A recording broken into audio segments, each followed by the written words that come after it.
public hearing of the 2022 session for the Planning and Development Committee. Welcome to, it's wonderful to see all of you fellow members, and to welcome to all those who are our attendees speaking today, as well as all those who are following. We have a full agenda, as do many of the other committees in the legislature this morning. And we know that some of our members will be between public hearings. Senator Cassano, Senator Wong, and myself all have other hearings as well.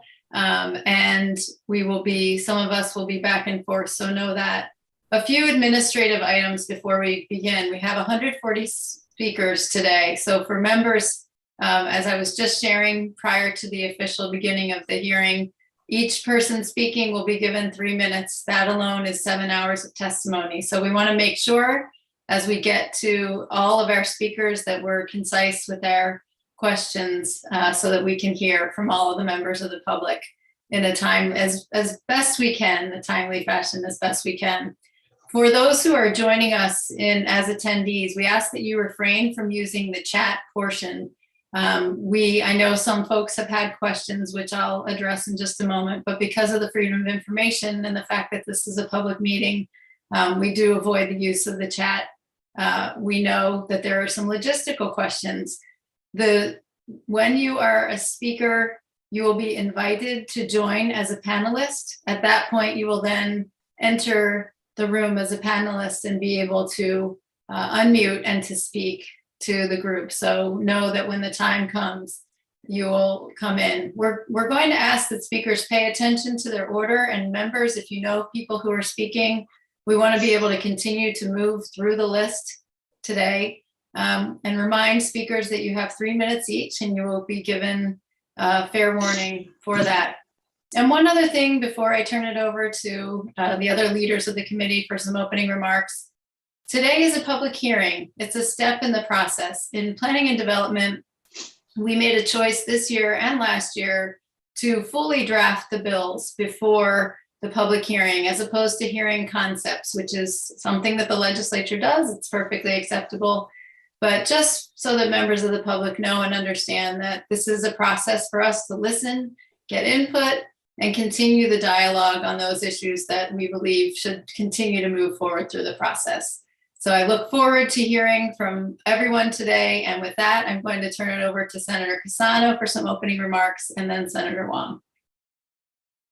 Thank you, Madam Chair. I think it's pleasing to see that 140 people have taken the time to sign up. Even though we can't be there in person, we're doing most of this virtually, and that says that people still are interested in what's going on and are concerned about these bills. And I think it says a lot about the people of Connecticut. So I applaud all of you for making this effort, because it has not been easy for anyone. And thank you. Thank you so much, Senator Cassano. Senator Wong. Thank you, Madam Chair and Mr. Chairman. This is an important public hearing, as all public hearings are, because we're actually going to hear input from all the public and various shareholders on issues that affect their community. And really, that is one of the most important parts of what we do. I myself may feel strongly about some of these proposals, but I am eager to hear all the viewpoints and to possibly learn and find compromises and solutions. But meanwhile, I wanted to encourage that we respect each other and have a positive dialogue. And I will do my best to be concise with my questions, and I'm eager to get started. So thank you very much. Thank you so much, Senator Wong. And I absolutely, we come to this, as we always have in this committee, with the spirit of listening and openness, and absolutely with respect for one another.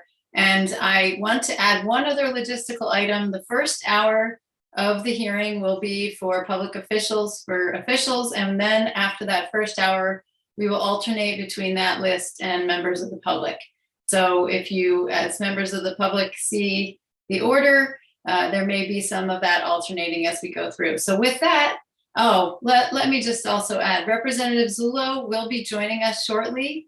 He did encourage us to get the day started, and he will be here very soon. So with that, I believe our first speaker is here. Representative Meskers, welcome, and please proceed. Thank you, Madam Chair. You caught me off guard. I didn't realize I'd be the first speaker, but I much appreciate it. I want to speak to two issues before you, the transit-oriented development and the beach access issues as they relate to the town of Greenwich. I'll start as a representative along the shoreline with the beach access issue. I'm concerned with the beach access issue because Greenwich in the past has been challenged on its beach access issue and has formulated a policy which I think adequately addresses the issue. But more importantly, the issue of access to the beaches is also a utilization of a scarce resource. So while I'm willing to consider that we did dialogue about the access issue as the committee might feel necessary, I want to just bring some facts to the table. I was in a transportation meeting last week. I misspoke. I described the access to my private beach my public beach at Greenwich Point as being on the order of 2,000 to 3,000 cars. I was summarily wrong. We have a grand total of 1,100 parking spaces at the sole public beach on the waterfront, which is the Greenwich Point, for a population of 60,000 residents. So generically there, we are very constrained on our resource. There are no parking available near to the beach, and the beach is a fairly large distance from our train station. So the access is along the causeway. The parking is about 1,000, 1,100 at max. It's a limited resource. My population of my town is on the order of 60,000. I'm not sure how I grant more and incremental access. And as well, I would bring to the attention of the committee that we are the border community. And within the drafting of the bill on beach access, I don't see any consideration of residents of Connecticut versus non-residents as defined, I guess, as non-residents of the entire Eastern Seaboard, you know? So I'm concerned that not only is there an attempt to grant more access to Connecticut residents, which I can understand, and I think there's always a reasonable place to go to. But I think the idea that I'm supposed to, as a representative of the House of Representatives of Connecticut, that I'm supposed to be concerned about where the residents of New York that have the entire coastline or goodly portion of Long Island Sound and of Jones Beach, that I'm supposed to be providing them. And importantly, I'm supposed to be providing them access at a town-managed property and not a state-owned beach. Representative, you have 10 seconds remaining if you can summarize. Okay. Sure. So I'm concerned that I'm being asked to give reciprocity to another state and my local beaches, and I don't understand that process, nor am I concerned. On transit-oriented development, I would just mention quickly, I have 4 train stations in my town. 3 of them are in residential neighborhoods that do not have any density. I would object to giving them a right to developers to overbuild in single-family home units along a very small train stops. So I'm willing to have dialogue, but I'm concerned as they're drafted. So thank you. Thank you, Representative Meskers. And I see there is a question from your fellow delegation member, Representative Fiorello. Thank you, Madam Chair. I just wanted to give Rep. Meskers a little more time to discuss the TOD and his thoughts, particularly as it impacts train station in his district. So Rep. Meskers, could you speak more about what you see TOD doing to Old Greenwich, for example, or Riverside? Well, I think I've adequately addressed my concern, which is that I'm in a residential neighborhood, and I would not like to see the right of development ceded to the state in what are typically non-commercial areas. My concern there is twofold. One, they're not locations of job opportunities in sight. And I think transit-oriented development is an interesting concept now in relation to remote work. So when you talk about this train station in Stamford, or you talk about the train station in New Haven, it's really, interestingly enough, it's probably transporting people to a place of work. If I think that the commutation to New York is dropping, and the question about how much remote work is going on, is it development along the train lines to get people to another location, or is it development to deliver them to that location where there are job opportunities? So I think the pressure, and given the fact that we are nowhere near the levels of physical occupation of the trains, I mean, train ridership is way down. The idea that we need to drive people to the trains to go to jobs that the existing population is not getting on the trains, I'm not sure if that is the right location. Whereas I could see driving people to Stanford. You could argue within constraints that downtown Greenwich has job opportunities, creating housing along the job opportunities in those locations. But I just do not, I fundamentally have concerns that these are small residential neighborhoods. I'm really going to be creating luxury housing, I think, along those lines in density that I think violates the spirit of what the neighborhoods are concerned with. But thank you. Great, thank you. Thank you, Madam Chair. Thank you, Representative Fiorello. Thank you, Representative Meskers. Wishing you a wonderful day. Next on Thank you very much. Next on our agenda this morning, Representative Susan Johnson. Welcome and please proceed, Representative. Oh, welcome. Thank you so much, Madam Chair. Thank you so much for giving me the opportunity to speak on House Bill 5424. And this is an act concerning the eligibility of certain property for the payment in lieu of taxes program. And I've submitted my testimony, so you have that. So I will summarize it. This is because I've asked for this bill, and I think also other representatives have also wanted to have a hearing on the fact that there are numerous properties in my district and in many districts throughout the state that do not receive the payment in lieu of taxes funds. And the examples are some of the group housing that exists for people who have developmental disabilities.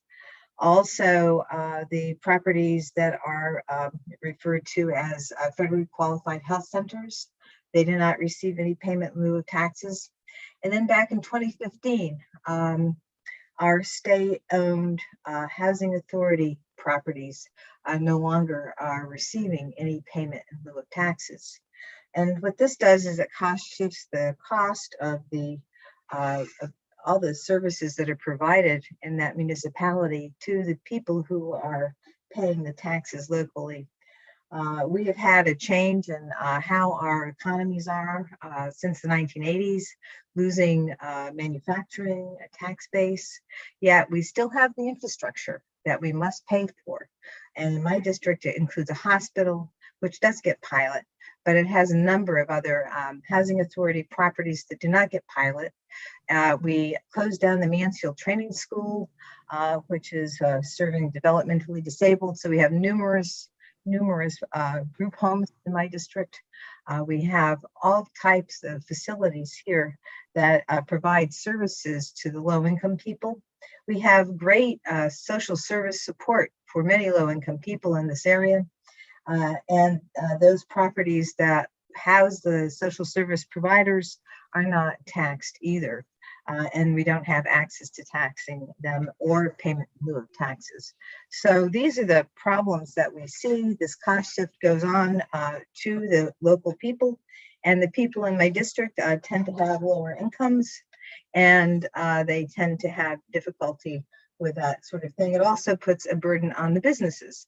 And so it deters businesses from locating here and expanding the tax base. So these are some of the problems that we're running into. And I think that we've had some good luck in the last couple of years with respect to expanding the tax base for payment in lieu of taxes, because we've created a 3-tier system. We also have included a little more funding. Representative, you have 10 seconds remaining.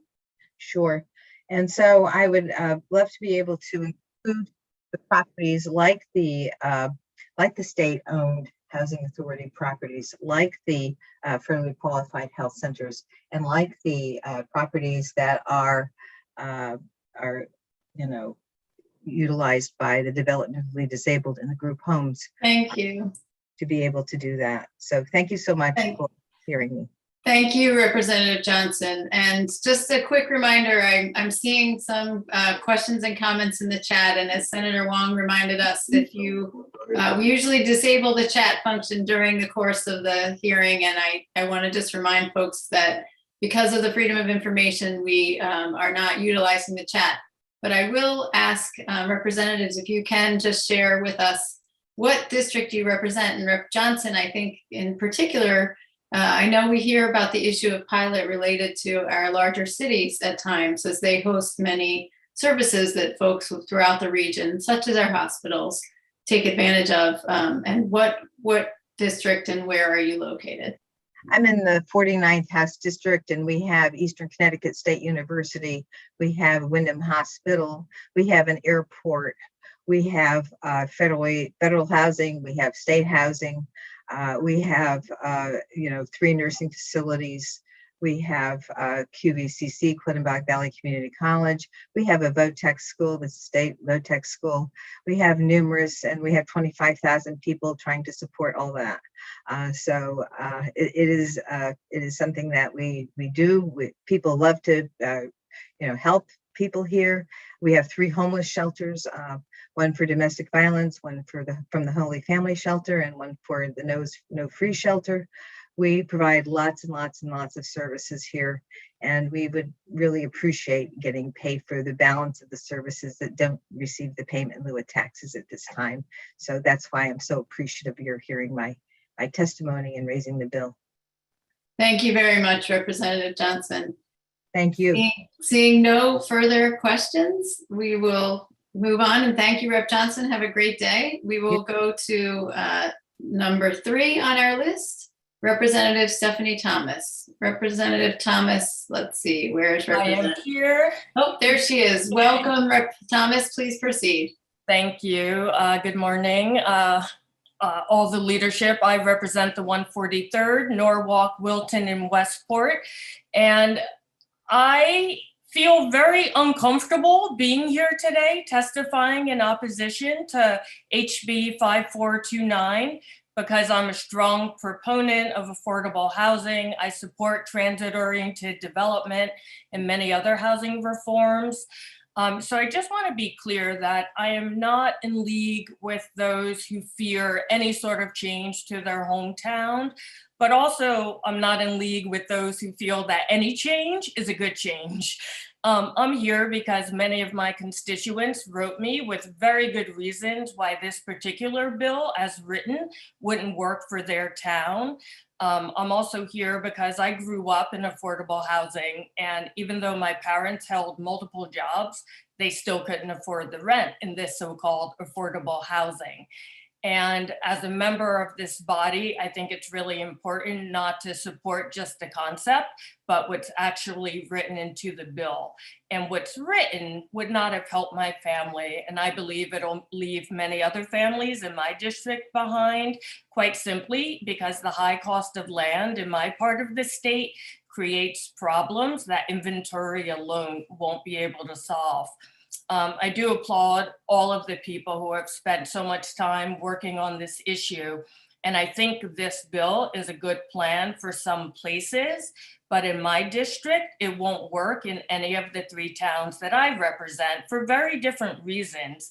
And therefore, I can't consider it universal enough for statewide adoption. So I hope you'll consider that in your deliberations. Many of my constituents have signed up to testify. Many have great data on this subject. So I'll just say very quickly that in my opinion, we can't rely on the private sector to solve our affordable housing crisis. And I think the sooner we recognize that, the closer we'll be to a solution. In my opinion, I think developing some of our most valuable land at the rate of 1 affordable unit per acre will not move the needle, given the likelihood of how few lots will become available in the next several decades, again, in my part of the state. And also, in my opinion, I think once you factor in the high cost of materials that are happening right now in the near term, coupled with the high cost of land, it makes unsubsidized affordability very unlikely. I do think we have to do something about affordable housing. This is undeniable. This group, we've debated young college graduates, seniors, recently divorced, all Representative, you have 10 seconds remaining. And now we have nonprofits who are in crisis, domestic violence shelters, homeless shelters, who, because of the lack of affordable housing, can't keep families close to their community.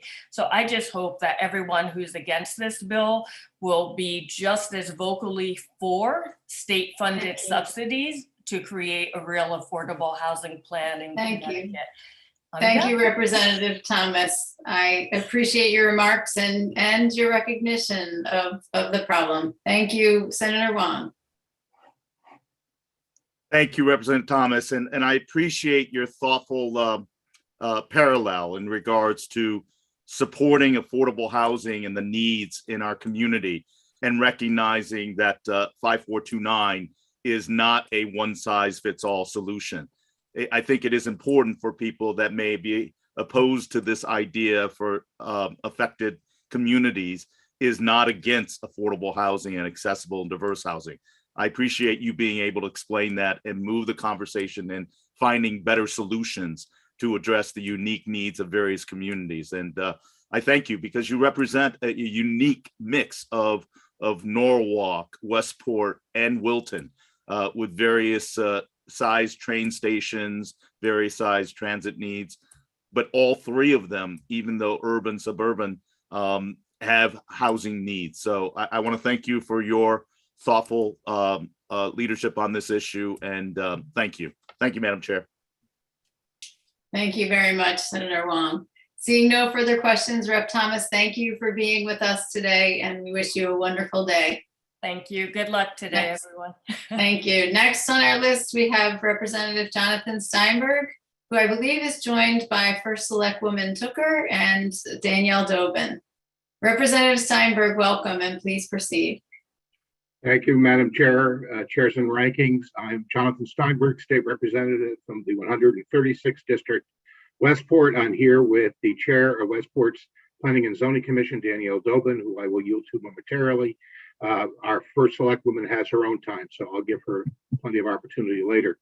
I want to start, first of all, by saying I'm a big fan of transit-oriented development and have been for years.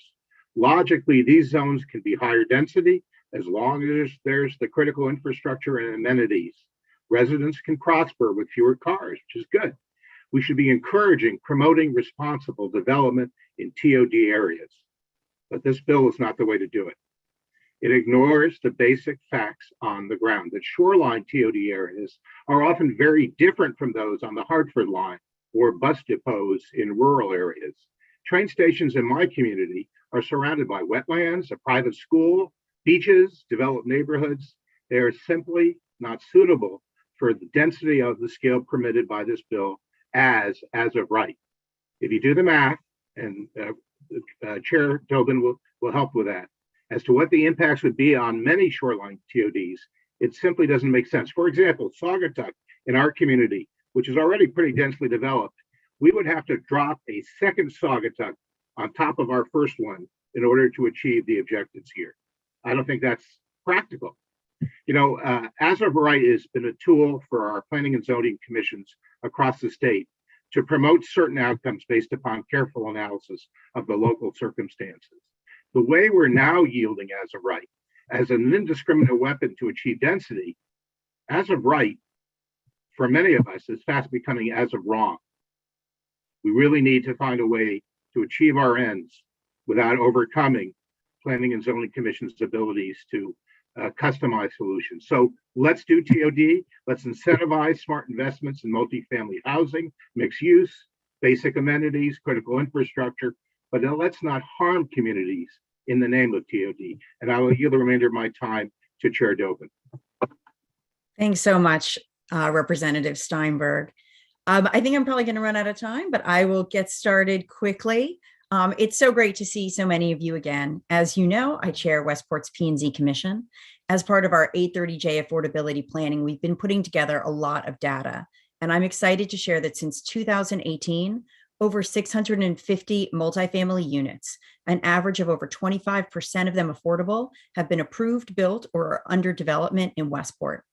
And I understand that HB 5429 sounds really reasonable on paper, but I want to dig in a bit, both in these remarks and hopefully in questioning.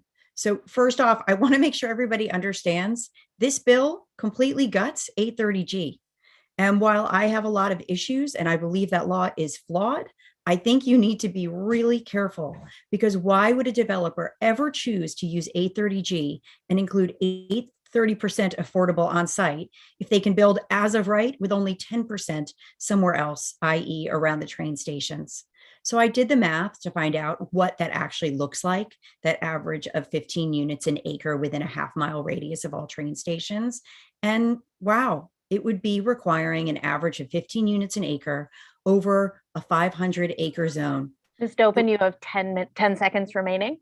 So I'm going to just follow that up by saying, when you take out roads, rivers, this translates into thousands and thousands of units in towns with one station, and far more units in towns with 2, 3, or 4 stations. So I'm going to leave it there with the hope that somebody might ask me to complete my remarks in a question. Thank you.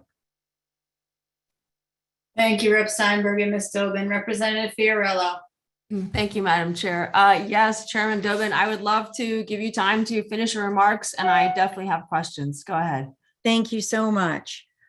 So second, aside from what this actually calls for, and there's a lot of questions about that, I think because the way this is written, the language is really it isn't particularly specific.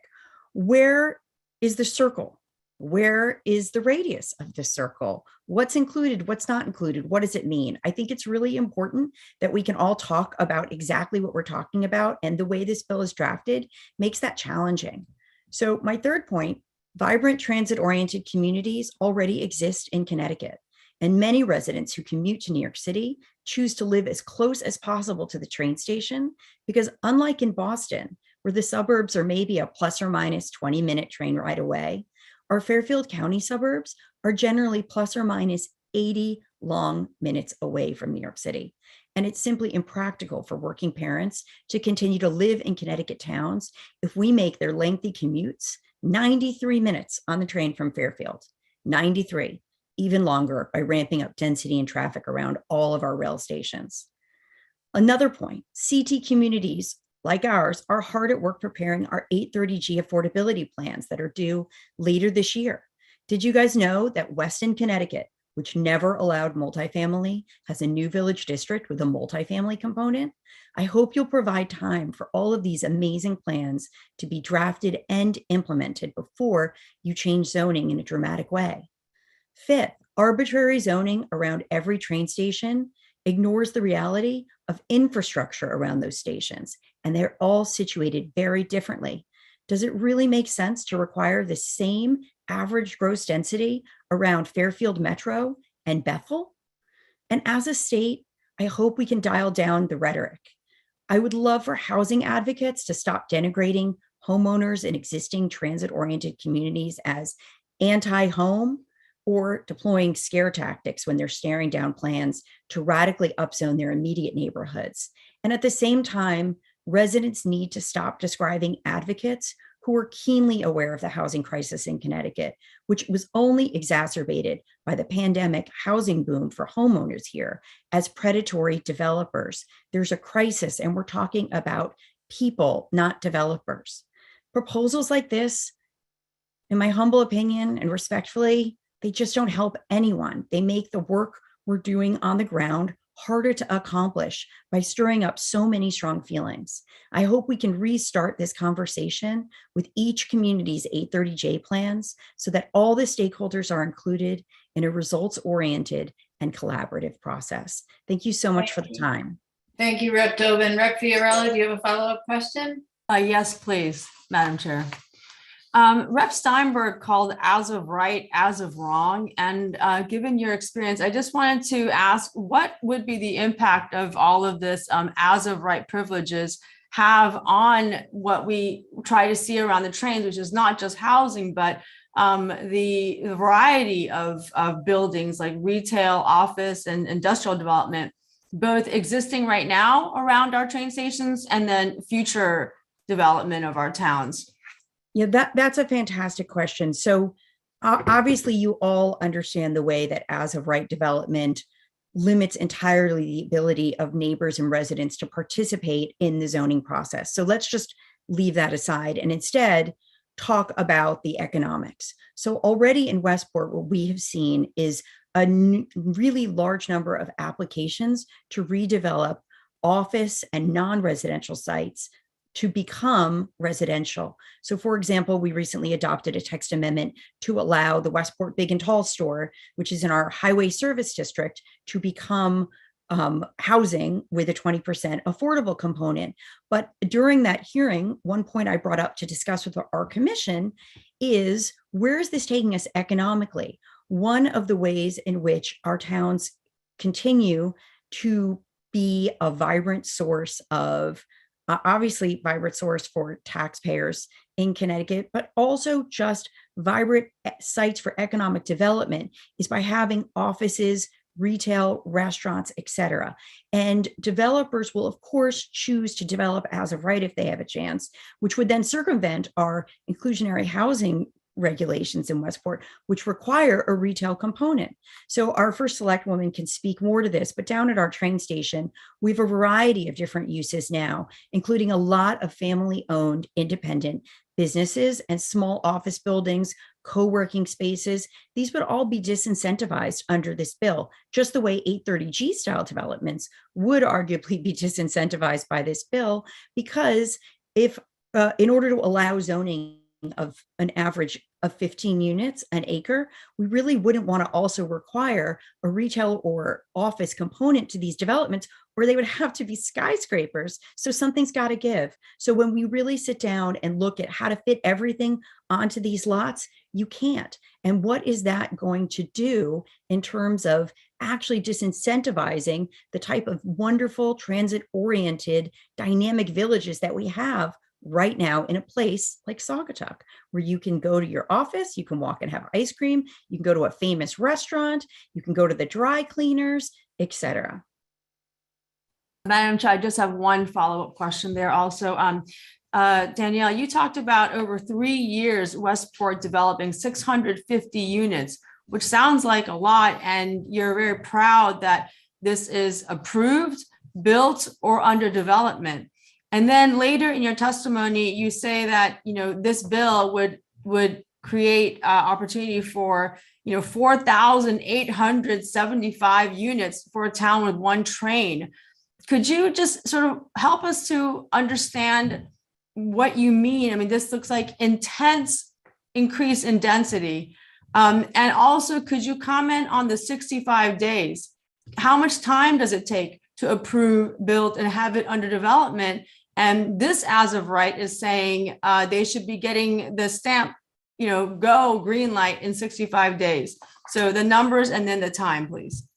Sure. Well, I think each development is different and it really depends. We tried to draft our inclusionary housing zone so that actually applicants can have a really quick turnaround and they're incentivized to use it to submit projects that are 20% affordable with that retail component. But given the sensitivity of the area around both of our train stations in terms of wetlands, literally adjacent to our coastal resources, in the flood zone for part of it, there's all sorts of different issues. So the first part of your question, please remind me, Rep. Fiorello. In 3 years, you guys have 650 units. Yes. The density. So sure, let me walk you through a little bit of the density. And I put together a chart, which I included in my written comments, which were submitted last night. So a half acre circle is with a circle with a half acre radius is 500 acres. Now, we can't really say what this means in every station because, as many of us keep saying, each station's really different. Some, like Greens Farms, have a lot of wetlands, others don't. Some are in the middle of the state and aren't in any flood zones, other are adjacent to the flood zone. But let's say that 65% of the space is buildable, because remember, many of these areas are right now single family neighborhoods, which means there's not a huge amount of roads, but there really is a lot of green space. Well, then all of a sudden, 65% with an average density of 15 units an acre, you're looking at 4,875 units required to be zoned in this very small space in places like Madison and Windsor or Bethel and Seymour that have one train station. So by way of example, in Bethel, that's new zoning would be required to permit as of right almost 4,800 units. There's only 4,300 housing units in the whole town right now. So I want you to just wrap your head around that. So even if my numbers are off and people will argue, no, in Bethel, only 30% of the land is available. Well, then you're still looking for around 2,000 or more than 2,000 units to be zoned as of right in this small area around their train station, which really is an enormous increase when you look at only 4,300 current housing units in their whole town. And this gets really out of whack when you look at a place like Greenwich with 4 stations. That would then mean that's close to 20,000 new units would be necessary to be zoned either right around one train station or shared around all 4 train stations. And they have only 24,560 existing housing units in the whole rest of the town right now. So in a place like Westport, we'd be looking at close to 10,000 units to be zoned for as of right, when we have 10,931 units in our whole town. So that's why when the advocates write, well, this is actually all fine because the local P&Zs are going to have the opportunity to zone where to put these units, that doesn't really make a lot of sense. And it feels a little bit like an Orwellian doublespeak to me, because if as the chair of the Westport Planning and Zoning Commission, I need to create opportunities for as of right zoning for 10,000 units, even for 5,000 units, even for 3,000 units within this small circle around one or both of our train stations. I'm either going to have to create opportunities for skyscrapers, and again, no opportunities for retail, for restaurants, for office, etc., or I'm going to have to completely and totally radically upzone these really wonderful single family neighborhoods, build many of them with mothers who commute to New York City and have chosen to live as close as possible to the train station, so that when they left the city, as they call it, to find an area with a yard and a quiet street, they chose Westport for the proximity to the train, and we're going to be taking that away from them. And that means the local P&Zs will be picking winners and losers, and we'll have to decide between huge amounts of density on a few lots or spreading the density around so that everything in these areas is completely transformed. And if you're somebody who thinks that that's the right result, then you will be very supportive of this bill. But if you're somebody who feels like we have an obligation and we want to preserve the existing transit-oriented communities in our state, I really urge you to take a more nuanced look and not treat every single train station, whether it's Fairfield Metro or Bethel or Greens Farms or Southport, the same way. Thank you, Ms. Tobin. Thank you, Representative Fiorello. Senator Wong. Thank you, Madam Chair. Thank you, Ms. Dobin. And thank you, Representative Steinberg, doing this jointly. As an attorney, Ms. Dobin, and also the Chair of Planning Development, Planning Zoning, what does as of right approval mean? Please share with the committee and the general public that's watching. Sure. As of right, it's a very powerful legal term. Would that be correct? Yeah. What does that mean? It is a very powerful term in that almost in Connecticut and in Westport, we don't charge impact fees for development by way of example. So if somebody wants to create a 32-unit apartment building that's over 20% affordable, like we approved at 1480 Post Road East, they come in front of the commission with a special permit application. That permits the neighbors to have an opportunity to come in and testify, as the adjacent neighbors did in that particular case, to be very positive about the redevelopment of an old site on the Post Road, which backed up to their single family homes into a dynamic mixed income multifamily complex. But those neighbors had specific concerns about, for example, drainage, height, the way the buildings are oriented, driveways, etc. And the special permit process allows for public hearings where members of the public have the opportunity to come and speak about these projects.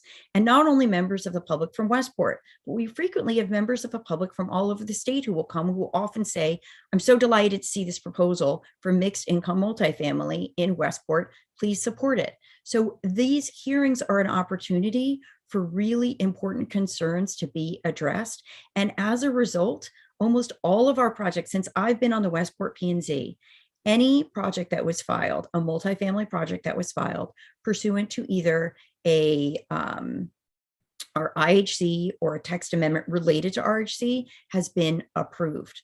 All of them. And they've all been approved for the neighbors coming in and giving feedback, which helped make the eventual projects much, much better. So I think when you drive around Westport and you see all of the bigger buildings that have all come into place, it's important to know the neighbors were a part of that process. So instead of imposing all of these projects on our town, I feel that we have actually been able to do this type of change together collaboratively.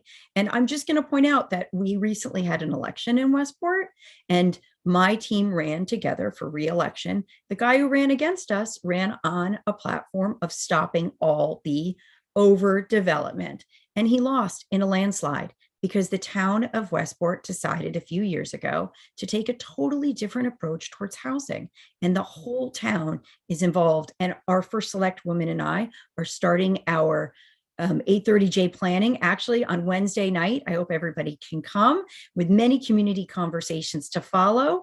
And, I want to thank this committee because I didn't know if anybody would show up for our meetings, but now you've really gotten everybody engaged in these issues. So I think we're going to have a good turnout, Jen. And I, am so excited to hear more feedback about the right way to do that. But that feedback starts with the stakeholders, and the stakeholders of existing transit-oriented communities in our state should be heard. Danielle, if I may, I'm talking about the legal term of as of right, which means under this bill 5429, there would be no public hearings. Yes. There would be no public input. There would be no inland wetland considerations. That's what I wanted to hear, is that this would literally bypass all local decision-making with has a right definition. Yeah, and something you didn't mention, Senator Wong, which I think is really important, is traffic. So a lot of the times when residents come in and comment, because multifamily is not as of right, they will educate us about the traffic issues in their neighborhood, i.e., this is actually where everybody waits for the bus. Oh, or this is where people cross the street. Or would you guys consider having a right turn only lane onto the post road, because it's really dangerous right here, because at a certain time of the day, everybody's leaving from this one office building. And those types of that type of hyper local feedback is what makes development thoughtful development. And that's what's lost when applications become as of right.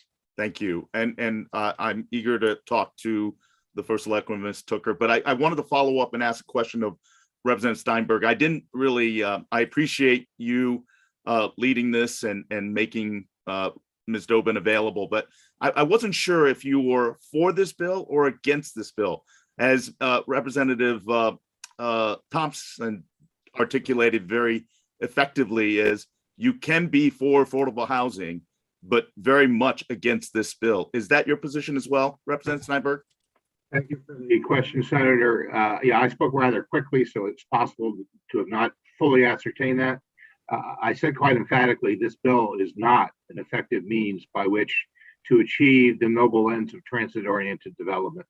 And by imposing a one-size-fits-all solution, or really in this case, a non-solution, the impacts on communities along the shoreline are disproportionate and inappropriate. So not only am I against this bill, I'm still looking for an effective transit-oriented development bill to come out of the legislature. And I would prefer an affordable housing innovation that addresses that directly versus through these means. And I'm still hopeful someday we'll either really fix the flaws in 830G or replace it entirely. So just to be absolutely clear, I do not support this legislation.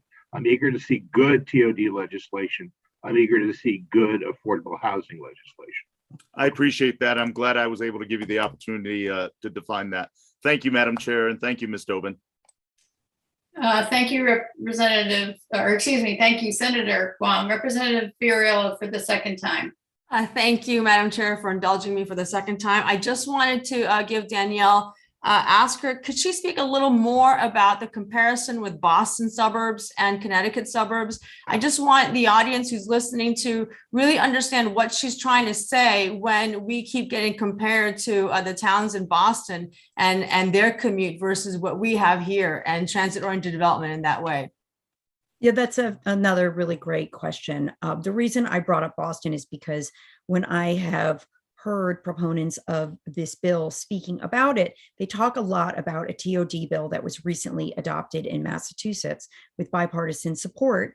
And they talk about us following in the footsteps of our nearby neighbors and adopting a similar bill. So in my written testimony, I also submitted a chart just to showcase some of the differences between the suburbs in Boston and the suburbs in Connecticut. So by way of example, some of the towns that are impacted dramatically in the Boston suburbs are Cambridge, Brookline, Medford, Arlington, Newton, and Wellesley. Cambridge is a mile away from central Boston. The fastest train is 6 minutes. The closest Connecticut suburb to New York City is Greenwich. It's 31 miles to Midtown, and the fastest train is 47 minutes. But the honest truth is that it's going to be hard to get that train because most of them are over an hour. Brookline is 4.8 miles from downtown Boston, an 18-minute train ride. Darien, in contrast, 40 miles from downtown Manhattan, Midtown, much further from downtown, and a 66-minute train ride. Medford is 5.7 miles from Boston, 11 minutes on the train, versus New Canaan, 46 miles away from Midtown, 81 minutes on the train. Newton, 10 miles away from downtown Boston, 22 minutes away by train. Westport is 48 miles away, and it takes at least 81 incredibly long minutes to get to Grand Central Station. Similarly, East Norwalk, our close neighbor, 45 miles away from Midtown, 76 minutes away. And Fairfield, I don't really need to remind the chair of this because I'm sure she hears about it frequently from constituents, 93 minutes on the train to get to Manhattan. So this idea that somehow apples and apples, it's not work. We're fruit, apples and oranges, but really different in lots of different ways. And the distance matters. The amount of time people who live in Greenfield Hill, in Weston, in Reading, in Coleytown, Long Lots, all these areas. And I only know the areas close to Westport, Fairfield, Weston, et cetera. I can't speak for the rest of the state. It takes a long time for those people already to get to the train. And our small, tiny, sweet Greens Farms train station is a boon to the entire region because most people avoid Saugatuck because the congestion is so intense there. It makes it impossible for people to catch a train on time. So the Greens Farms access matters so much to the entire region. That's great. Thank you. Thank you, Representative Fiorello. Representative Steinberg and Ms. Dobin, thank you for being here with us today. And Rep. Steinberg, I wish you well working on suicide prevention. I'm sorry I won't be there to testify, but I look forward to working with you on this and many other issues. Have a wonderful day. Next on the list, as I mentioned earlier, is First Select Woman Tooker from Westport. Welcome, Ms. Tooker. Please proceed. Good morning, and thank you for having me. Good morning, Senator Cassano, Representative McCarthy-Vahey, Senator Wong, Representative Zullo, and members of the Planning and Development Committee. My name is Jennifer Tooker, and I am the newly elected First Select Woman of Westport. And I do want to thank Representative Steinberg and Chair Dobin because we did decide to do this testimony on a joint basis. I want to express my opposition to HB 5429, which is before you today. I understand that this bill intends to foster hubs of commercial and residential activity around public transit stations, therefore increasing economic opportunity with minimum impact on the environment. Unfortunately, it will have the opposite effect in many areas. And I want to talk to you about one very specific example in my town, and that's the Saugatuck train station in Westport. I served as second selectwoman the previous 4 years with a specific focus on economic development, interacting with our local business owners, and ensuring that Westport remains a great place to start and grow a business. And while we have one large employer in town, the remainder of our commercial landscape is primarily locally owned, small to medium-sized businesses. The area around the Saugatuck train station is filled with these local businesses and shared workspaces. It's exactly the type of commercial environment that our Westport business owners want and need to stay viable. This bill would encourage development that would make it difficult for them to remain, thus damaging the core of our business community. A particular focus of my administration is to ensure we are a community where everyone feels like they belong. And that is a very bold statement with many related issues for our residents, our business owners, and our visitors alike. But one obvious issue is housing, which is the focus of this bill. Westport is serious about diversifying our housing. We have made progress in recent years and are actively working on a strategy, as Chair Dobin mentioned, through the 830J process and plan that we will actually be kicking off this Wednesday night with our community. So respectfully, please allow us to continue to do the work that we know we need to do, and we are doing as a community, and stop proposing one-size-fits-all bills with unintended negative consequences. Thank you for the opportunity to speak and for your consideration. It's nice to be with you all. Thank you, First Selectwoman, and for remaining within your time. Very well done. Senator Wong. Thank you, Madam Chair, and welcome, First Selectwoman Tucker. Thank you very much for your work and continuing the good work of former First Selectman Jim Markby, and congratulations on Westport getting an 830G moratorium, because an example and a reflection of that good work. But talk a little bit more about, you mentioned Saugatuck, but you also have another train station in Westport, and it's the Green Farms train station. It's unique because your police department actually manages it and does a great job in protecting the space there, but it is right in a residential neighborhood.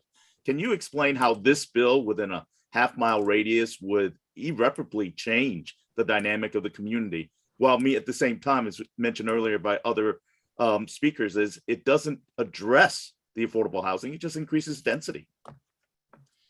Right. Thank you, Senator Wong, for the question. Yes, I believe Representative Steinberg touched a little bit on the uniqueness of where our train stations are located in Westport.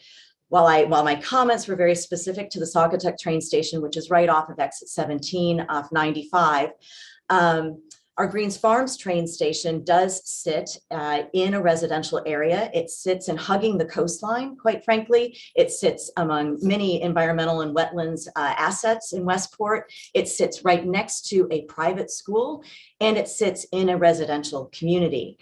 As mentioned before by Chair Dobin, it absolutely serves as a train station where at the moment it's small, but it definitely serves as an important train station for many, not only Westporters, but also from other commuters from other communities, because of where it sits and because of the ability for people to get to it relatively easily.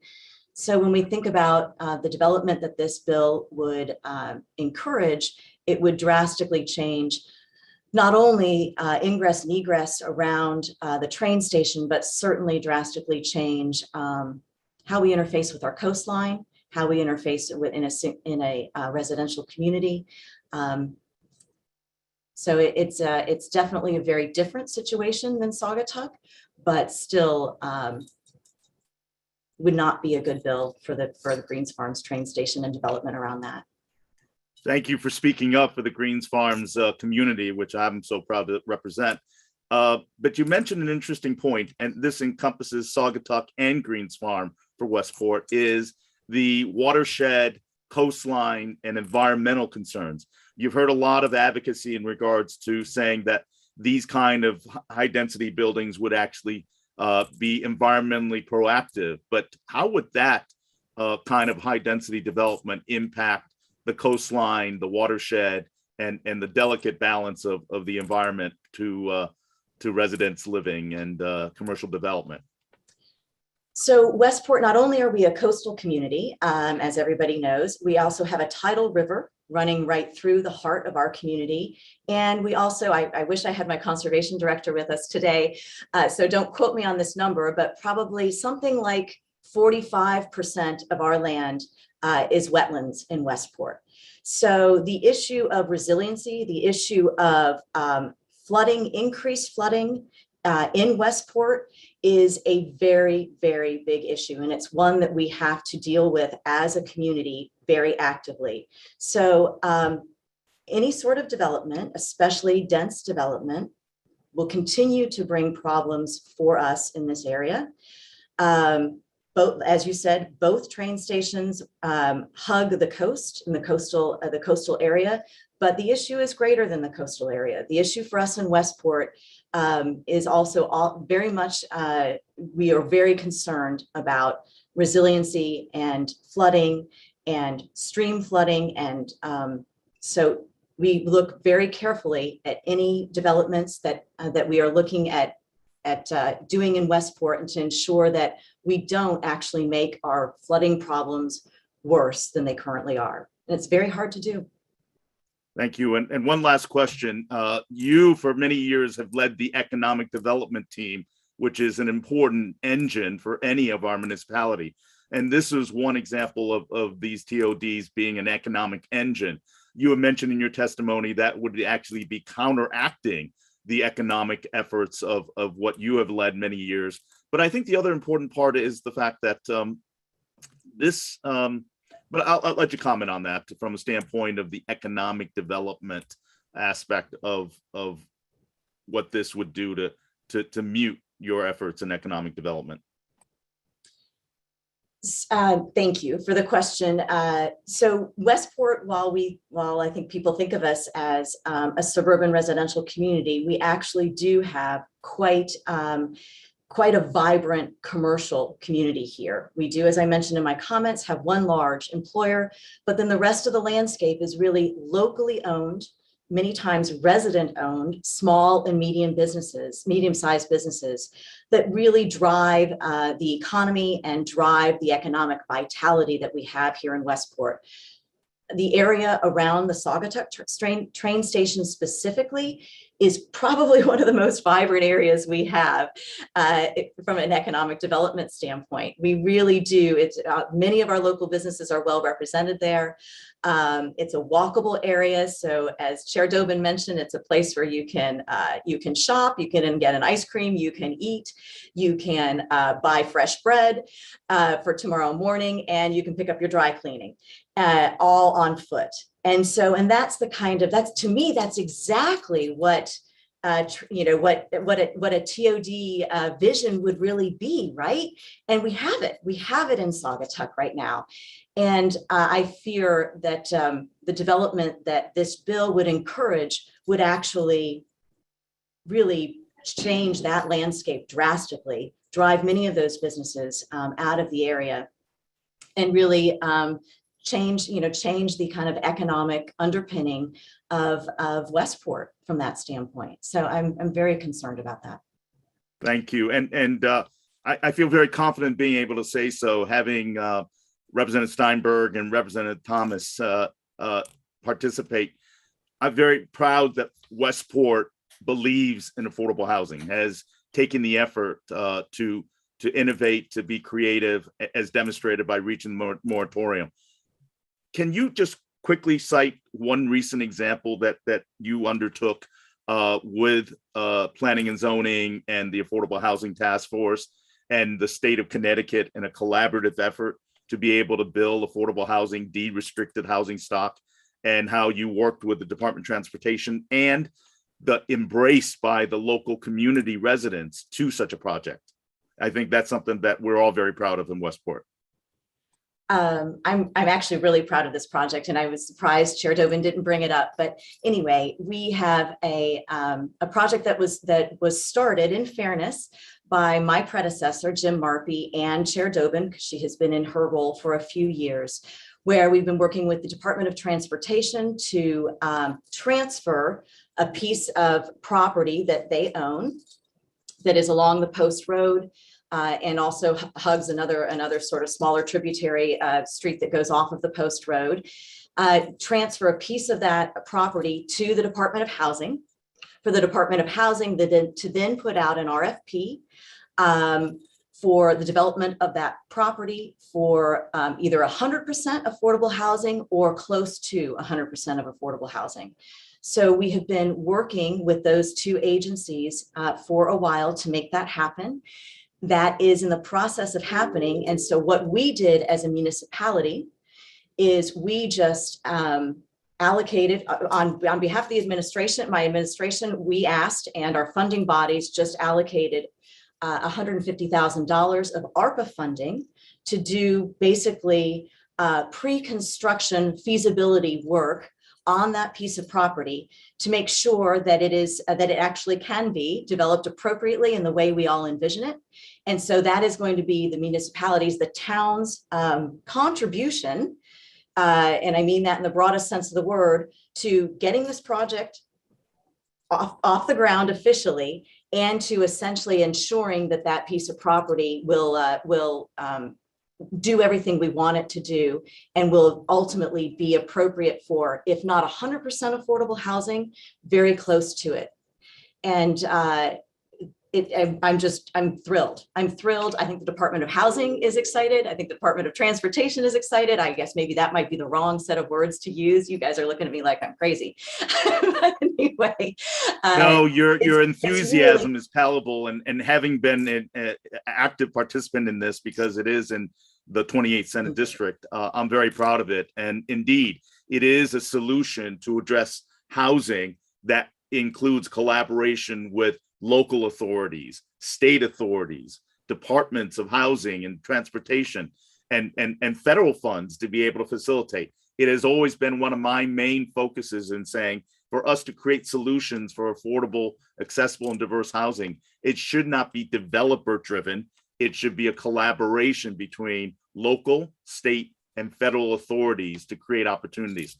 And I'll leave with one last pitch in regards to great work of Westport and Fairfield as well, because they share similar DNAs, is the fact that you have done this for many years, even before 1990, and having the first two private nonprofit homeless shelters in the community in Westport and Fairfield. So yeah, this is a big PR campaign. I'm very proud, and it's important for us to articulate the great passion that you just demonstrated to indeed find affordable housing, but at the same time work within the collaboration of the local leaders and collaborations to make it work and sustainable.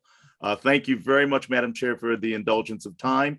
And thank you, Madam First Selectwoman, for your input and your obvious enthusiasm in regards when you talked about creative solutions for affordable housing leading forward to Westport. And I want to leave by thanking Jim Marpy as well for his tremendous years of leadership.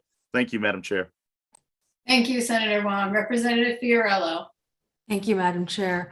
First Selectwoman Tucker, I wanted to ask you about the economic development that you also touched with Senator Huang. Jobs are just as important a priority in our state as is housing. And this bill, Westcog calls it one that undermines transit-oriented. It undermines the diverse mixed uses of the trained neighborhoods. And in your conversations with local businesses, can you help us to understand really what is the threat to our local entrepreneurs when they see that developers can have as of right to build housing only and have no requirement for retail spaces? Thank you for the question, Representative Fiorello. Again, I'll try to maybe paint the picture very specifically of what is around the Saugatuck train station, but also exists in certain pockets around Westport as well, is small to medium-sized, locally owned businesses in unique real estate settings that they can afford to then actually be able to be able to either provide their service or sell their goods or whatever it is that the business is doing. So when we talk about large as of right development,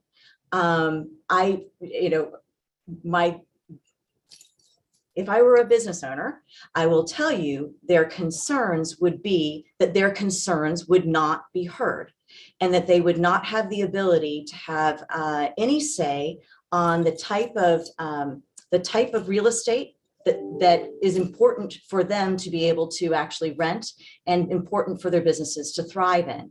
And so I think it would just chase out many of these locally owned small and medium-sized businesses. And they really are the engine to our economy here in Westport, and not only in Westport, but in many towns across the state of Connecticut. That is exactly the kind of economic development that local communities need, and that really holds us together from a commercial standpoint. We know local business owners, they give back to the community. They're part of the fabric of the community. They contribute to the community. They're active in their community for all sorts of reasons. That's exactly what we want in our towns. And to chase that out would be really, really detrimental to the economic vitality of Westport in the long run.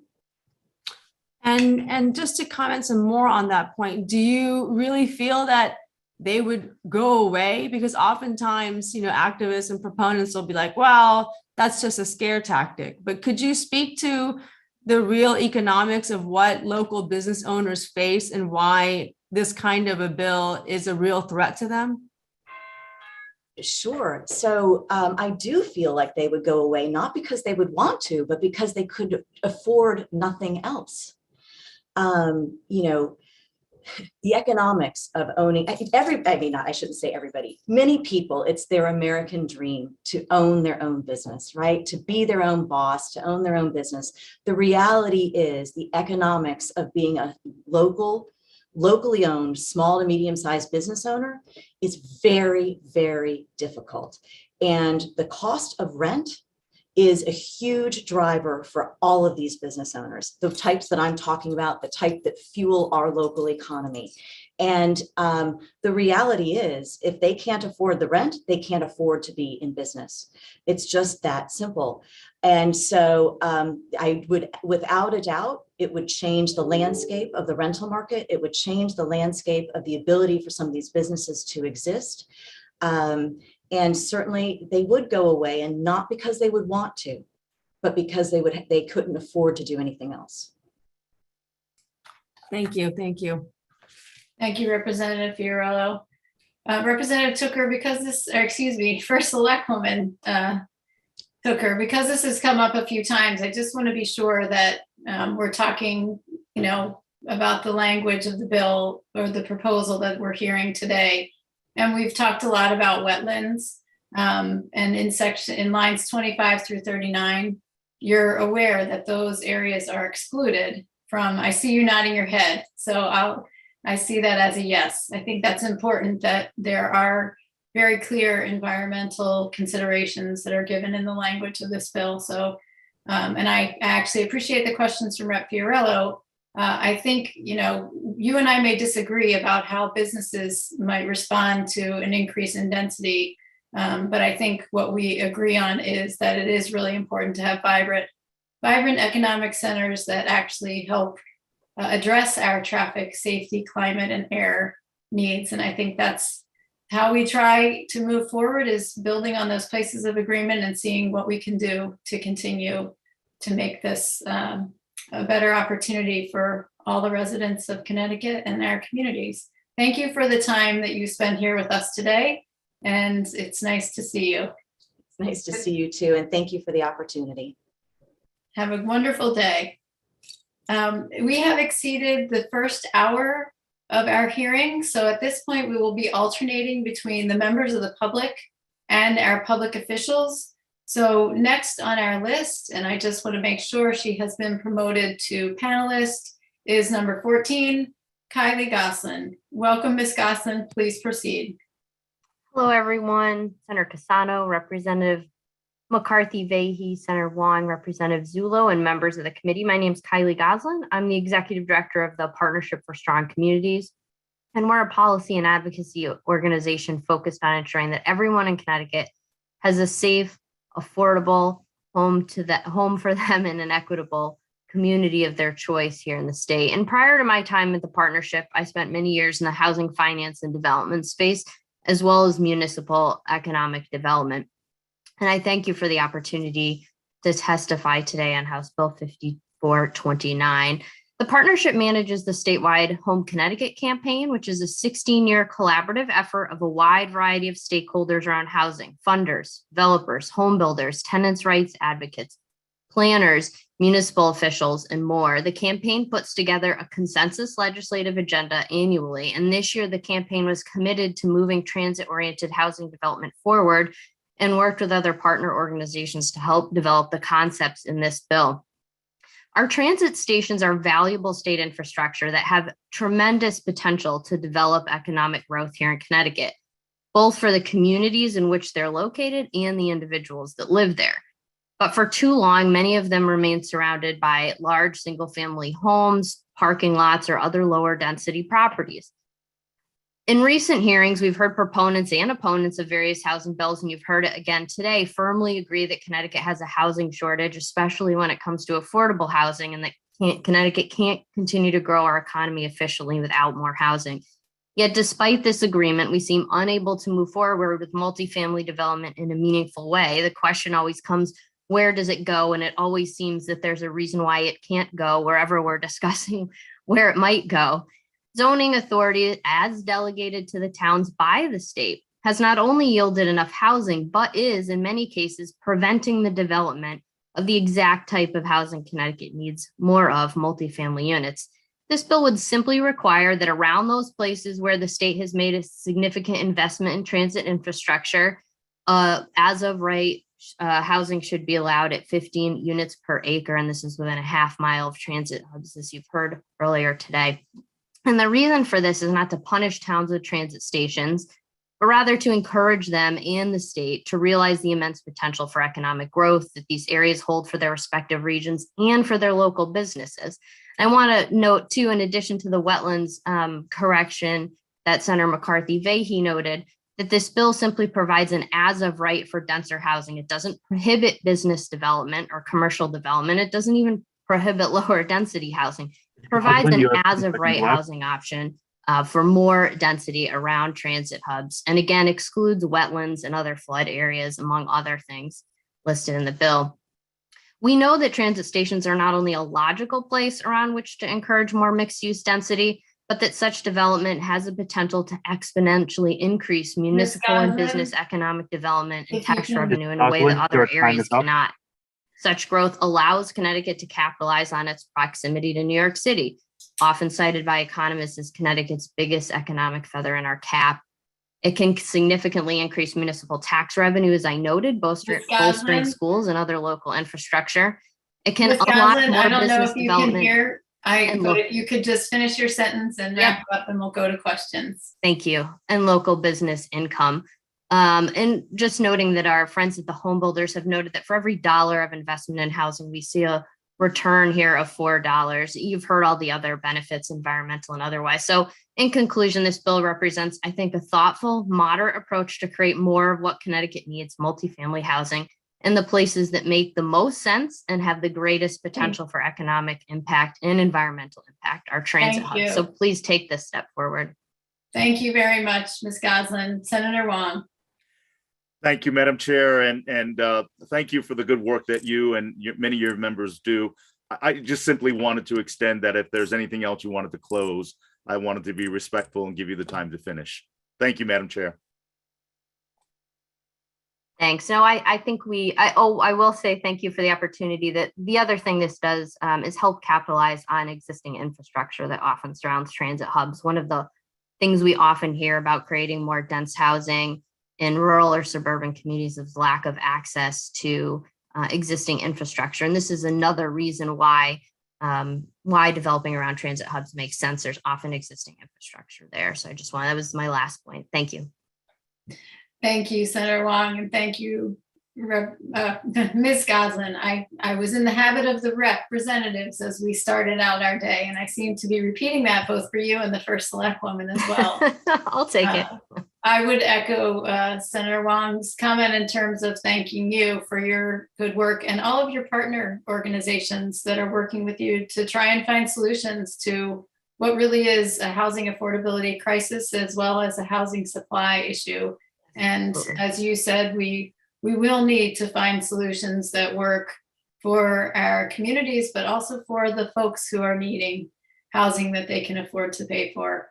And I thank you for being here today. Seeing no other questions, we will go back. Again, we are alternating between our public officials list and our members of the public.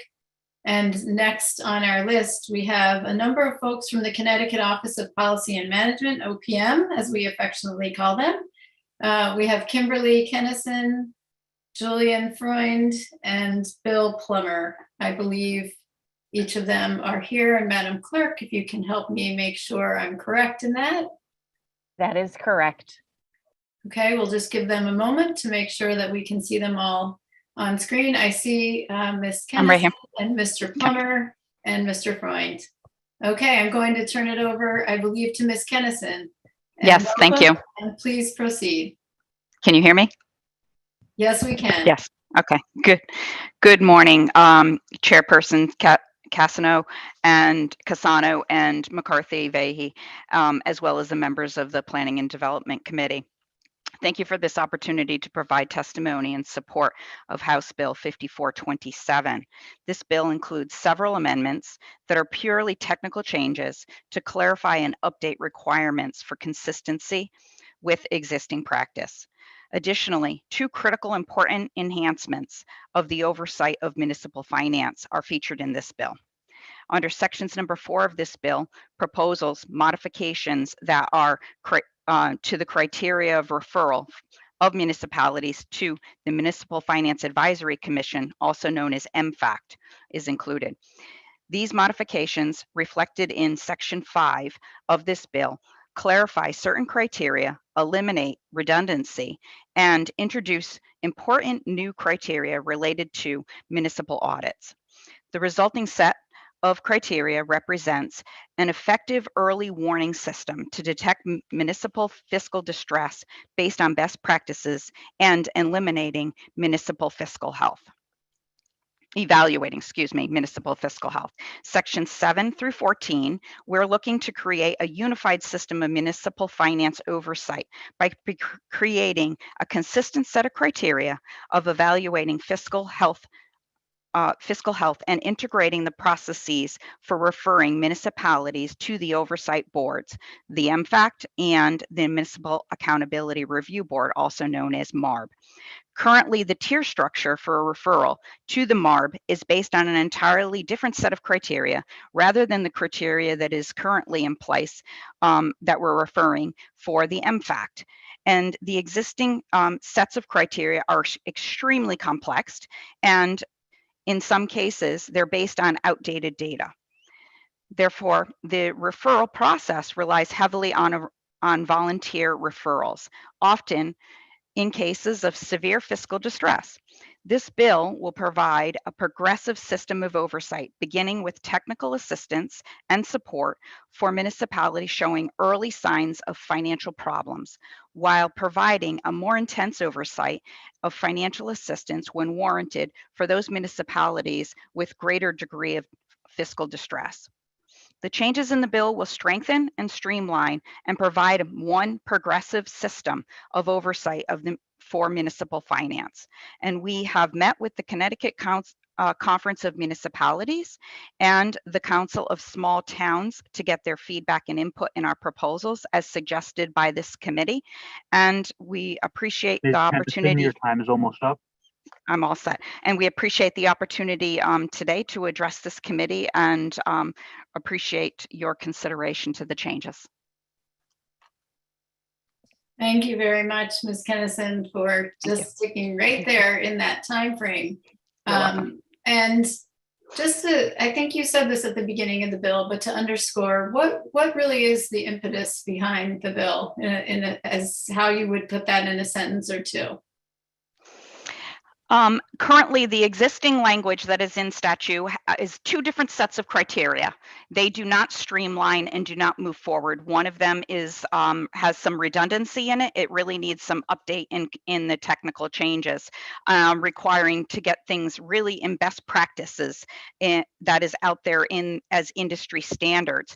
And then it would allow for progression for those municipalities that are showing early warning signs up to those that would need additional financial assistance from the MARB funding.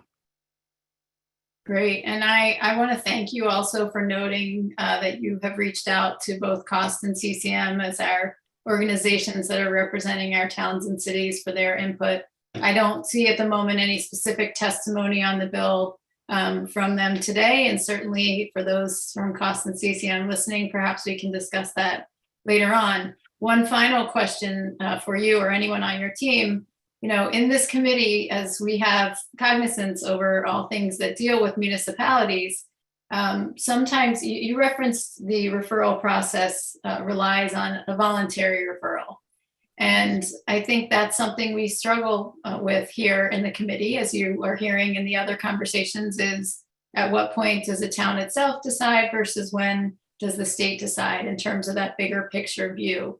And I just want to give you a second to speak to that issue of what I expect could be a little bit of a pull with a town saying, no, we're fine.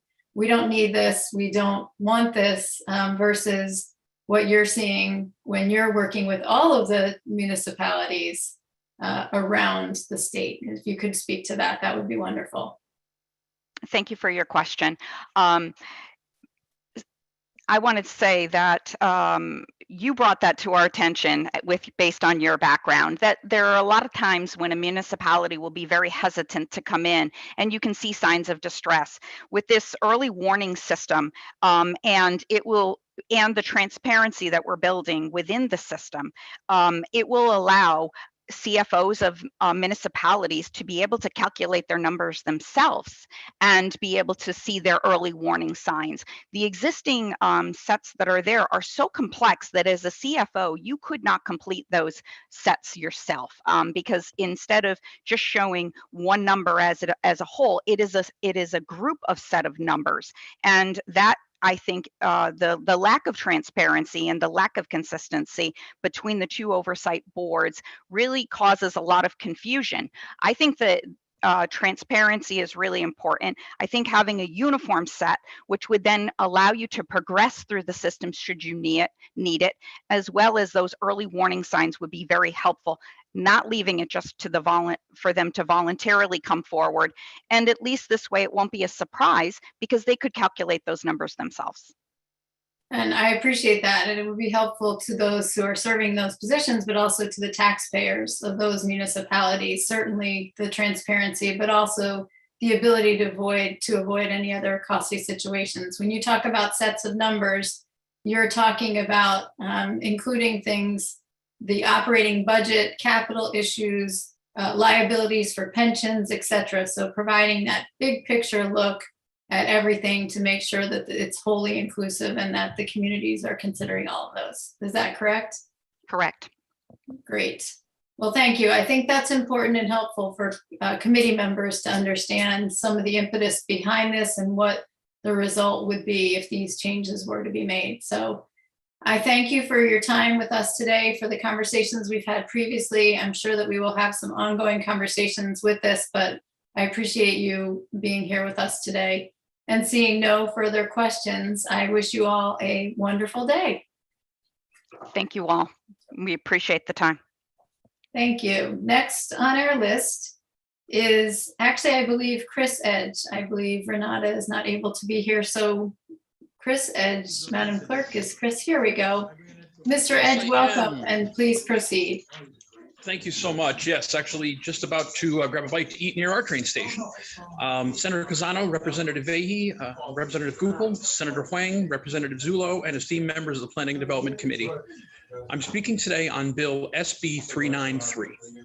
I'm the Economic Development Director for the town of Berlin and have been a member of the Transportation Committee and an alternate to the Policy Committee for the Capital Region Council of Governments since June of 2016. Since that time, the town of Berlin has been able to do a number of projects with the assistance and coordination of the CROG.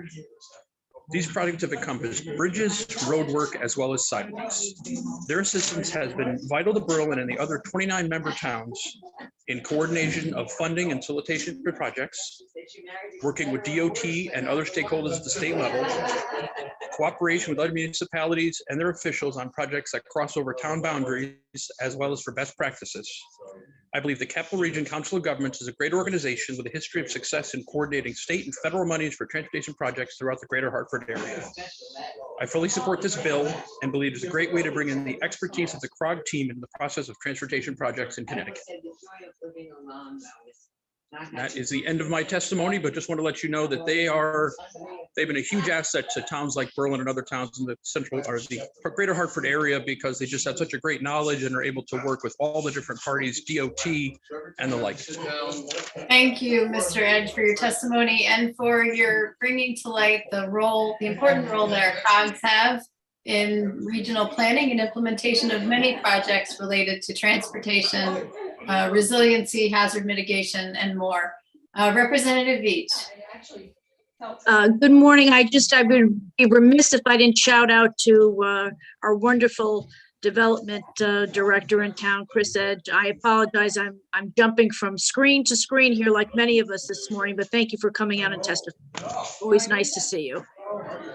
Thank you. I'm very happy to be here, and I think it's important to laud those who've done a good job, and especially too with our CROGs. I think they're very underappreciated because most people don't understand what they do, and I think it's important to show what has happened through the CROG, and that they should be more involved if they can. Great. Thank you, Representative Veach, and thank you, Mr. Edge, for being here with us today. Thank you. Thank you so much. Next on our list, we go back to our public officials. We have Deborah Shander, the Connecticut State Librarian. Welcome, and please proceed. Good morning. Thank you so much. Good morning, Senator Pisano, Representative McCarthy-Vahey, Senator Needleman, Representative Gupel, and distinguished members of the committee. As you've heard, my name is Deborah Shander, and I'm the state librarian. My responsibilities include the oversight of the Office of Public Records Administrator and the state archives, whose functions are to include the preservation and maintenance of public records. They fall under the state librarian's statutory responsibility to develop and direct a records management program for all state agencies within the executive department and the several towns, cities, boroughs, districts, and other political divisions of the state of Connecticut. This includes the development of records management policies and procedures for the state on the preservation and management of electronic records. So I'm here to speak on Section 5 of proposed HB 5428, which offers to develop and implement a process for the scanning and other digitization of records related to the administration of the state building code in a searchable and web-based public database. So I am very happy that the bill's authors seek to increase public access through available technologies and that they recognize the state library's role in achieving greater success here. That being said, we have a few concerns, some suggestions and reminders for the committee that you should be aware of regarding projects of this nature. So first, the language is vague concerning the records in question. So what is meant by the phrase records related to the administration of the state building code? Does this apply to both state agency and local records? Are these municipal building department records and or records related to the state building code from the Office of the State Building Inspector? Would this include every record in these offices or only specific records? So these are just a couple of the questions that we have in our office. So in addition, there may be security concerns about making information about these buildings available to the public. So clarification on the scope of the records would be most helpful in the development process. Currently, the bill also directs DAS to consult with the state library and the town clerks association. We would recommend including building officials, local fire marshals, and other officials involved with enforcing the state building codes to be part of the development of this database who will have similar questions to us. And finally, just two reminders. So one, any digitization process must follow the current public records policy. Number 2, about digital imaging and digital imaging standards, which is issued by our Office of the Public Records Administrator. This helps ensure the integrity of public records in Connecticut, that they're preserved and they're accessible for future generations. Second, along with any digitization project, it's important to be aware of our state retention policies. This tells us how long we need to keep records and in which format, and prevents any legal risk to agencies or municipalities. So with that, thank you for your time, and I would be happy to answer any questions. Thank you so much to our wonderful state librarian for being here to speak to these issues, which are so important. And as we're all together online, we understand that digital life is going to be more and more part of our future. And I know you've been before us on some other issues this year. First, I'm going to go to Senator Wong and then to be followed by Rep. Goupil.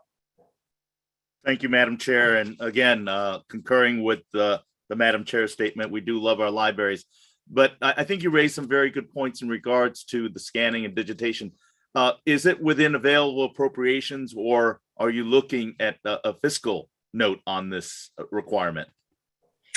That would, it is not something the state library is seeking, but I would recommend speaking with DAS about that. I know that DAS has partnered with an outside organization to do scanning, and we have a conversation with them scheduled for tomorrow to talk about this bill.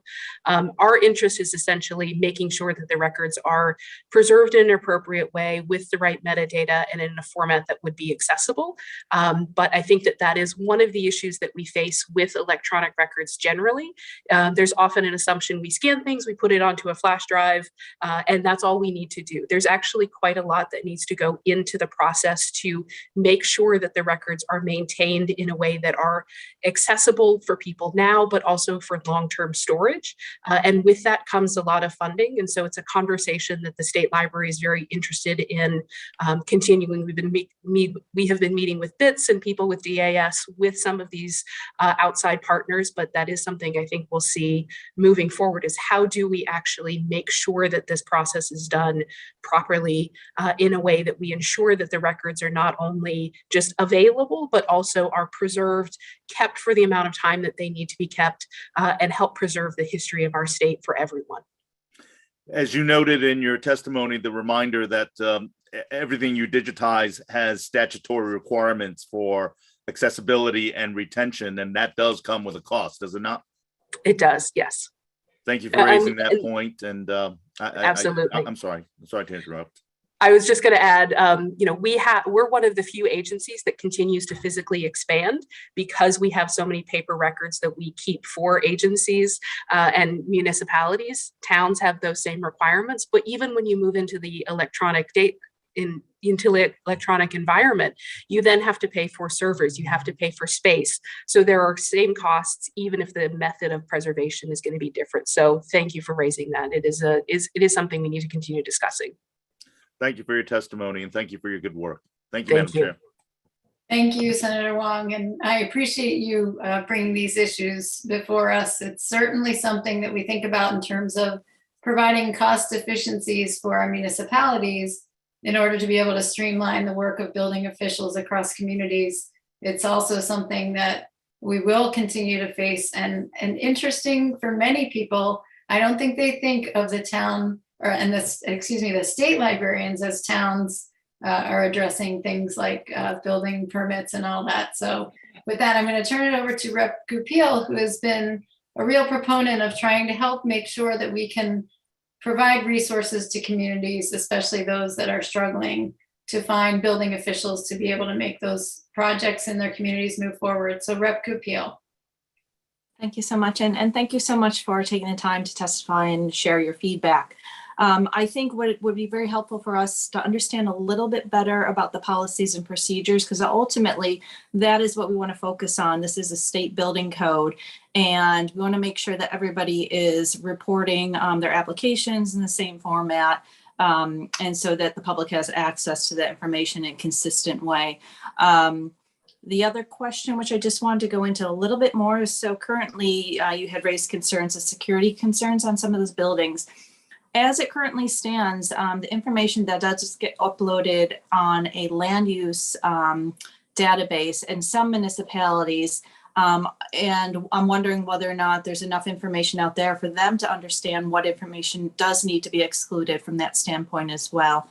So ultimately, the conversation that we're hoping to continue with this bill is to focus a little bit more on the policies and procedures and creating some standardization, and then further engagement on whether or not the scanning, digitization of these forms would remain on the local level, on the COG level, on the state level. So partnering with you to find out what is the best mechanism. A lot of the different towns across the state and cities across the state have already gone into digitization.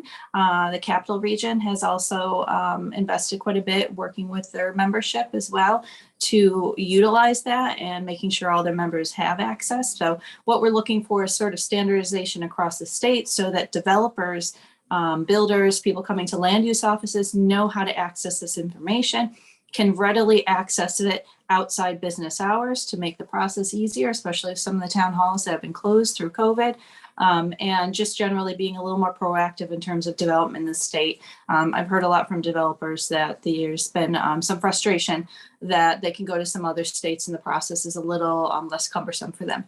So that is our hopeful goal. So sorry to throw a lot at you. No, that's very helpful. Thank you. And I would say this is a great conversation to have because we would support those policies as well. As we've seen over the last couple of years in particular, the need to access information beyond just business hours is fundamental, for example. So I would recommend if we do connecting our public records and state archives team with those working on this bill, and we'd be happy to answer more questions about the policies. We have schedules, policies about how to do this. With each of our agencies, we have a records management liaison officer who's responsible for working with our office in order to make sure agencies are complying, for example. And we also have a similar relationship with our town clerks association and other members there. So we have regular conversation with them about how best to make sure this information is available. And we've seen some interest in standardization and digitization. So, and we are very in support of digitizing materials. It's a question of, once you've digitized it, do you have to keep the paper record? Because I think most towns would say, okay, it's digitized, let's throw it away. But with our standards, we have to keep those, or we at least have to make sure who owns legal custody of those documents, making sure that whatever is done with the records is done appropriately. And we just want to make sure that that process is streamlined. It's one of the reasons we've been working with the Group Scan Optics, which DAS has been partnering with, and I know many cities and towns are working with as well to help them understand that part of the process too. So I think this sounds like a great step forward, and we'd be happy to answer any further questions or point you to the resources that are available. Thank you so much. And thank you so much, Madam Chair, for allowing the conversation continue. Thank you. And Rep. Goupil, I appreciate you pointing that out. I was thinking this is a great example of why we do have these hearings on concepts that oftentimes need continued conversation, but this is a really great conversation. Planning and development, I say, we are a committee that often works with those foundational issues that many folks don't see behind the scenes, but that are very important to the functioning of government and the ability of towns, community members, and our businesses to be able to help be productive. So thank you so much for being here with us today. And seeing no other questions or comments, we are going to go on to the next member of the public on our list. And number 17, Donna Hamsey from CCM, which is the Connecticut Conference of Municipalities. Welcome, Donna. Please proceed. Good morning, Representative McCarthy-Vahey, Senator Pisano, Senator Wong, Representative Zullo, and other members of the Planning and Development Committee. My name is Donna Hamsey-Carocha, and I'm an advocacy manager with CCM. Thank you for the opportunity to provide testimony on various bills before you today. The first bill is House Bill 5424, which seeks to include all tax-exempt property under the payment in lieu of taxes program or pilot program in the state. CCM supports House Bill 5424 as a common sense solution to many of the gray areas of the statutes that pertain to the taxation of property owned by tax exempt entities. We would be remiss, however, if we did not remind members of the history of the pilot program and its broken promises to municipalities with regard to providing these reimbursements to said municipalities. For that reason, we are cautiously optimistic as we support House Bill 5424, and would encourage the committee and the General Assembly to ensure that pilot is funded at 100% and adequate reimbursements are made to municipalities under it, especially as we seek to add more properties that apply. In our written testimony, I will direct you to our suggestion that the state stop the practice of sweeping funds in the municipal revenue sharing account, or MRSA, into the general fund, and rather use these funds as they were intended to be allocated to municipalities to offset revenue otherwise lost under the pilot program. House Bill 5429, CCM supports House Bill 5429 as it supports transit-oriented development around transit stations in our state. Transit-oriented development, or TOD, has been a state priority for many years, and as such, the state offers many competitive grant programs that offer municipalities funding to implement TOD projects. CCM believes this legislation simply supports the state and municipalities' interest in diverse housing stock, including affordable housing and economic development around these stations. Many municipalities have and continue to pursue TOD, providing more walkable, bikeable areas, mixed-use commercial and residential buildings, job-accessible housing, and retail shops around fixed transit sites. Connecticut has spent millions of dollars expanding our public transportation network across the state. The state invests in transit options to make it easier to work, live, and commute in and around our communities, creating more homes and more kinds of homes within a 10-minute walk around transit stations will unlock the opportunity these stations present to communities. Transit-oriented development will capitalize on Connecticut's already invested, the money that Connecticut has already invested in its public transportation system. And the last bill, House Bill 5361, regarding beach access, CCM opposes House Bill 5361 as, among other things, it restricts the municipality's ability to recoup costs associated with maintaining our coastal resources. We would like to make it clear that our opposition for this legislation does not reflect an opposition to access to such coastal resources, but instead a recognition that the property tax-paying residents of these municipalities are subsidizing the maintenance of these statewide resources. By restricting municipalities' ability to assess fees that support adequate funds to stabilize maintenance and service costs to the host municipality, we are putting further strain onto the already stressed property tax system. We are concerned that the cap of 50% of resident fees is arbitrary. Thank you. I'm wrapping up. And has not been come to with any review of what the costs actually are to support these resources. CCM would suggest instead a study be done of what the costs to the host municipalities are to maintain these statewide resources, and then consider whether placing a fee makes sense and how the state can and should support these communities. That's my testimony. I'm happy to take questions. Thank you very much, Ms. Hamzy, for your testimony within that time. That's wonderful. I will just point out that in the language of the final bill that you referenced, 5361, related to beach access, I believe we had a drafting error, and the intent was to say essentially 150%, so that non-residents would not pay greater than 50% more. So I just wanted to point that out, but I appreciate you raising that issue, and I think that we'll be hearing more from others related to that going forward. And I also will just note, it's nice to see you in the daylight. I know many times you've been with us in the later evening and dark hours. So thank you so much for that. Senator Wong. Thank you, Madam Chair. I'll be very quick. Hi, Ms. Hamzy. How did CCM reach a decision to support 5429? Was it a gathering of votes of all the membership, or is it the executive board who made that decision to support the bill? Thank you, Senator Wong, for the opportunity to discuss our process at CCM for policy-making decisions. CCM is, I'd like to make clear, a membership representative organization.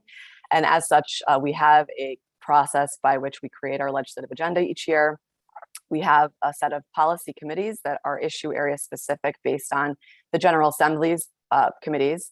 And in those discussions, member municipalities who have been appointed to these committees by their CEOs or chief elected officers discuss possible legislation for the coming legislative year to be included in our CCM policy agenda.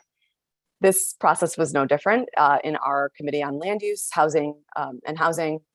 This conversation was had. It was suggested that we support transit-oriented development, an issue that was not taken passed the finish line last year, and that thus we're looking to support this year to provide this as of right opportunity.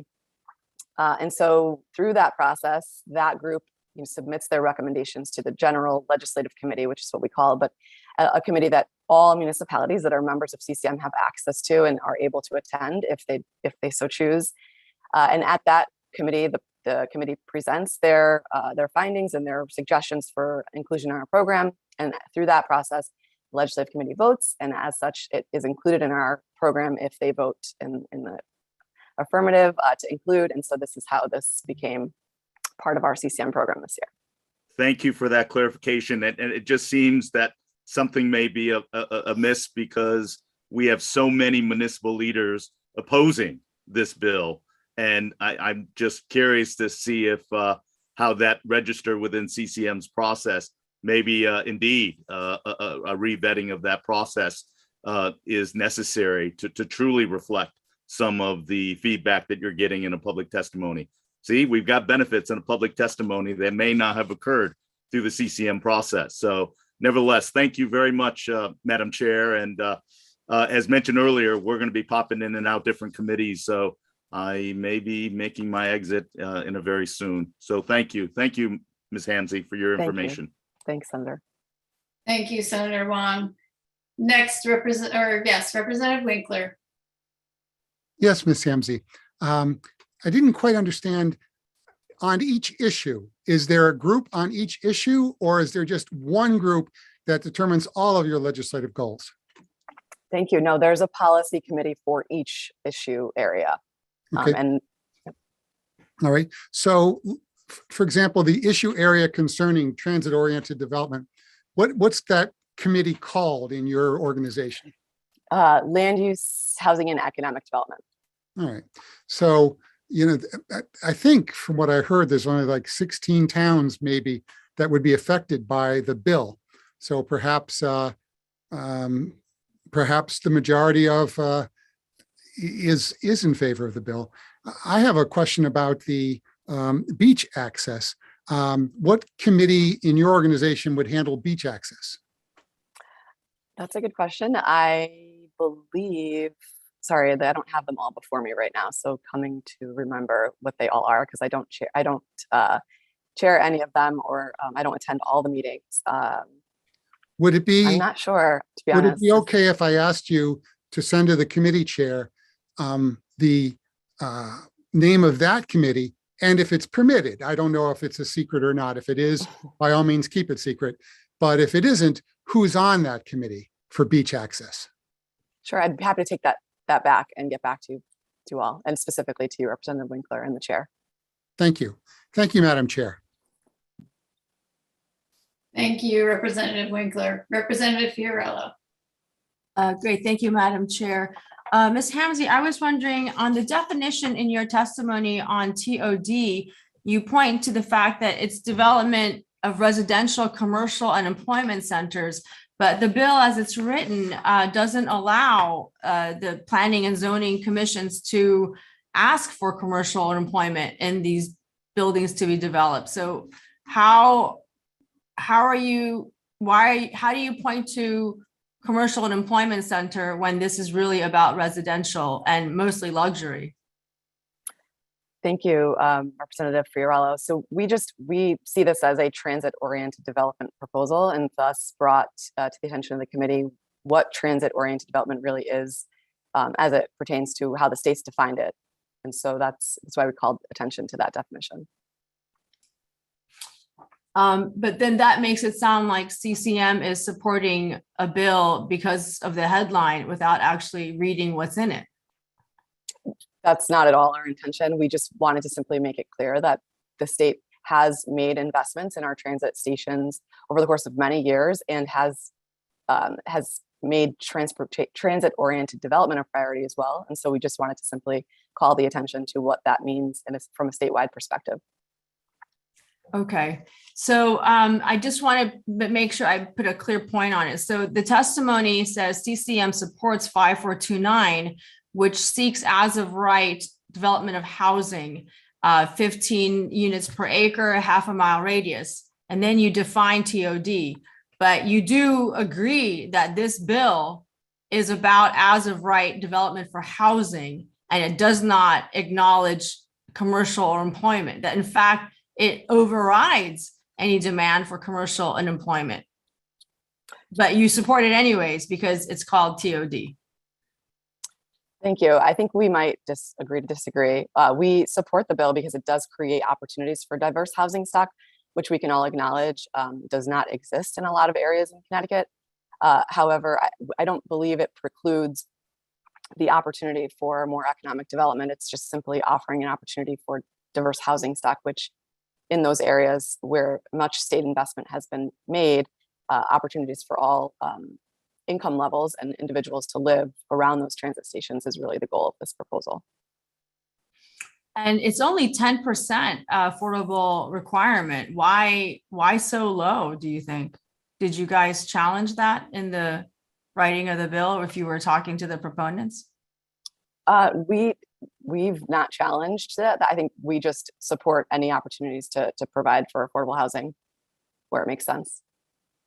Okay, thank you, Madam Chair. Thank you, Rep. Fiorello. Ms. Hamzy, do you believe that the bill, as Representative Fiorello suggested, would override the commercial and employment opportunities, or does it simply allow as of right for residential development and then any TOD with a commercial or employment would go through a special permit process? I absolutely agree with the way you've characterized it. I believe that this provides an opportunity for diverse housing stock, but does not preclude an opportunity for increased commercial and economic development within those areas. Okay, thank you. Thank you very much. I also will ask, how many members of CCM are there currently? 168. So all but one community in the state are members. And, yes. And you said earlier that literally every community in the state has the opportunity to provide and cast a vote on any policy committee, not just, so whether it's related to beach access or pilot or TOD, communities have an opportunity to weigh in. And I would imagine that you don't always have unanimous votes when you have those votes. Is that correct? That is absolutely correct. And so generally speaking, is it a majority, a democratic process whereby a majority would set that agenda, the broad agenda? Obviously you have bills in other committees and elsewhere. That's correct. We provide the opportunity for input, and we create our program based on the majority's will. Yes. Okay, thank you very much. And I appreciate your being with us and for all the work that you do to help our committee understand the needs of the diverse communities throughout our state. It's very much appreciated, Ms. Hamzy. Thank you for the opportunity to be Have here. a wonderful day. And likewise. We're going on next to back to our officials list. I believe, Madam Clerk, that First Selectman Fred Camillo is next on our list, and I do not see. That is correct, and he should be in there as a panelist. I saw his name. Oh, there he is. Our former colleague in the House, First Selectman Camillo. It's wonderful to see you. Welcome. Great to see you, Representative. I thought I was further down the line there, so I'm sorry I was working on something else. But it's good to see you all. I'm here to testify on 5361 and 5429. I'll take the beach access one first. Again, Senator Cassano, Representative McCarthy-Vahey, Senator Wong, and Representative Zullo, and members of the Planning and Development Committee and the public. Good to see you all. My name is Fred Camillo.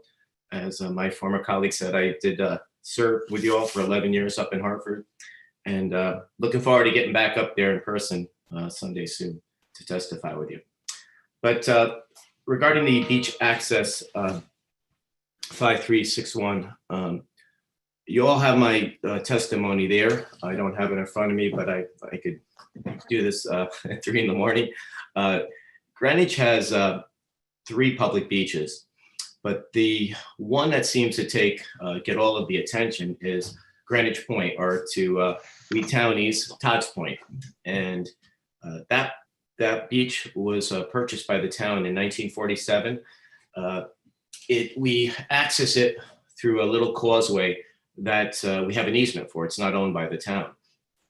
So as you heard Representative Meskers before, it's about 1,100 spaces there. It's very, very small. We have capacity issues. And about 20 years ago, the town was sued about this particular beach, not the other ones.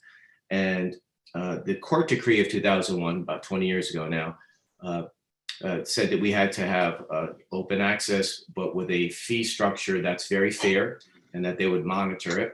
And so officials from our finance department and our Parks and Recreation department got together and they figured out a day pass and a car pass that was in line with all the other communities. And since then, we've been held at being, conforming with the decree.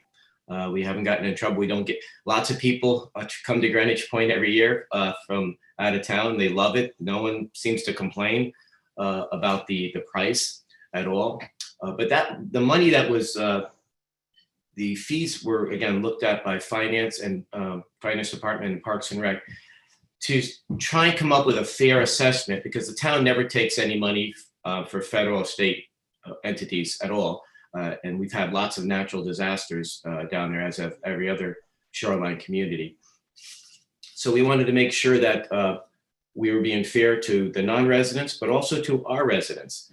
I know lots of my former colleagues up there always talk about, pay your fair share, and I agree. And so we want to make sure that people who are using our beaches pay their fair share too. And the way this bill is written, whether it's 50% or 150%, it doesn't come close. And it's something that, a lot of the, I remember debating a professor from UVA last year, 2 years ago. There's a misconception about Greenwich, about the exclusionary policies, which is non-existent. We have open access. Again, it's just, we have a fee structure that's found to be in compliance with the court decree. And just to note that during the pandemic, we were one of the only towns that still left our beaches open during the winter, except for Mr. Camillo, January your time has 2021 concluded. when we went into the red zone. After that, we First Selectman came out Camillo. of it and went right back to the normal policy that we had there. So First Selectman Camillo. I'm very, very confident, Representative, that Greenwich will continue to be a very fair community when it comes to accessing our beaches and our parks. So I'll. You're First Selectman Camillo. There you go. So I was just going to say your time is up, but I have a feeling that you will have some questions so that we have some further conversations. We've got 2 representatives with questions. Thank you for being here with us. Rep. Fiorello. Thank you, Madam Chair. I thank you, First Selectman Camillo, and I just wanted to give you time to complete your remarks, and then I do have questions. Thank you. Sure. And, Thank you. and perhaps, Rep. Fiorello, if you want to ask a question and I'm sorry. that would be great. Thank you. First Selectman Camillo, did you have more you wanted to say? And I could go on for a long time, but in the interest of time here, I know there's lots of bills today, but I'd love to answer some questions on this and then get over to 5429. I would love to hear what you have to say. What do you have to say about 5429, First Selectman? Sure. Okay. Well, in Greenwich, we all are for TOD and walking and having pedestrian-friendly districts and neighborhoods. We really take affordable housing seriously. We're one of the few towns that has a housing authority that's doing a great job, as you know. And in my first 3 budgets, I put money in here on the local level for just that, making it easier for people to walk around and to get to mass transit. But this bill does not do that. This bill would allow 15 units an acre with only 10% affordability. What good does that do?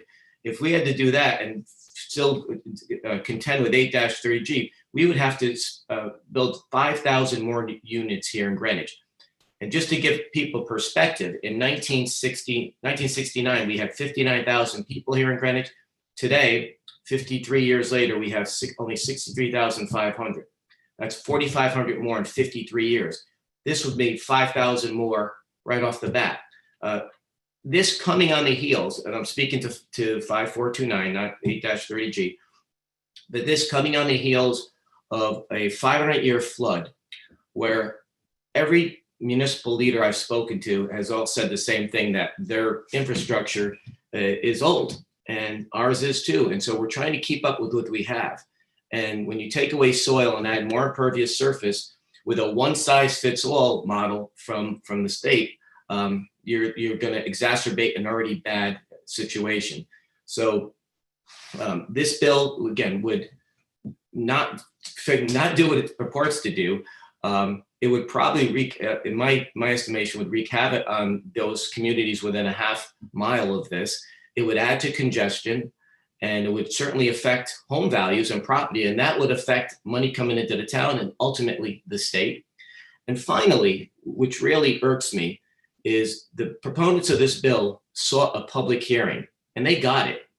Yet this bill would deny that very same right to the residents of all 169 municipalities. Think about that. Let that sink in. This would deny the same right that the representatives that put this bill in receive today. It's very, very undemocratic, and it's a very bad idea. So I'll be happy to take any questions. Madam Chair, can I ask my question? Okay, thank you, Madam Chair.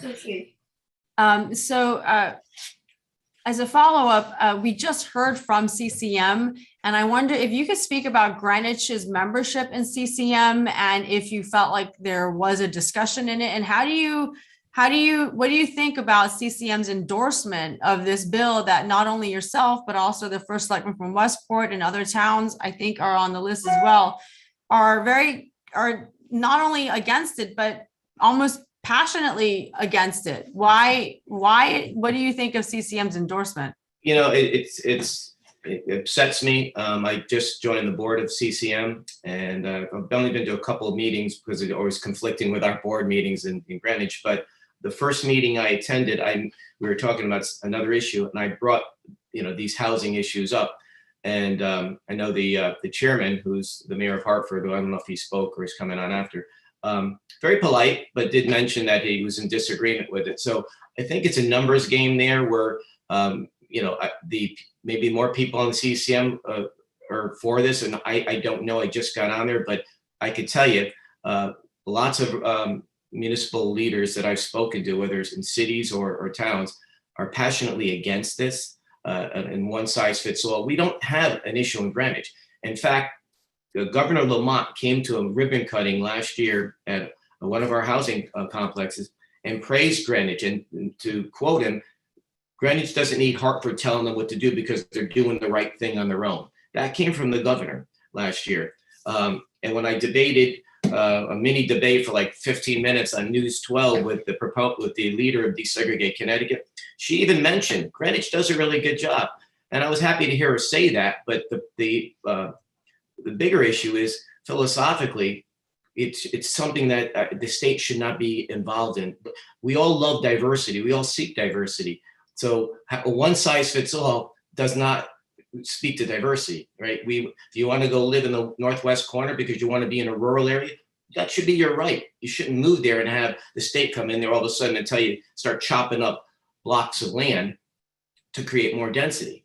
So the same thing, if you want to live in the city, you go there because you want to have a more active lifestyle and be around more things. It shouldn't the state shouldn't come in there and make it more like a suburb. So I'm strongly against this bill, and it doesn't even do 5429 what it purports to do. It really doesn't. But all in all, it's just a very, very bad concept. And just one more question is, and for the folks who are listening here and also my legislative peers, could you help people to understand the real genuine diversity of housing that is in Greenwich? Yes, we have the affordable housing by the authority, and we have, plenty of luxury housing as well, but we have a whole variety of housing that is offered by our schools, the hospitals, the nonprofits.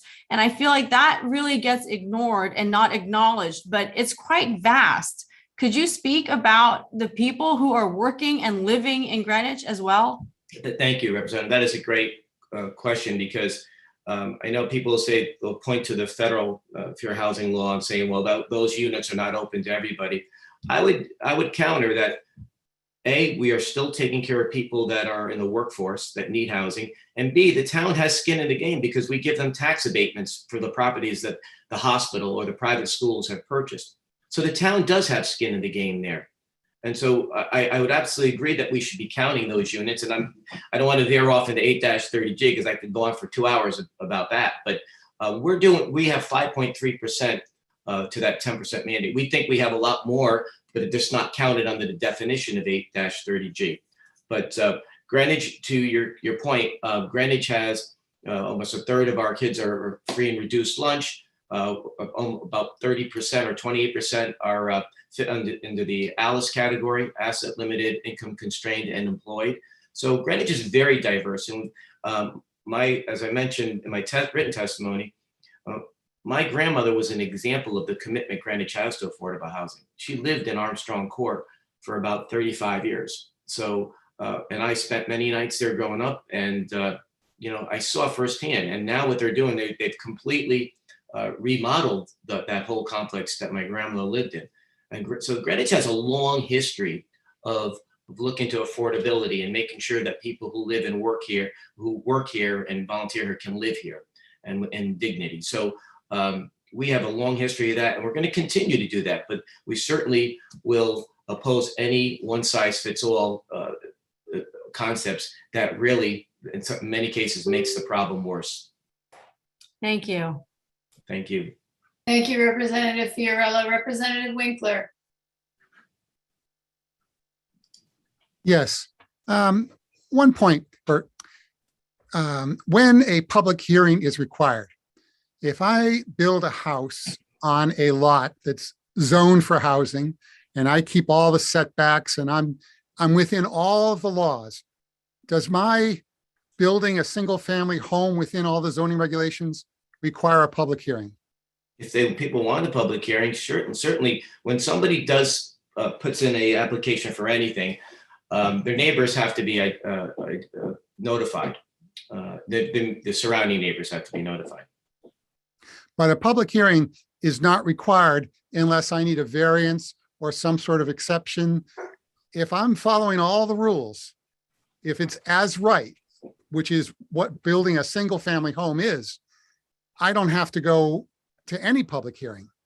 No, that's not true. We have public hearings all the time. Whenever there's applications, neighbors, if they oppose it, they will go there and they will make their case to the zoning commission.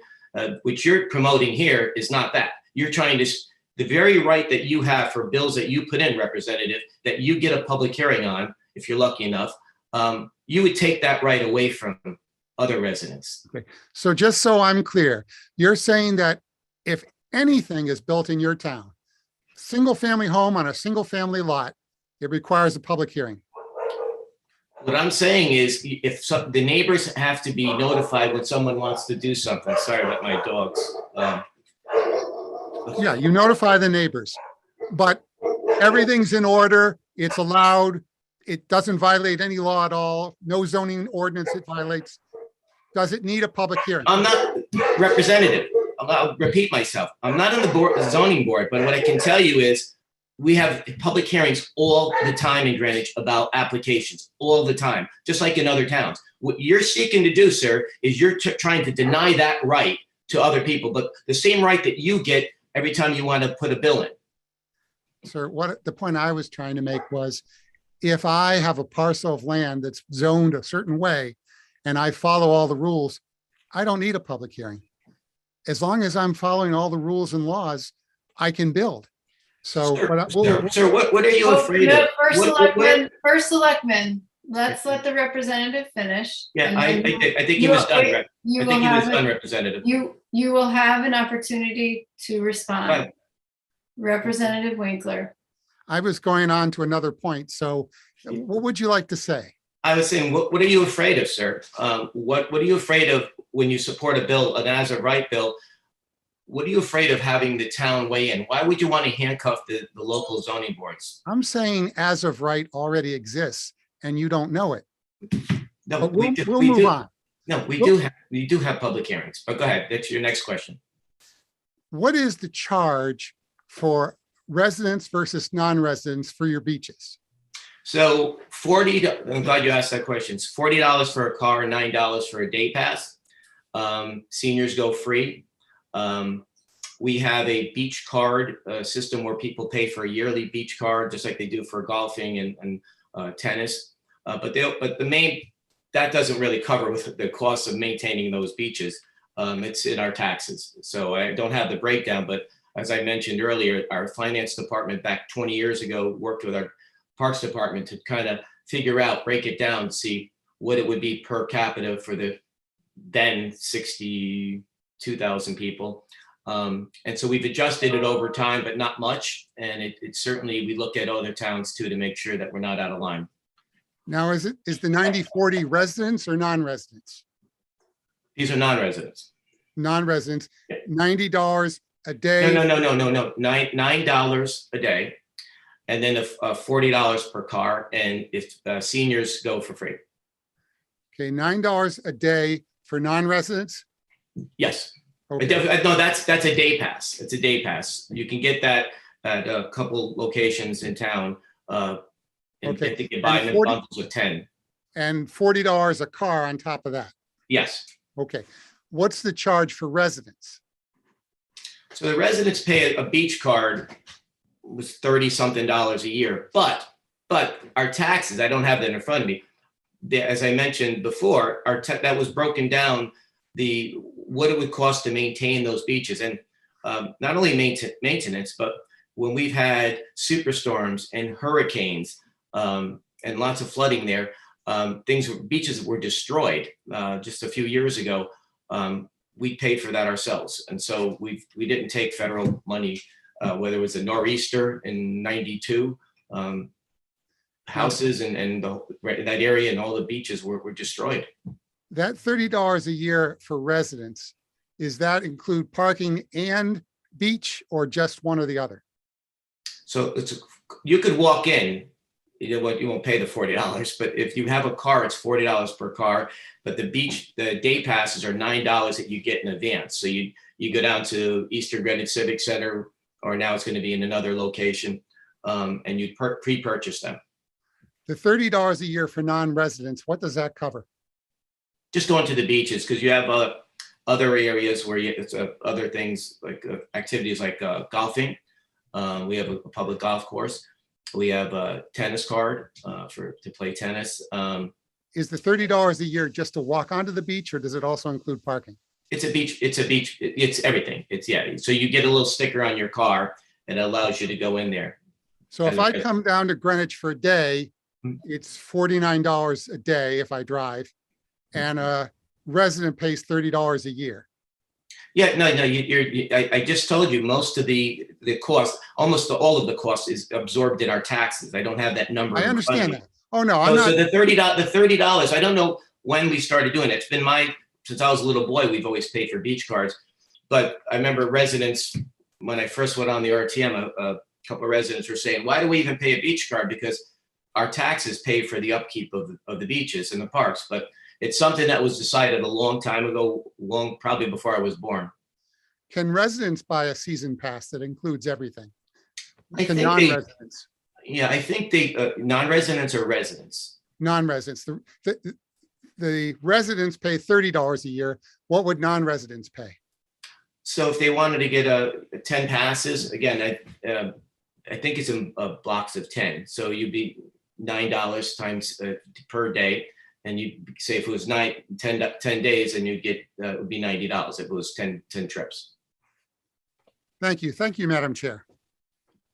Thank you very much, Representative Winkler. Rep. Camillo, I keep doing this today. I'm bringing you back to the House, and many others who were never here, actually. I appreciate just some of the things that you said about the 2001 court decree, and something of interest to me, and a question that I have is, you referenced that you're still under decree and that has to be monitored? Is there someone that you have to actually check in with as a town? If, for example, you seek to raise the fees, right, for inflation or, other costs, is that a requirement still for you as a community? No, I don't believe so, but I'm not 100% sure. I know that every time we're very careful about raising fees, even on whether it's residents or non-residents.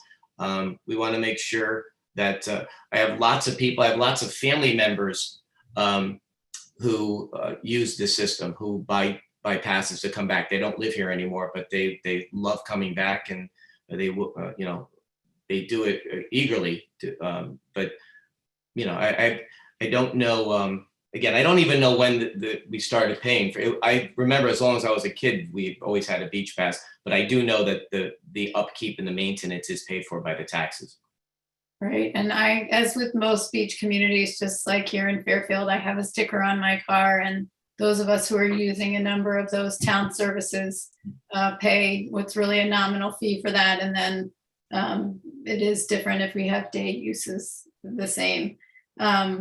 I just want to go back for a minute to the as of right. And I know that, you and Rep. Winkler were having a little bit of a back and forth about that. And I think it's something really important. Actually, I, for one, as a member of this committee now, in my 4th year, I've learned an awful lot about zoning and how it works. And I think I have, a comment and a question for you, because there's a lot of emotion around this issue. And I think there's a lot of passion that people have. And what I just want to go back to that piece, that the state enabling statute 8-2, which is the zoning framework that all but 2 of Connecticut communities pass their local regulations under. And then when our local municipalities pass regulations, they have a public hearing process to allow for zones to be created, and within zones, certain things can be done. And we use that term as of right. So in other words, there are parameters that are framed such that every single building that happens doesn't require the public hearing process. However, when those parameters are exceeded, we have to go, and I'll use my own home as an example. When the time came that we were adding on to our home as our family was growing, we had to go before the Zoning Board of Appeals because we were not in compliance, or we had a non-conforming lot that was from, quite a long time ago. So my question for you is, and I think what you're very passionate about, is that sense of there should be the opportunity for public hearing. And I'm wondering, from your perspective, with this proposal or with others where we have that as of right, and I know I'm asking you to speak for others, but if you were to put yourself on the other side of the issue, what would you say the reason for that as of right would be, in your perspective? Why is that request being made by the advocates who are seeking this from where you sit on the issue? What do you think about that? If you want to, I'm asking your opinion, so. I'll give my best. It's hard for me, to get in the head of somebody else, because I don't know what the motivation is. I can only guess at what the motivation is. But when you want to take away a right to oppose or to tie the hands of a local zoning board, then you start to say, well, what is this all about? And then the fact that, again, you want to make areas that are not, within a half mile, that are not densely populated, and make them put up to 15 units per acre, and only 10% are affordable. Who does that serve? Unfortunately, I have lots of friends that are in the development business, and they're all fine people. But this is not helping. This is not pushing the affordable housing mandate down the field, the ball down the field. Again, you've heard before, if we had to get to 8-30G, the way it's written now, we need 1,200 more units, but 3,800 more at market rate. That's 5,000. That's undoable. You can't do that here. And we all love our towns. You love Fairfield. I have lots of relatives in Fairfield. And I love Greenwich, and I love the state of Connecticut, and I love its diversity. But when I see bills like this, it does, and it makes me angry. And it makes lots of people angry, because you're trying to solve a problem where there is none. We are working really, really hard. And as I mentioned, referenced the governor before, We've always worked hard on this. And I'm so proud of our Greenwich Communities, which is our local housing authority, because they're doing so much great. They're not just adding units, they're actually taking the old units, the units that I slept in as a kid, and they're making them brand new, and they're like beautiful townhomes. So people just love it. And the fact that we're constantly having to defend against bills like this, whether they're well-intentioned or not, we're just pointing out what the deleterious effects that would be, the negative consequences that we feel would come from that. Well, I thank you for engaging in the conversation with me. And I know over the years we've been able to do that. And I really appreciate that. And one of the reasons why I ask it is one of the primary reasons why we have hearings is so that we can hear from those diverse viewpoints and understand. And, you know, my impression and experience is the sense that we have a supply issue, not just with affordable housing, but with housing as a whole. And we're all trying to figure out, yourself included, that's what I hear you saying, how to go about. We want to grow our state. We want our state to be a place where, and I know, you know, people who want to be able to stay in their communities or new people moving in. And I think that that's part of my hope in this committee. And I think it's sometimes hard. I'll reference a school presentation we had the other night talking about dialectical behavior therapy and holding opposing concepts together in tension. And I think sometimes it's hard in these conversations. So I appreciate you taking the time to be here, and for all those who are willing to really engage in this and understand that, you know, we are doing a lot within our own communities, but we also have other issues that need to be addressed that are bigger picture. And I think we'll be continuing to have these kinds of conversations going forward into the future as we try and address that. So I see there's another hand, Senator Champagne. Thank you. First Selectman, I guess my question is, when we were talking about the zoning, when we talk about certain zoning, in order for it to be housing, there has to be a plan put together originally. And that's what goes through zoning, especially developments. They have to go and get the development approved. And then as the individual homes go in, it's not needed. But myself, I feel that this is an overreach by the state, and the hearings have. And as far as affordability and stuff, I think maybe if the state can start working and lowering the taxes, the tax burden for people, then they actually could afford more in the state. But as the last statistics continue to show that there's an exodus out of Connecticut, and it's an affordability problem. But if this is removed from the local towns and the state does take over, what do you think the biggest what is the biggest problem that's going to affect your community? Well, thank you, Senator. I share your concern about the exodus. I see it all the time. I've seen it for years. It's picking up now, I think, with the remote work aspect now that the pandemic brought out. I think that's made that increase that mobility to go down south. But I really do worry about when I see people getting flooded out all the time, and you know, and as I mentioned before, when I speak to other first selectmen and women and mayors, they say that their infrastructure, it's an issue. You're talking hundreds of millions of dollars, probably in most towns, and so we're trying to fix that and fix the problem.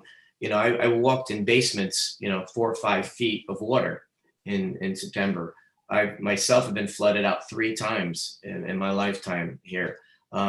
It's a dangerous situation, and it's something that, you know, it's heartbreaking to see when people, you know, their insurance doesn't even cover half of this stuff. So in my case, it never covered anything. So, and I had flood insurance. So I worry about constantly building. As you said, I would focus more on jobs, right? Lower the taxes, make it easier to live here, right? When Connecticut was an economic powerhouse prior to the 1991 and the income tax, right? It was sort of like a tax haven. People loved to come here, and that's why it thrived. We've chipped away at that, unfortunately, and you've seen now where we battle Illinois and New Jersey for last place on business friendliness. We don't want it. Everybody coming up here is, Representative McCarthy Fahey was saying, everybody's up here trying to do their job and to make people's lives better in their districts and throughout the state. But the policies of the last 30 years have not done that.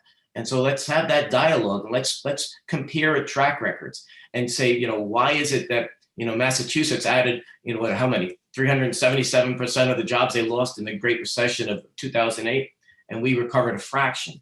So let's focus more on that, and I think the people will come, and will certainly I agree with building things towards where mass transit is. I think that's a great idea, but this bill does not do that.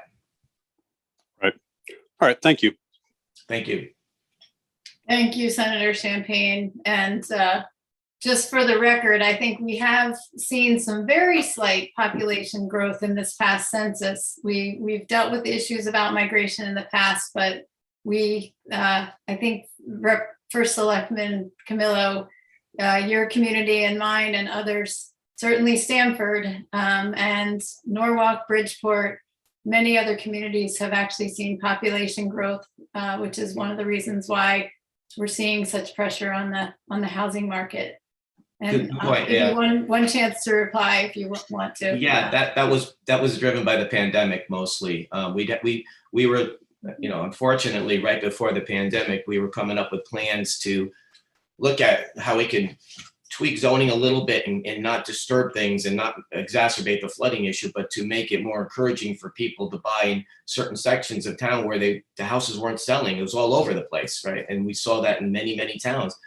What the pandemic did is people moved out of the city, and the ones who didn't want to move down south, who wanted to stay close to their families on the East Coast, were coming to Greenwich and to Fairfield and to Stamford and to Norwalk or Westwell. And that, thank God, that was a silver lining. And so people say, well, there's too many people coming out. Well, yeah, but we welcome them, and we just have to figure out a way to make sure that any building that goes on has the ability to absorb the water in mind. And it's something that every town is going through, not just ours.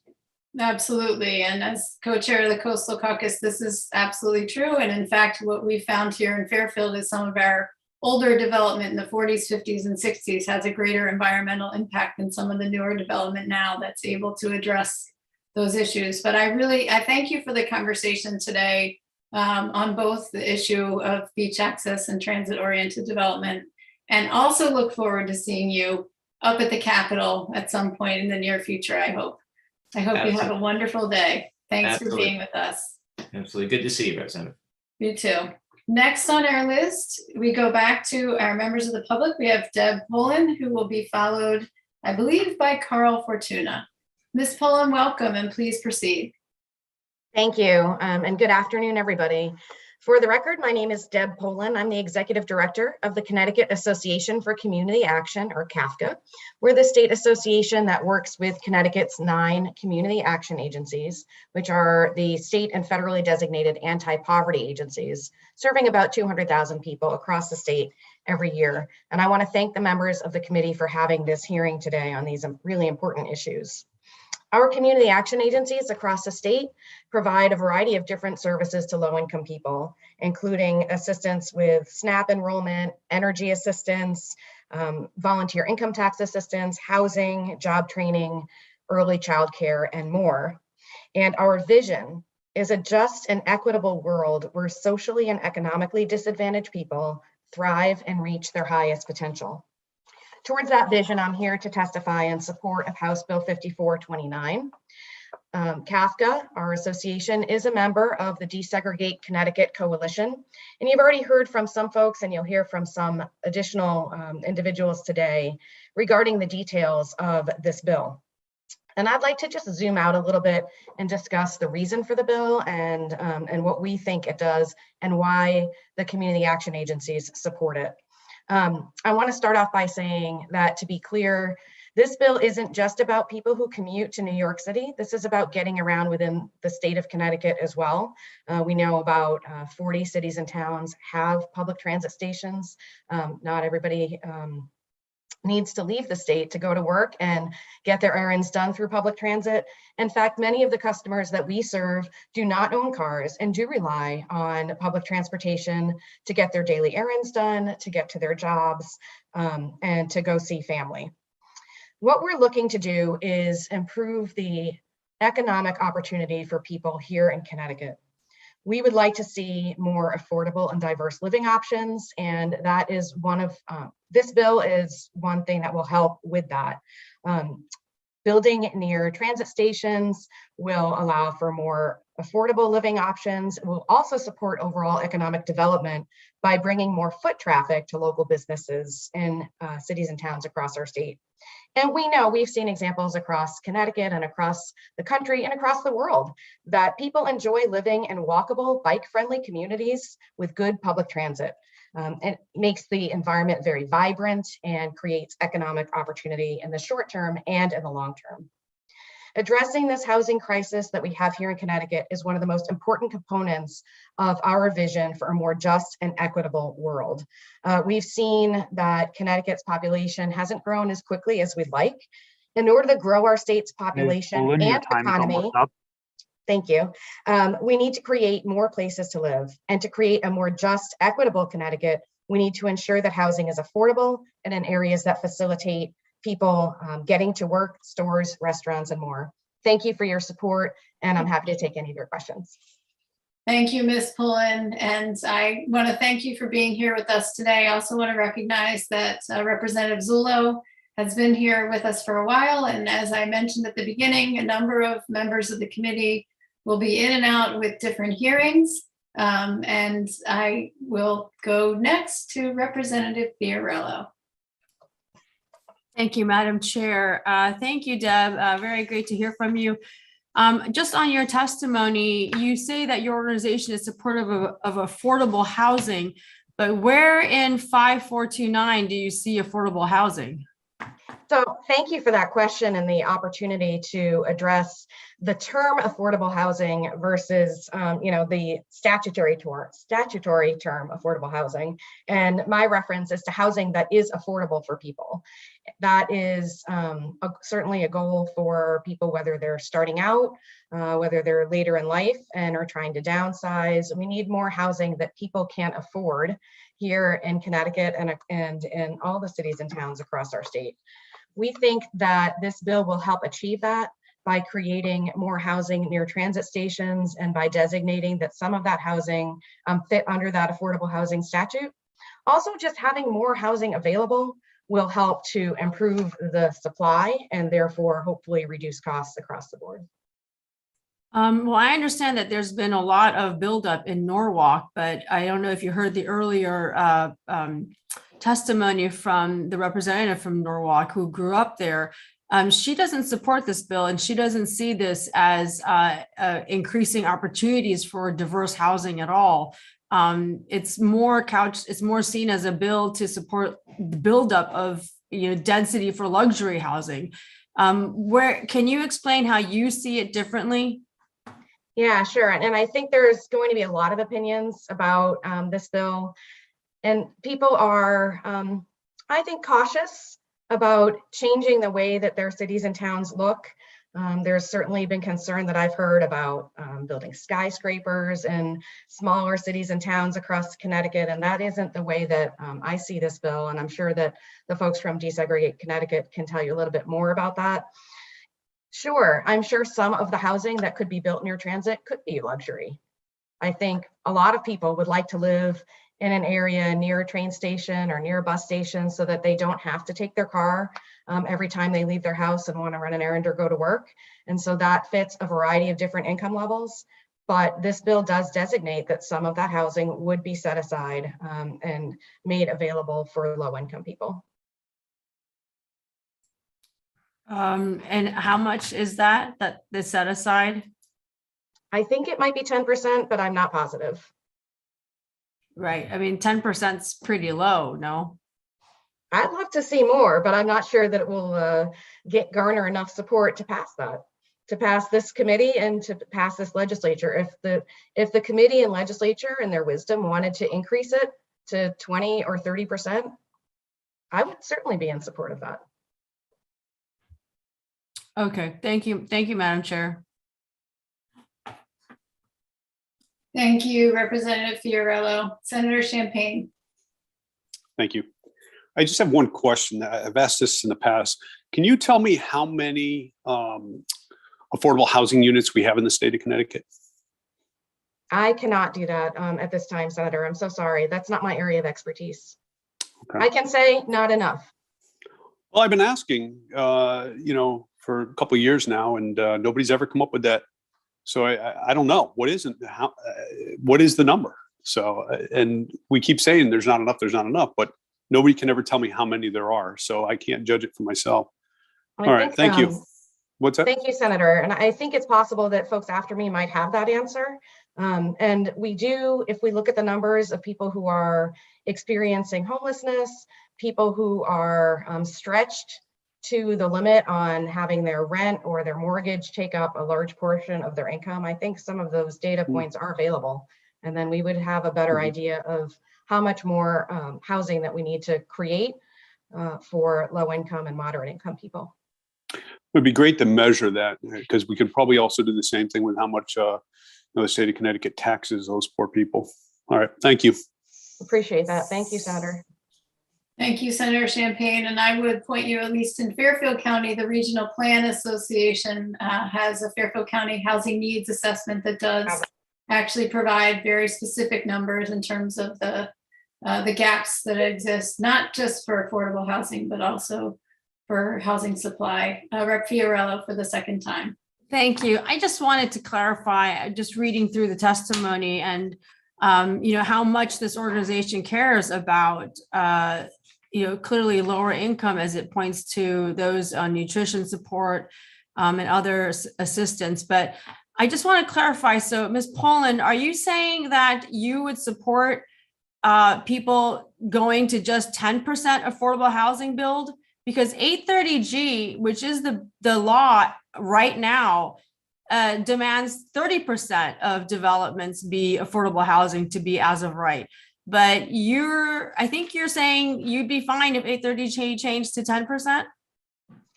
No, Representative, that's not what I'm saying. And thank you again for the opportunity to clarify.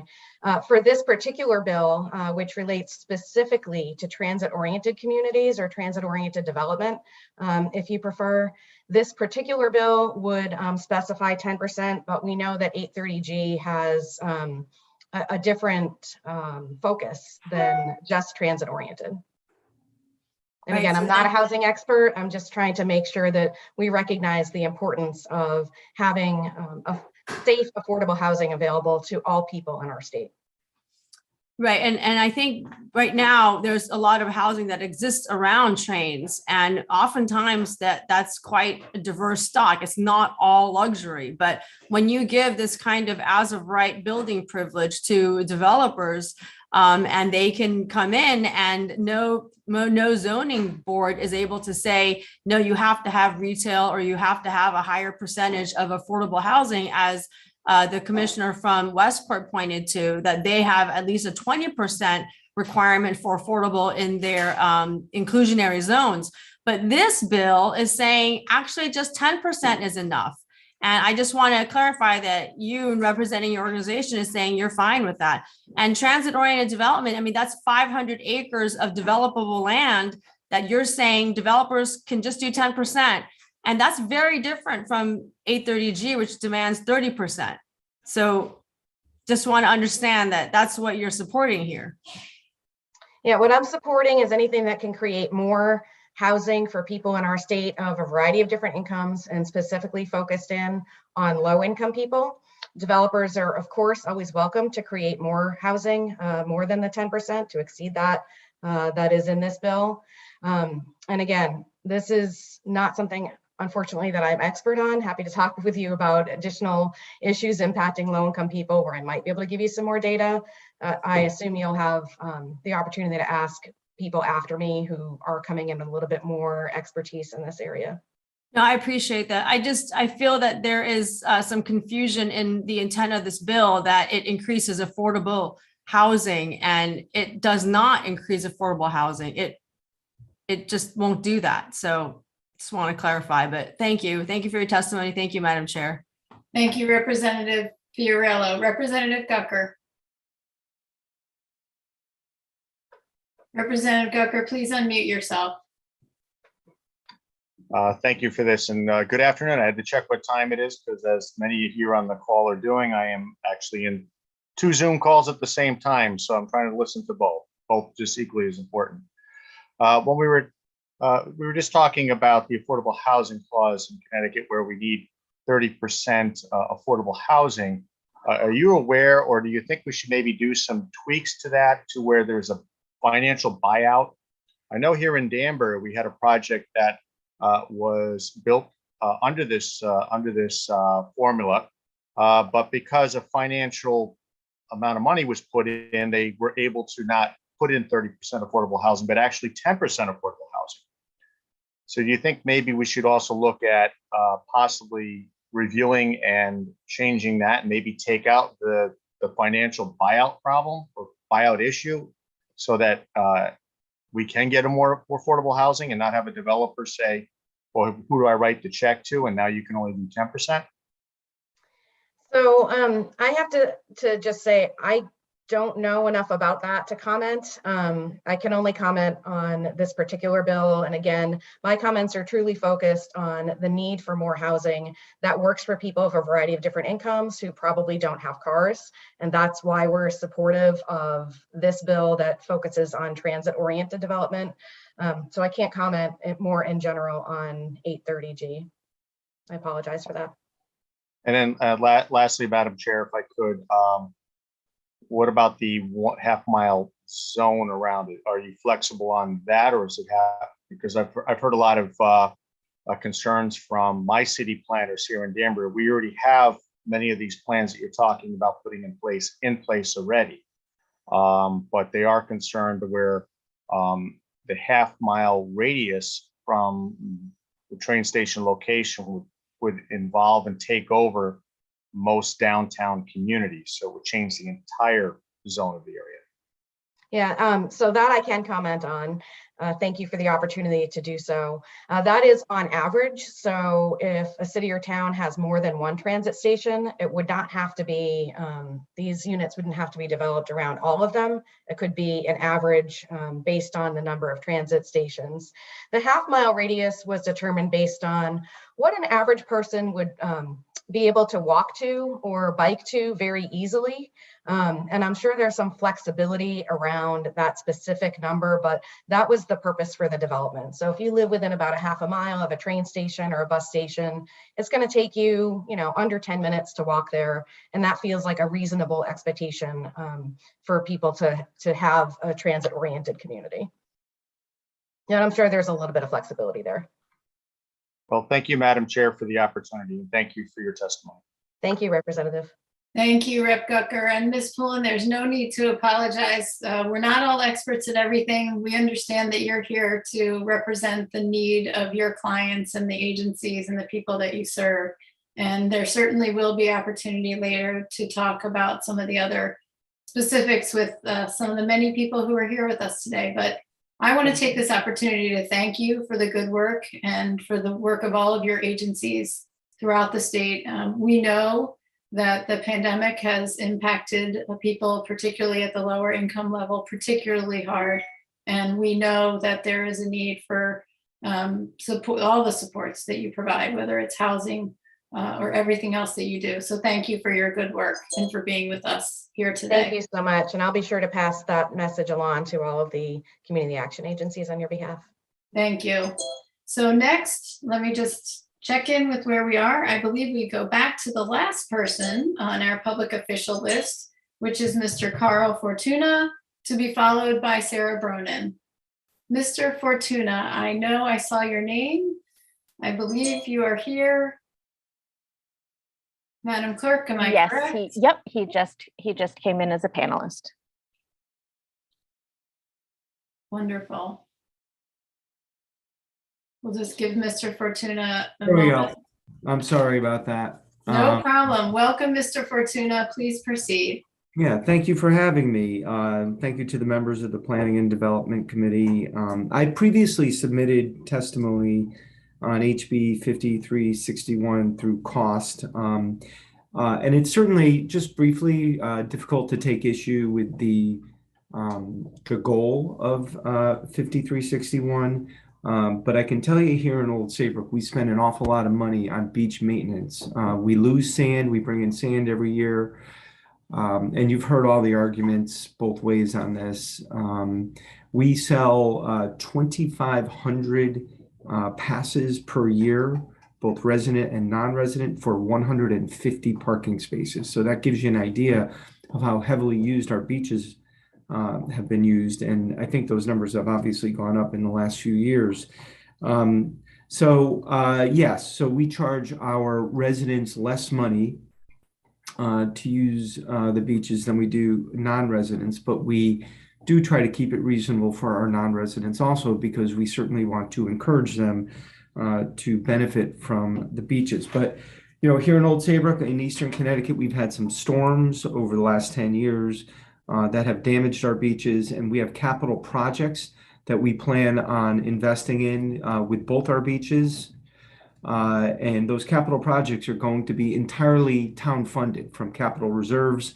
We're not going for grant money on this, no federal money from the state or the feds. And that money will be coming from the town of Old Saybrook coffers and Old Saybrook residents. So the ability to charge a little bit more for non-residents over residents, I think, is an important factor in allowing towns to properly maintain their beaches for all the residents, both non-residents and Old Saybrook residents. So, and then briefly, if I may, I do want to comment on 5429, because I've heard so much about it this morning, if I may.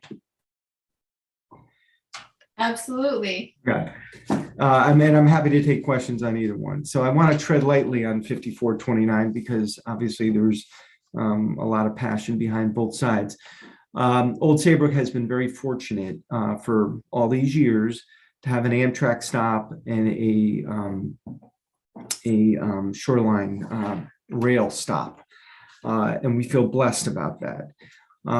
We had a developable tract of land, a large piece of land right next to the train station that for years developers came in and said, you let us build a Home Depot here. And we said, no, we don't want a Home Depot here.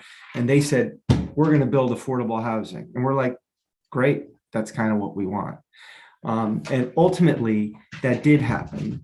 And we had a developer come in, they built 187 units.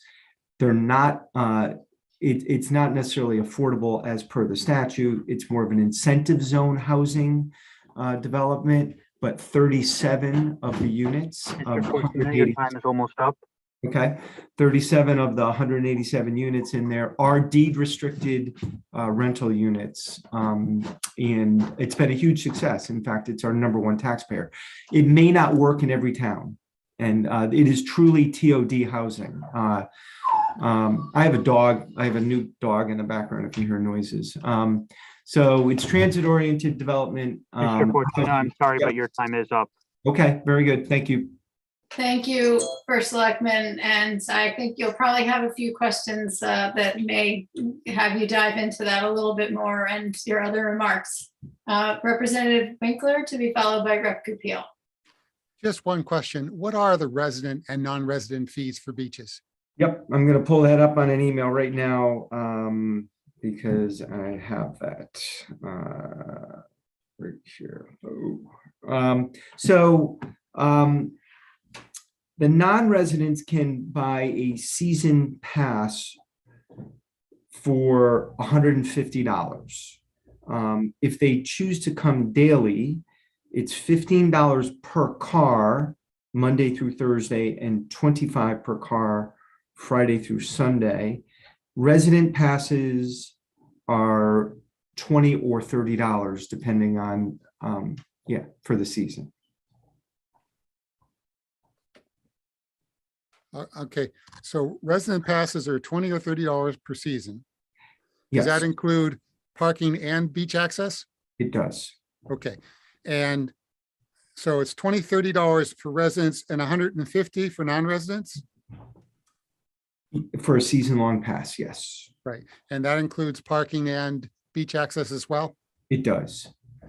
And if you don't buy a season pass, is it $15 per car and $25 per car on Friday through Sunday for both residents and non-residents?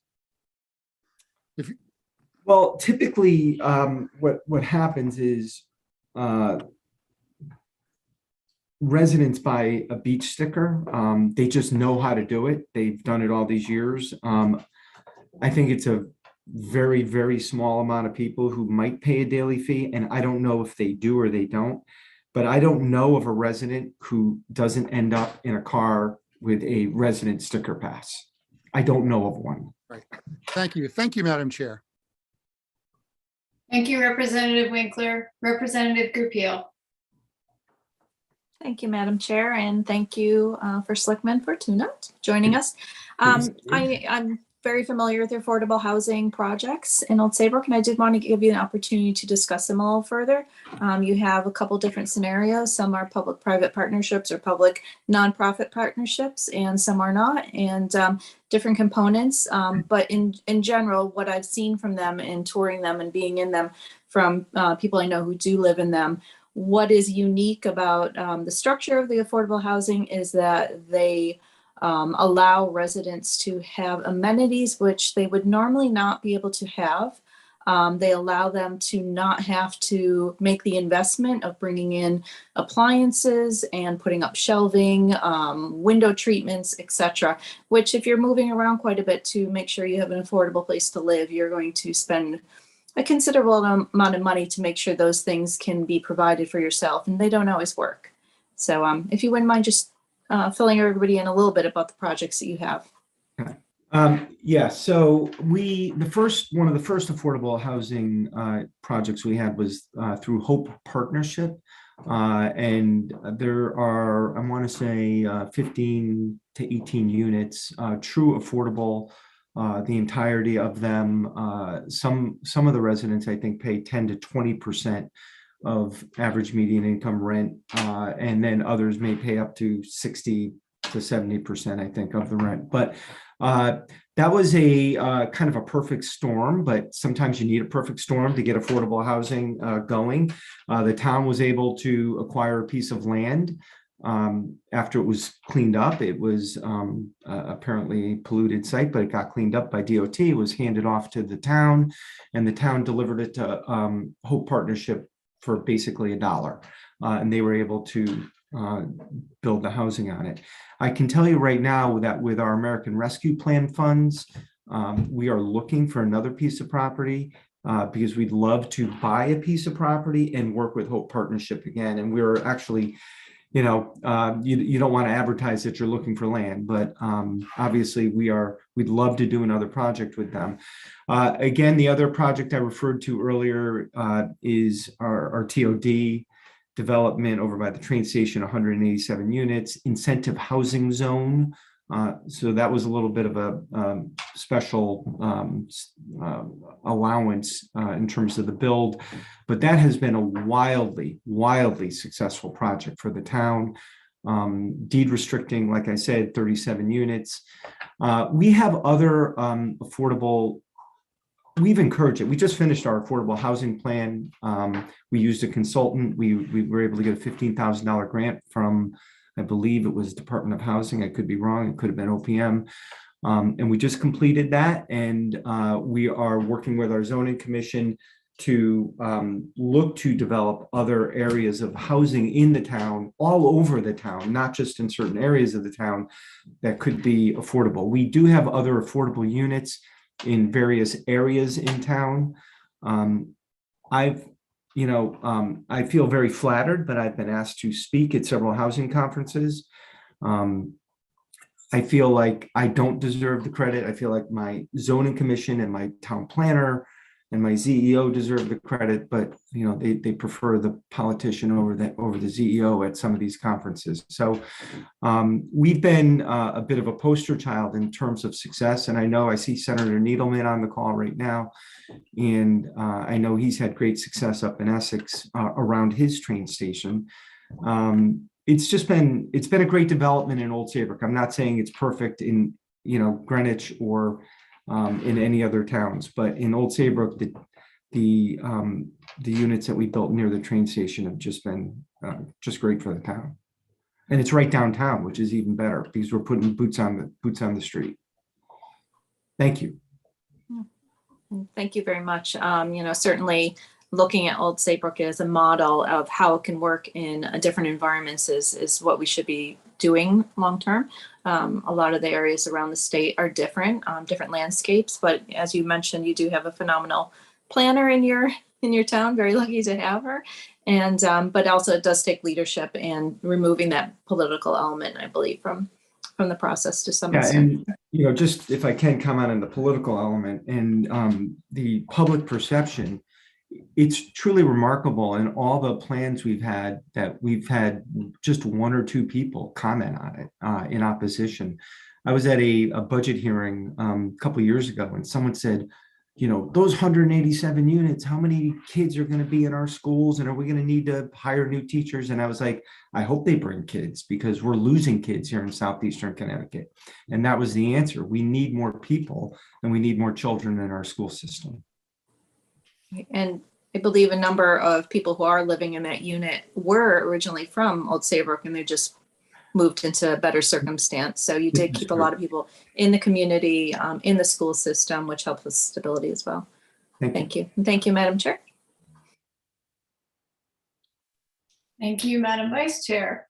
Senator Needleman, are you up? Speaking of vice chairs, it's nice to see you this morning, Senator. Morning, and nice to see you, Representative, running a fine hearing as always.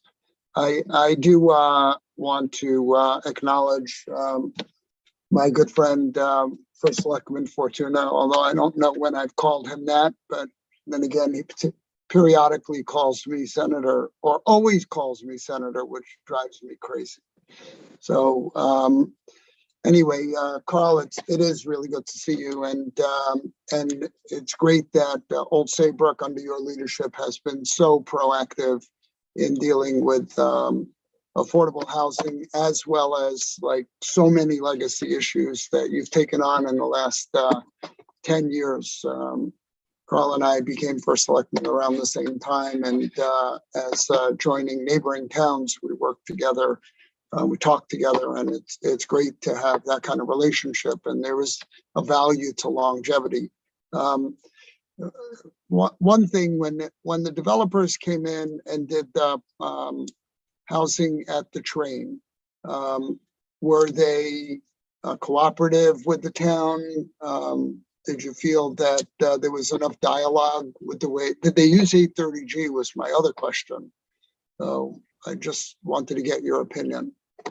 I didn't hear what you said about 830G, but they were very collaborative with the town. And in fact, they were collaborative with the state DOT because it was right near a train station. And the state originally wanted to acquire that piece and put in 400 parking spaces, to which we were like, are you kidding me? You want to put a sea of asphalt there. So we had several meetings, and I have to say the state DOT was wonderful, and the developers were cooperative in this. And we kind of came up with, we were all at the table, and the state built their parking lot in a non-intrusive way in that area to allow for a really successful development. So we had everybody at the table for at least 2 years, having multiple conversations to make that happen. Well, I appreciate that. And my experience has been the same. I mean, we don't have a transit-oriented district, although we had 3 buildings built with 30% affordable housing right near the Essex steam train, although that's a tourist train, not a train to anywhere. And I found the developers to be pretty good to work with. They were not coming in here in a town with height restrictions and looking to build buildings that were 12 stories high or anything. There's always the recognition that those of us that don't have sewer systems have limitations no matter what. So they're not the big bad wolf, and a good mix of affordable and middle and higher level, housing values or rents are not a bad thing. And I know the development in Old Saybrook, I think it's run well, just like ours is. And I am proud of the fact that you and I have really led the charge in the area on doing as much affordable housing as we possibly can in the most reasonable way possible. I do want to make a quick plug for Hope Partnership.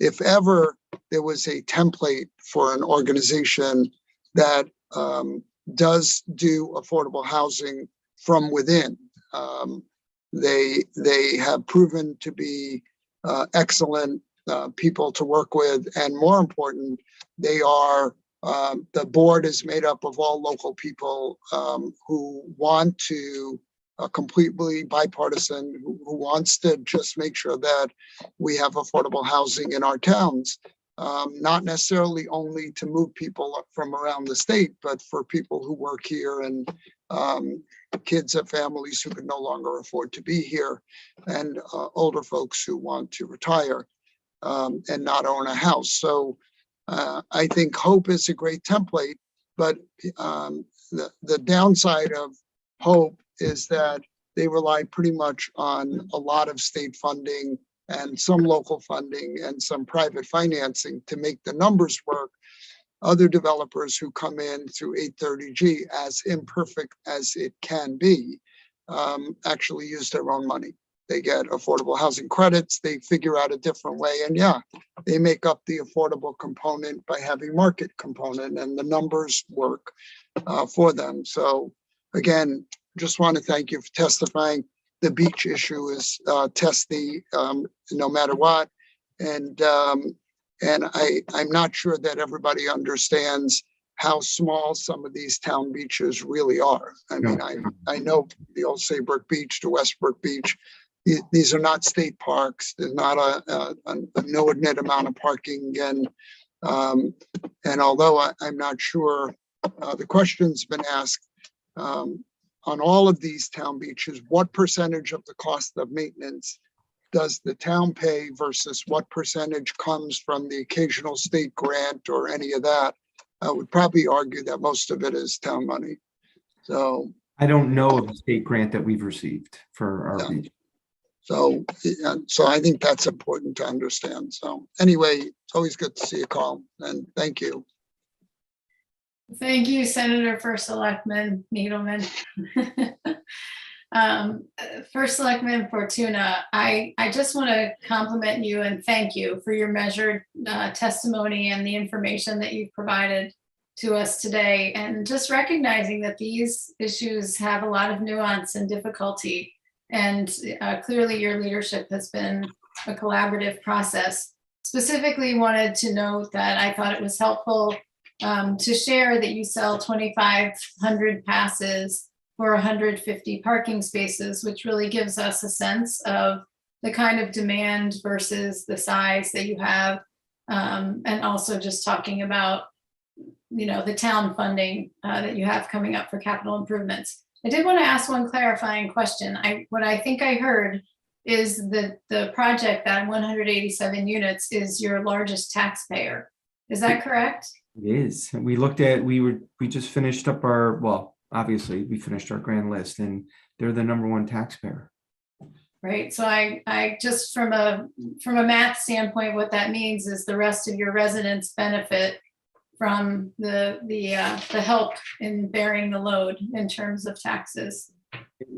Look, for us, it has been a huge success. For Old Saybrook. Right, and I appreciate that you're recognizing your situation and then the work that you've done to work with so many other partners. And I also appreciate Senator Needleman pointing out, I think that in my future, I hope to help sponsor with some others, and I've spoken with the housing commissioner about this, Housing Finance 101. I think it's something that we need to do in our state. Years ago, I did a mini pension academy after going to a pension academy held by the Council of State Governments. And it occurs to me that having a Housing Finance 101, which I'm sure has been done in the past, but particularly for all of us who are working on policy, whether it's at the legislative level or the local level, to have a full and complete understanding, because it's pretty complex what has to be pulled together. So I credit you for what you've been able to do in your community. And I thank you for spending the time here with us today to help us understand what's happening in Old Saybrook on both of these issues. So thank you. Yeah, thank you very much for having me. Appreciate it. Have a wonderful day. So we are through with our list of public officials, which means for those who are waiting, we will just be going in order from now forward, starting with Sarah Bronin to be followed by Peter Harrison. And I know, some of you will be waiting with us for a while, but we're very happy to have you here. And with that, welcome, Ms. Bronin. Please proceed. And Madam Chair, Sarah and Pete will be testifying together. Oh, thank you for correcting me, Madam Clerk. So welcome, Ms. Bronin and Mr. Harrison, and please proceed. Thank you. Thank you, members of the committee. My name is Pete Harrison, and I'm the inaugural director of Desegregate Connecticut, and I'm here on behalf of our coalition to show our support for House Bill 5429, which we believe will provide intersecting economic, environmental, and equity benefits, and to keep Connecticut competitive with neighboring states undertaking similar transit-oriented reforms. Desegregate Connecticut is a pro-homes coalition of individuals and over 80 nonprofit organizations who believe in creating abundant, diverse homes in service of equity, inclusive prosperity, and a cleaner environment. We are also a program of Regional Plan Association and hosted over 150 educational events attended by over 7,000 folks across the state. Our team has conducted extensive research on zoning reforms nationwide to identify best practices in our state. We've assembled a first in the nation interactive zoning atlas that shows the lack of affordable, diverse multifamily housing driving the housing crisis in Connecticut. And most importantly, we've spent the last 2 years conducting extensive outreach, working with folks in the public and private sector and community groups to advance state zoning reform across the state. We started last year, of course, with HB 6107, and we look forward to doing so again this session with 5429. And I'll turn it over to Sarah to talk about this bill specifically. So thank you, Pete. I'm Sarah Bronin, founder of Desegregate Connecticut, just beaming in to talk about HB 5429. We submitted written testimony and we appended to that testimony an issue brief called Get on Board for Transit-Oriented Communities that contains a lot of information that you might be interested in, and we'll refer to just really briefly today. It's on our located on our website. So just briefly about this bill, it would establish overall goals for the 40 transit towns, the towns with transit stations. It does not require for these towns to build skyscrapers. Rather, it sets an overall goal of 15 units per acre around train or fast track stations. Towns would identify through a public process how they would meet that goal. They would establish architectural standards if they wish to. They would select the type of housing, freestanding housing, live-work housing, mixed use, including commercial housing, or just standalone multifamily housing. The bill would also put a 10% affordable component, and towns could add a little bit more. And finally, a variety of lands would be exempted, including wetland and preservation and conservation land. The bill would also explicitly allow for towns with multiple train stations to choose just one of those stations to satisfy the overall goal. Just a quick comment on the phrase as of right. The bill does promote as of right development. This is something that was discussed last year and again is incorporated into this year's bill. We know how to do as of right in Connecticut. There were a couple of your time is almost up. Great. There were a couple of folks this morning who testified from Westport and Greenwich. And just to give you an example, Westport has 97.7% of its land zoned for as of right housing, single family housing, and Greenwich has 98.4% of its land zoned for as of right single family housing. So we know how to do that. I'm happy to take comments. Thank you so much to both Mr. Harrison and Ms. Bronin. There are a few questions. Representative Winkler. Yes, concerning your last comment about as of right. are there towns that require public hearings for building if it's as of right and meets all the applicable rules and regulations? So the definition of as of right is not requiring public hearings. So if a zoning law permits housing to be permitted as of right, and does not provide a mechanism for that to be referred over to the commission for a public hearing, then it will be considered as of right. As a whole, Connecticut has 91% of its land zoned for as of right single family housing. So communities across the state know how to write those rules to create and permit as of right development. Thank you. How many towns would be affected by transit-oriented development as laid out in this bill? 40 transit towns are identified in our report. However, there are several towns that probably already satisfy this 15 homes per acre requirement. For example, cities of Hartford and Stamford, probably New Haven, already zoned for more than 15 homes per acre around just even one of its stations. Greenwich, too, zones for some housing, as was referred to by the selectmen earlier this morning, zones as of right for some multifamily housing around their stations.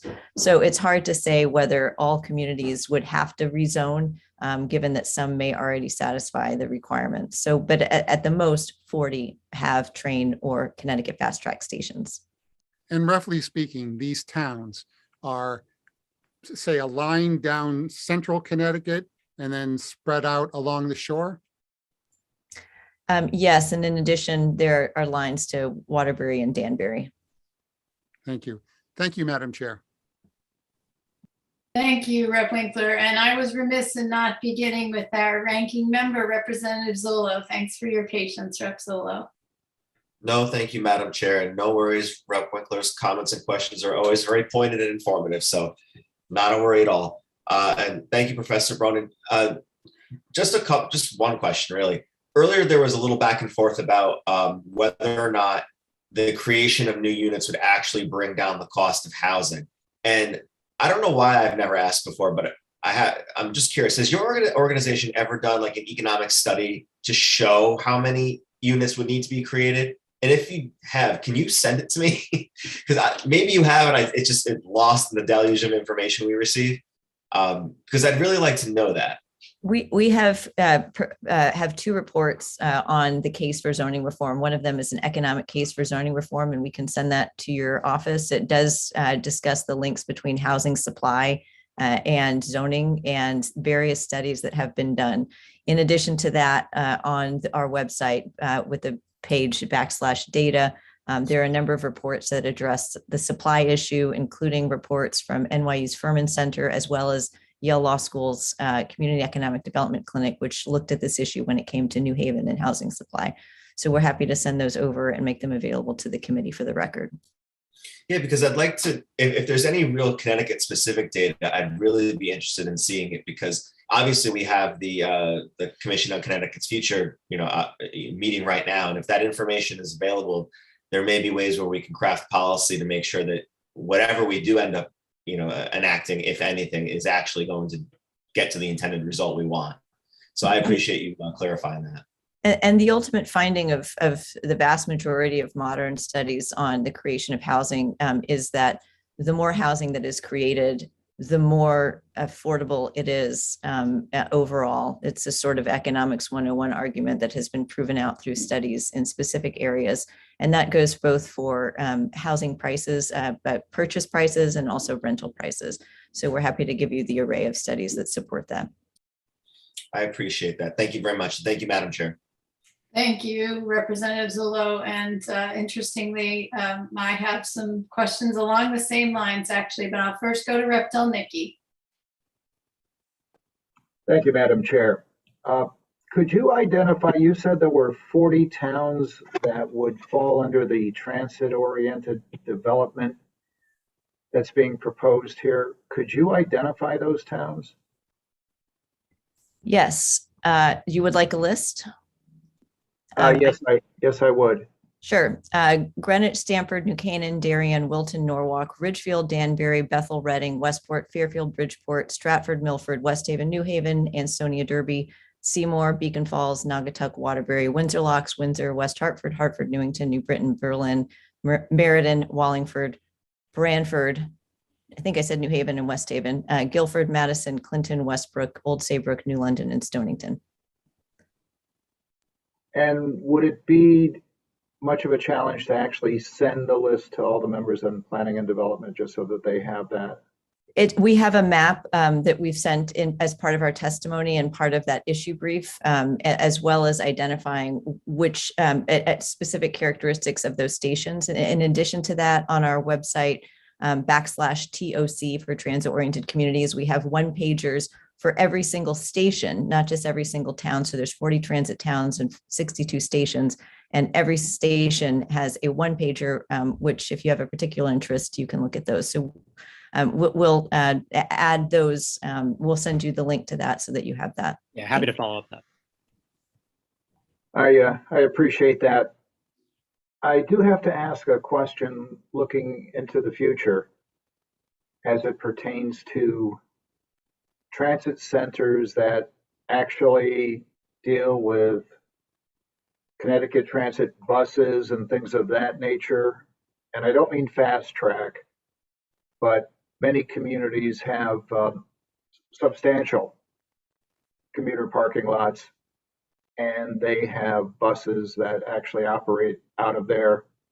And I just highlight Manchester as a good example, because when they did the Buckland Mall study, they actually came out with the concept of having a transit center there.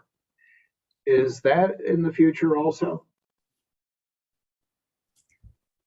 Gosh, I guess no one can really predict the future, but certainly capitalizing on investments in transit is something that every community should continue to focus on, whether it's through the state or at the local level. But buses, since other than bus stations, which is what I think you're referring to, they tend to change routes.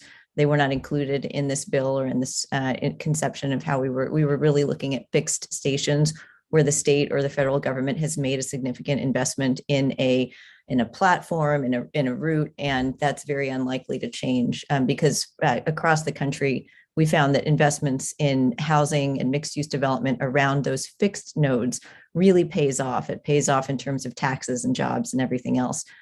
Whereas the link between bus route oriented development, while important, the links are not so clear. We consider this, unlike maybe some, to be very low hanging fruit type legislation. And so we hope that it does start a future conversation. But when you take it up, or if you take it up, I mean, we don't know yet, I guess. So basically, you're not ruling that out as something that conceivably would come forward in the future. I think our focus this year is to focus on this low-hanging fruit so that we can, meet Massachusetts's recently enacted legislation, do something similar here so that we can take advantage of something that's very proven. And again, in our opinion, something that's pretty easy and straightforward to support. So our focus is really what's happening this year. All right, well, thank you for your commentary and your answers to the questions. And thank you, Madam Chair. Thank you very much, Rep. Delnicki. I have a number of questions, but just following up on Rep. Zullo's comments in terms of supply and demand. I think earlier in the conversation, and I don't remember who it was with, but it was related to supply and cost. And the way it was being framed was that if we increase supply, it will increase cost and decrease affordability.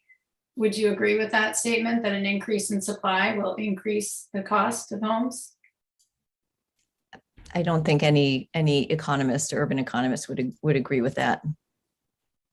And that's, I guess, referencing the studies that Rep. Zullo was seeking to get some information on, just the general supply and demand, the idea that an increase in supply would actually help lower costs, I believe, is one of the premises of what you have within your study. One of the other concerns was related to affordability of land around train stations or areas specifically in Fairfield County, and some of the conversation we've had, not just this year, but last year, about the market in Fairfield County being a different kind of market than in other places. And one of the concerns was brought up about the possibility of driving away businesses, specifically with respect to rent. And we know that a number of small businesses have struggled with rent. And I wanted to give you an opportunity to comment on that, because I do recognize high rents are certainly an issue for our small businesses. And on the other side of that, I recognize that having transit-oriented walkable communities can actually drive business or drive traffic to businesses. So I just wondered if you could comment on that. Sure, and Pete, feel free to chime in here too. But again, studies have shown that when you put housing near businesses, people will walk to those businesses, and they're much more likely to be homegrown businesses than chain stores where people drive to. So walkable neighborhoods tend to strengthen small businesses, and that's something the National Main Street Center has done a number of reports on that topic. Again, we can a number of case studies on that. The other thing I would say is I don't know that I don't know about the link between, or the assertion made earlier that there's a link between housing and higher rents. I can't speak to that because I don't know that there are any reports on that I've seen. But Pete, feel free to chime in if you have anything else. Sure. Yeah, just back to the question of driving foot traffic and economic opportunity. I think this relates to something that I heard earlier in the hearing as well. I think for some folks talking about this bill, the perception is that our train system and our bus system to some degree is tailored exclusively for folks commuting to New York City. And we want to push back on that, because the idea of creating more homes and of course more businesses and services within our state, within these transit systems, really does address the reality. I think we all accept that work from home, et cetera, is going to change some of the dynamics. So we think of this as a vision of intrastate commutes for folks living in Waterbury and commuting down to Bridgeport and vice versa. So just that kind of activity, that kind of commuter base, folks being able to work and live in the state, drives a lot of economic activity that just, anecdotally, people going down to the city and having lunch down there now can do so in Connecticut. So we really think it's part of a broader vision post-pandemic to say we can drive a lot more economic activity in our state if we have this transit system and the housing around it designed for folks living and working in Connecticut. And as a follow-up question, do you have a sense, and do you know the numbers? I know DOT does, but of how many people commute into New York City from Connecticut versus folks commuting within? I know I'm putting you on the spot here, but I believe, the latest numbers I know were sort of pre-pandemic 2019. And I think just on Metro North, it was 40 million riders. I think they're getting, slowly close up to that. I know DOT can talk more about it. I think the overall analysis is that number is not coming back to 100% of that. I think it'll probably come back to a lot of it, but the ridership, certainly for some of the branch lines and Hartford line, have increased, and even CT Fast Track have rebounded in some cases faster than that. So the opportunity for TOD is really in line with the idea of rethinking the transportation system for folks, again, living and working in Connecticut. I don't know if Sarah, if you want to. Yeah, there are also 110,000 jobs in Connecticut that employers say they can't fill. So it's not just about commuting to New York City or commuting at all. It's about creating housing for people who could fill those jobs and who aren't able to move to Connecticut because there's not adequate housing options for them. Yeah, and my recollection, although I don't have the numbers, close at hand, pre-pandemic, of course, is it was always surprising that the percentage of people who are commuting, for example, from Fairfield to Stamford versus all the way into the city was significant. Along those lines, there were some earlier conversations about the comparison between the Massachusetts law and this proposal here. And the conversation was about those train stations, which are, 5, 10, 15 miles from Boston. We don't have a major city like Boston in Connecticut. We have Hartford, Bridgeport, Stamford, Waterbury, forgive me, cities that I'm leaving out, that we hope to continue to be vibrant and thriving places in our state. But I know that you have spoken about this law in testimony in the past as well, and just wanted to clarify, does that law apply outside of the immediate Boston metro area and to a broader expanse? It applies to all MBTA stations. So arguably that's centered around Boston, but those stations do serve each other for people not commuting into Boston. There's commuting even within the outlying areas. I actually think that the point made about how our stations are farther apart from New York City reinforces why creating walkable communities, irregardless of commuting, is important. The fact that we don't have walkable communities around our train stations, the fact that the majority of towns, of these 40 transit towns, 22 of them have large lot, single family, one size fits all zoning around them, is not just detrimental to people who might want to commute to New York City or somewhere else, but it's detrimental to people living in those communities. They don't have the kind of town center that could add vibrancy to the town, that could support small business, that could reduce everyone's environmental impact, that could enable people who live right now far away from stations to actually age in place in their towns because they want to downsize and they can't do it now. So there's, I would just say, I think the fact that our stations are farther apart actually reinforces a greater need in Connecticut to have this modest approach and this modest start to rethinking the areas around our transit stations. Thank you. And I do have a couple more questions, but I'm going to go to Rep. Fiorello since I've been talking for a bit here. Rep. Fiorello. Okay, thank you, Madam Chair. Sorry, I was jumping around from different public hearings, but I'm grateful to have this opportunity here. Thank you, Madam Chair. I wanted to ask Ms. Bronin, have you ever worked in planning of a small town? I know you've worked in city planning. Have you worked in small town planning? I'm actually not, I've been a volunteer here in the city of Hartford, which has 125,000 people. Some people might say that's a smaller city, but I'm not a planner by training, so I have not worked in planning in a small town. That said, I've worked in different projects in different towns as a lawyer, but not as a planner, certainly. Okay, all right. So looking at your bill, I think I heard you say that towns would be able to choose between just one train station. Could you clarify that? Because my understanding in the language was if you have 4 train stations, you have 4 areas of a half-mile radius, 500-acre areas that has to meet a minimum overall average gross density of 15 acres, so 15 units per acre. So what did you mean when you said they could just pick one of the 4?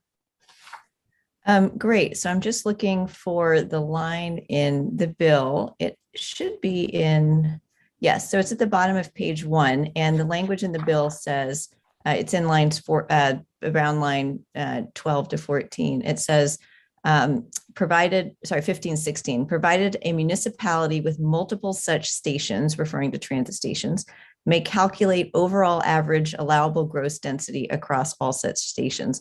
So I believe the intent of that language is to allow for a municipality with multiple train stations to pick which station it would like to put most of its development, or maybe if it has 3 or 4 stations or 2, put it all in one, or put it all in one and then half of another.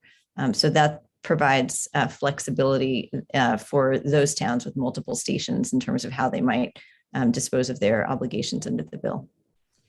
Sorry, okay. I would really love for the average lay person who's watching this to understand what these terms mean. So what is minimum overall average gross density? What is that? How do we understand that? How do we, yes, describe this? Sure. In line 12, that's where you see that first term, a minimum overall average gross density. And it says right after that, of 15 dwelling units per acre located within a half-mile radius of any rail or bus rapid transit station. So I think that's where you could point people to identify what that term overall average gross density means. No, I see the words there. I mean, I can read it. I don't I don't know that everyone understands what it means. So let's do some math then that we have in a different testimony. So 500 acres around a train station. And if you take out streets that you're not going to be able to build on and wetlands that you can't build on, let's say it leaves 325 buildable acres. And 15 units per acre puts us at 4,875 units. That's how many units a town would have to build within that acreage in order for no more developers to have this as of right privilege. Is that correct? Well, usually streets take up more than, they take up maybe 25% to even a third of land in a jurisdiction. So if you look at sort of overall averages, so we're calculating actually that once you take out all of the exemptions in section 1D of the bill, and that's on page 2, that you probably get left over around 25% of the land within the 500 acres. So if you calculate that, that's about 125 acres where that requirement of 15 homes per acre would actually be required. And that comes out to maybe 1,800 homes, 1,875, if you do that math. Which to be clear too, just to add on to that, I think Representative, you said, or at least I might have misheard you, but it's not that the town is required to build that. That is a permitting as of right opportunity to do so. So this bill enables that opportunity, but does not preclude that will be the result necessarily. Right, but towns, the local zoning boards will have no say. There'll be no public hearing on any of these potential developments until that minimum is hit. After that minimum is hit, then any further developments can have a public hearing, or the zoning board can say, actually, we want you to include retail on the first floor, or actually, we want you to have 20% affordable. Is that correct? No, that's not correct. The bill specifically refers back to the towns to articulate exactly how they would want to rezone to satisfy this overall average allowable density. So I've heard again and again today that there is no public process, but quite the opposite. State law requires for towns drafting zoning regulations to undergo a public process. And good town planners always do more than simply hold a public hearing. They engage the public in the conversation about how their zoning laws will change. So for this bill, what this bill is saying is that if the town already doesn't allow this permissive, as Pete just mentioned, zoning in terms of it allowing it doesn't mean that the housing will be built in the blink of an eye. It simply allows for property owners to decide whether they want to come in for a zoning permit to build the housing. But if a town doesn't already zone in a way that satisfies this, the town would then go back and through a public process with public hearings, public input, the public planner, the town employees leading the process, they would articulate where in the town they wanted to provide this kind of housing.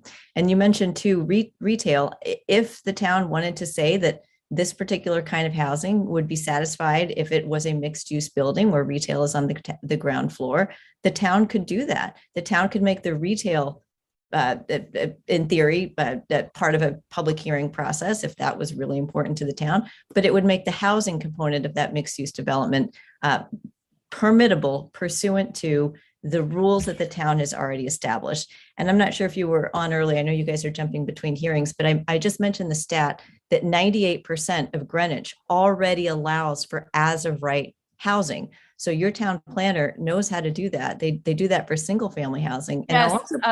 And I think that's right. And my town planner would say that single family as of right planning is appropriate because single family building is very different from multi-unit building close to the transit areas where it's very complex in terms of infrastructure, flooding, traffic.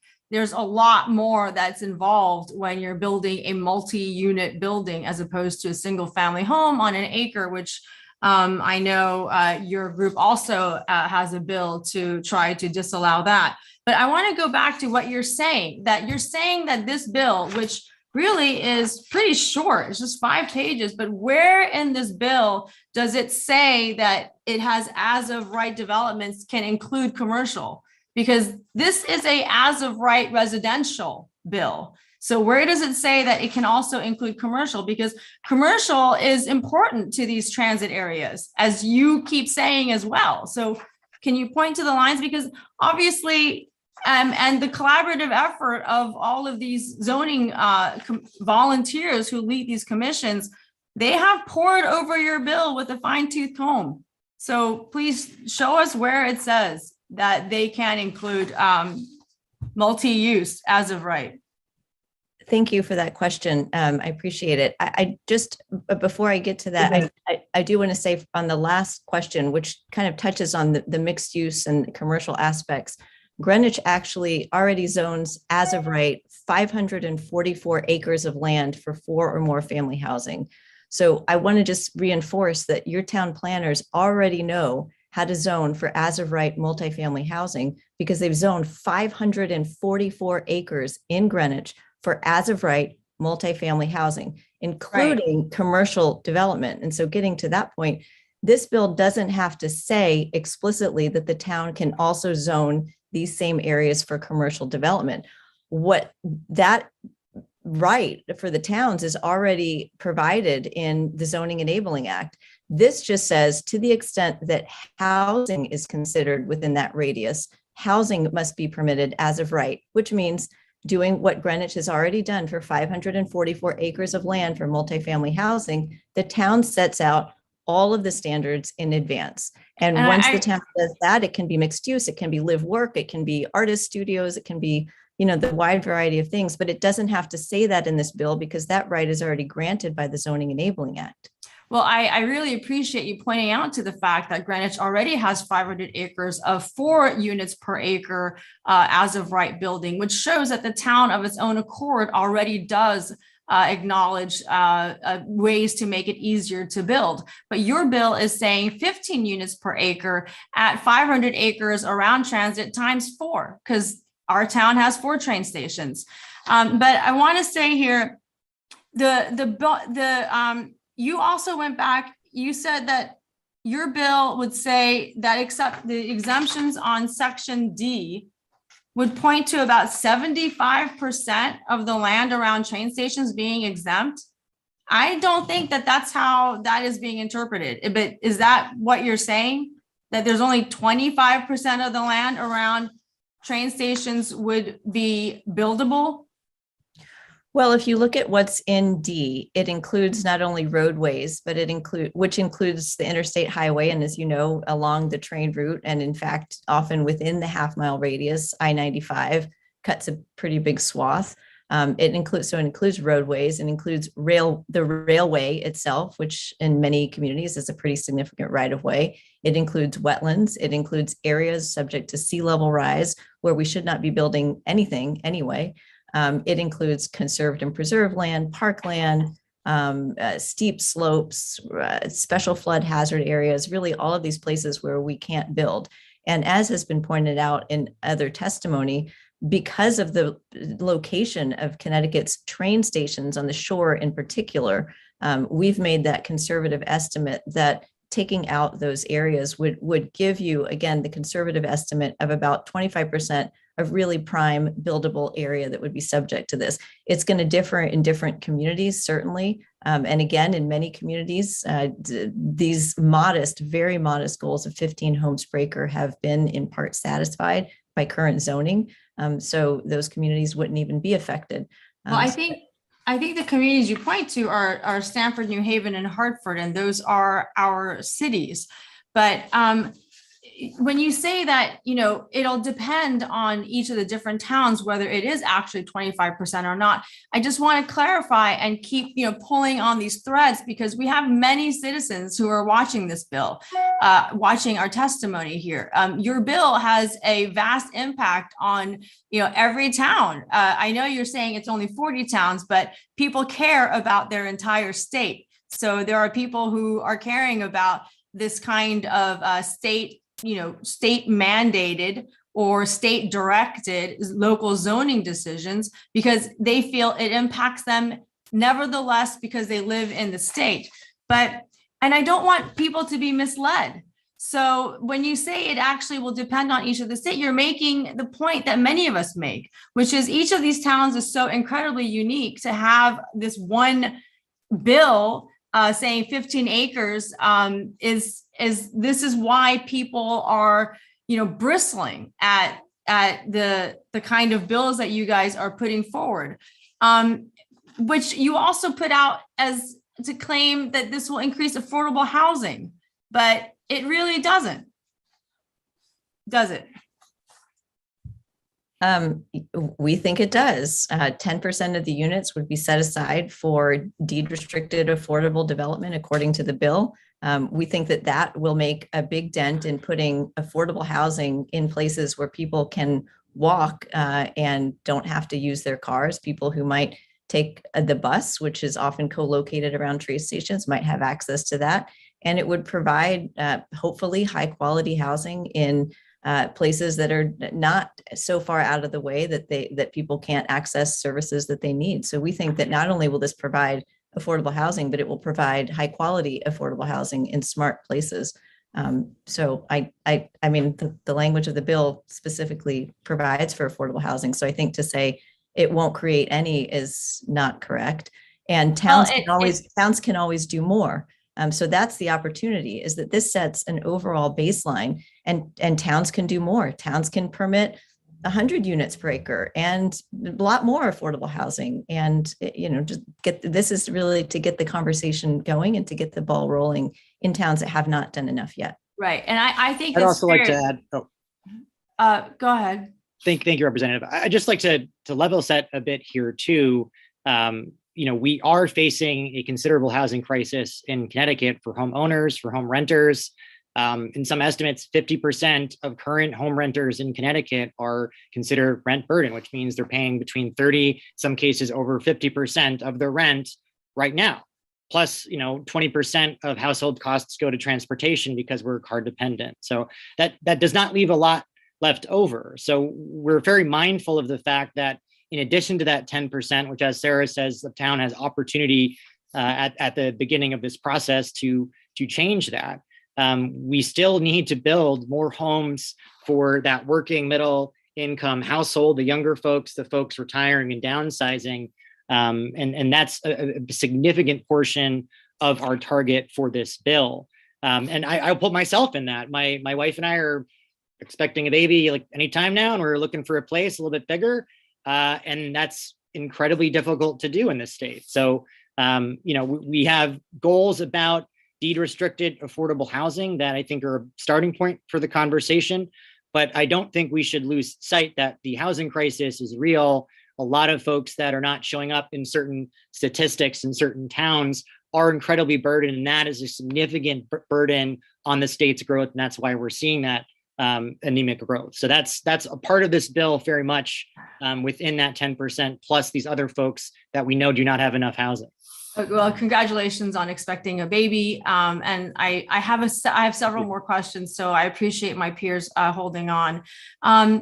So I just want to clarify, because there's an existing bill for affordable housing construction that requires a 30%. And so your bill within the transit area would pretty much allow developers to build at 10%. Why would anyone do 830G 30% within transit areas? I'm not sure where you're getting the 30%. Maybe I'm missing something. 830G does not require a threshold for affordable housing. It simply says that there is a builder's remedy. In other words, somebody who wants to build affordable housing has a cause of action in court to sue towns that don't have within their housing stock 10% of their units recognized as deed restricted affordable. So that's how I understand 830G. Maybe there's a new provision of law that's passed somewhere, but I understand 830G as not requiring affordable housing, but simply providing a cause of action for people who want to build affordable housing in towns that don't currently provide it.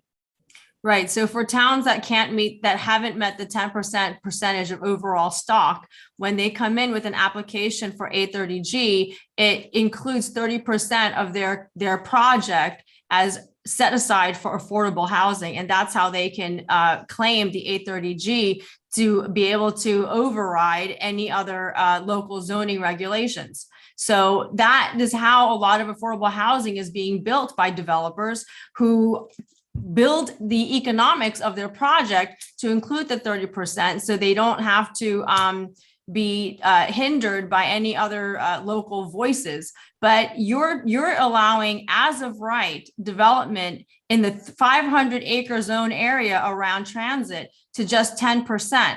And so my question is, there's already the precedent of developers having to build up to 30% to have as of right privileges, but your project is saying it's only 10%. So why you're fine with that then? The lower percentage mandate for affordable housing. And by the way, that only triggers, according to your bill, if they build more than 6 units. Is that correct? So if they build up to 6, it could be 100% luxury. So a couple of things. So the way that the State Zoning Enabling Act works, towns must meet the general goals that the state establishes in the State Zoning Enabling Act. And if they want to go farther than those baseline goals, the town can do that.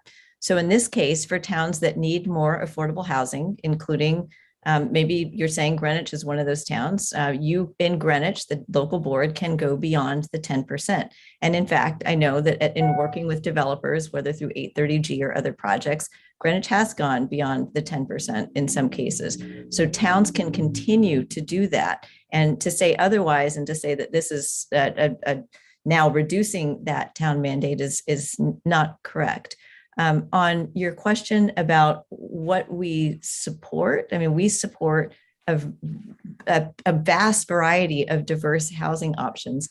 We chose 10% in partnership with the 80 nonprofit members of our coalition because we felt that that was a pretty solid baseline for all the communities in Connecticut. It seemed pretty attainable, very reachable, and something that we hoped would easily pass the state legislature. And we still hope to get your support of it, knowing now that towns can go beyond the 10%. Why would this not be introduced first as a study? Why jump to making it a law that impacts the whole state? The question of affordable housing in Connecticut has been studied beyond death.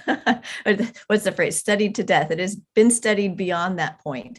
We have intricate knowledge of housing needs thanks to the Partnership for Strong Communities, the Regional Plan Association, Open Communities Alliance, and our own zoning atlas, which documents how every single inch of Connecticut is zoned and the housing potential for each area. We know exactly what the issues are. We don't need any more study. What we need is for legislators to step up and find solutions, common sense solutions like this one that Massachusetts just passed nearly unanimously through its legislature, and that other communities are looking at across the country. This is like the lowest of low-hanging fruit, what we're proposing today. We know it's a short session. We know that you have a lot on your plates.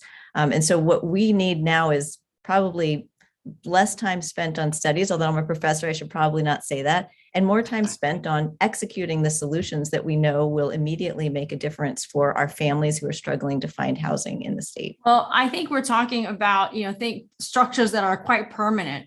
And so, building up our towns, this is a very serious topic. And many people would say projects take years. And the people who are in this business are used to making sure that things are being done right.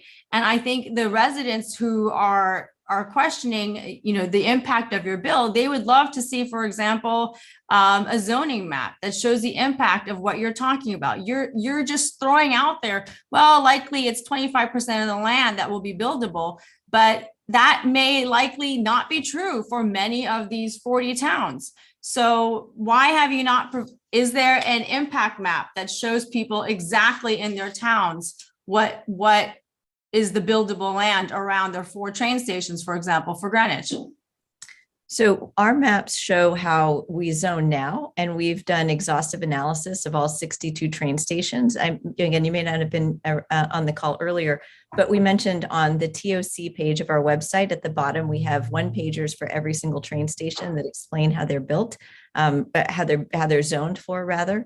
At any town planner, and I think every single town planner up and down the line has their layers in GIS, can actually work with you or with city leaders to have the most accurate number for the number of units that can be zoned, because they have all the information that we do. In fact, they gave us their layers to incorporate into our zoning map. And I would encourage any community member who wants to estimate to work with their town planners who have the information that they can use to then get that exact number for each of the stations. We have a rough idea. We've written it up in that issue brief that I mentioned earlier, and we incorporated it into our testimony for your future reading. And hopefully that can help pave the way to answering that question for each and every train station. And if I may jump in, Rep. Fiorello, if you're good to wrap up with maybe some follow-up, and then yes, no, we get to everybody. Yeah, no, I appreciate that, Madam Chair. I'm going to wrap up now with just a comment that a lot of the answers are from the proponent are very dissatisfying, because it's a very short bill. The impact is vast and almost permanent to our towns. And these kinds of bills should not be passed in such a vast way. And I think the questions that hopefully will be asked even further, as I see my other peers raising their hands, is that, these are beautiful ideas in academia. But the truth of the matter is that this is an incredible pro-builders legislation that gives builders incredible as of right privileges in some of our most, sensitive and precious parts of our towns. So maybe I have one more question, which is, are you, Mr. Harrison, are you a lobbyist have you been hired as a lobbyist or registered as a lobbyist in our state? Representative, I'm employee of Regional Plan Association, and as part of my advocacy in the session, as every other advocate, I register with the state ethics board for lobbying. So you are registered or you're not registered? I'm in accordance, with the rest of the state law requiring that for advocacy. It's one part of my job. So I do what I'm told, do what the state does, follow the rules. Okay, so great. It's good to know that you are a paid lobbyist. Thank you. Well, it's a small part of our job. We're an education, research, and advocacy group. And I started as a volunteer about a year ago, and very excited that we were able to, I was able to come on full time, but I wouldn't categorize myself that way per se. But thank you, Representative. Thank you, Representative Fiorello. Many people who come before us as advocates who work with organizations are required to register with the State Ethics Board. And I would just note that in the course of conversation, we have differences of opinions about this. I don't believe that people are trying to mislead. I think there are differences. I often say when I go meet with our third graders and I talk about branches of government, we in the legislature pass bills and we have a court system because we sometimes have differences of opinion about how things are interpreted. So I thank you, Rep. Fiorello. I see Senator Anwar. Thank you so much, Madam Chair. Thank you. I actually have, I'm simultaneously going through public health hearing as well. We're moving very smoothly there, even though we have life and death matters. So I will just quickly share, first of all, Professor Bronin, thank you so much for your testimony. And I wanted to ask you some very basic questions. Why are the youth leaving from our state? Everybody who runs for office in their own districts, they say, we want to keep the youth in our state. But why are they leaving? Do you have any insight into that? Gosh, I think you'll hear from some of Connecticut's finest young people testifying today in favor of this bill. But I think one basic issue is that they cannot find housing that they need. We have 79% of people who want walkable neighborhoods, and we don't build them. So it's not as vibrant here in Connecticut as it could be, or as actually historically the bones of our state have encouraged us to be. I don't know, Pete, if you have anything to add. Yeah, I mean, I'm a young person that grew up in Connecticut and left after college for a little while because there weren't these kinds of opportunities. And whether it's the 10% loss of school-age children that we've had since the last census, or kind of the brain drain at the college age, the consistent feedback, and Sarah's right, you'll be hearing from some great young people over the course of today, is just that there are not affordable opportunities. I mean, again, there's this gap where young people that go to college want to come back, start businesses, start small businesses, have big ideas, can't find the kind of affordable options to do so. A lot of folks that are young are either forced to stay with their parents or try to find greener pastures elsewhere. And I think, as we can all agree, that's a significant loss of energy and dynamism. So I think a lot of it is we are simply not building housing for these individuals. We're not building it where this generation, younger generation, wants to live.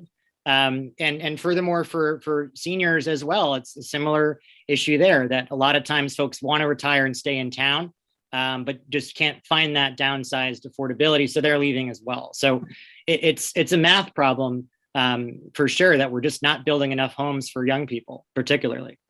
And can I also ask, there's another trend that the young retirees are also moving away.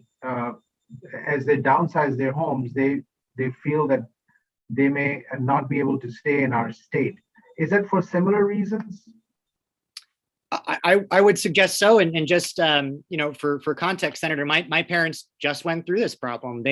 My parents I grew up in Avon, Connecticut. My parents had the house for almost 35 years, getting a little bit older, have some health problems, wanted to downsize, stay in Avon to stay active in the church and in the town.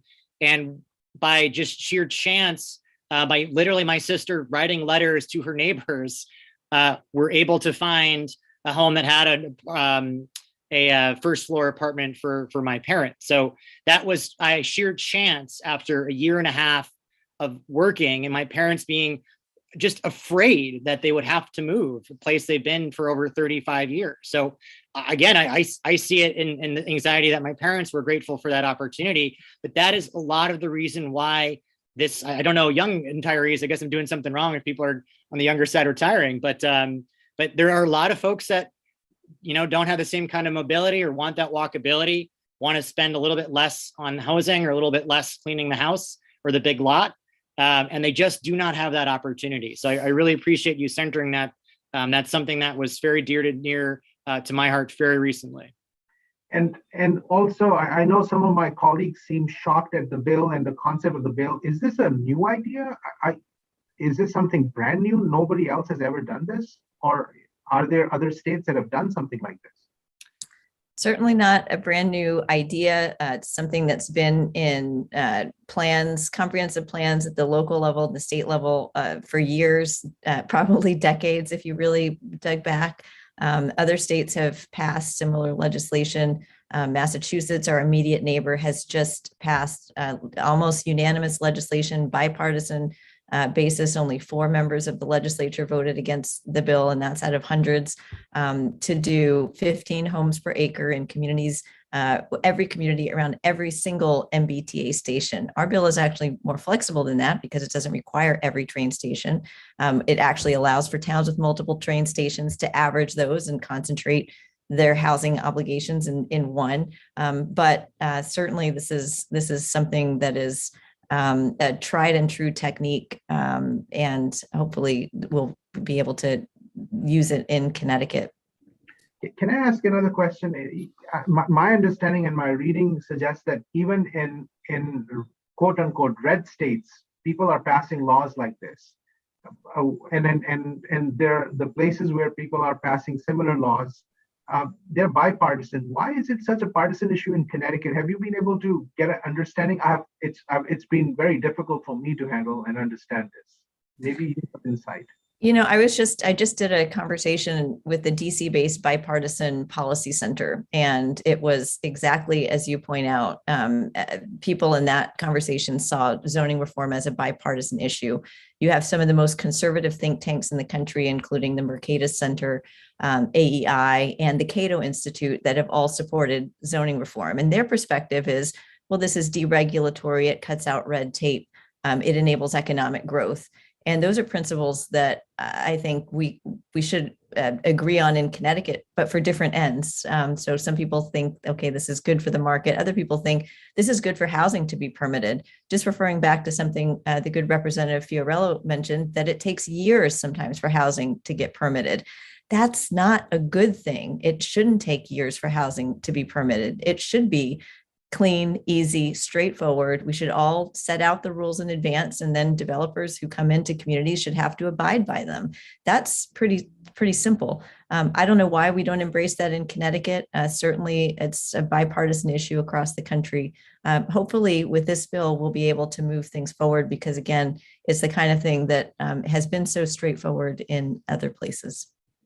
And one of the things, I've served as a mayor of a town. And we always looked at sustainability, and we looked at, okay, we are serving right now, and what do we do now to make sure that we are a sustainable town and a community and a neighborhood and the region for the next 10 years, 15 years, 20 years? What policies do we need to make now to be able to be in that position?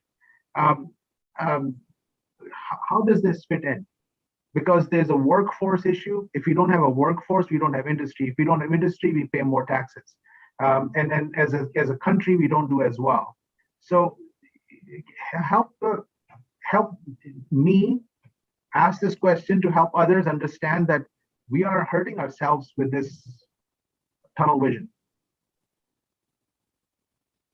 I'll just add, Senator, particularly just on the climate point, we just released another report about the environmental case for, among other zoning reforms, certainly transit-oriented communities. But again, I think wide consensus that the climate crisis is already here. A number of folks have talked about the issue of flooding already. The bill is very much intentionally designed to protect against development in those kinds of areas already. But more broadly speaking, looking into the future, we do have to rethink how we use land and how we build land. And part of the elegance of transit-oriented developments is that it really does touch on the economic prosperity and growth, as you've talked about it, and also the sustainability side of this, where at a simple level, it's getting folks to drive less vehicular miles traveled, which certainly during gas price increase becomes more of a topic. But just in terms of the carbon emissions that we can get folks out of cars into walkability, that does an immense good for reducing our individual and collective carbon footprints. And just generally protecting our natural spaces in Connecticut is a big secondary benefit from this. We are currently, as of right, as Sarah has talked about and others, developing sprawl across our farmlands, our green spaces, our forests, which the majority are privately held. That is what is as of right now. That is destroying our forests, our farmways as well. So if we can, as a state, come together in some pretty low-hanging fruit, as we've talked about, and refocus our development places that already have infrastructure, already have much more resources for less trips, less carbon emissions, that does a number of good things of just protecting our natural defenses against continued climate change. So there are very few things that are wins across a number of different categories of issues, but TODs can create jobs and growth, help the burden that folks are under right now, reduce carbon emissions, and protect our waterways, our forests, and our farmlands.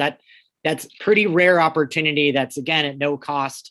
And that's why I think, to your earlier point, a number of states are doing this, because they see these kinds of goals and risks of inaction continuing. And that's, I think, the big takeaway. We just can't keep doing the kinds of sprawl, one size fits all, big houses on big lots that spread further into our natural spaces. That's what we're trying to reverse as a state. So let me put that from that angle as well. So if I have a very big house over 2 or 3 acres of land, and it's my biggest investment, I don't have that, but just worthy to just wish it, right? And it's worth millions, 2 millions, $2.5 million. Well, so let's say that's what it's worth. If within a walking distance, if I have a place like what you're describing, that's going to bring my value down. That's the gut reaction that I have without doing any intellectual conversation. That's when I think, oh my God, I've got to save my $2.5 million, my biggest asset, my most investment that I have made and worked hard for. That's the gut reaction that I sense people get. So help me understand, is that true that we lose all the value and then our home becomes valueless? Well, I think we heard from, I was just going to say, I think we heard from Select Person Fortuna this morning that the apartment, the multifamily housing that's been permitted in Old Saybrook has become the town's biggest taxpayer. So what diverse housing options do and enabling more housing does is it creates a bigger tax base for towns. So far from reducing the values of these out of the way sprawling housing that already exists, it actually helps maintain those values, I would guess. To your point about just what is the fear of, I think part of what we're seeing sometimes is that people fear change. The way that many communities in Connecticut have developed that do have train stations is that there has been historically some concentration or slightly more dense housing or development around train stations just naturally occurring. And then you do have that sprawl out of the way. One of the things that puzzles me sometimes is that in many cases, when you develop around a train station, when you put housing there, you actually decrease the amount of driving that's done. You increase walkability, you reduce congestion, you actually get cars off the road. Is the kind of thing that benefits even those people who live 2 miles away because it overall increases quality of life in a town. It again supports small businesses. So I think in places where you've seen that kind of change and people have embraced that, you've seen some positive benefits. And I think the Select Person from this morning helped to reinforce that. Yes, I'm just going to. Okay, I know. Finish up. Thank you. Yeah, but frankly, the time I'm taking is much less than some of the others. But I just want to make a quick little comment that using best case scenarios and using some of the examples would help reduce the anxieties people have. The data shows that if you have a walkable community, the prices go up, but there clearly are anxieties and fears people have, and it's worthy to look at the examples because you look at growth and you look at the worst case scenario of things not working out, and you make that next to your beautiful home, and you say, "Oh my God, how can that happen?" I think that's where we have an opportunity, because conceptually people will understand that for sustainable communities we need something like this, but how can we control the quality and then the growth and environment, if you will. But thank you so much for your testimony. Thank you, Madam Chair, for allowing me to ask questions. Thank you, Professor. Thank you. Thank you, Senator Wong. And I'd just like to take a moment just again to remind folks that we have asked, and that's according to our rules, the chat function not be used for commentary because of freedom of information. And I recognize that this is a conversation that is taking some time. Members have the ability to ask questions of those who are testifying, and we seek to hear from them. And so with that, Senator Champagne to be followed by Representative Kupiel. Thank you. And I do want to thank those that came in today. But I guess my question is my concern here is with this bill is the fact that you are taking away the local governments and you're putting it in the hands of the state. We keep talking about the why people are leaving and the fact they can't find housing. I've run for election 5 years in a row and for many years before that. And the biggest thing I hear is Connecticut is not affordable. They say nothing about housing. They always talk about the taxes. And I've said this before. The biggest concern people have are the taxes. We are the second most taxed state in the nation, tax burden. And that's the bigger of the problems here. It's not the housing. And to go in and tell the local municipalities that, we're going to tell you how to do your business. Essentially, that's how I see this. And with the trust that some local municipalities have, they can see this starting at 10%, next year 20%, the year after that 30%. And that's a concern I have. But I understand everything else you're saying, but we've also heard from people that have spoken before who state that they've done it in their local municipalities. And, many municipalities have, including my own municipality in the past couple of years. But I don't think the state should be stepping in and taking over any part of the local government. That should be left to them. So I guess it's more of a statement than anything from what I've been listening to. But I'm going to leave it at that. We got a lot of speakers. Thank you. Thank you, Senator Champagne. Representative Goupil. Thank you, Madam Chair. I just want to make a comment in general when we're talking about transit-oriented development and the future of what Connecticut looks like. And I'm just going to point to what our European counterparts look like when you're looking at train stations and the development takes place in it, both from smaller towns and cities across Europe and much larger cities. It is a natural progression that does take place as communities do expand over time. So I just want us to be cognizant of that when we're having our conversations. And, in general, when you're doing this type of development, be it mixed use, commercial, and or housing, it is best to focus in your areas of existing infrastructure just because of those impacts to the community. One just note in terms of another issue I just want to raise. I just would like our committee members to be cognizant of tone when they're speaking with the folks that are coming on and taking their time to provide testimony, as much in the same way that when we're on the House floor, the respectfulness that I think people all deserve. So I just want to raise that issue, and I appreciate the chairs, both Senator Casano and our chair on the House side, Representative McCarthy-Vahey, for allowing me to make that statement. So I apologize for interrupting the testimony. Thank you, Rep. Goupil. Rep. Zullo, are you going to be batting cleanup for us, I'm hoping? I am, and it's a very brief question. It is just a clarifying question. Oh, absolutely. You have every right, sir. Please. Thank you. And thank you, Professor Bronin. I just want to make sure I understood the dialogue between Rep. Fiorello and yourself. In 8-30, in the state's affordable housing framework, the set-aside developments have to have 30% set-asides. Isn't that right?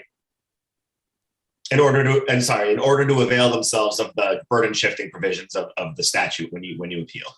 There are specific I'm going to trust your, I don't have it in front of me, but there's specific terms like assisted units and then set aside units. And I don't have it open in front of me, so I don't want to say the wrong thing, but go ahead. That's fine. And I appreciate that.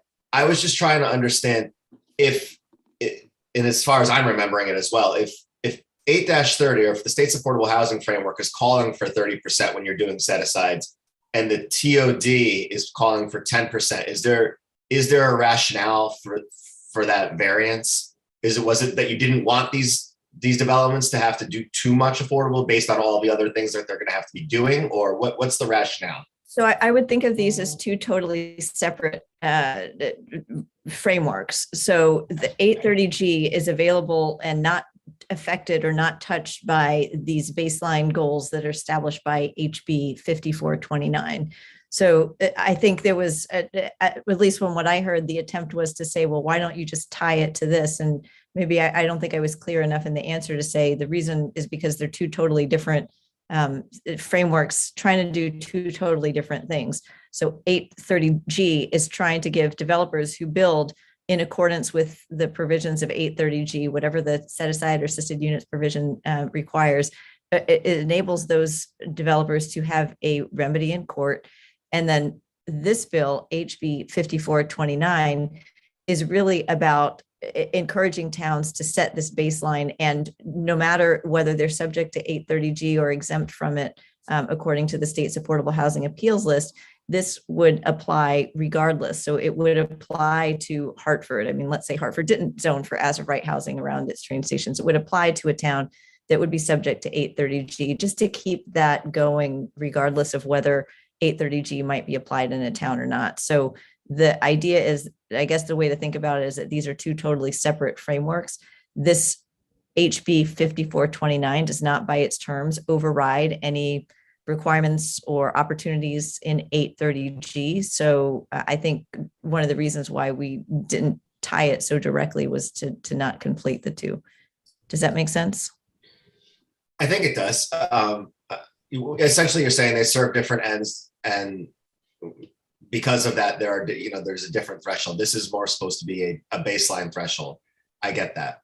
I think I won't even bother with the concern. I'll touch base with you offline about some of the other theory, but I just wanted to make sure that I was understanding the exchange properly, and I do now. So thank you. Thank you. Thank you, Representative Zullo, for that question, which was one I was also thinking to come back to, but agree we will continue to have conversations going forward in the future. Ms. Bronin and Mr. Harrison, thank you for your time here with us and for answering the questions of the many members, and we hope you have a wonderful day. Moving on, our next panelist or our next speaker will be Kathy Braun, to be followed by Joan McHugh. And I know I saw Ms. Braun's name.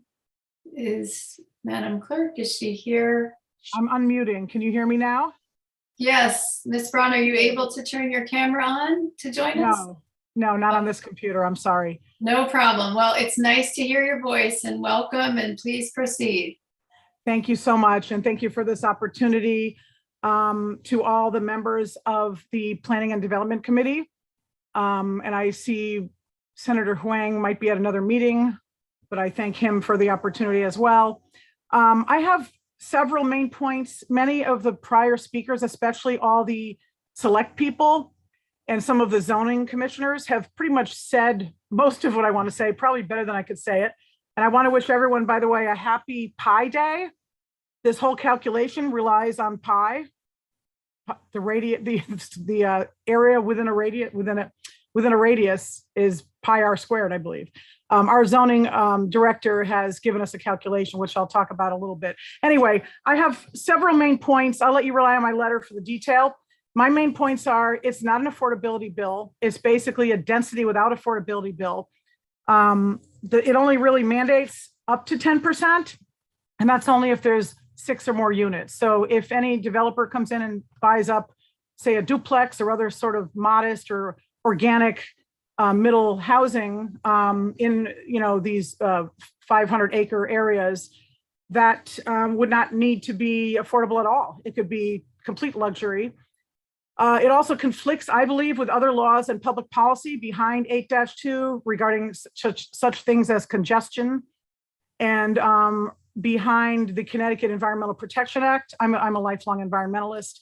I believe it should have exemptions for more than simply wetlands or other regulated areas. It should have exemptions for land that is considered valuable for open space preservation, but may not have a restriction on it at this point. It does not exempt that. It also does not exempt historic assets or lands or historic districts, which are also, by the way, governed by the Environmental Protection Act. I think those are very important exemptions because every town has its own unique areas and resources that need to be protected, and this law does not accommodate that. It has unclear calculations. I think we got a little clarity today, but I would like for the actual legislators to clarify the language. Our planning director wrote a letter, which you have, Jim Went from our zoning department. He did a calculation, but it was hard to know what's included and what's exempt and how you calculate the acreage. Is the gross acreage the 500 acres, and that's what you apply the 15 units an acre to, or is it, do you apply the 15 units an acre to the net, which would be after removing the exempt lands? And who does that calculation? How is it done? I don't know how you figure out how many lands have a steep slope or have other things on it that are exempt. but that sounds very complicated. Excuse me, Ms. Braun, your time's almost up. Oh, okay. I'm going to just do my points, and if anyone has questions, they can ask me. Much of the TOD is already being done, not needed. We're doing it locally. It puts a huge burden on the towns. Yes, supply and demand might eventually cause prices to go down, but at what public cost in the meantime? The as of right silences public participation. And I think those are my main points. So if anyone has any questions, I'm happy to answer them. Thank you so much, Ms. Braun, and thank you for your service for so many years in our community. We've worked together for a long time, so I look forward to ongoing conversation. Are there questions from members of the committee? Seeing none, I thank you for raising the points that you have, and I hope you have a wonderful day. Thank you. Next on our list is, I believe, Chief McCarthy. I believe Ms. McHugh is not here. So next, also from Fairfield, Chief Dennis McCarthy, to be followed by Larry Rizzolo. Chief, it's great to see you. Welcome, and please proceed. Very good. Thank you, Madam Chairwoman. Thank you, and Senator Casano, and members of the committee for allowing me to testify on behalf of Raise Bill 5423. In addition to serving as Fire Chief in Fairfield, I also serve as chairman of the Fire 2025 Summit, which has been developed in the state of Connecticut since 2018 to help address some of the challenges that are facing smaller fire departments in particular, but fire departments all across the state. And I know that the committee recognized those needs in that you passed Special Act 2112, House Bill 6422 last year, requiring OPM to study the issue of obstacles to mergers and consolidations in fire departments as a mechanism to help assist those departments in crisis. Our summit committee worked in partnership with OPM and Martin Heth. We collaborated together since October of last year, and Martin was a great asset to our committee, as I hope we were to his as well. And I know that in his report to the committee that was delivered to you just after the first of the year, he identified the lack of data as the single most important issue facing fire departments across the state. And our summit committee addressed all of the myriad of issues facing fire departments, from recruitment and retention to the cost of equipment and training. But we recognize that we cannot advocate on behalf of fire departments without better data. And I will read briefly the recommendation or the observation of the Data-Driven Decisions Workshop from the summit. And it reads, communities expect that decisions that are made concerning public safety focus on providing the highest level of service to residents. This requires high quality and consistent data collection coupled with comprehensive data analysis. The current lack of good data and analytics are a significant shortcoming statewide. A lack of standardization across the state makes it difficult to evaluate system performance. The result is that many public safety decisions at the state and at local level are being based on anecdotal information and not accurate data. So that leads to our support of the bill. I have submitted written testimony as other fire service leaders. There was a unanimous decision by the Fire Service Joint Fire Service Council to endorse this testimony and recommend that that you proceed and hopefully pass the legislation. We do have a model data collection tool. Excuse me, Mr. McCarthy, your time's almost up. Okay. So there is a model out there, and we hope that you will adjust the language to allow us to collect data in the regional dispatch centers. And there are 5 large regional dispatch centers serving 61 communities, and we think that that is the very best basis for a pilot study. Thank With you. that, I'll pause the question. Steve, thank you so much for being here with us today, but also for your work on this in concert with OPM and the other chiefs around the state and other fire services around the state. I see there's a question from Representative Delnicki. Thank you, Madam Chair. And Dennis, thank you for coming forward here today. You spoke to 5 regional PSAPs.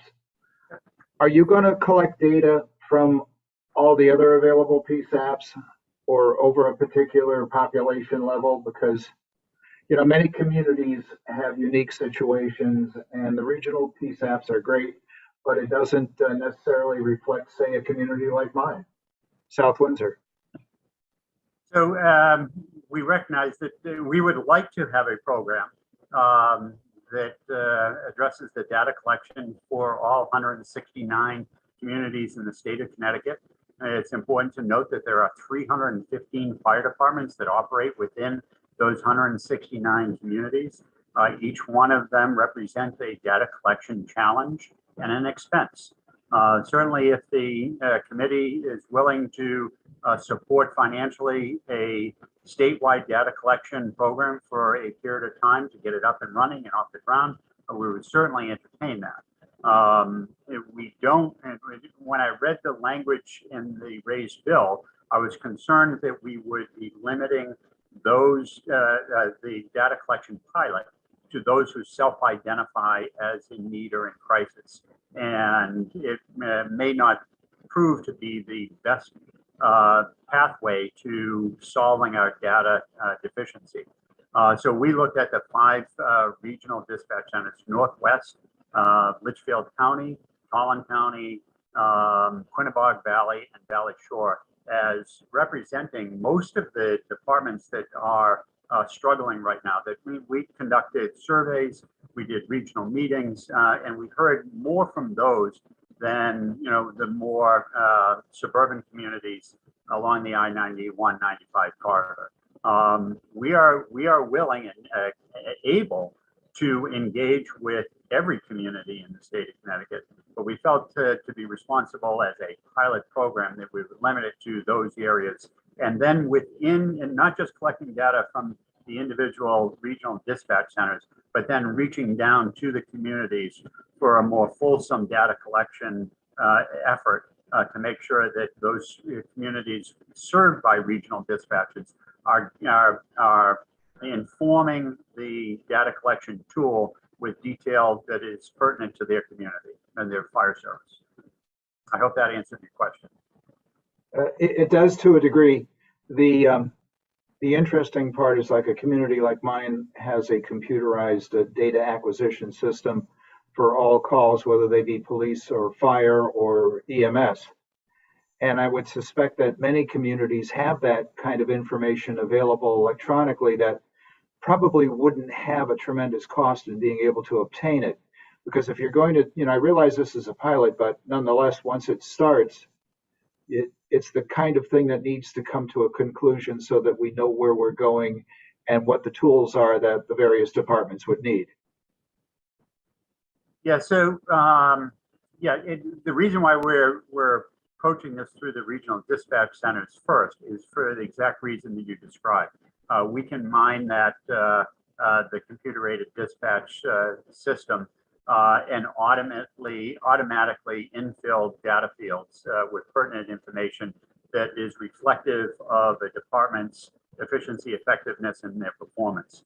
So we want to use those tools as a way to easily and consistently across all of the affected or involved communities have the same kind of data reflective of each of them. We certainly hope that you know, very early on, we will demonstrate the value of this data collection tool as a decision-making tool to help those that are in crisis. And I want to point out, and this has come up in the survey or in the summit, along with our discussions with OPM, we are not forcing an outcome based on the data that's collected. The data that's collected is intentionally designed to identify where those needs are, to give those local leaders options to choose a path of mergers, consolidation, shared services, a whole host of options that are available to them to meet their particular needs. And every community is different.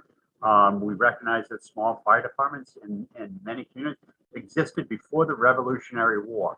They are the heart and soul of many communities, and we want to sustain that, need to sustain that in the state of Connecticut.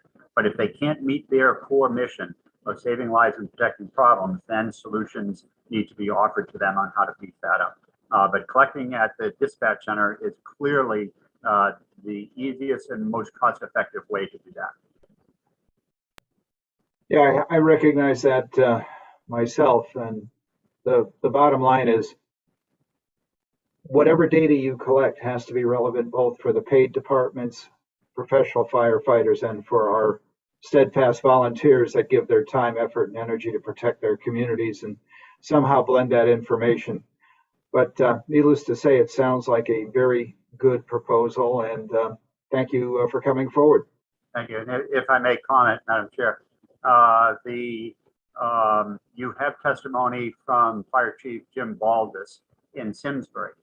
Simsbury is a all volunteer fire department, and they have on their own developed the data collection tool in their community, demonstrating its value to volunteer departments. This is not just a urban or a career fire department tool. And the reason why we are selecting the areas of the state that we have for the pilot is because we think that the greatest benefit will be to those smaller volunteer departments that don't have the time or the ability to collect data comprehensively. And we want to be able to, for them to see the data to help understand where any gaps in services might exist. Thank you so much, Chief. And the question I had is related to costs. So the conversation earlier about pilot versus the entire state, what is the anticipated cost, or what would you sense would be a reasonable cost for this? So when we first looked at the raised bill and identified a number of communities that would be involved, we put a price tag somewhere around $300,000 as was represented by experts in the field. I think that if we expand it to include 61 communities served by the 5 regional dispatch centers, we will be probably closer to $500,000. Thank you, Chief. That is helpful. And I very much appreciate your leadership. I know we've had lots of conversation about this before. You have, like I said, worked with OPM. This came out of the result of a bill that's been championed in the past by both Republicans and Democrats. And I want to say that this is certainly an issue that's going to impact all communities. And there was some testimony from OPM related to the proposal. And again, I'll just remind everyone that the bills get drafted in P&D, fully drafted for purposes of a hearing. And this is why we do this, so we can gain information and feedback. OPM has suggested that the connection via the pilot would be better through DESP. And I wondered if you could react to that. Yeah, I agree. And Mr. Heft and I had conversations on this. We want, and we spoke to the State Fire Administrator, Jeff Morissette, just last week on this. We feel that DESP and the Commission on Fire Prevention Control would be more appropriate to manage the project. They have certainly the relationships in multiple ways with local fire departments. The Connecticut Fire Academy and the Commission on Fire Prevention Control are fully engaged with local fire departments on a daily basis. And they understand the problem. They've been full partners in the summit and as well as the OPM study process. So I absolutely agree that DESP and the Commission on Fire Prevention and Control, with support from the State Fire Marshal's Office and OPM, would be the most appropriate organizational structure for the pilot. Thank you for that. And I'll give a shout out to Mr. Heft from OPM in particular for all his good work on this with his team. But I'm grateful to hear your response to that and that you would concur and are in agreement with that. Senator Cassano, Mr. Chair. Thank you, Madam Chair. Chief, welcome. I just want to throw in a plug. I think it's a great program. I did meet, as you know, with Chief Thurs from Glastonbury, who's been part of the process. He's quite excited about it. What I'm really impressed by is the variety of people, the different places in the state, how everybody's come together on this. And I think it's a great step forward. And thank you for your leadership. Thank you very much, Senator. Thank you for that, Senator Cassano. And also just will note, we as the Planning and Development chairs have worked in concert with the public safety leadership and the chairs of that committee, and will continue to do so, particularly with respect to the idea that folks think DESP is a good place to do this. Any final comments, Chief, before we send you off? No, I thank you. You know, this is 2 years of interest by the committee on issues relating to fire departments. There is not one parent agency that is responsible for individual fire departments. We're a home rule state. But I can tell you, as Senator Cassano pointed out, there are fire chiefs across the state that are stepping up to help in what has been traditionally our approach of mutual aid, helping neighboring communities or even far-flung communities. We met out in Dayville, which I describe as West Rhode Island. It's right up on the border up in Windham County. But fire chiefs from across the state are teaming up to help those that are really struggling because of socioeconomic, industrial, and changes in volunteerism that are struggling to keep the doors open and the lights on and making calls. They don't have the time and the bandwidth to look over the horizon at solutions. And I'm very proud of fire chiefs across the state stepping in to help them help themselves. So I think that the pilot program will help us move that significantly forward for generations to come. Thank you so much, Chief. You're underscoring how much we all are going to be needing to work together and support each other to help make this work, to keep people safe and to keep firefighters safe as well. Right. So thank you for being here with us today. We hope you have a wonderful day. Thank you very much. We are going to go on next. We have Larry Rizzolo to be followed by Sean Gio. Mr. Rizzolo, welcome and please proceed. Thank you for this opportunity to support HB 5429. I'm a professor emeritus of Yale University School of Medicine, speaking on my own behalf.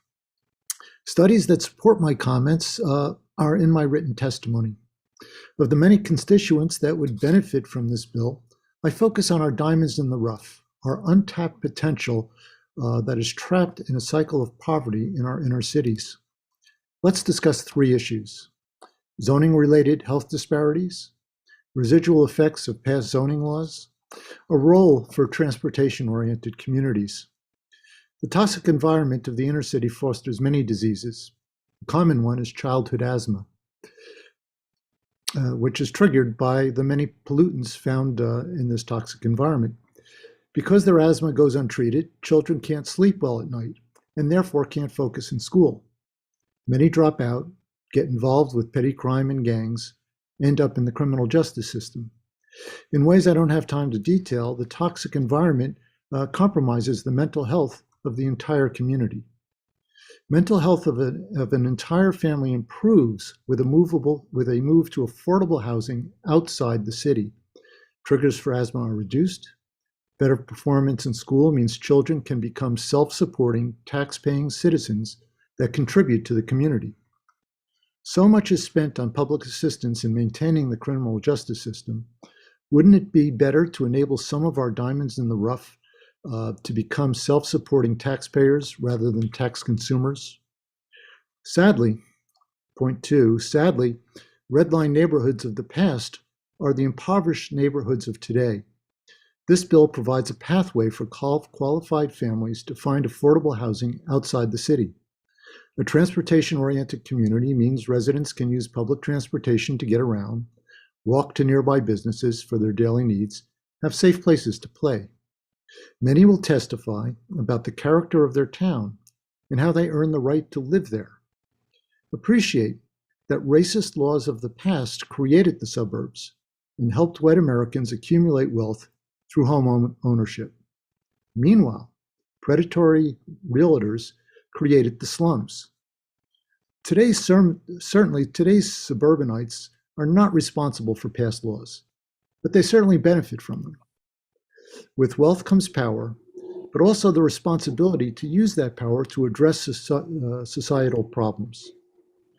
Residents are being forced out of Connecticut because they can't afford affordable housing. The elderly, or they can't find affordable housing.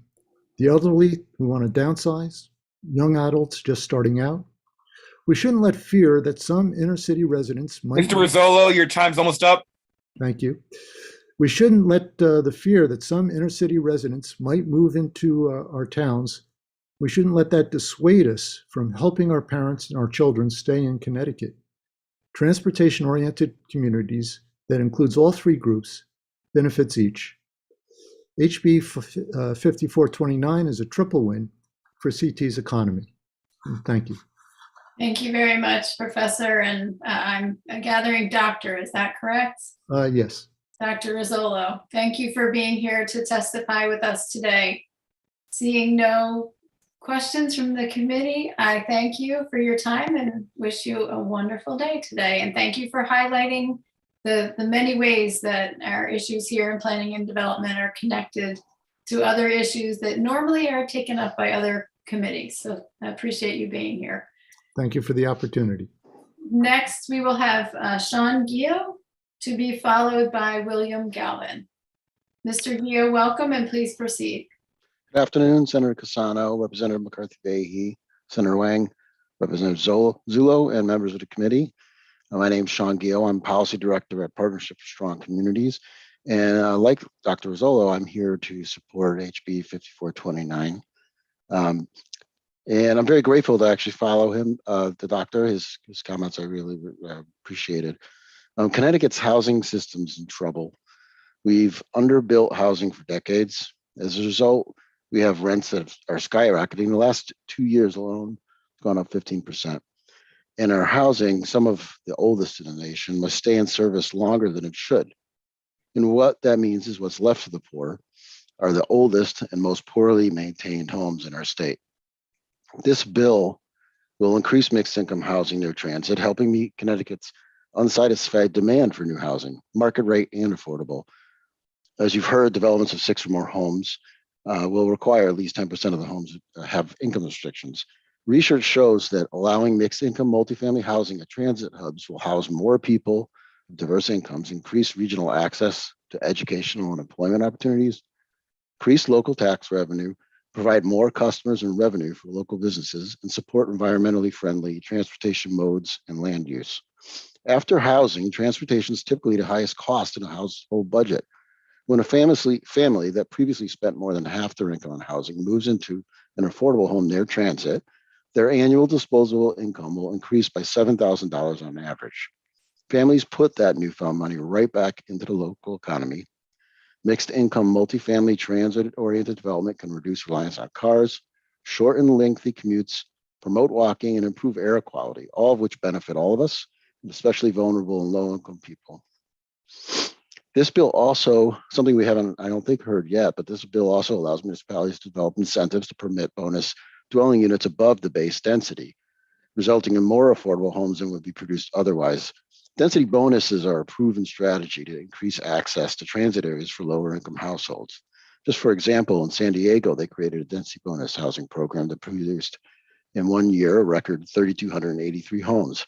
That's half of all the new housing produced in San Diego that year. Half of those new homes were affordable or are affordable. And finally, mixed income transit-oriented housing can reduce the racial and economic segregation, as we heard from Dr. Rizzolo, that's been perpetuated in our state through restrictive zoning. Apologies. In 14 municipalities with transit stations, less than 5% of the towns of these towns' housing supply is affordable. Too few Connecticut transit stations are accessible to low and moderate income households. And low and moderate income households have the same right to access our reliable Mr. public Gio, transit your time's system. almost up. Thank you. They have as much right to access our public transit systems as higher income households do. I'll end there, and I urge your support for the bill. I'm happy to answer any questions. Thank you. Thank you very much, Mr. Gio.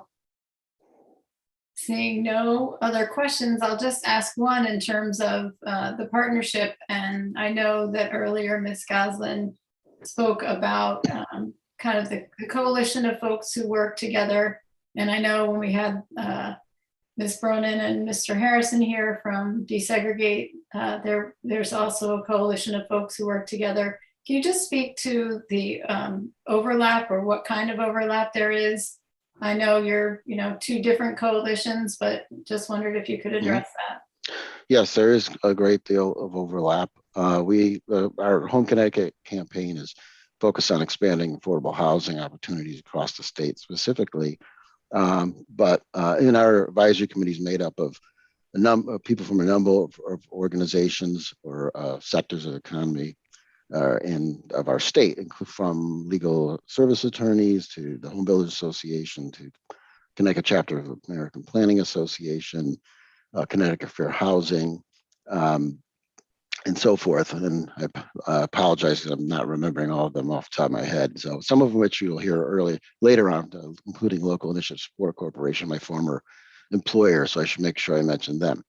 But many of those organizations, if not all of them, I don't have it memorized, are also part of Desegregate Connecticut's coalition. Thank you for explaining that, especially for those who are listening. I appreciate it. Well, I thank you so much for being here with us today, and hope you have a wonderful day today. Thanks so much. Thank you all. And with that, I am going to turn over the chairing of the meeting to Senator Cassano. While we do that, I'll just say Mr. Galvin is up next, and I believe to be followed by Mr. Everts. And Senator Cassano, it's all yours for now. Handing the baton. Senator Cassano, you're on mute.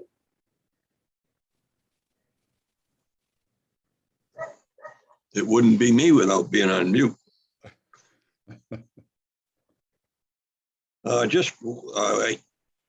William Galvin, and then I have Stephanie Lakoff, and then Wynn Everts. Yes, Stephanie isn't with us this afternoon. Okay. William Galvin. Yes, thank you. To the chair, I had written Madam Chair, not realizing that we were making this handoff, but you'll understand that. Members okay of the with that. legislature who've been on this for now multiple hours, members of the Planning and Development Committee. My name is Bill Galvin. I'm a lifelong Connecticut resident. I grew up in Suffield and have lived in Greenwich now for 50 years. I'm speaking today to urge you not to pass HB 5429 as drafted. The affordable shortage of affordable housing is a national issue, which we've discussed, many of you have discussed. And in Connecticut, it has a critical need for more affordable housing to stimulate the state's economy. Transit-oriented development is, or at least it should be, an important component in our state strategy to expand affordable housing. Surprisingly, this bill, as written, does very little for the state's affordable housing needs, while it vastly stimulates the expansion of market rate housing and, quite frankly, the profits of the development community. In fact, listening to a lot of the commentary before, the back of the envelope calculations suggest that if the 40 communities who have transit related development, just one of those half-mile circles, if all of those were developed at the 15 units per acre density, we might get as many as 7,500 affordable housing units statewide. At the same time, you'd be getting at least 75,000 market rate units throughout the state. Not exactly achieving the significant increase in affordable housing. As drafted, this bill is a handout, in my view, to the development community, enabling them to control with virtually no local oversight these 500-acre half-mile circles around any transit hub. Yes, it may be as low as 125 developable acres, as Ms. Bronin said, but that still is what I factored in my calculation. In Greenwich, we have 4 train stations, and that means roughly 2,000 of those acres of prime real estate could be under the control of developers with minimal local oversight. Respectfully, as taxpayers, when we see this type of giveaway to a politically connected and moneyed interests in other parts of the world, we often suspect there's some form of corruption. I think we need a significant rethink of this bill. Mr. Galvin, your time's almost up. Okay, the point I would make is that we need a rethink of this bill and a rewrite. The numerous questions asking for clarification suggest that it is not well understood as written, and its objectives are fuzzy at best. Thank you. Thank you very much. Any questions? Representative Fiorello. Thank you, Mr. Chair. Hi, Bill. So great to see you. Thank you so much for taking the time to hang on and testify. I wonder if you could share a bit. I know this might be more your wife's purview, but could you share with this committee the work that Greenwich is doing on the 830J affordable plan? And I wish I had brought that up in earlier questioning, but our towns are doing a lot of work on that. And it seems that, bill after bill is almost negating any of our wonderful volunteers' efforts to create a plan when the state is offering its own plan. So as a avid volunteer in our town, what do you think about the fact that we still have 830J requirements that our towns are working on? Well, we do. And currently in Greenwich, we have 14 projects that have sprung up in the last 14 months. Most of them in about the last 6 or 8 months. They're all in the queue before our Planning and Zoning Commission. And because of the way the 830G regulations are written, we, the Planning and Zoning Commission, have very little ability to temper these projects, temper them in the sense that the scale, the scope, the landscaping, the details that would make these projects in a normal environment compatible and would be encouraged in local communities. We have none of that oversight. And unfortunately, the developers, the way the law is written, essentially have a cudgel to get what they want. And clearly, understanding the motivation of the developers, there's a significant profit opportunity in these projects because of the 70-30 split, 70-30 commercial market rate, 30% affordable. So we, the town and other towns in the area, when these projects come to us, there is very little we can do to make them fit in with local community support, which is what everyone should be striving for. It is unfortunate that from the get-go, so many of these projects are generating extreme local opposition, most often for very straightforward, common sense, legitimate concerns. Far too much traffic on narrow streets, clear-cutting properties of 100-year-old trees, infrastructures which just physically cannot cope with this sudden expansion of demand. Yet, these projects, based on the legal history of challenges, will prevail. 3 out of 24 projects in the last 15 years have been sustained by the courts. The balance have all gone forward when challenged. That is not just disheartening. I think it unfortunately causes the local taxpayers to get their back up, to cause them to organize in a very adversarial way, which does no good to anyone. Clearly, we all need more housing stock. Clearly, we need more affordable housing stock.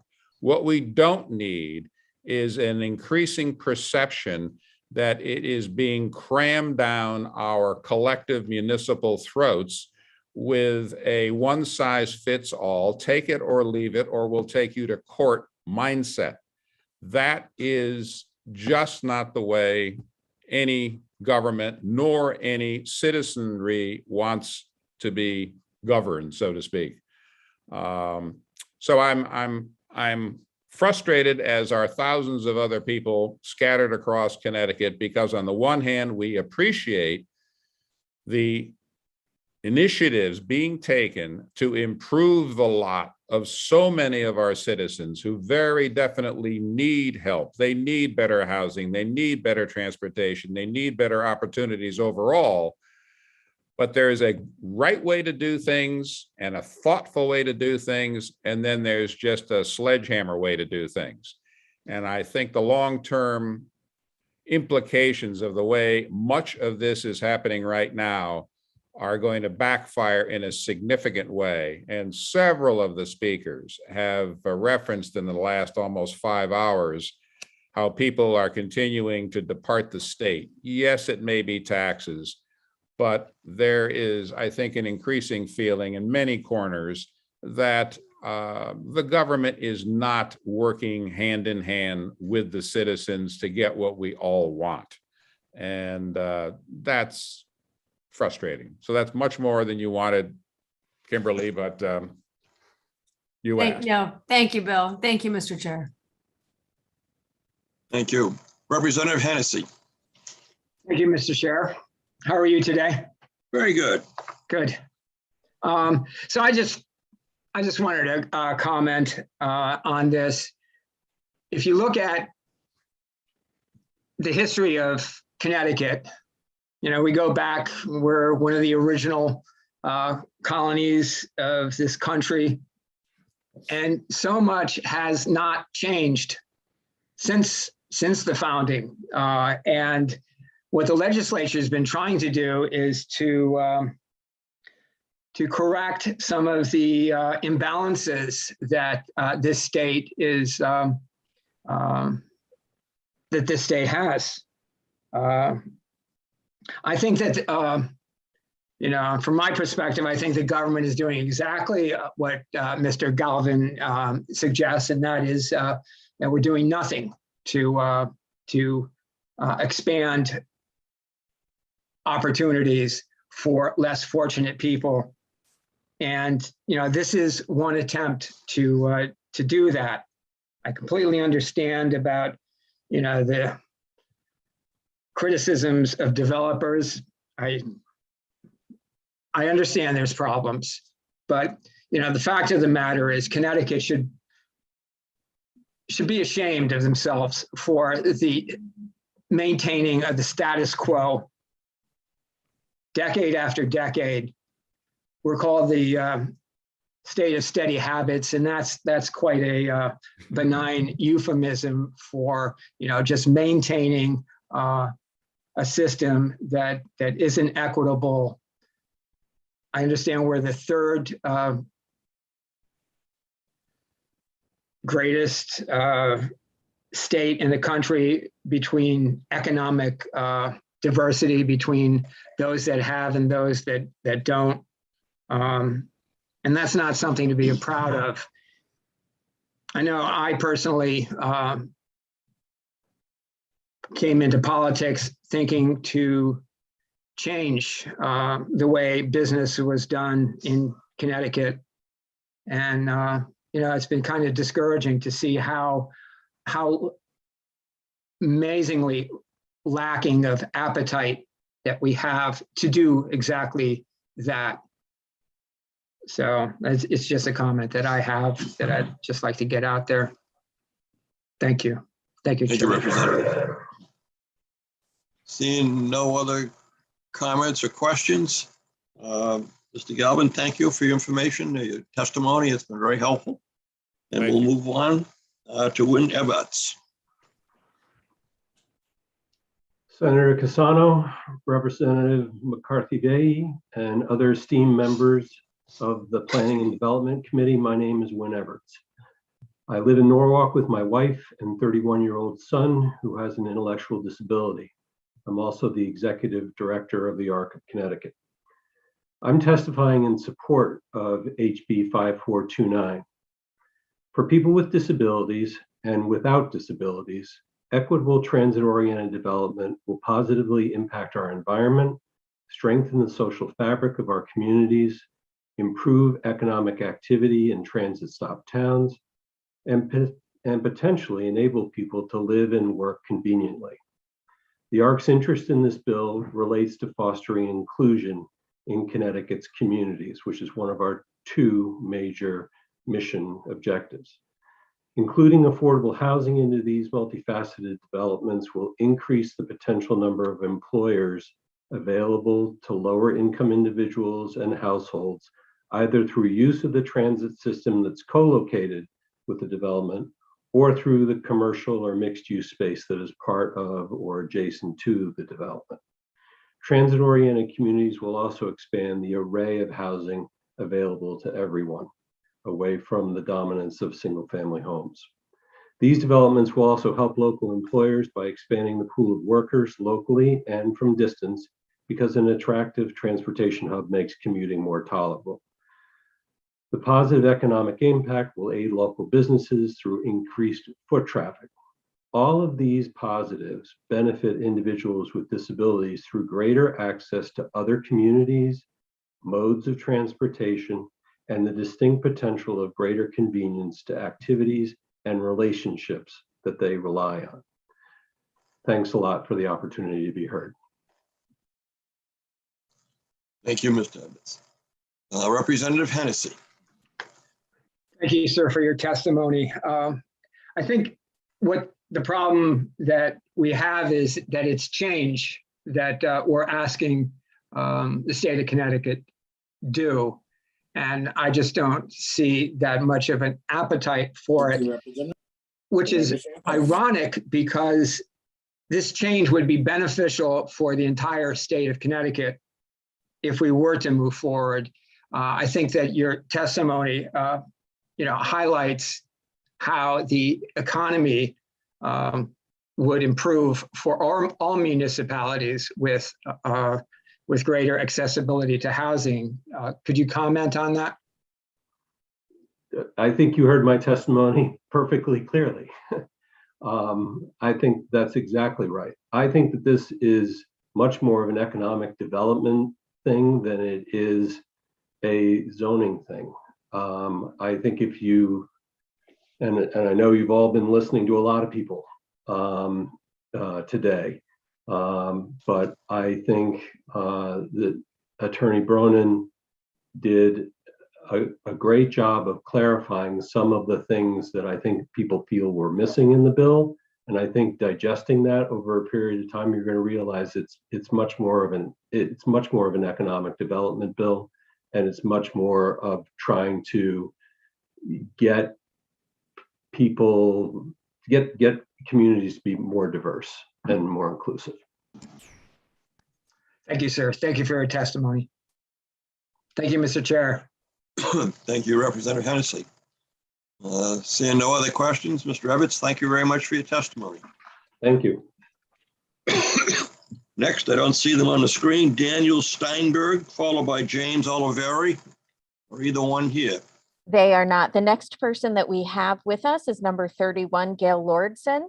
And then we also have 32 Francis Pickering as an attendee, and he needs to accept to be promoted to a panelist in order to testify when it's his turn. Okay. Great.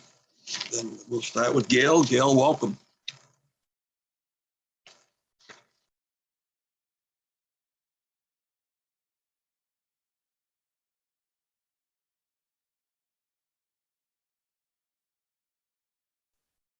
Gail, I'm not hearing you. Gail, you're muted. Okay, can you hear me now? You're all No, set. I'm sorry. So sorry. I know that problem, believe me. Thank you, Senator Cassano, and members of the Planning and Development Committee.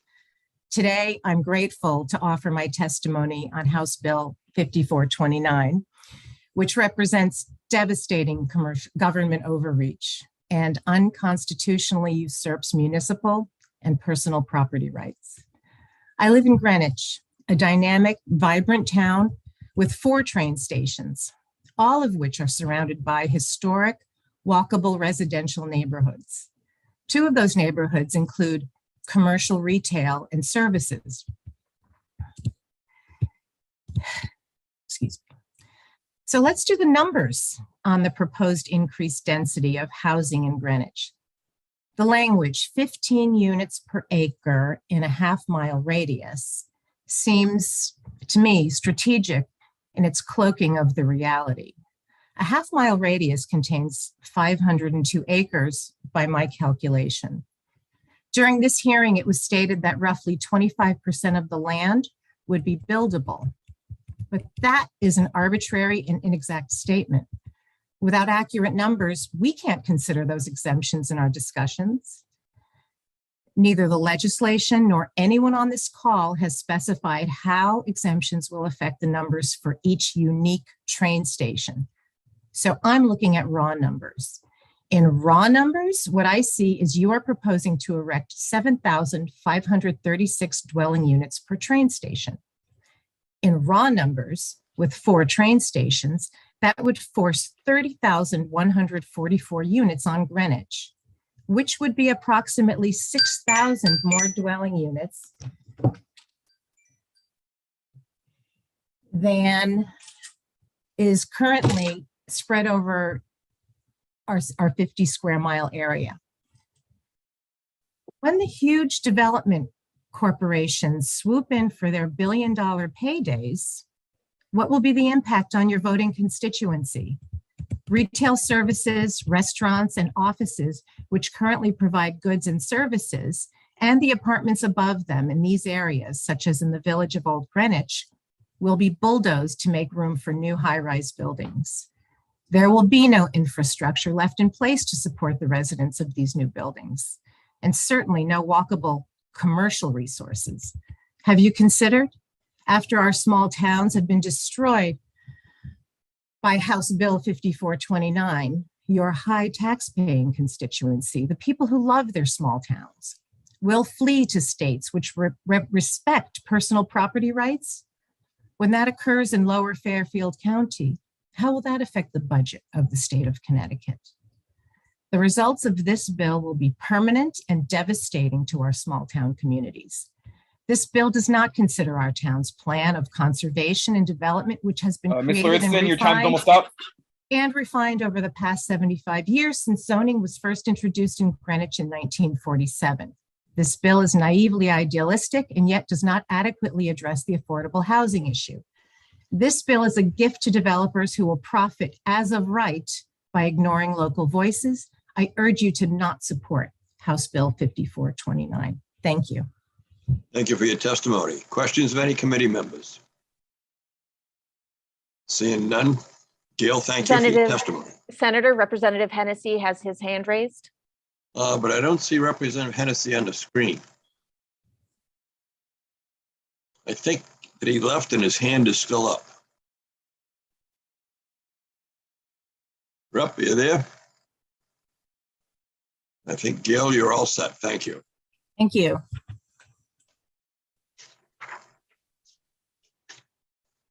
Next, I have a couple of people that I don't see on the screen. Francis Pickering. Mary Yeah, Ann thank- Turner. Yes, thank you, Senator Cassano and Chair Cassano. Unfortunately, my bandwidth is constrained today, so I'll be joining you in audio only. I appreciate the opportunity to speak in opposition to House Bill 5429. I submitted on behalf of the Western Connecticut Council of Governments extensive testimony on this bill. WestCog, whose executive director I have served as since 2015, includes 10 municipalities that would be directly affected by this essential rezoning of 500 acres around each train station. Our opposition to this bill has four main tenets. Number one is this is not a transit-oriented development bill. All mainstream definitions of transit-oriented development include mixed use. Housing complexes around a train station do not create TOD. You need to have commercial, you need to have mixed use, you have to have the lovely variety of uses we see in every station area that we seek to emulate. That's not in this bill. And the challenge here is that the bill would actually slant the regulatory field in favor of high density housing, essentially increasing the returns on housing while not doing the same for commercial space. The result we expect would be a shift of these areas to be increasingly residential and a squeezing out of our businesses. This is incredibly problematic because not only does Connecticut have a housing problem, it has a jobs problem. We need to address both of these at the same time. Secondly, this bill doesn't actually address affordable housing, gives lip service with a 10% set aside for affordable units. Well, the reality is developers right now effectively can by right develop in station areas under 8-30G. But for that, they're required to have a 30% set aside, not a 10% set aside. What this does, in effect, is free developers from that burden and allow them to build less affordable housing, not more affordable housing. It also allows them to bypass existing inclusionary zoning regulations that require a higher 12, 14, or 20% set aside. So we are very concerned by that because we fully support affordable housing and TOD. A couple of other concerns we have. One of them is that this may be unlawful because the by right provision of this bill, whereby a developer could develop a property by right, will cease to hold once the area reaches 15 units per acre. This would essentially condition the approval, the by right approval of a development on what the developer's neighbors have done. That's a very unusual approach. It's not one we've seen reflected in Connecticut law until now or in zoning. It's akin to saying there may only be 5 swimming pools in the neighborhood and too bad your neighbor just built one, so you're not allowed to have one. We are concerned by this and we seek to avoid preventable litigation. Last but not least, we are concerned about the impact of this on local democracy. Station areas are incredibly complex, and to have an approach that says 15 units per acre, regardless of what's Mr. Pickering, your time's almost up. Okay, thank you very much. I will conclude. This really needs to be studied on a case-by-case basis. We need to see zoning maps. We need to understand what the impacts are, not only the environment, but also infrastructure, and of course, on resulting local and state taxpayers. So thank you, and I'm happy to answer any questions. Yes, Representative Fiorello. Thank you, Mr. Chair. Thank you so much, Francis, for testifying. I just wanted to give you a chance to really clarify, because you used pretty strong language that in your analysis, 5429 undermines transit-oriented development. I mean, it's quite, it's a total 180 on what the proponents are saying it does. You say it does the total opposite. Can you help us understand why you're saying that? And help us follow your logic. Yes, thank you, Representative Fiorillo. So transit-oriented develop is a term of art used in the planning and development community that refers to a mixture of uses. So not just housing, but also retail, offices, restaurants, gyms, arts and culture venues, medical services, social services within a walking distance of a transit station. So rail or bus rapid transit. What this bill gets right is that it correctly identifies the location within half a mile as being suitable for transit-oriented development. What the bill gets wrong is that it only considers TOD to be residential. If you don't have the other components, it doesn't qualify as TOD under any conventional definition. And the reality is people want to live near train stations and bus rapid transit stations because they can take the train to an employer or a doctor's office or the cinema. They don't live there so that they could take the train to a friend's house for a dinner party. Maybe they do once in a while, but that's not the goal of public policy. Now, the problem is if you are, say, a land developer looking at property around a train station, you will seek to maximize your return. Generally speaking, obviously some developers have, also wish to give back to the community, but generally you seek to maximize your return. If you have two options, one, I can do commercial development or mixed use development, and I have to go through a public hearing. And by the way, my infrastructure needs will be evaluated. And if I'm going to exceed the capacity of the sewage treatment plant, I'm going to have to pay for that. Or two, I can develop residential. I don't have to go through public hearing and I don't have to pay for infrastructure. Well, the choice is obvious. The second is going to deliver a higher return on investment. What this will do is will make a property that has been commercially zoned or mixed use zoned much more, can I say, attractive to residential development, and would expect over time to see commercial and mixed use development squeezed out of that property. Okay, great. And so the bill is so skewed towards, residential developers. Do you have an idea of why, or rather, the organization that's pushing this, their focus is so singularly on just the housing without seeming to understand the bigger picture of, what TOD is, and yet, but they, what the bill says and what you're saying the bill says versus what they say. I mean, there's such a he said, she said situation here. Where do you think this lands out? Ultimately, people will point to the bill language. So that's what we have to rely on. Could you comment on the strength or the lack of clarity in the bill language, and how no matter what the proponents say, it's what's in the bill that we have to go on? Yes, thank you, Representative Fiorello. Again, I'd like to reiterate, we support TOD and affordable housing. They are needs in Connecticut. The state is working on them. We probably could do more in that regard. But the issue here is when I first read the bill, I thought it was just a sloppily written draft.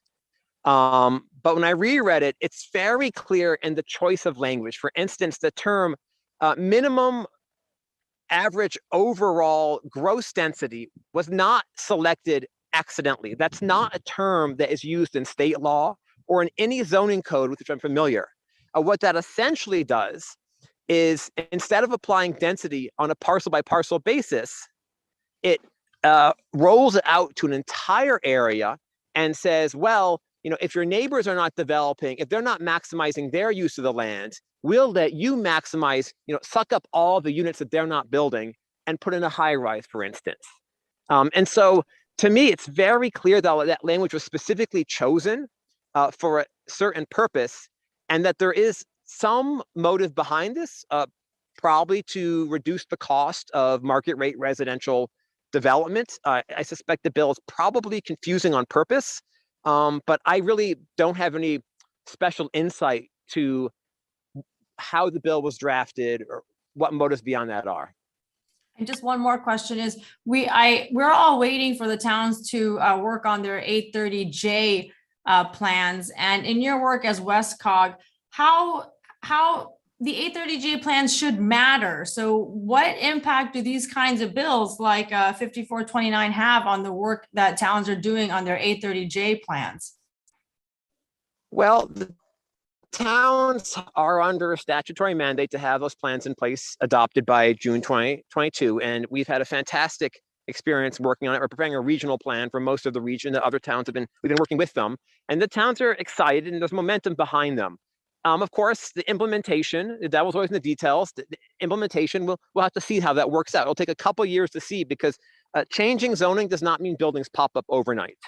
What I would say is, every time a law is passed and then bills are introduced that would move the so-called goalposts, it often leads to inaction, because people say, well, why do anything? Because the legislature is going to change the rules in the game, move the goalposts on us anyway. And that's really regrettable. I think it's critical here that we double down on supporting 8-30J, get those plans out, implement them, and then evaluate how well they performed. And if they aren't performing, then maybe we need to come back with a statutory change. But not enough time has passed. Those plans have not even been adopted.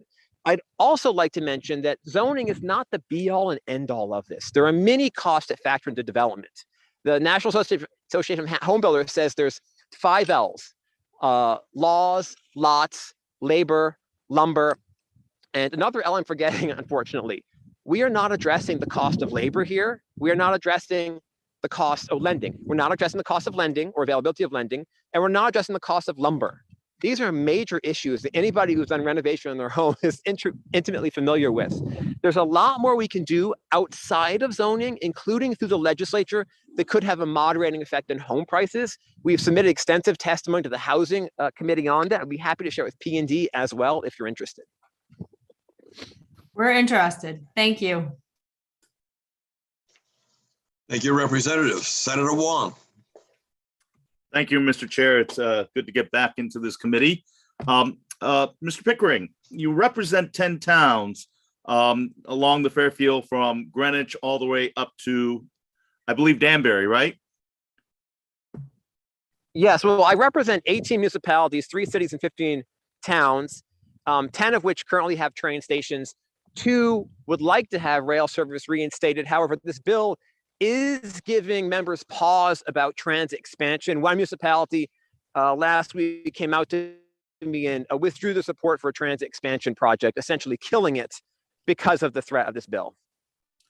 Thank you. And so you have 18 towns and municipalities, 3 large cities, which encompasses Danbury, Stamford, and Norwalk, correct? That is correct. And what is the consensus of your COG as relates to this bill? Was there a consensus? We had the exchange earlier with CCM, supporting this bill as an organization, when we're hearing from many of the local municipalities that are speaking today vehemently, if not strongly opposed to this bill. There seems to be a disconnect. Is there a disconnect with you and your COGs in regards to their concern and opposition to this bill? No, I do not believe so, Senator Wong. Our policy priorities for the last several years have emphasized maintaining community-based democracy, so local control. Yes, we support TOD. Yes, we support affordable housing. Yes, we support it when the state supports those things, but we universally come out against policies that would erode local control. I appreciate that perspective, because as much as we're talking about this, you cited Stanford as a terrific example where the TOD proposals could work, and they have undertaken that on their own initiative. And when it fits and local leadership have input, these policies have been put into effect. They don't need Hartford from a top-down, one-size-fits-all to dictate that. They do it because the local municipalities know what is best in regards to what they need, and they look to partner with the state. Would that be a good example of what I said? Yes, in fact, our region has numerous TOD plans, many of which are being implemented, some of which unfortunately are lying on a shelf for a lack of state assistance. We'd love to have a conversation with the executive legislative branch about that in the future. Speaking of Stanford, what I would like to say about Stanford is they've done a tremendous job of creating more housing near the train station. But creating housing voluntarily and locally near the train station is very different than the state rezoning your central business district and saying all of those corporate headquarters that have relocated to Connecticut, we're now going to rezone those to be housing. It might be a different conversation with Stanford if it were the state saying, we want those to turn into housing. Well, Stanford's an interesting example because I've had the pleasure of visiting the Springdale neighborhood, and that is very different than the McKinney Transportation Center. Now, how would this law, if it was unilaterally imposed by 5429 from a top down, how would that affect the Springdale train station, where there are many residential communities that would be significantly impacted? Senator Wong, I don't have an exact answer for you because we haven't done the analysis to determine what the impacts would be. That would be the next step in any proposal. If this came before a local planning and zoning commission, it would be subjected to all this analysis, including mapping, which we haven't done. What I can say is that the 3 train station areas in Stanford are all very different, very diverse. They serve different purposes. They have different economic bases. Some are more residential, some are more commercial. and that they really require different zoning strategies to maximize their highest and best uses. To say 15 units per acre for all of them with the same walking distance is probably not appropriate. Thank you for that clarification. And I see Representative Michelle will follow me, and he represents Stanford, so he could offer some insight. One other additional question is, there's been a question, and I appreciate the proponents of this bill in raising the environmental and watershed and coastal considerations in the proposal of this bill. And there are some exemptions to it, but I'm equally concerned in knowing that high density buildings require runoff. And when you have large buildings and concrete spacing and walk areas and infrastructure, that even though you are not building in a wetland area or coastal impacted area, the significant runoff that you will have from those high density buildings will eventually impact those environmental sensitive areas. So I know people have said you can't build on that, but if you're building right next to it and you're looking at significant concrete structure that removes absorption of high water flow or any impact, wouldn't that have an adverse environmental impact despite our best intentions? We've seen that in high density buildings, correct? It could have an adverse environmental impact. The question is how we reduce it and mitigate it. And one of the challenges here, earlier in this conversation, we heard about how we often permit single family homes by right. And that's because the lots are large enough where the home can fall within the carrying capacity of the parcel, right? The soil on the property can avoid the sewage. The well on the property can provide the water. The traffic generation is negligible. When you get a lot of development in a very small space, you start to create externalities that go beyond the ability of the local ecosystem to handle. Now, that doesn't mean we can't do it, but we have to do it right. It could, in theory, be done by right if we had extremely comprehensive environmental regulations. Unfortunately, we don't have those in Connecticut. And so we often handle things by special permits because we haven't written 1,000-page zoning codes. So you're absolutely right. We do need a process to quantify, to evaluate the impacts, determine whether they're acceptable and how to mitigate them and how to pay for them. And that's what we handle right now through special permits. Thank you. And my closing comment is the fact that you represent a cog of 18 towns. And even for you, within a close proximity, you have realized that local control is integral, and that one size, even for 18 towns in a similar kind of eco-geographical area, is not palatable. That one size, even for your 18 towns. And I'm just concerned, in a closing thought, how you feel about the fact that, and thank you for serving on the Commission for Connecticut's Development and Futures, and having a role and being able to articulate from your expertise on this. But for 18 towns, you're considerate and respectful local control and governance. Can you imagine how Hartford, in the laws that we're considering, that will impact every municipality in a one size fits all? It seems very hard to accomplish. Well, if what we call Hartford if they were omniscient, right? If the state had perfect information, it might be possible, but we all know that's not the fact. And that the best information about a local situation is from the locals. And so it's just the way the world works. It's not feasible to micromanage the details of site development from a state capital. Thank you, Mr. Pickering. Thank you for your work. And thank you, Mr. Chair. For a moment, I thought Representative Michelle's backdrop of the hand was coming after me. So thank you very much, Mr. Chair. Thank you, Senator Juan. Representative Michelle, welcome. Thank you, Mr. Chair. Yes, I was attempting to change my background, and it did show a gigantic hand grabbing onto a house, because I was just thinking about the comment, and I don't really have a question. I just want to make some quick comments following that conversation, the exchange. That I did hear Ms. Pickering mention the development around the train station that included eminent domain, for widening or for bike lanes implementations. That's why I have that graphic behind me temporarily, and I apologize if it's provocative. But I do have concerns with the language of the bill. And I had discussion with some of my colleagues. Even somebody said, well, that my interfering with a bill like this would be, it would be on the side of segregationist. I will say I don't believe it is. And I do agree that there's a balance between municipal powers and state powers, and they're not depending on party lines. They're depending on what the issue is that we're looking at.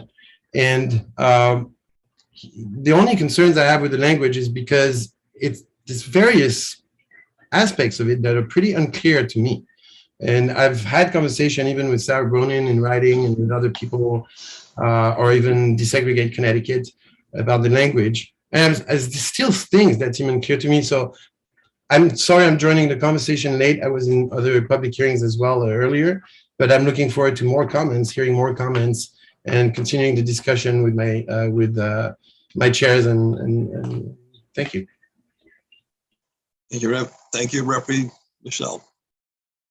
Any other questions? Seeing none. Francis, thank you for your testimony. It's been very helpful. Appreciate you being here. Thank you. You too. I don't see Mary Ann Tirner, Alicia Borelli. Sunji Froen is here. Sunji. Hi, how are you? Let me start the video.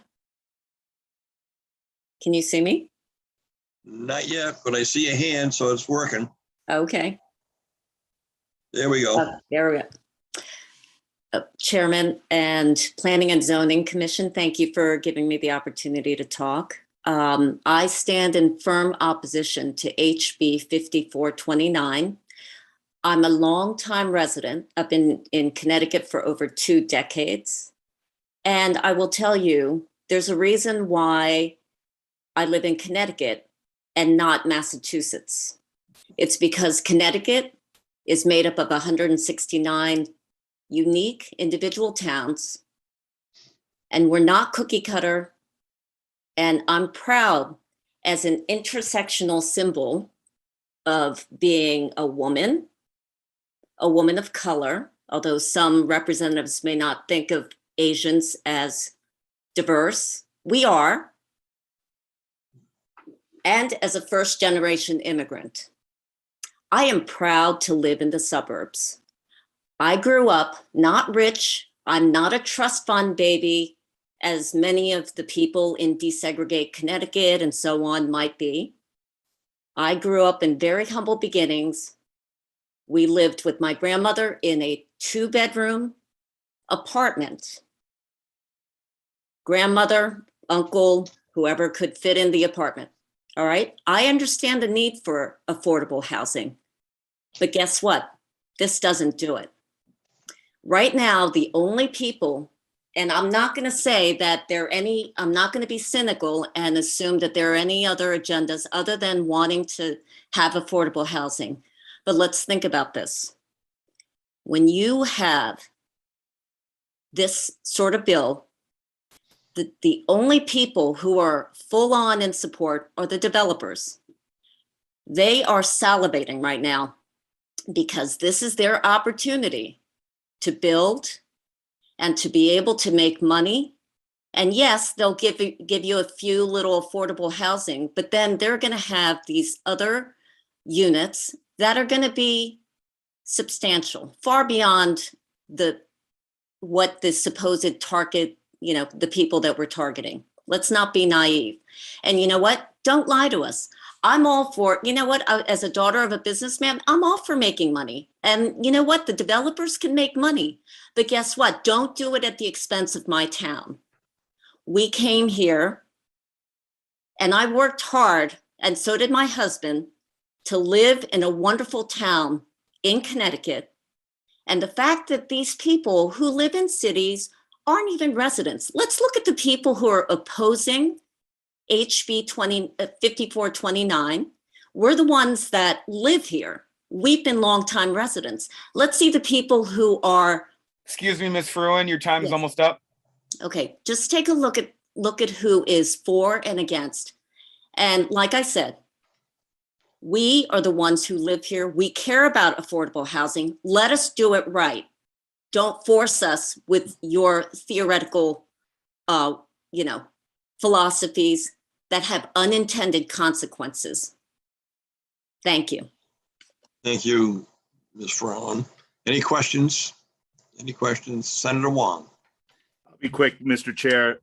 Miss, where are you? Ms. Frowen, thank you very much. I appreciate your passion in talking about your proud American values and being an American. So thank you. I'm not sure.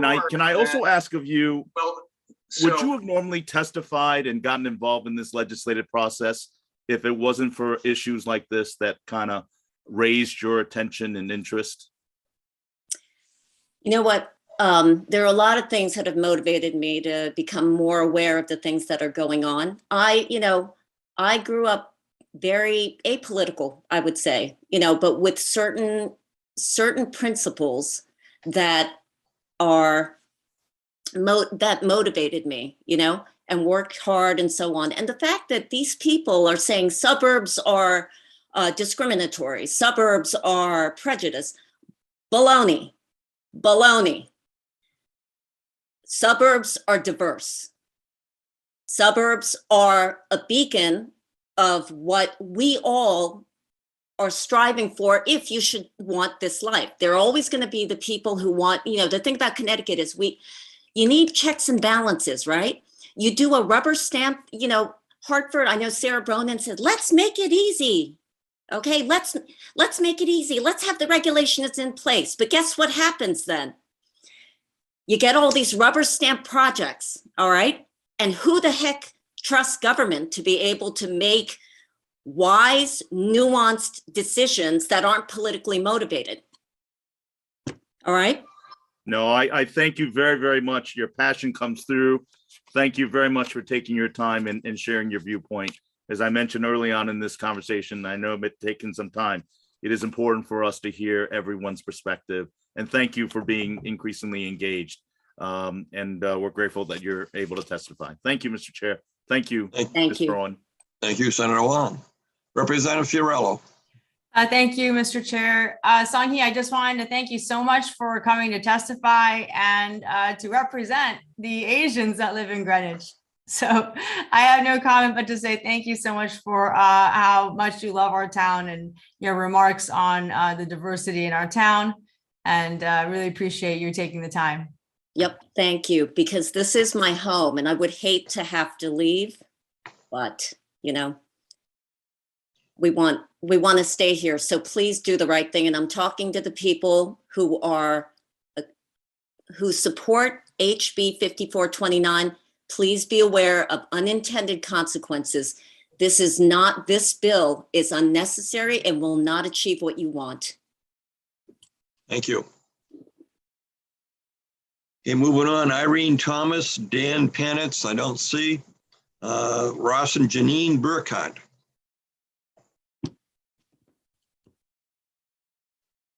Me, I'm Ross Burkhardt. Somehow my wife's name got in there because I plugged in the wrong name and address into the response for submitting testimony. I'm a resident of Westport.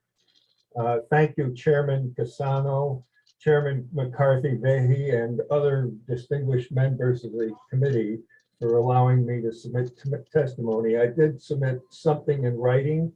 I'm going to actually sort of go off the things that I put into that written testimony, just to say that actually the whole concept of TOD is a lot older than you might think. I worked on a national study back in 1976, which we published, which is called Transit Station Area Joint Development Strategies for Implementation.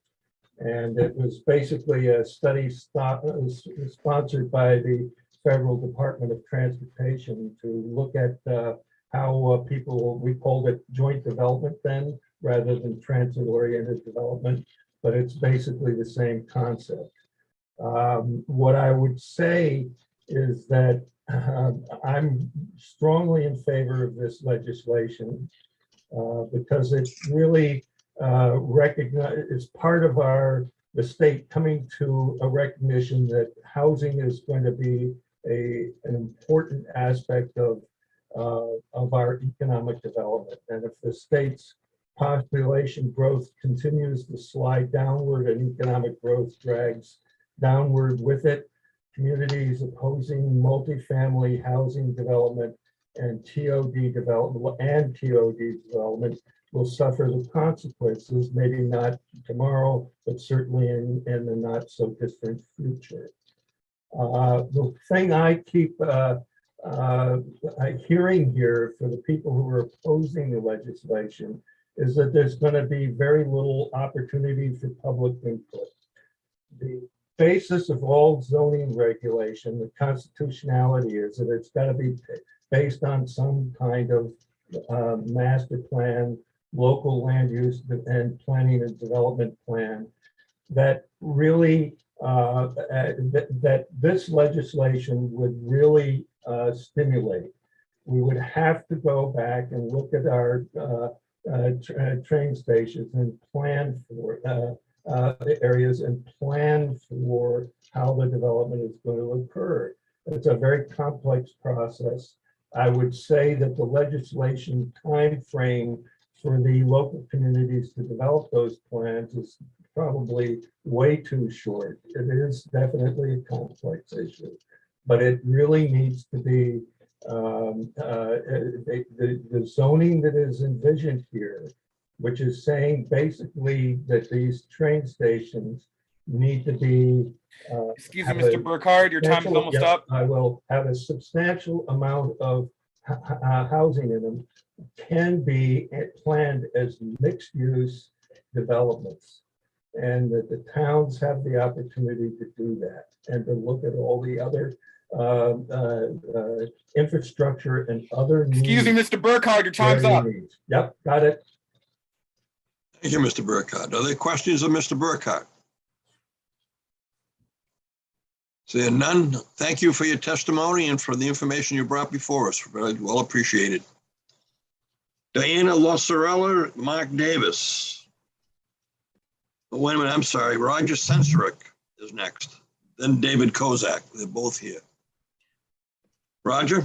Thanks. Good afternoon, Senator Casano, Representative McCarthy-Bailey, and members of the Planning Committee. My name is Roger Sensorick. I'm the Communications Director at Connecticut Working Families Party. I'm definitely not a developer and definitely live here in the state. And we want to testify in support of 5429, the Transit-Oriented Development Bill. Any comment on this bill has to start with three issues. The first thing is that Connecticut is increasingly unaffordable. We have a big problem with affordable housing, and this housing and affordability hurts above all low-income families and families of color. The second issue is that Connecticut, housing is expensive because it's scarce. We are not building enough housing in this state at all. A big issue that we have here is that if we look at new housing permits, for instance, Connecticut is second to last nationwide in the last 5 years. Only Rhode Island has permitted less housing. And we are not building not because the market doesn't want it, it's because we are not allowing it. We are using zoning. We have been using exclusionary zoning for decades now to prevent the building of new housing. And this has an economic impact. This has an immediate economic impact that shows in how our economy has stagnated. Connecticut, it's not growing. We are losing population, or we are growing much slower than other states because we are not letting people move here, because we are not building houses. So this bill will actually build houses in the places that make the most sense in the state, right by our mass transit system. By train stations, it's where you're going to have the smallest carbon footprint. It's where you can actually have the kind of vibrant neighborhoods with residents that don't need cars that people crave. And we know that this is actually attractive for the market, because study after study shows that transit-oriented neighborhoods are more expensive. So land values will go up, not down around these towns. This is not actually something that it's going to hurt the land property values of the towns impacted. It's going to increase the value of the land around those neighborhoods, around those places. And basically, if we build more housing, especially housing with a set aside for affordable housing, we are going to make housing more accessible. And housing more accessible, not just the kind of housing that depends on cars. So people that cannot depend on private transportation have access to that. So we support this bill, and probably this bill actually we should be even more ambitious than it is. 15 houses per acre, it's actually 15 units per acre, it's actually low density. It should be much higher. We accept that this is a good starting point, and with having parking minimums, they should not have it at all. But that's a discussion to have further. One final point, the bill does not prevent commercial building at all around us, around the stations. That's misreading the bill. It's nonsense. It actually encourages mixed-use development. Thanks for your time, and I will be happy to take any questions. Thank you, Representative Fiorello. Thank you, Mr. Chair. Thank you, Mr. Sensorich. I just wanted to make sure I heard you correctly. So 15 dwelling units per acre is low density. Yes. What is appropriate that you were looking for in a better bill? I mean, if I was the one to write it, 30, 50 or more. 15 is actually fairly low. Okay. And the section C about the parking requirements, 1 spot per one bedroom and 2 spots for 2-bedroom or 3-bedroom. What did you say about that? There should not be, basically parking minimums are really regressive and make housing construction much more expensive. If you're building housing right by a train station, the developer should have freedom to build whatever they want. Having a minimum amount of parking spots only makes the building more expensive. And it's not necessary. You're building right by a train station. Why you need a car? If someone wants to buy a house without a car, let the market decide. I don't think that this is something that should be mandated by legislation or by local zoning or regulations. Right. Okay. All right. Thank you for clarifying. Thank you, Mr. Chair. Thank you. Seeing no other questions, Roger, thank you for your testimony. Thanks. David Kozak. Hello, my name is David Kozak. Thank you, members of the Planning and Development Committee, for hanging in there to allow me to provide some comments in support of House Bill 5361 to improve access to Connecticut's coast. Until recently, I worked in the Connecticut DEP's Coastal Management Program office for 29 years, where I helped manage its coastal public access program.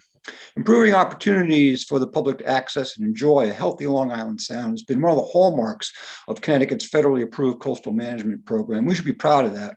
But one of the things that needs to happen is that program needs to evolve to address current coastal management challenges facing Connecticut. Connecticut shore is one of the most exclusive coasts in the United States. Approximately 80% of its shoreline in private ownership. And most of its publicly owned shoreline, especially its coveted sandy beaches along the shoreline, is owned by municipalities. Therefore, these municipal beaches provide the greatest opportunity to meet Connecticut's increasing unmet need for places for saltwater bathing and cooling during what NOAA and other climate experts expect to be an increasingly hotter Connecticut summers. One of the underlying tenets of Connecticut's public access program is that public support for financing programs that improve the health of the Sound and protected shoreline require that the general public, all the public, not just the public in coastal municipalities, have the ability to access and enjoy our state shoreline. Yet if policies are in place that reinforce the perception that only the fortunate few who own coastal waterfront property or live in a coastal municipality can access that coast, then we can't expect those members of the general public who are turned away from our beaches to support and fund public expenditures that primarily benefit coastal municipalities.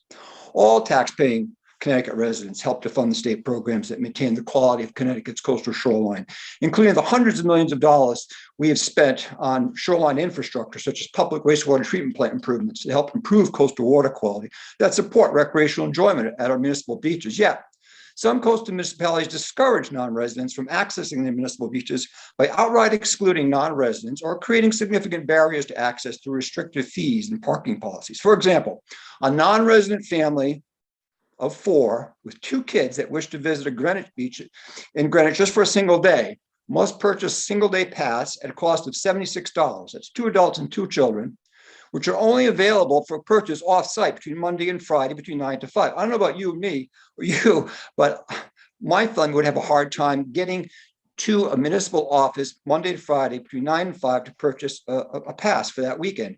You don't know what the weather's going to be like on a weekend, so that's kind of a restriction there. Contrast this with a $90 fee for Greenwich family of 4 to access the beach for an entire summer. That is patently unfair.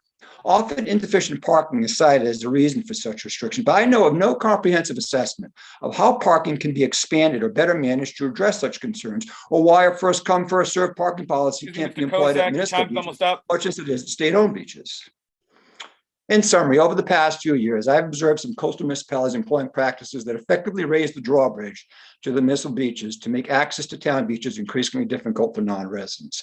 The lands below the mean high water mark along Connecticut's coastal shore are, as confirmed by a long record of state court decisions, held in public trust by the state of Connecticut for the benefit of all citizens, not just residents of the town.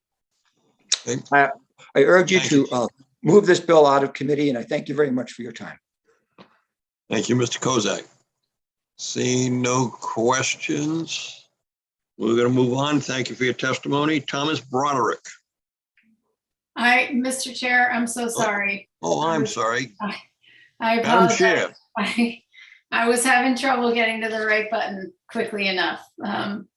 It's Mr. contagious Kozak, for me. Mr. Kozak, thank you very much for your testimony, also for your work. You said that you were the Coastal Management Program Coordinator, is that right, at DEEP? No, I was a member of that program office, and I managed the Coastal Public Access Program for the state of Connecticut. Okay, so you manage the Coastal Public Access. So is it fair to say that you're someone who has broad knowledge of the Connecticut coastline? It sure sounds like it. 29 years, I've enjoyed it very much. I'm sad to leave in one respect. Gotcha. Well, thank you for your years of service. There was a lot of information that you shared, and I was trying to take some notes because I think there's been a lot of good conversation here today, and the communities have raised issues that are conundrums for them. And I just wanted to learn a little bit more from you. So indulge me if you would, Mr. Chair, for just a second. Sure. Your 80% comment, can you remind me of what that comment was referring to? That we did an analysis of the shoreline, tax parcel by tax parcel, along the entire stretch of Connecticut's coast, and we tried to determine who owned the Connecticut shoreline.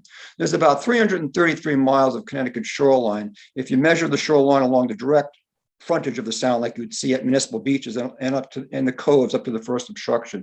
Now, of those 333 miles of coastal shoreline, about 80% is privately owned. The point I was also making is the beach shoreline within that 333 miles is largely owned by municipalities. They own more beachfront than the state of Connecticut does at our state public beaches. And therefore, it's at the municipal beach level where there's the greatest opportunity to provide greater access for the public, who will increasingly want to visit those shoreline beaches as we experience hotter and hotter summers. Thank you, and I'm glad that I asked for the clarification because I did not hear it all properly. You had a lot of information to get in there. I think one of the things that I've heard from folks as they've expressed concern about the bill is, or the proposal that's before us, the bill is proposed, is that there are state beaches. We have state places of access. And so, some of the question or concern is, well, people can access the beach via, for example, right here next door in Westport or at Hammonasset, Sherwood Island. And I just wondered if you could speak to that in terms of access that you've seen over time, the state parks versus municipal. If you can share any insight into that, that would be great. Yes. Well, similarly, as you know, if you live in a coastal municipality that has a state park, some of those state parks often reach capacity on sunny day weekends in the summer. And we need to continue to make investments in our state beaches to meet that level of unmet demand. One of the points I've been listening to in relationship to the transit-oriented development testimony. It's kind of similar to this bill in the sense that we want to attract people in the state to the high quality of life that we have here. And that includes good housing, but it also includes access to outstanding recreational areas. And if those outstanding recreational areas are limited only to the folks in the town that live there, that really limits the options that people have when they're considering moving to Connecticut versus another state. So there's kind of parallels between the two acts. And I hope that the Planning and Development Committee seriously considers the quality of life that Long Island Sound and access to municipal beaches provide for people who are considering moving here. In order to enjoy those beautiful beaches, they have to have access to them. And this act helps provide greater access to folks living here or who might join us in the future. I appreciate that, and I just will note that I recognize that our state parks are in, they're not as close perhaps as some of those other municipal beaches, which I know is an issue for folks. But last question, and I appreciate your indulgence, Mr. Chair. You actually referenced that the state parks can reach capacity or sometimes reach capacity. And I know that this was certainly an issue during COVID, but I'm not as familiar previously. And I'm wondering if you can give me a sense of how often do those state parks reach capacity in pre-COVID times? It's been pretty consistent over the past 10 or 20 years, depending upon what kind of summers we have. If we have nice sunny day weekends, many of those state saltwater bathing parks do close to additional patrons who want to come in, or they might close temporarily and then reopen as parking areas open up. But it's difficult to plan a trip to a coastal municipal park if you don't know if you're going to be let in to visit them. So it's really important that we not only try to improve access to our coastal beaches, both state-owned and municipal-owned, but just in general, as this act proposes, one of the parts of this act we didn't discuss is it expands one of the policies in the Connecticut Coastal Management Act to promote the expansion of coastal public access in general, not just to municipal beaches. And that change alone to the Connecticut Coastal Management Act will make it easier for state and municipal regulators to require developers along our coast to provide public access, not necessarily at beaches, but perhaps at small boat launch, at bird observation areas, at a variety of other types of places where people want to access the coast, but may be cut off from it because development was not designed in a way to require a developer to provide public access. And this amendment to the act would help the Connecticut Coastal Management Act kind of strengthen the tool that municipalities have to require developers to provide that access. So I hope, irrespective of what you want to do on the provision that addresses municipal beaches, that you consider adopting that section of the bill that strengthens the requirement that the Connecticut Coastal Management Act policy promotes general coastal public access in general, not just at municipal beaches. And I appreciate you highlighting that. And that's for private developers who would be developing.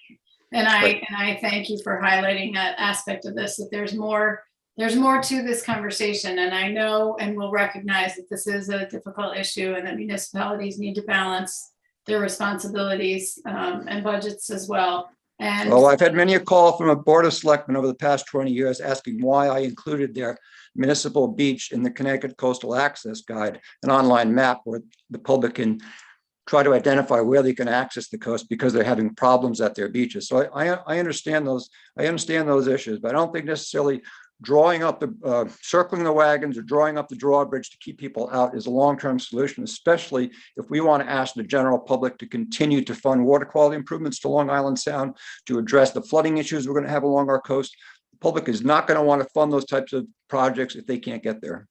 I appreciate you referencing climate change and the realities for our coast. It certainly is a real issue here in Fairfield for certain, and elsewhere all along the coast. I will just finish by saying 80% of our shoreline being privately developed means that we are one of the most vulnerable states from a property loss standpoint too. So when I think about looking forward to planning and development and how we develop as a state, we certainly need to think about that, because I think over the many years that the coastline was developed, that some of those things might not have been taken into consideration. So thank Well, I'm you. encouraged that the Planning and Development Committee has stuck around for this long to listen to someone like me. At the end of the day, your patience and diligence gives me hope that you're going to do the right thing.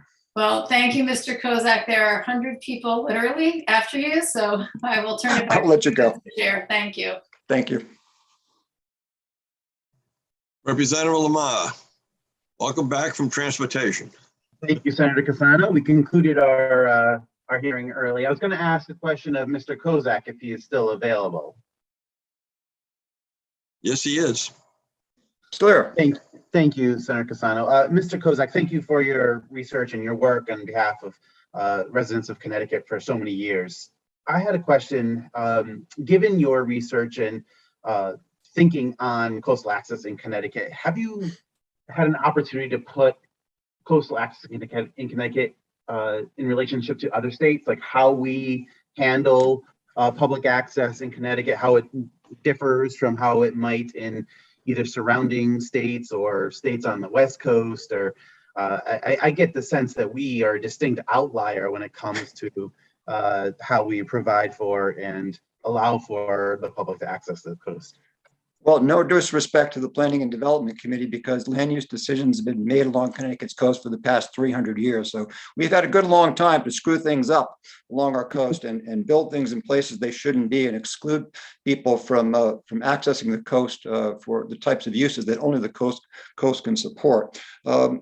Thankfully, Connecticut is what's called a high water state, which means that the lands at or below the elevation of mean high water are held in trust by the state of Connecticut for all people of the state of Connecticut. So property ownership only extends as far waterward as mean high water, but the waters and lands below mean high water are owned by the state of Connecticut, not held in fee, but they're held in public trust. And the state has an obligation to protect those lands and to provide access to them. Some other states like Massachusetts and Maine are called low water states. So the private owner owns their property down further shoreward, down to the low water mark. So in that respect, we're winners as compared, example, in the Northeast to Massachusetts and Maine. However, many other states have done a much better job in providing access to the water from the upland. So again, that access, lateral access along the water, you can walk along the shore up to mean high water in Connecticut. Whereas if you're traveling along the beach in Massachusetts, you only have a legal right to go up to mean low water. But how do you get to the water in the first place is often the question. And we have done some analysis as to what percentage of our state shoreline is accessible to the coast versus other parts. I don't have those statistics with me, but I know that the Connecticut Department of Energy and Environmental Protection's Coastal Management Program has access to those numbers. Thank you. I've often heard it stated that Connecticut's coastal access is great if you already own a boat, but not so great if you actually have to walk there, largely because of that distinction that our public access from the upland to the coast is very limited, and most other states do a much better job in ensuring access to the beach. You indicated, and I've seen different numbers, some higher than yours actually, the hundreds of millions of dollars investments that have gone into water, air quality, the coast, specifically improving Long Island Sound water quality, water treatment plant facilities, shoreline restorations, shoreline stabilizations, coming in and repairing roadways after major hurricanes or national events, all of this paid for by state and federal dollars. And then oftentimes communities will turn around and restrict access, parking access in and around that public access to just their community members, despite the fact that we were all invested in it. Are there provisions that you are aware of in state or federal law that require communities after receiving state and federal funding to provide access? Are communities potentially in violation of some of those stipulations by not allowing the public to access?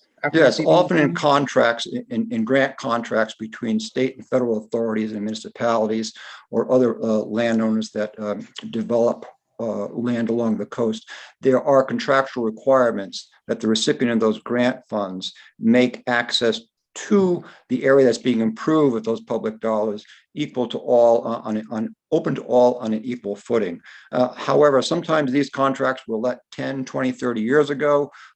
Folks who had let those contracts with the town long expired.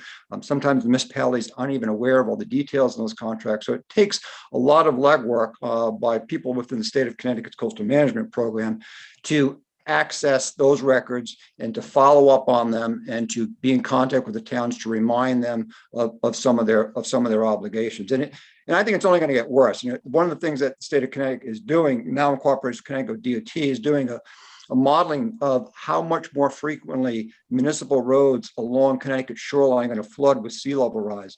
And if these models are correct, the amount of flooding we've seen on coastal roads in the past 10 years is going to be an order of magnitude greater in the next 10 to 20 years. And I'm sure municipalities cannot fund the raising and floodproofing of these roads by themselves. They're going to be coming to the state of Connecticut with their hands out for financing to help floodproof these roads. And I think we have to keep this thing in mind. If the general public is paying for floodproofing municipal roads and other members of the public outside those communities cannot use those roads to access the shoreline, which are long, there's a real equity issue. So it's just something for the Planning and Development Committee to keep in mind. Thank you, Mr. Kozak. You and I could probably have a conversation for about the next 2 hours, but I will take that offline with you at some other point. I would enjoy that very much. More questions and more people. Mr. Chair, thank you for allowing me to ask questions. And thank you for being here. Representative Winkler. Yes, thank you. Thank you, Mr. Kozak. Just so I'm clear that I understood you, if I were to walk the entire coast of Connecticut, but stay between the average high and low tide markings, no landlord, no private landlord, no municipality would have the right to tell me to get off their beach. That's correct, with some very, very minor exceptions. There are what are called King's Lands grants that were made back in colonial time to landowners that still hold land. And that land is not subject to that public trust doctrine that I talked about, where the state of Connecticut holds those intertidal lands that you just described in trust for the public. But those are very, very few and far between. So very generally and substantially, you're correct in your interpretation. All right. And, you know, we heard earlier that, we dumped sand on our beach using our own money, so we're not using state money. But your testimony is there's a lot of state money that goes into these beaches, for example, water treatment plants and things of that sort. The question I wanted to ask is, are water treatment plants near the coast any different than water treatment plants anywhere else? As far as what they're intended to do or where they're sited, what do you mean? What they're intended to do.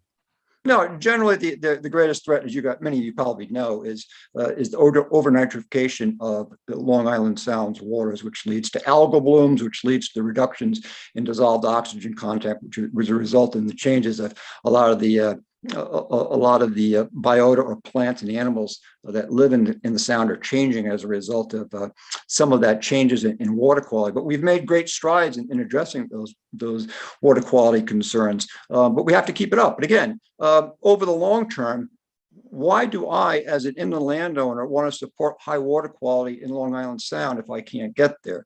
I even saw this at some hearings in Old Saybrook, for example, where residents of a beach community called Chalker Beach were asking the town to put up a berm or prevent flooding in their community, in their local roads. And there were other members at that meeting who were from inland, said, why should I pay for us reconstructing your roads and berms if I can't come to your beach? So now those issues, I think, will be coming to the head more and more. And I'm glad committees like this exist to keep this kind of stuff in mind.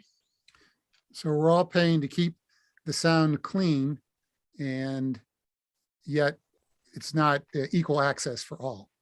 All right. Right. Thank you. Thank you, Mr. Chair. You're welcome. Thank you for your questions. Seeing no other questions, Mr. Kozak, thank you very much for your testimony. You've been very helpful and informative. Appreciate you being here. Thank you very much for the opportunity. Okay, moving on.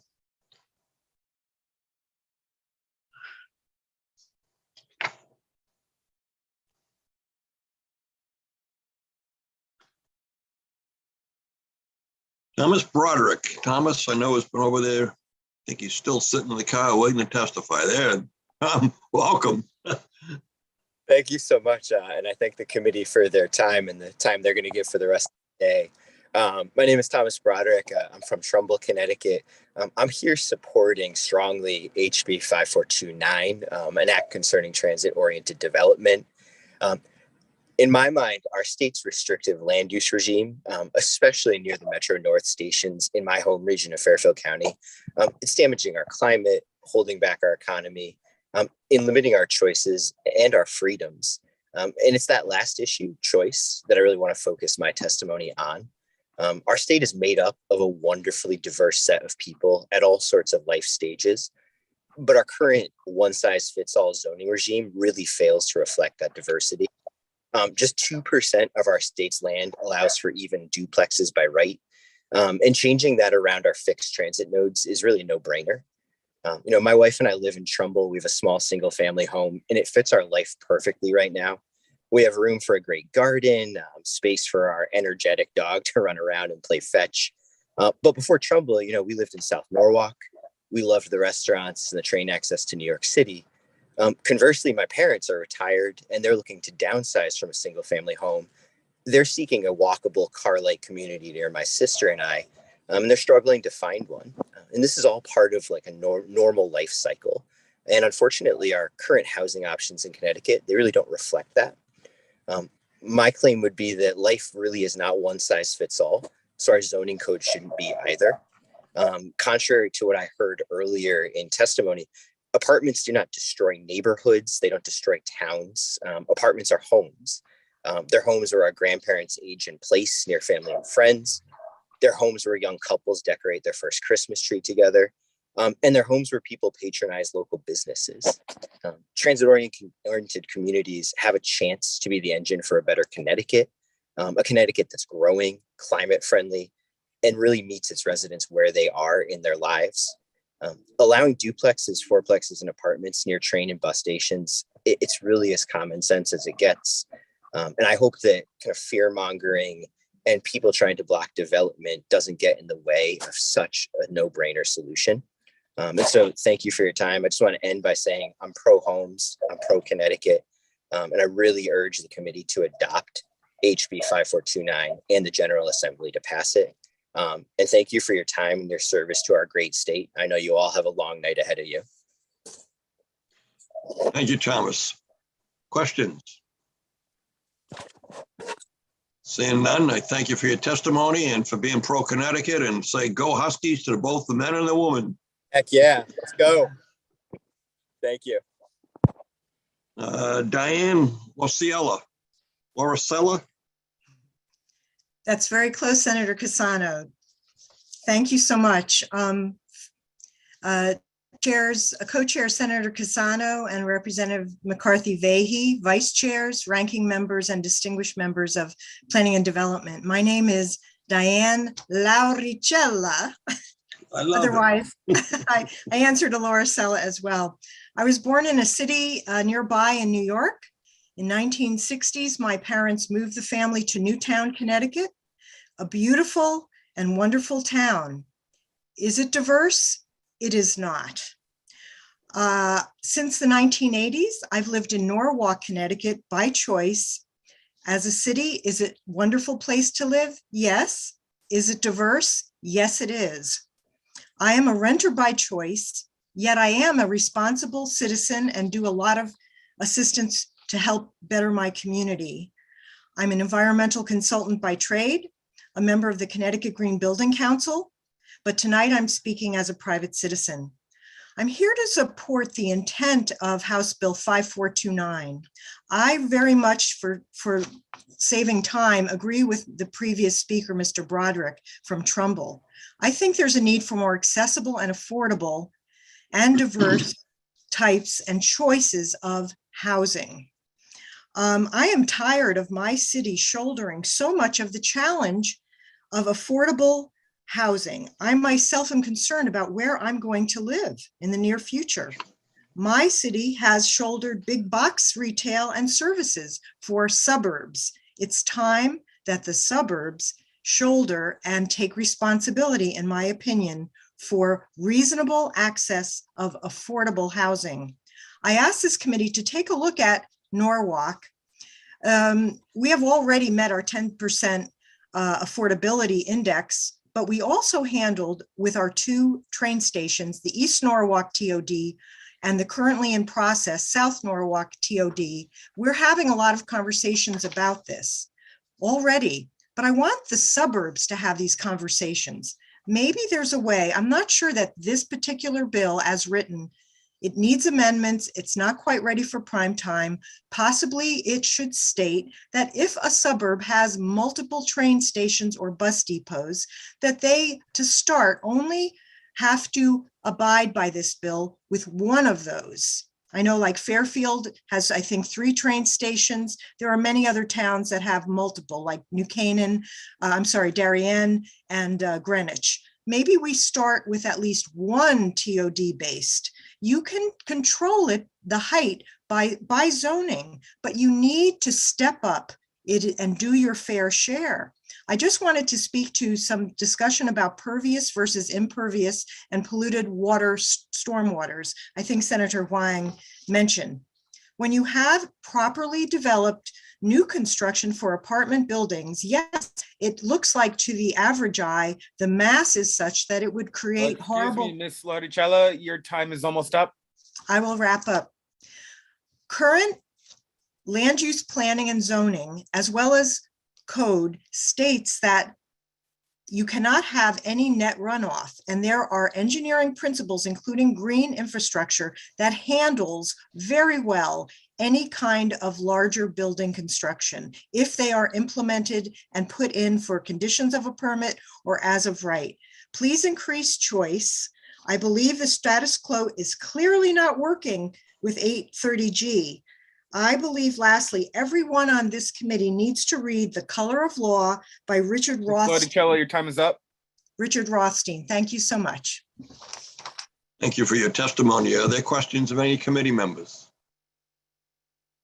Seeing none, thank you very much, Diane. Appreciate your testimony. Thank you. Good night. Good night now.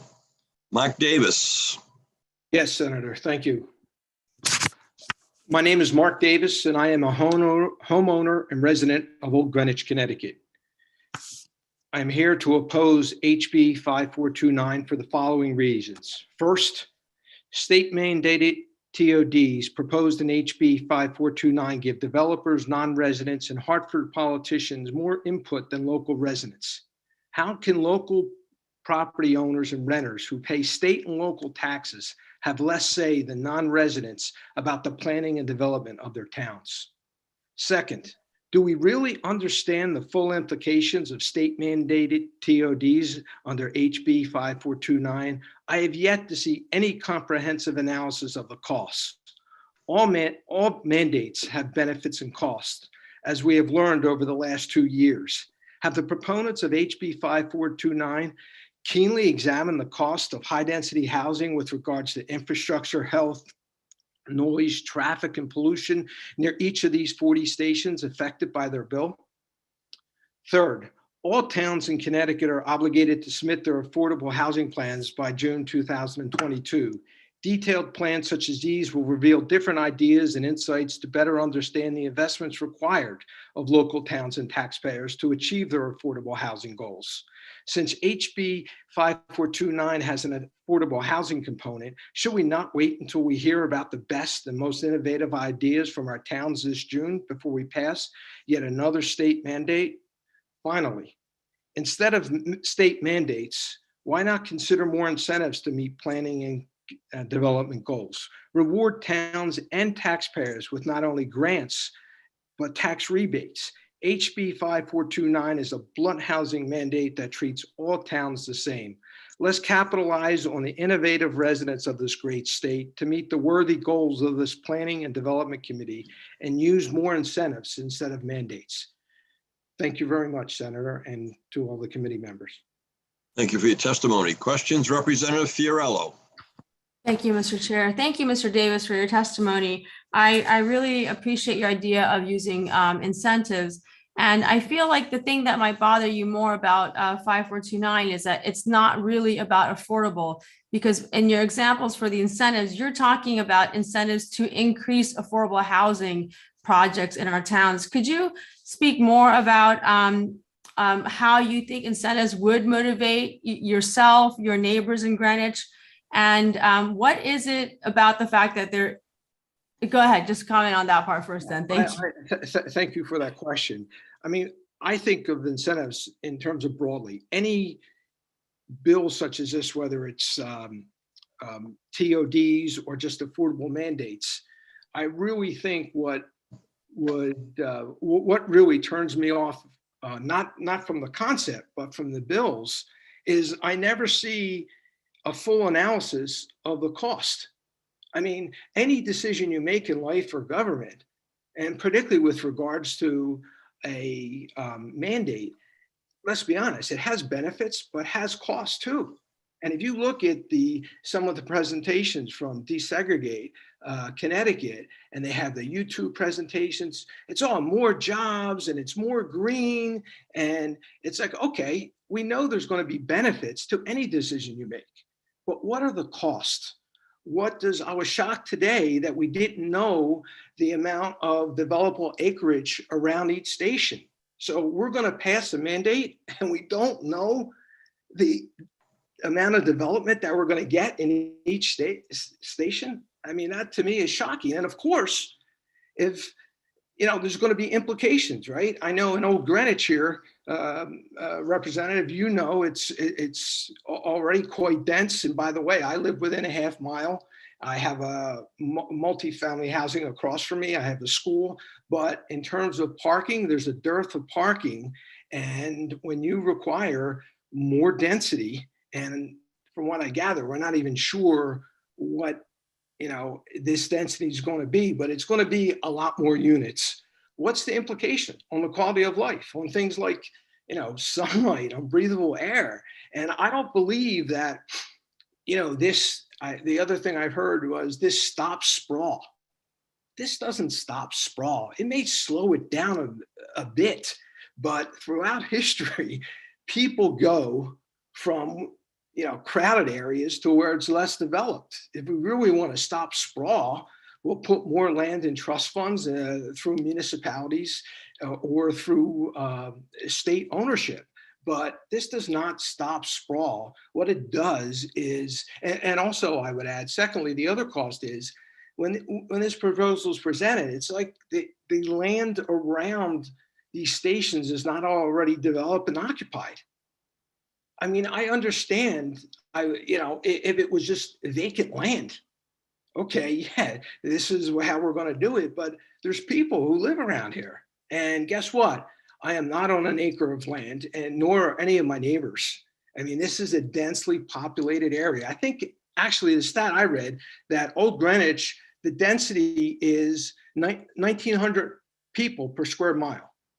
So what's the density going to be afterwards? I mean, shouldn't we know that basic answer? And some of the other towns in Greenwich and Fairfield County also have quite high density. So I think when we talk about, well, this town's doing this or this town's, I heard Old Saybrook did a lot, and that's great, but they're also a lot less dense than towns in Lower Fairfield County. So I think we have to differentiate between apples and oranges and be honest about this. This is, when you make a change like this, it is going to change things for a long time. And we don't want to, and guess what? There's going to be good things about it, but we want to mitigate and keep as few as possible the negative effects of something as broad reaching as that, as this bill, in my opinion. So to come in again and the author of the bill, the primary sponsor, does not know the developable acreage around each town, and then tells Representative Kim, and I guess myself too, I got to go down to the planning committee and they'll have the maps and I got to go figure it out. That's very frustrating for me. I didn't have to work today, and I know a lot of my neighbors do, and we don't have time, and that's not our job, to sit around full time and just develop mandates. But if I did have that time, and if it was my job, you can be rest assured, I would list the cost and the benefits. And if someone's just showing me all cost and no, excuse me, all benefits and no cost, then my antenna goes up that something's wrong. So as one of our earlier speakers said, I learned so much today. This is my second public hearing, and I learned so much today from all the speakers. But what I was really interested in is why some of the complex language is used. What's really the purpose? Let's make it simple. Most people aren't lawyers. I don't think we should need a lawyer to go through the bill and understand that long phrase, I don't know, minimal allowable gross density. What the heck? And as another speaker said, this bill doesn't even qualify as what he would consider, and he was a planner, I think his name was Mr. Pickering, wouldn't even qualify this 5429 as standard TOD. So I'm really confused. I learned a lot. It's been exciting, but I think a lot of work needs to be done about the language and how we formulate this. And I like to get other planners involved, just from one group that has a specific acts here, which I think, look, we all agree it's very meaningful and we need to address it. But the question is, we got to be honest. If we're going into developed land and we're basically gonna now make it high density, that's a radical change. And we should at least, I think, afford people the information and knowledge about the not only the benefits, but the cost. Thank you. That's great. Thank you so much for your just really plain spoken testimony addressing lots of questions that regular people have. I just want to ask you one more follow-up, because you live in your town, you spoke such plain common sense language. There's the other part of this bill that is a foreseeing of people not using cars.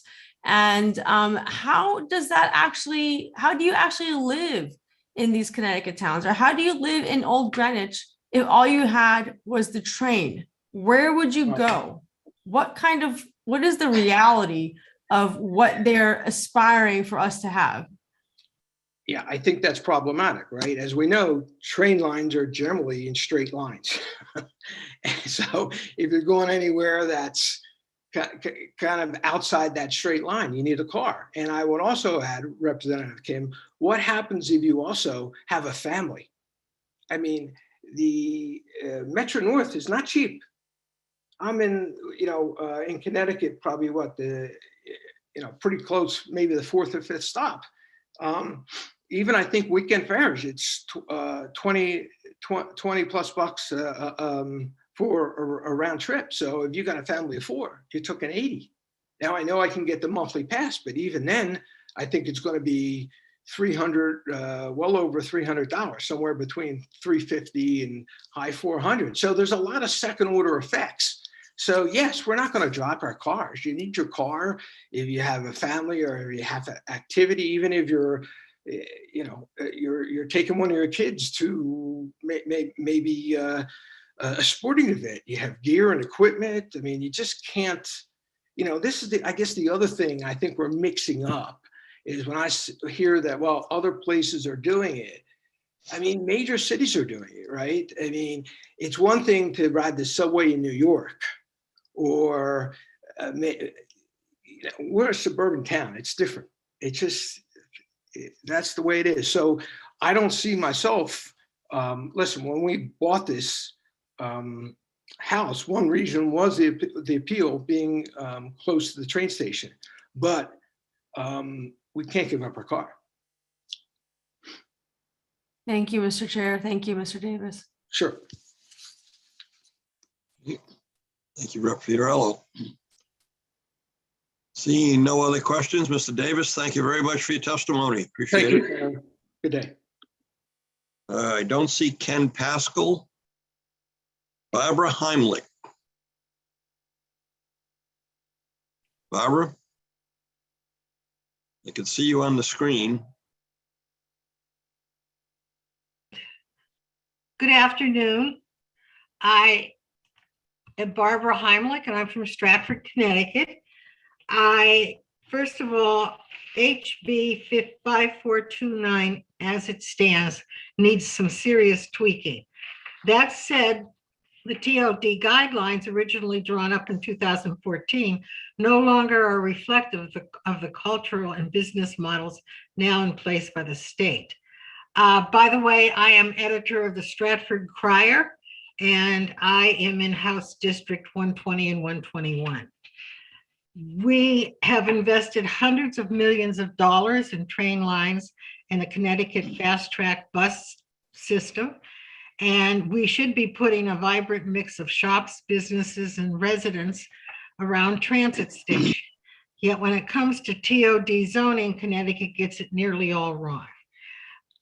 The town of Stratford is presently embroiled in a TOD proposed development, Center School redevelopment project, that is high density. The proposed development is high density, proposes 106 units in 4 stories and 300 plus parking spaces in an underground garage. It has been 7 years in discussion, and we are still embroiled with what is going to happen. The current proposal does not appear to, the current proposal before the town of Stratford does not appear to fulfill any of the 9 listed sub-goals associated with the present TOD guidelines, which include adaptive use of existing buildings. Everything was raised and torn down, and they clear-cut trees. Mixed-use developments. There is no mixed use, just apartments, an underground parking garage, a dog park, and that's about it. It should reduce auto dependency and traffic congestion, but there are 300 parking spaces will exacerbate an already traffic problem in the historic Stratford Center. And ensuring that new developments are consistent and enhance existing streetscapes. The Greenway, which was supposed to go through the middle of town and get rid of some parking spots, has yet to have money released from the Department of DOD. The property which now belongs to the town, which they want to do a TOD in, will be proposed to sell to a developer for $9 a square foot with a 10-year tax abatement. Excuse me, Ms. Heimlich, your time is almost up. Okay, there are other projects, but I need to tell you that there is no vibrant mix of shops because every developer that came before us said that it is not in their best interest to do this. There is just no room and no interest in small businesses in these TOD districts. There's no workforce housing, senior housing. Your time is now up. Okay. Thank you for listening. Thank you for your testimony, Barbara. Are there any questions? Representative Fiorello. Thank you, Mr. Chair. Thank you so much for your testimony with your real life experience on TOD. I was questioning earlier about the fact that TOD really does mean multi-use, and like other testifiers have said, we want to see not just shops, but like art centers, and a real variety is the ideal. And your experience doesn't seem to point to that. Could you comment on what you're actually seeing with TOD? And I really do want to hear about the small businesses that they're not being heard. No, they're not. What we wanted through multiple meetings, the town had meetings where they brought us residents in, and we sat at a table and gave our input to, and don't forget MetroCog is involved heavily in this. We wanted a playground, a daycare center, and an arts center with mixed use housing. We wanted workforce housing. We wanted to have residents that would live there with children. We wanted to have seniors. We wanted it all in a mix, working off of each other.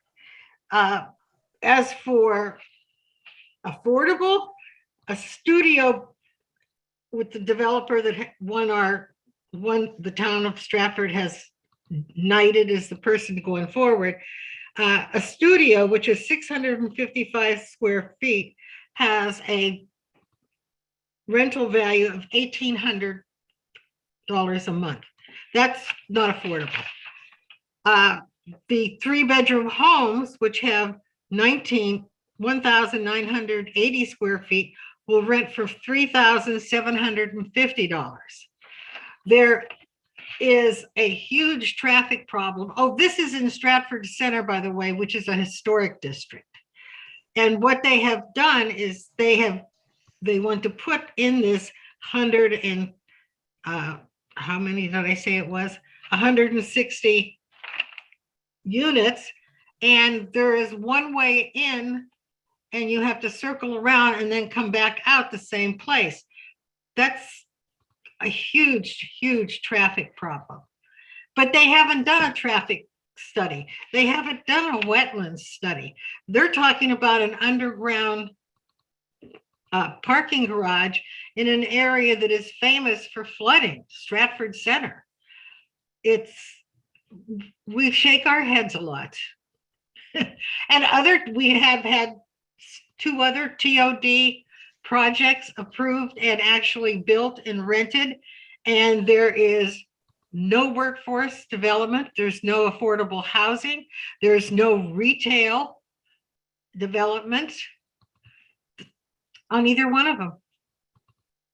Thank you so much for sharing what you're seeing in the real world. And if you could just comment a bit more, what about are you seeing demolition of historic buildings, or what about what they took down for the Stratford TOD, the center school? What they did with the center school is they completely demolished everything and clear cut the trees so that they could come in, developers could look at this property. I believe it's 4 acres.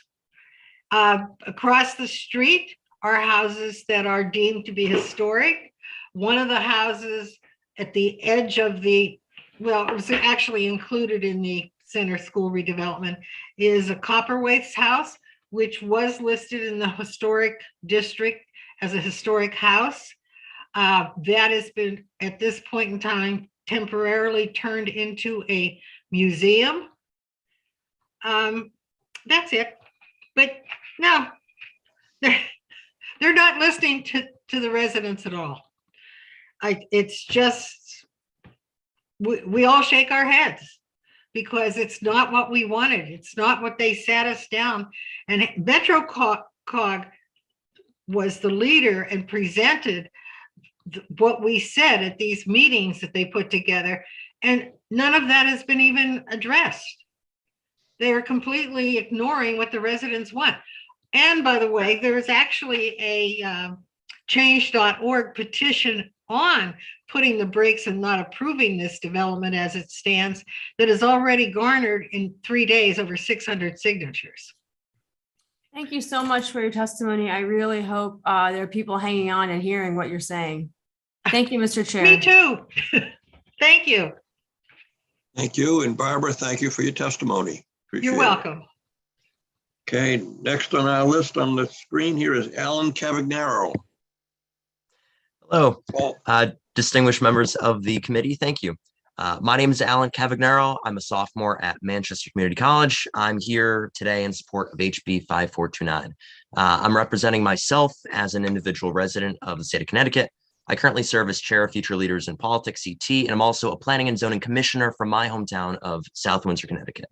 One of the questions that I'm asking myself, and I feel like we should be asking, is what are some of the benefits that we see with transit-oriented development of what could come out of 5429? Answer simple. I can see a lot of benefits, whether it be local business owners experiencing more foot traffic due to increased use of public transit or more walkable streets due to this development, or the environment from seeing less cars on public streets, or even families when there are more job opportunities available and affordable homes closer and to choose from for public transit.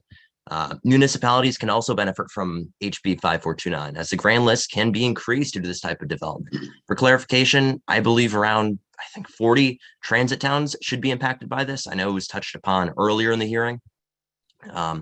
We are one of the most segregated states in terms of race and wealth disparity. There will also forever be a need to address climate change as we act too little too late to make substantial changes. Finally, we are seeing young people leave Connecticut at record pace, like myself. For example, other kids like me, I guess you could say. They can't wait to leave Connecticut, and it's our fault for that. With a consistent limited selection of affordable housing in the states, no reason why they're being left, or we're left being reactive than proactive. From my perspective, I've seen students I was in school with leave the state due to opportunities we can't offer at the moment. With this, we have the chance to change the affordability status in our state, benefiting the next generation of leaders and innovators. We currently lack 87,000 affordable units that would be available to extremely low-income renters, according to National Low-Income Housing Coalition. And according to the W.E. Upjohn Institute for Employment Research, new construction of homes, even if not affordable, can drive down costs of homes being constructed through migration chains. With some zoning reforms like proposed, it's possible to make these changes. States like Massachusetts have even passed a transit-oriented development bill, which we've talked about earlier on this hearing. We can also go on about making these communities affordable by allowing a mixed use of housing, designating it through as of right, which again was mentioned earlier. I firmly believe that with these changes, it can better equip us to face the challenges that the next generation might discover. Affordability will always be an issue, but it doesn't mean we can't try. But it's also why I got involved and ran for office, believe it or not. I couldn't sit back and watch decisions being made by individuals who are generations apart from my own when we'll be the ones impacted by all this. It's time we act now on substantial change, and it's why I testify for the Planning and Development Committee of Connecticut and advocate for HB 5429. Thank you. Thank you, Alan. Senator Anwar. Thank you, Mr. Chair. Alan, within 3 minutes, and then you were amazing. Thank you for your leadership and also serving as an elected official in the town of South Windsor. I think you already touched on this, and I was talking to Professor Broden earlier today, and she had said that there will be some young leaders who are going to come and speak. And when I saw that you were going to come and speak, I felt it's worthy to have a conversation with you. Right now, again, just like you said, we need proactive leadership. And if you are, which you are, the next generation, we want you to stay here. We want you and your entire generation to make Connecticut your home, because it has been your home for all these years. Why do you have to leave after you are ready to give back to the community? So we are actually one of the biggest exporter of the smartest people. So tell me, what do we need to do to keep this, your generation and future generations in our state? Thank you for the question, Senator Anwar. Like I mentioned, it all starts with housing options. And like I mentioned with that study, it shows that as we increase housing options, affordability will be there. The prices will go down. And while I know some may not agree with that assessment, it shows. And even during this crisis that we have for housing in Connecticut, the least we can do is increase our options for housing, whether it be down in Fairfield County or home suburbs of Hartford like us or in South Windsor. I know, again, us citizens in South Windsor face something like that, and as well as the other 100-something other towns in this state. Housing is critical, and it's why I'm very involved with the housing committee as well, doing a lot of the meetings and helping out there as well.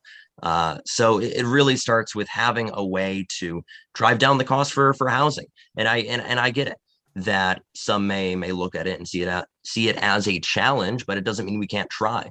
Like mentioned, we're one of the most segregated states in the country, like I said, with wealth disparity and race. So in terms of that, there's a lot to be done. And it all starts with having more options for affordable housing. So, Ellen, talk to me about the transportation aspect as well, because that's part of the bill. And then my understanding is in our conversations and the survey that was done on youth, they want walkable areas. They want to be able to take a public transportation to their workplace. And that is alien to my generation. So well, ideally it should be, because we'd be healthier. But that's the part that I think there's a disconnect. And since you are elected and you're young, and then you are part of the demographic that we want to be a part of our community and our society and our state going forward. What is it about this public transportation use and not having your own cars, not having to wanting walkable spaces? Yes, thank you. And looking at this bill, it sort of reminds me of the research I've done, for example, on like corner shops, for example. If there's something accessible towards you and you have sidewalks accessible to reach said destination, you're more likely to use the sidewalks to reach that destination. Now, of course, if you're traveling across the state to see family, you'll take a car. And it's not necessarily saying that these people in these developments or communities won't be owning a car, but necessarily saying that they'll be more likely to use public transportation to reach a certain destination if you're within the radius on this bill, or even, again, if you're in a community that has walkable sidewalks, you're more likely to use those sidewalks to reach your destination. So it really increases the incentive for that. Thank you, Mr. Chair. Just indulge me for one more question. With this, is there frustration within your generation because of the lack of availability of affordable housing and then having to move to other states? I can't speak for everyone in my generation, but I have experienced some friends that I've graduated with that have started to look outside South Windsor and even outside of Connecticut. And at first, back then, when I didn't know much, I asked the question, why? Connecticut is a great state. And quickly, I realized that we lack the options for affordable housing. And I know there are many states out there that are similar like us. But at the same time, again, I beg the question, what can we do to differ that? And I feel like HB 5429 is a great opportunity where we increase our housing options and we can drive down the cost for that. Thank you so much for your testimony. Thank you for the work that you do and your advocacy. Thank you. Thank you, Senator Anwar. Mr. Chair or Madam Chair now, right? No, Mr. Chair is still there, Chris. Thank you. I heard your testimony. Good job. Thank you. Representative Fiorello. Thank you so much, Mr. Chair. Alan, it's so nice to meet you and thank you for testifying. I joined Senator Anwar in enjoying a conversation with a young person as well. I was wondering, when I was in school looking for a job or looking for the next step after school, I looked for a job first and then tried to figure out where I might live. Has that changed for your generation? And I'll say, I can't speak for everyone, but I feel like for myself, I'm doing everything at once. So of course, I'm currently I work part-time, I'm a full-time student while serving part-time as well.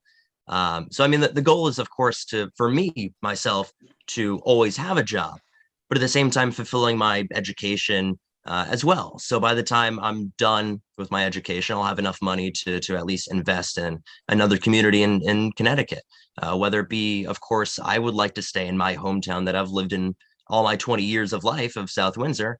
But of course, again, it comes down to affordability. So of course, for me, again, and I can't speak for everyone else, of course, I got a job right when I was in high school, and I'm still working, obviously, to this day while I'm in school as a full-time student, and of course, serve on PNZ. So that's where I stand, and that's just the goal. Okay, well, so what I mean to say is, as you look to your future, and you sort of yeah, I'm curious because you're really concerned about housing affordability as opposed to your career or your work. And I'm just trying to understand, are you intending to live in your hometown? And it's fine, you don't speak for all youth. So we can just speak about your own thinking and it sounds like you're a student leader. So maybe you influence other peers as well, but is living in your hometown a major priority for some youth or you yourself? And I'm really trying to understand, because there's such a young people focus on housing, and truly, I looked for jobs and then where was I going to live, where that job was going to be. But I feel like you're saying young people look at housing listings and then figure out where they want to live and then look for jobs next to the house that they can't afford? It's not necessarily what I'm saying. If there's a job opportunity in Connecticut, for example, that pertains to their career, and they look for, let's say, a housing or a place to live in Connecticut. And like I said, it's very challenging because from the people I've talked to that just recently graduated, for example, UConn, they're getting opportunities in Connecticut to work, which is great. The next part of that is finding a place in Connecticut that's affordable to them. And of course, as we all learned, and I especially learned in high school that in personal finance that you shouldn't really be spending more than 30% of your own income on housing. I know that's not the same for everyone, but for the fact that there's many people that will have to spend more than that, it's astronomical. And while I understand that, I know everyone has a different pattern. For me, of course, if I were to get a job opportunity in Connecticut after I'm done with my education, the next part is, of course, looking for a place to live in Connecticut. Okay, well, thanks so much for that. I just had one other sort of philosophical question, but housing it's an object. It's somebody has to build it, somebody has to get that land, build it, get the lumber, all the equipment, and there's a lot that goes into it. So my question is housing a right? Are you entitled to have housing that you want? So I would definitely have to say, to take a step back, it's your habitat, essentially, to simplify it. And so to say that humans are not guaranteed a habitat necessarily, and again, for me, it's asinine. I know there's a bill in the Housing Committee right now that Senator Anwar is sponsor of that designates it as a right, I'm pretty sure. I definitely do support that, because there's a lot of people in our state that are I wouldn't necessarily say lagging behind, but are left challenged trying to find a place, again, affordable in Connecticut. So to simply answer your question, in my opinion, it is. Okay, well, that's definitely very telling, and I appreciate this conversation with you. But housing is not a right, because housing is built by other people. It's a want, and there's a variety of different housing that people may want. But housing is not a right. You don't have a right to other people's labor. So people will offer it at a certain price, and then you are either willing to pay for it or not.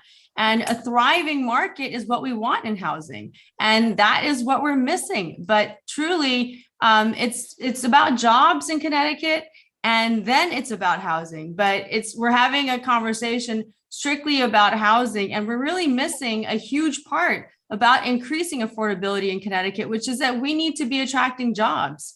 And I don't agree that housing is a right. When you get a great job, you can have a voluntary exchange with somebody that's offering any kind of house that you want.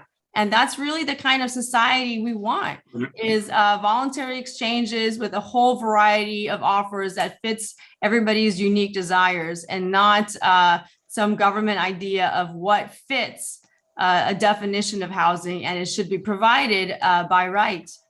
So thank you so much for this conversation. Thank you, Mr. Chair. Thank you, Representative Frillo.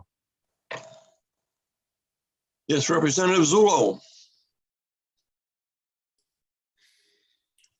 Thank you, Mr. Chair. And thank you, Alan, for your eloquent and thoughtful testimony.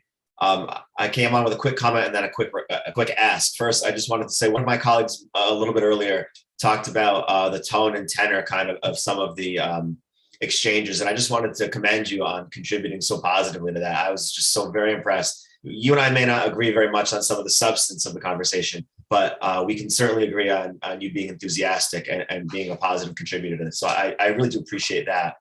Number two, you did cite some information that you had or had looked at about increasing housing stock contributing to or lowering overall housing prices. Did you mention something like that? Yes, I did. If I give you my email, can you just email it to me? I don't want to eat up a ton of time because there's another 100 people behind you. No, I completely understand. I can send that out to you through email, of course. Okay, perfect. you want me to give it to you now, or can you look it up offline? You seem like you're more than capable of finding it. Yeah, I can find it. No worries. Perfect. That's all I was going to ask you. So thank you again for the time, and I appreciate it. So thanks. And Thank you, Mr. Chair. Representative Zulo. Thank you. Seeing no other questions, Alan, thank you very much. Very impressive testimony. Appreciate Thank you so much. Thank you for having me. Have a good night, guys.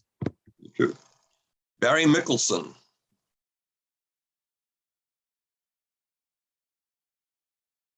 Barry, welcome.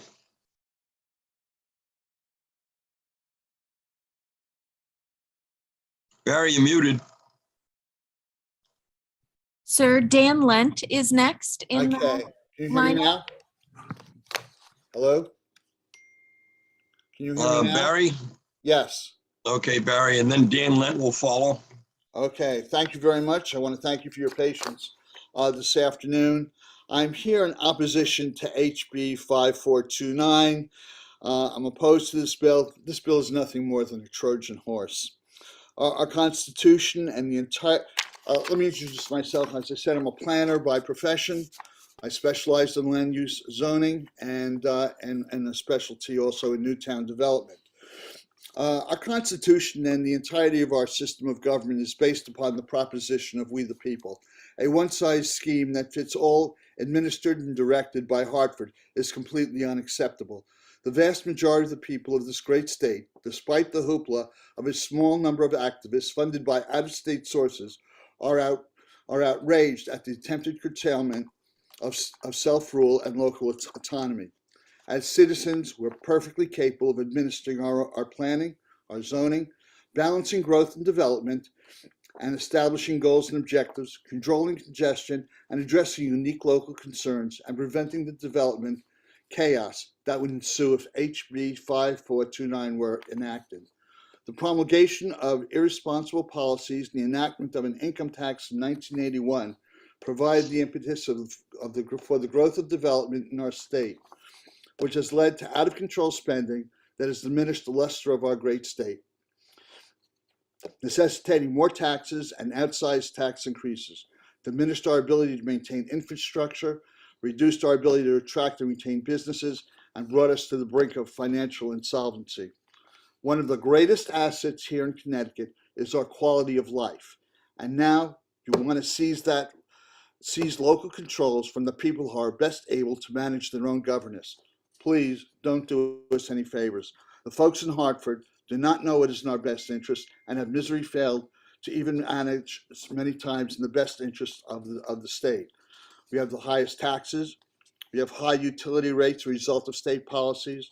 Our infrastructure is crumbling. We've previously lost a seat in the House of Representatives.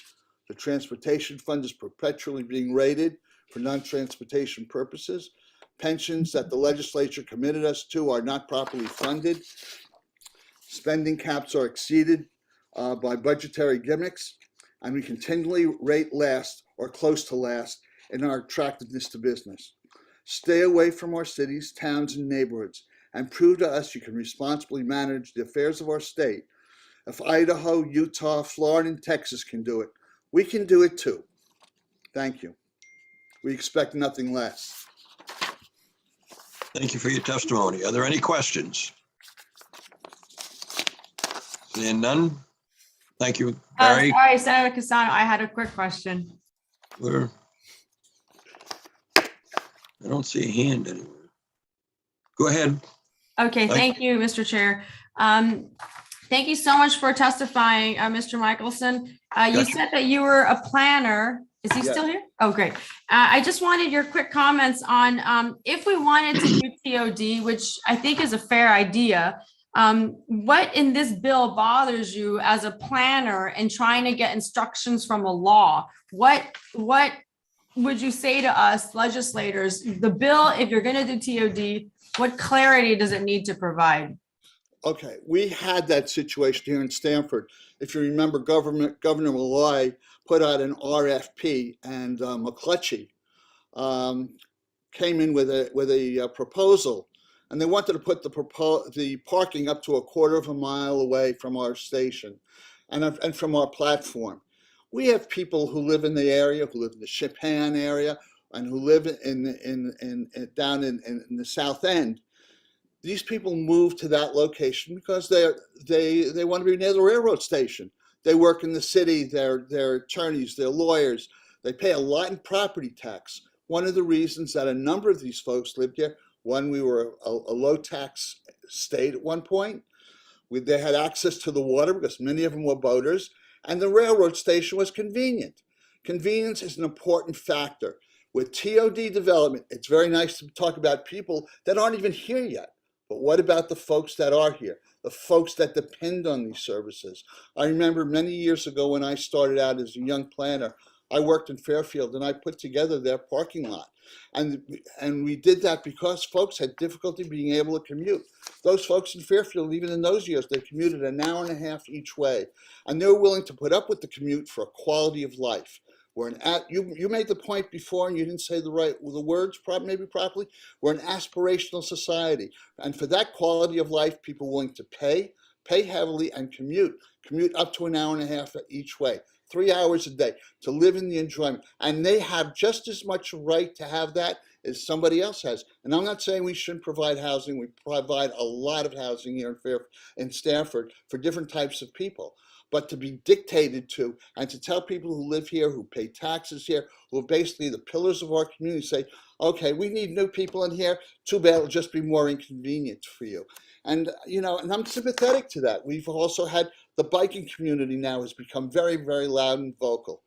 How reasonable is that in the months of February? The days are short, it's dark, there's a safety issue involved. People don't seem to consider that. We've got to look at the realities of the climate we live in, and also the aspirations of people. And you have to have a regard for that. Zoning has two main functions. One is a guide to development and construction, but it also protects you. It protects your investment. It protects your way of life. And those are the two balancing features that are lost in the transportation or transit-oriented development concepts that we see before us all too often in this state. Thank you. That's my take on it.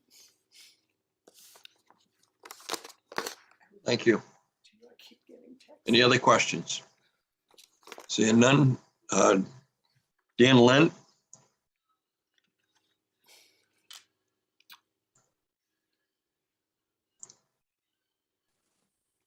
Hello? Dan, you there? Yeah.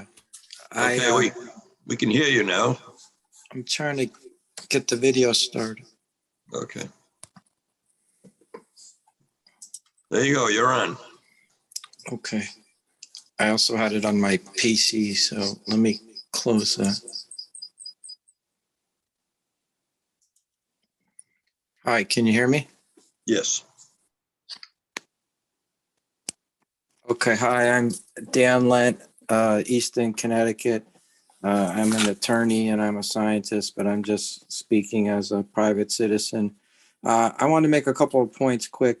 The first is that our local sewage wastewater treatment plants cannot handle increased sewage at this time. For example, in Bridgeport, the West End treatment and the East treatment plants are not in compliance with the Clean Water Act, and that's why they have various lawsuits against them. They need millions of dollars to be upgraded, and that's just not happening. There are plans, but the simple fact of the matter is, wherever you come down on the political spectrum, we cannot handle more sewage into our wastewater treatment plants. Right now, every time it rains in Connecticut, the wastewater treatment plants discharge direct untreated sewage into Long Island Sound.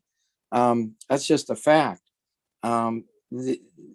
Also, the runoff occurs from pipes that in the old days, they would just run pipes from parking lots into the Sound. There's all these point sources, they call them technically, that every time it rains, they run into Long Island Sound. So, right now, Trumbull and Bridgeport send all their sewage down to Black Rock, and that plant wasn't constructed correctly because the discharge pipe goes into the harbor rather than out into the Sound as originally planned.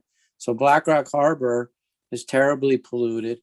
And, so I just want people to be aware that every time it rains, we have a terrible untreated sewage problem. If you go swimming in Fairfield, or I heard people talking about the Greenwich beaches, like I wouldn't be, hopping in the water in the Greenwich beaches. I would rather swim out east. To me, I don't swim anywhere west of New Haven.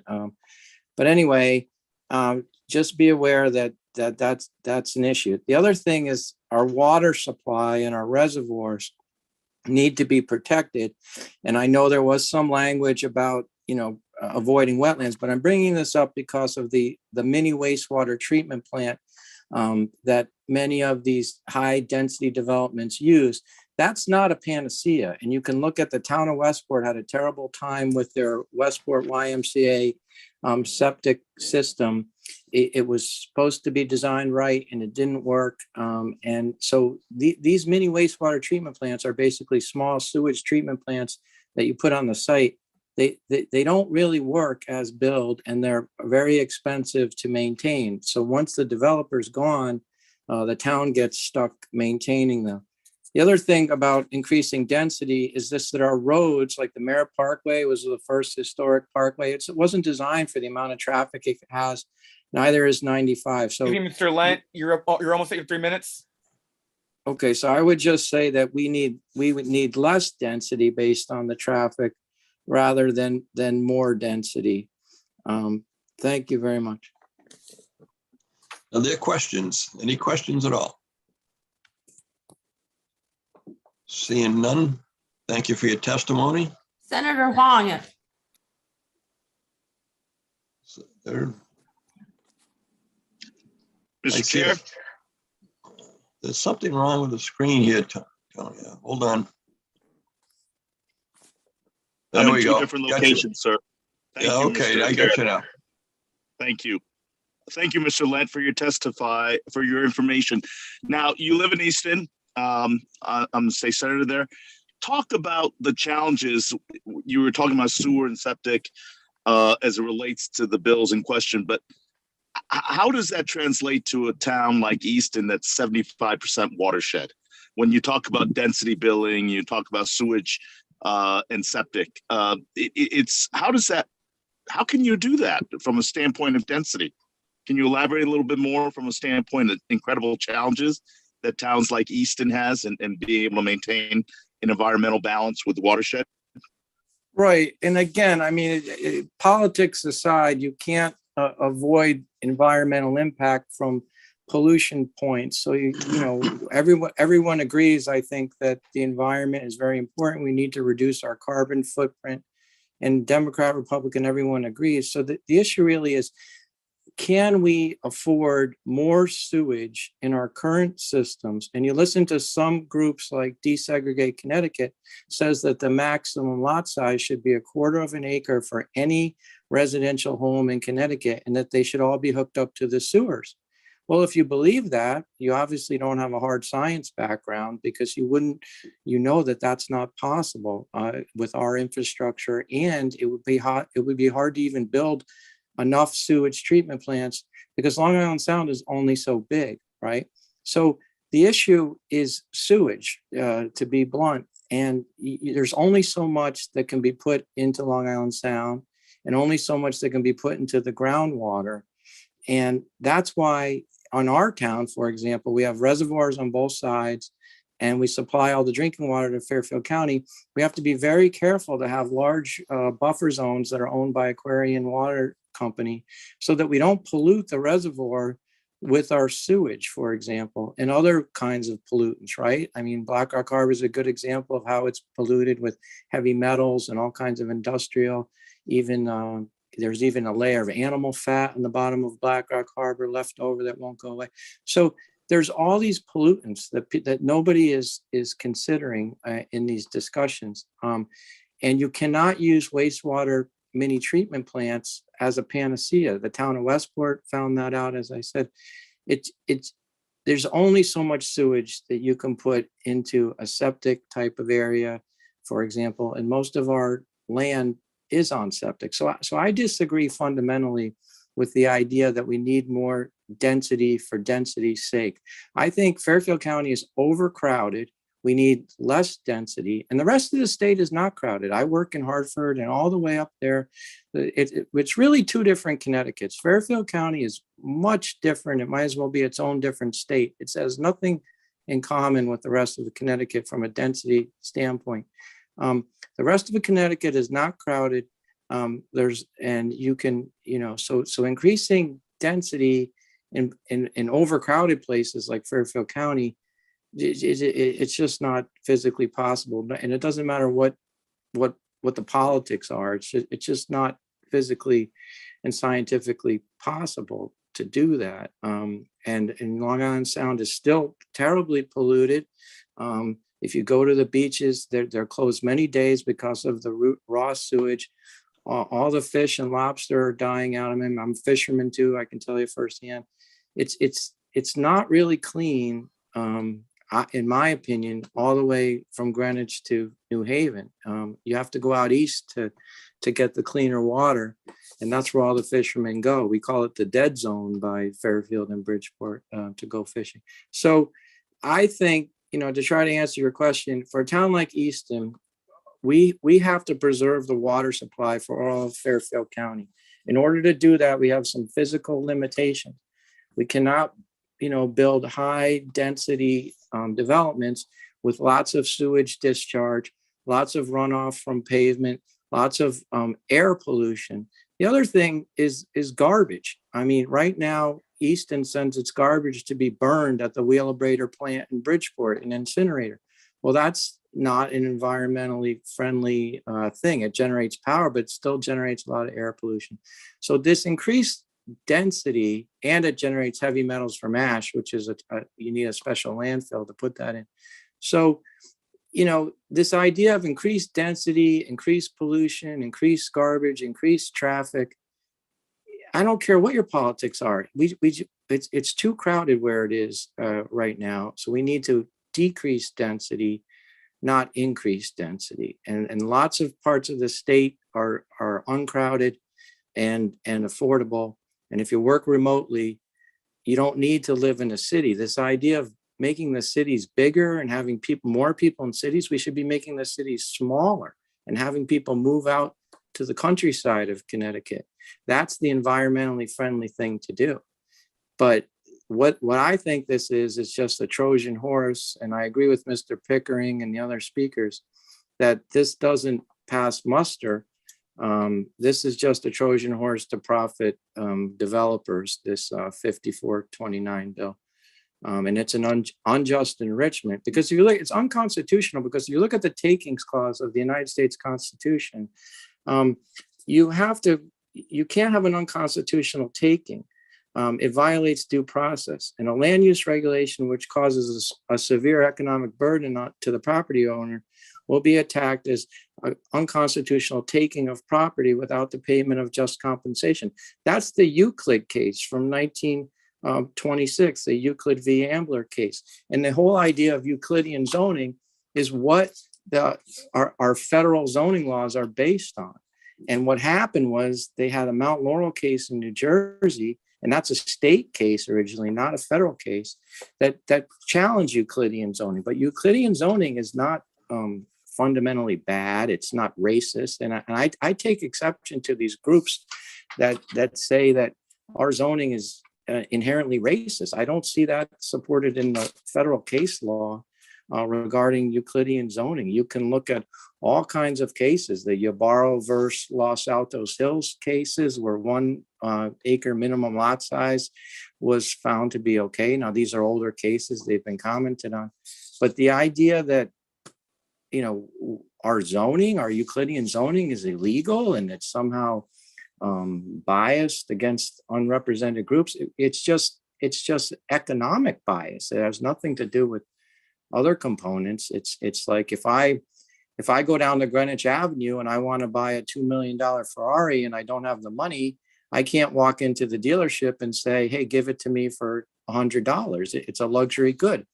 And a lot of these lots and towns are luxury towns. So you're talking about economic disparities rather than the traditional diversity issues. So I think that's a part of it too. This is a Trojan horse for greedy developers to make a lot of money, because you do. Everyone knows you make a lot of money by coming into a town, breaking zoning, building 100 units where it was only zoned for one, and then you get out of Dodge and you leave the town with this falling down development. So, you know, you can't stand in a phone booth with an elephant and say, "What elephant? I don't see an elephant." And in this case, it's the greedy developers are the elephant in the phone booth. It just doesn't pass muster. Thank you very much.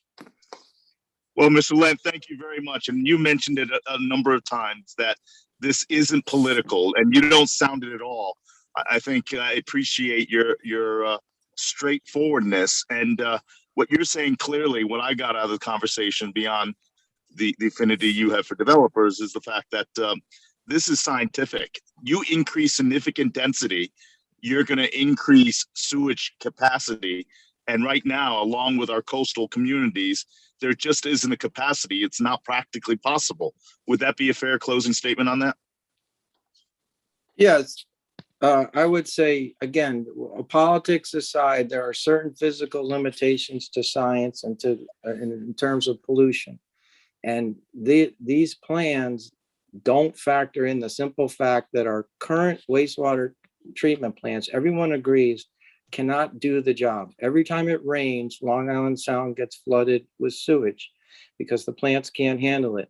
And until you fix that problem, you are over dense right now. You have too much sewage, and we didn't spend the money on the plants we need. And who knows, even if there are plants that could handle the amount of sewage that they want to throw into Long Island Sound. So I find it very hard to believe that people who can be environmentally, active, also can turn a blind eye to the sewage problem of Long Island Sound. And all you have to do is go to a beach down in Greenwich, and you'll see the water is not clear like it is out east in Stonington. There's a huge difference. So we can't ignore that to just simply benefit some greedy developers who want to make a lot of money and then stick the whatever town it is with their problem. Well, thank you, Dan, and I appreciate your time, and thank you for testifying. Thank you, Mr. Chair. Thank you, Senator Wong. Representative Winkler. Yes, just a couple of questions. So it's your testimony that from like Greenwich to New Haven, the towns there do not have adequate sewage treatment plants for current usage? Yes, I mean, if you look at the data from groups like Save the Sound and other groups, you look at the reports, of course, all the plants are outdated. They all need to be updated. They need millions of dollars in work that hasn't happened. And another speaker talked about the nitrate problem. But there's more than just nitrates. There's just surface pollutants that run into the sound. So, all the parking lots, all the pipes that feed into the sound and aren't filtered. There are so many point sources that basically illegally dump wastewater into the sound every time it rains. I'm not sure if people know that. Like Bridgeport's a good example. There's all these pipes that run into Black Rock Harbor that they can't just, get rid of. They're just there, and they're still cataloging them, finding them to this day. So just think about it this way. Every time it rains in Connecticut, Long Island Sound gets polluted to different degrees. And when when it goes into a wastewater treatment plant that is very outdated, like the one in Black Rock Harbor, raw sewage flows into the harbor. So if you go to Black Rock Harbor after a rain, you can see it yourself. And the same thing is in Norwalk. The same thing is in Stamford. And if you're out on the Sound, you can see it. After a rainy day, you can see the difference. And the beaches are also closed. If you go to Save the Sound, they have beach reports. When even Fairfield Beach closes quite often, Westport Beach closes due to the sewage problem. So, I mean, it's very clear that it's a big, huge problem. Okay. So you're jumping between point source and non-point source. So non-point source, we're talking about primarily, I mean, drippings from automobiles on roads, things like that. No, not at all. I mean, you're talking about entire drainage pipes that are unfiltered. So if you go into the city of Bridgeport, you can go way up, find drainage pipes that lead into another drainage pipe. So you could have a factory. You could have, I mean, Bullard's factory in Bridgeport they would was be a good point example of in the Ash Creek of all the heavy metal pollution that went in. A went into factory there. would So- be a point source. and I'm they talking could, about yes, non-point because if it didn't go into the sewage treatment, a lot of the pollution also goes into the sewage treatment plant. So people don't just, flush human waste. They flush all kinds of pollutants down there, like, auto shops flushing oil and this kind of thing. So Well, the sewage treatment plant is a point source. A building or an old factory is a point source. I'm trying to talk about non-point sources. So we're talking about storm drains, okay? Storm drains that go right into the sound. They carry things like antifreeze, motor oil, stuff like that from the roads. Would that be accurate? Oh, among many other things, there's a multiplicity of pollutants in our daily lives that most people don't even realize. Okay, so like a transit-oriented development, the idea is to get people out of their cars so they're no longer leaking oil and antifreeze onto the roads. So how would a transit-oriented development increase non-point source pollution, as I believe you testified? Well, I think you're just missing the point. I mean, fundamentally, more people generate more pollution. And all those people, even in your proposed development, they won't just be walking around and taking trains. They will necessarily be using cars at some point. It's impossible for someone to move into one of these developments and never be in a motor vehicle. Meanwhile, they have to be supplied but with food and other things that come. How is your food delivered? By trucks. So, I mean, the idea that putting 15 living units where there would be one, and somehow you're decreasing point source pollution, it just doesn't make sense fundamentally. I mean, with all due respect. So you don't think a walking community is a possibility? I don't think a 100% walking community in Fairfield County where you don't own a car, no, that's not going to happen in Fairfield County. There was some points in your life where you're going to need to either take an Uber or be in a car. You're going to need to be in a vehicle, and you just cannot walk everywhere. No, that's not true. I mean, there's cities like I go to Tokyo all the time. That's possible that not to have a car in Tokyo, but they also have very good quality trains. I took the train from New York City to New York City from Easton for 6 years. And I can tell you another thing about the trains is that Hartford never invested in upgrading our trains. So it was like riding in the back of a pickup truck all the way from Fairfield to Grand Central. You go to Japan, they have beautiful, comfortable trains. Our trains are terrible. Our Metro North trains are absolutely awful. So you want to put more people on those terribly awful quality trains that we have? First, we need to spend the money on the infrastructure. First, you would need the upgraded sewage plants, and then you would need to upgrade the Metro North. But Metro North always gets short shift up in Hartford. It never gets the funding that we need. Our trains are terrible. There is a 15-mile-an-hour switch in Norwalk that simply needs to be upgraded. And if it was upgraded, you could decrease the commute by 20 minutes. All right, gentlemen, we're going to have to move on. We've got about 50 people still to testify, and you could go on forever having this discussion. So, yes, I apologize. I'm just trying to answer your question. Thank you very much. Thank you. All right. Get my forms here.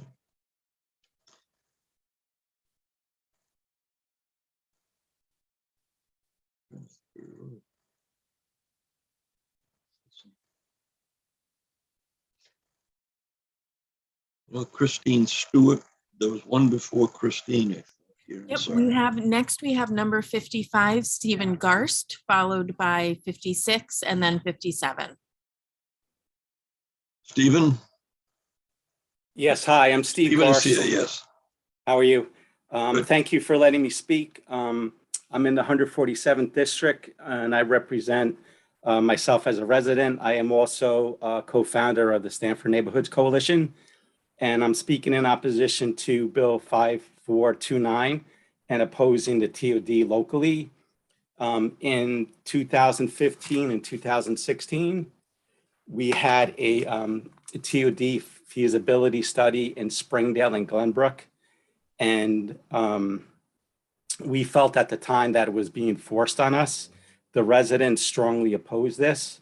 The study and the concept of larger development. We have density issues, traffic issues, overcrowding at schools, pedestrian safety issues.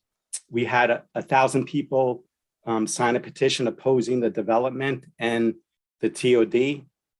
We had a meeting and the mayor came to listen to us. There was 200 residents that came out to oppose this. The mayor came to the meeting and he listened to what the residents have to say.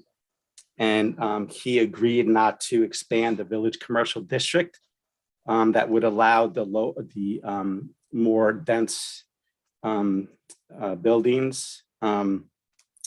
The group that did the study was from out of state. They really didn't speak to the residents.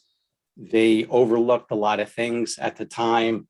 You know, they were talking about the New Canaan branch and the trains were overcrowded during peak rush hour.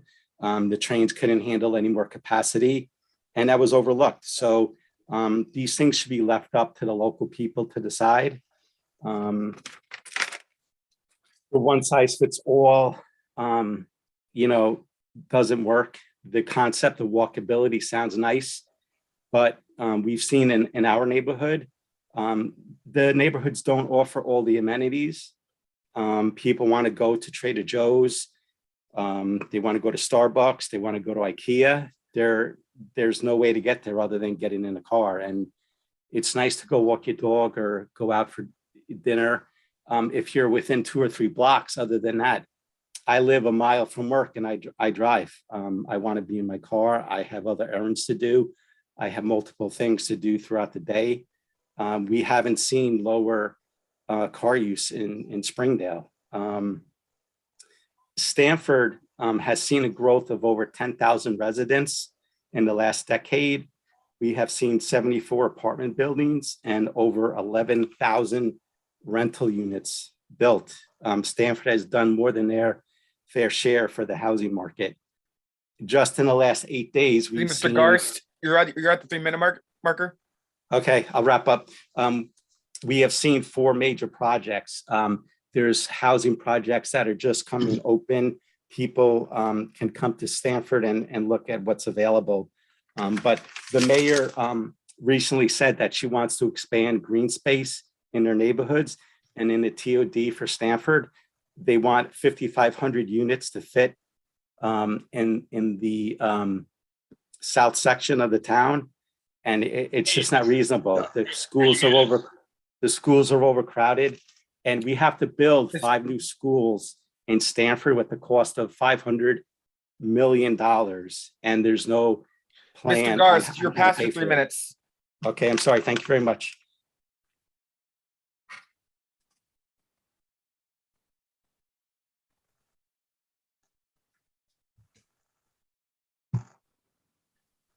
All right. Did I lose volume altogether here? No, we can hear you. We could hear you a minute ago. Now we can't.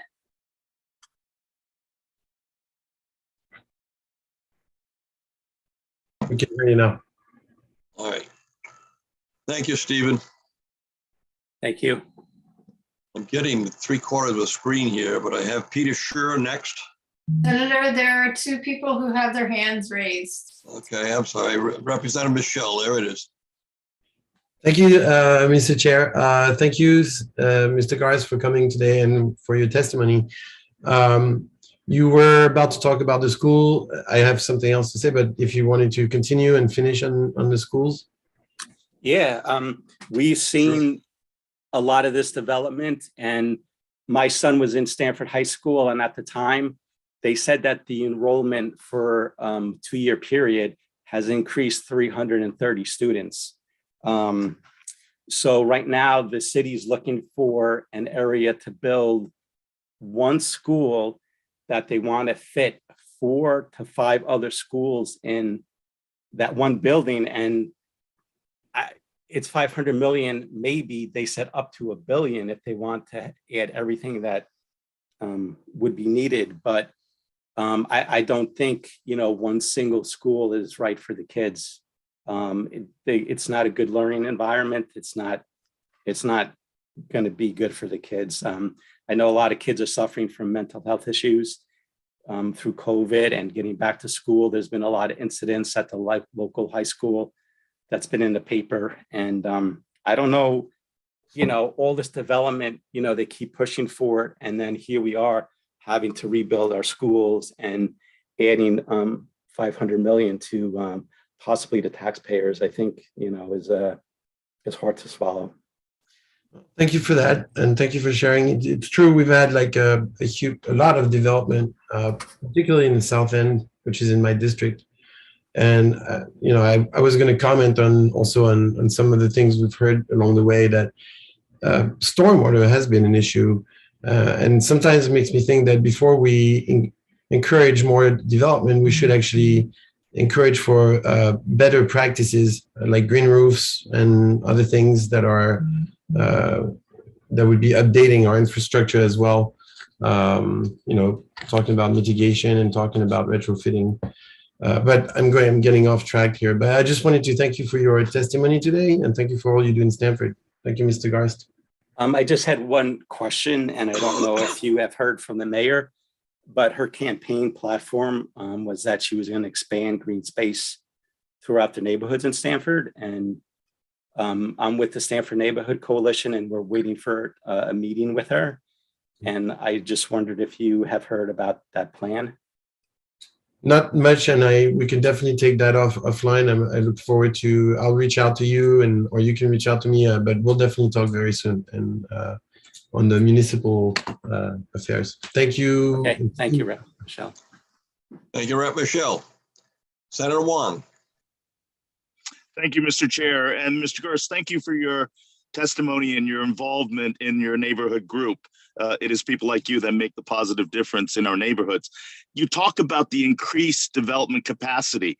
Now, in all of the capacity that you talked about in Stamford, you see no discernible increase in affordable, diverse housing. Would that be correct? Because I know many friends that live down in Stamford have seen the overwhelming high density development, but there hasn't been an increase in significant affordable housing. Would that be correct from your observation? Yes, from my observation, yes. And the Stamford Neighborhood Coalition represents, people from the South End, the North End, and the West Side, and all neighborhoods in Stamford. And we would all like to see more affordable housing for purchase. We think that makes sense. We've seen endless apartments being built, and just by adding apartments, I don't think really addresses that issue. I think you raise a very important point in regards to home ownership and residential. And I know in this committee, we have proposed some bills in regards to using other financial tools to help people acquire property. But I appreciate that. And one of the difficulties in regards to affordable housing is the deed restriction, because knowing the Springdale area and the Glendale area, it's a wonderful community, but it's not a wealthy community. It's working class, middle class, connected community that you talked about being represented. These are not big dollar people and exclusionary. There are people, many multiple generations in that neighborhood, but their property are reasonably priced and down in Lower Fairfield County, but they're not deed restricted, so they don't qualify from a standpoint of affordable housing. There are wonderful neighborhoods that you represent, right? Yes, very hardworking people. We work hard to, just get by. I heard earlier, one of the reps said that Stamford has the highest tax base, has a second highest tax base. And I know people don't, they're just making ends meet. And it's been tough. And it is getting tougher. So the affordable housing for purchase, I know I would like to see my children have the option to stay in Stanford and be able to purchase a home, to have equity in a home. We talk about, having fair equity, and many other residents feel that the development projects should match the neighborhoods that they're in, so that my property value doesn't drop. What I worked hard for all my life. These are very powerful words. So I'm grateful to you testifying and for you being a voice for so many of neighborhoods and communities that are looking to speak out. So thank you very much for your work, and really a real acknowledgement for your involvement in representing neighborhood community groups and speaking out. Hardworking middle class people trying to make ends meet. So I appreciate that, Mr. Garst. Thank you very, very much. Thank you, Senator. We appreciate all the hard work that you've done as well. Thank you. Thank you, Mr. Chair. Seeing no other hands, Stephen, thank you for your testimony. Very helpful. And we'll move on to Peter Schur. Thank you, Mr. Chairman. I testify to oppose House Bill 5429. The intentions of this bill are good: to increase the development and availability of housing stock in Connecticut. A laudable goal for sure. However, this bill is not a sledgehammer. It's a steam-driven pile driver when a surgical instrument is required. Greenwich is not Old Saybrook. Vernon is not Fairfield. It's wonderful for policy wonks to evaluate this on paper. Our citizens in Connecticut live in reality. In my town, Greenwich, this bill is nothing but a huge gift to developers. Using as of right rules, developers have already torn down much of our moderately priced rental properties in our walkable and commutable downtown area. More than 100 units of $1, $2, and $3 million townhomes have been built instead. Many of these have been purchased by wealthy older Greenwich residents who have re-domiciled to other states, and these homes are now their second homes. This is our reality in Greenwich. Certainly, this outcome is bad for Connecticut. Second, the bill written this way allows developers to wipe out neighborhoods in more moderate income towns. Just look at Fairfield with their second train station at Fairfield Metro. This bill would allow developers to purchase and wipe out whole sections of moderately priced single homes along New England Avenue and even into parts of the historic Black Rock section of Bridgeport. As I said, a laudable goal to create more housing stock in Connecticut. But this bill is just poorly written bad policy that is a gift to developers who will never live in the neighborhoods that will be forever and irreparably destroyed. We need policies that recognize Connecticut is not a homogeneous state where all towns and cities are the same. This bill fails on that score. Please send this legislation back and develop something more intelligent. Thank you for the opportunity to testify before you today.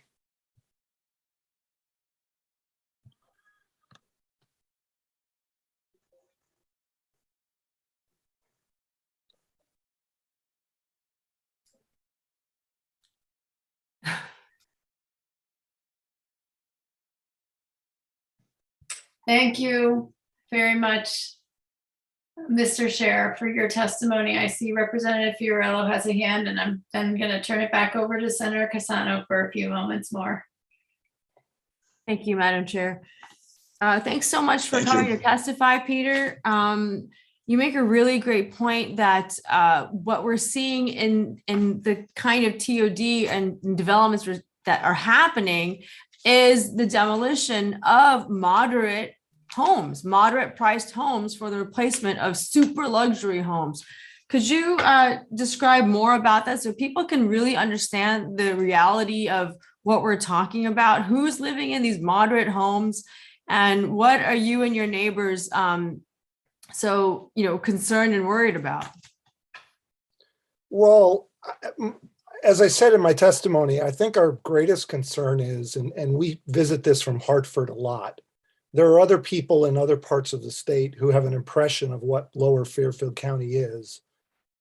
They think we all drive around in, I don't know, Rolls Royces, and we all live in, 4-acre zoning, small properties, and we resist everything and every bit of change. That couldn't be further from the truth. Representative Fiorello, I served for 12 years on the Board of Education here in Greenwich. As our first selectman said probably 6 hours ago now, we're a pretty diverse town.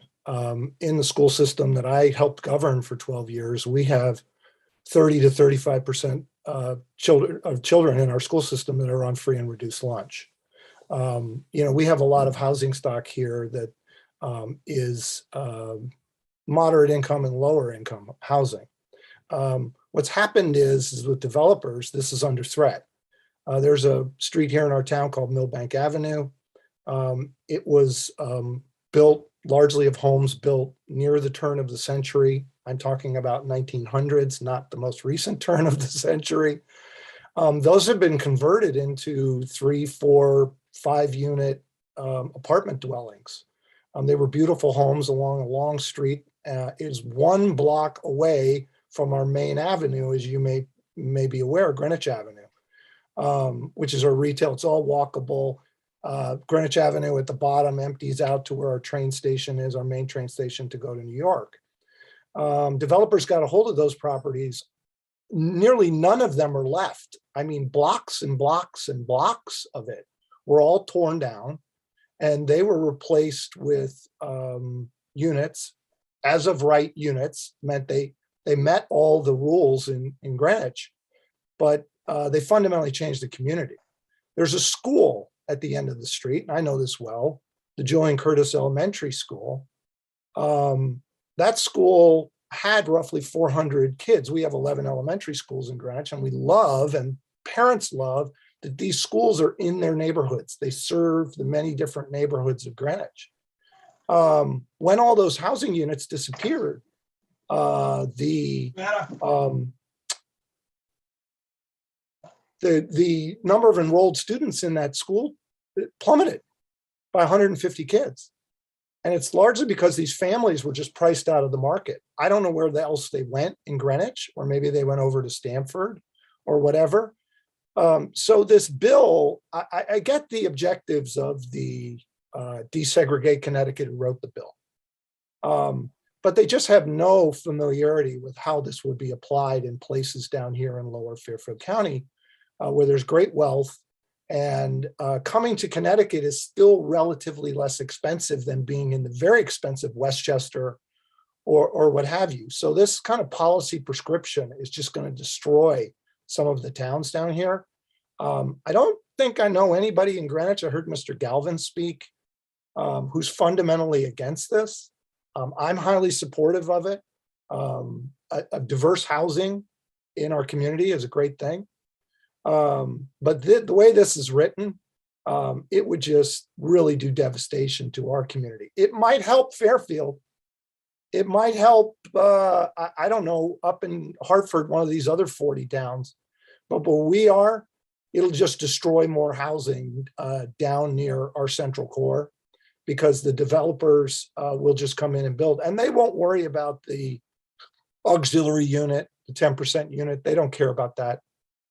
We have lots of those in Greenwich. I started out in Greenwich in 1993 in a condo complex that was 40 or 50 units. And I want to say 4 of them were moderate income housing. They'll just go ahead and build it because the economics down here are so strong to build more luxury housing. And this, I just implore you guys as legislators to go back and take another bite at this. This is just bad policy. And I can tell you from somebody who was a policymaker for 12 years on an elected board, you need to take another bite at this apple. This is not a good bill. Thank you, Mr. Scher. Thank you, Mr. Chair. Thank you. You're welcome. Thank you. Anyone else? Any other questions here? No. Senator Cassano, I'm happy to take the baton back if Well, all right, it's time Ready? to switch over. Thank you. You are welcome. Thank you. It's a tag team effort. And Madam Clerk, just you can make sure that I am on track. We have next, I see Dice O, and I believe to be followed by Christy Stewart, but we will make sure that those on the list. Mr. O is number 57 on our list. That is correct. Thank you. Mr. O, are you here? Yes, can you hear me? I can hear you, and I'm just trying to find you on my screen. My video's off, but I will testify over audio. Okay, there you are. Please proceed, Mr. O. Great, thank you. My name's Dice. I've lived in Stamford for 16 years. I would like to urge the committee to support HB 5429. I believe it's a no-brainer and vital to Connecticut's future. And if anything, I believe the provisions in the bill are too weak. 15 units per acre near transit stops, I believe is far too low density for what Fairfield County and other transit towns can handle. As background, I want to stress that we are in the midst of a massive housing shortage. As an example, Fairfield County, where I live, has about a population of 1 million. If you look at housing growth stats over the last 10 years, housing units have grown by about 0.2% a year, which is an abysmal rate of growth. Given our connection to the New York City jobs market. If you look across the region, Connecticut has among the worst housing growth rates of the entire region, might be even worse than Long Island. Fundamentally, the housing crisis is one of supply. There are not enough homes being created relative to the demand for them, given the growth in jobs, population, newcomers, new household formation, etc. I know a lot of wealthy towns like to use affordability gimmicks and set-asides, to create some deed-restricted affordable housing, and that's great. But that's just a Band-Aid on the problem. The fundamental problem is supply. There's a lot of demand to live in this area, and the zoning laws don't allow enough homes to be built. And so we need reform. Local control has been an abject failure in Connecticut. Today, you've heard from a lot of homeowners who benefit from the current system. I believe local governments have been captured by essentially a homeowner cartel. You can see the results. Connecticut is one of the most segregated and unequal states in the entire country. The housing cost burden for working class and lower income people is just off the charts. People are being squeezed out, moving out. People are living in illegal apartments and subdividing homes illegally just because there's not enough homes to go around. There's no justification for 1 acre, 2 acre, or 3 acre zoning in an area that's, within an hour and a half of New York City. We have that in Greenwich and these other towns. These zoning laws have their roots in fundamentally classist and racist history. If you look at the history of these zoning laws, they were basically created to exclude, racial minorities and poorer people once racial covenants were no longer allowed. I want to stress that towns are not country clubs. Just because you've lived there for 20, 30 years and own a home doesn't give you the right to decide who else can move in and what other people can build on their property. Property rights is fundamentally about Excuse me, having Mr. the right to O, develop. your 3 minutes are almost up. Okay, great. I just want to say zoning is a taking, and just because you own a property doesn't give you the right to stop a neighbor from developing theirs responsibly. Thank you. Thank you, Mr. O, for your testimony today. Are there questions or comments from members of the committee? Thank you for just pointing out that we have some very different opinions about these issues as we listen to the testimony today. And I think there were some folks earlier who talked about all of us agree. I think we all agree on some fundamental things, but we have some different ideas. So thank you for lending your voice to the conversation. And again, to all those who are waiting to testify, we thank you for your patience and for hanging in there with us. Next on the list today is Christy Stewart, to be followed by Catherine Blanco. Ms. Stewart. Thank you, Chairwoman McCarthy-Vahey. There you are. Please proceed. Welcome. Chairman Cassano, Chairwoman McCarthy-Vahey, Vice Chairman Needleman, Vice Chairwoman Goupel, and distinguished members of the Planning and Development Committee.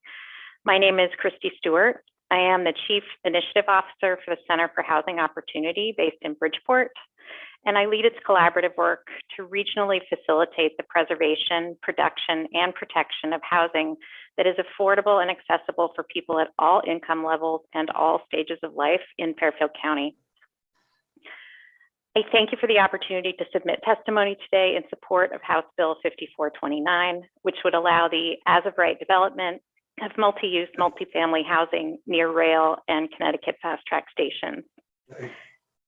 The Metro North system has long solidified Fairfield County as part of the Metro New York region, and our proximity and rail access to New York City continue to drive our regional economy, which consistently ranks first in the state for GDP. There are three key contextual facts about Fairfield County that inform my support for HB 5429 and my testimony today. Number one, 29 of Connecticut's 50 Metro North rail stations are in Fairfield County. Number two, Fairfield County is the most expensive housing market in the state and one of the most expensive in the country, and must increase its available affordable homes by 25,000 units to meet the documented current demand of its residents. And number three, 52% of households in our region are housing cost burdened, which is an untenable situation for these households, for employers, and for employees alike, and is an ever-growing concern as we attempt to attract and retain a regional workforce and build vibrant, thriving communities. Allowing as-of-right development of mixed-use, mixed-income housing around transit would strategically leverage significant investment that our state and taxpayers have already made in our public infrastructure to attract private development dollars as part of the solution to our housing challenges. Transit-oriented development and the provisions of HB 5429 is one of myriad essential tools we can and must use to shape a more equitable future in Connecticut, particularly in Fairfield County. On behalf of the 135 households in Fairfield County alone who are housing cost burdened and who are not able to testify before you today because their jobs do not allow them to take, I've been on this call since 9 o'clock this morning, an entire workday to do this. I urge the committee and Connecticut lawmakers to support transit-oriented development this year. We must make use of every available tool to reimagine our state as a vibrant and welcoming place where all our towns can offer both an excellent quality of life and a safe and affordable home.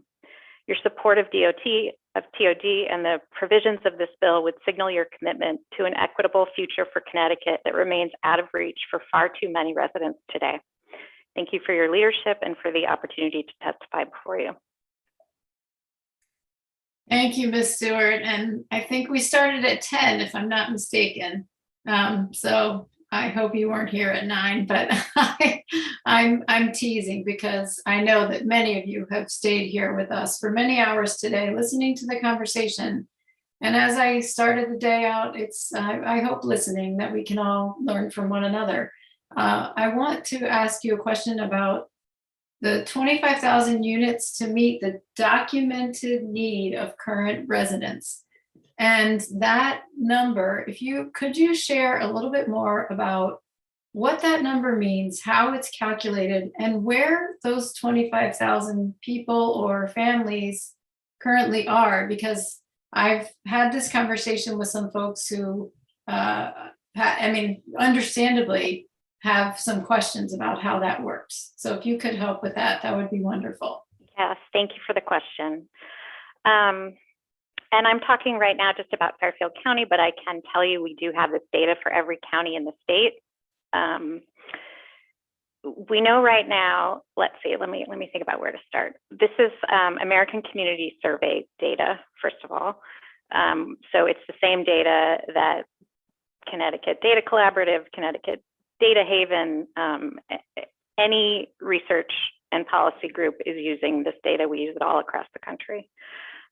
We took a look at supply and demand by cost band in each county. And so when I talk about 26,000, I'm talking specifically about the fact that in Fairfield County, we have 29,320 units of housing that are affordable to people making between 0 and 30% of area median income and that's county area median income. We have 55,251 households in that cost bracket. And so the gap there is roughly 26,000 units. You're asking where those folks are living, and I can tell you thousands of them are homeless and in shelters. More than that are doubled up, living with family. So you get what we call doubled up, so two families living together in an apartment or any other kind of housing. We have a lot of off the books, black market housing, especially in our cities. And others are simply spending 3 times what they can afford on rent. And so we have a saying, which is the rent eats first. And in Fairfield County, it's devastatingly true. And we have families in particular and seniors making really awful choices every day so that they can pay their rent, choices between buying food, medication, transportation. All of that is an issue. So this data it's well documented. It's not disputed by anybody. This is a state report. They were commissioned by the state to publish this. We spent 9 months studying and compiling this inventory. It is public. It is on a website called affordablehousing.tools. I urge you to take a look, but that is how we come up with that number. Thank you, Ms. Stewart. And are you saying that the numbers are available for other counties as well on that same website? They are, every county in the state of Connecticut. That's helpful. We did have some questions earlier from committee members about the numbers, and I think it's helpful to be able to point people specifically. I know that there are some numbers from the Regional Plan Associates that are also on the website of yours, but I do see Representative Smith has his hand up. Thank you, Madam Chair. Just a very quick question. Ms. Stewart, thank you for sort of showing us some of the cold hard facts of the situation with those numbers. It's really eye-opening. And I just had a question. It seems to me that you've been working to solve this problem for quite a long time. And I'm wondering, how long have you, hi there, Thomas, how long you've been in this position where you've been studying this problem and working to solve it? It seems it must be quite a while. Thank you. I often explain that I'm standing on the shoulders of many, many people. We started this work at the Center for Housing Opportunity in 2019. And the first question we asked, which I know was asked earlier today, is how much housing that is affordable to folks do we have? And what are the population needs so that we can determine what we need to build? So spent a long time studying that. For decades, folks like me have been working on this issue, and I think that what the data that we've been able to pull together shows is the status quo is not working in Connecticut. There are hundreds of thousands of families who are left out of the housing market.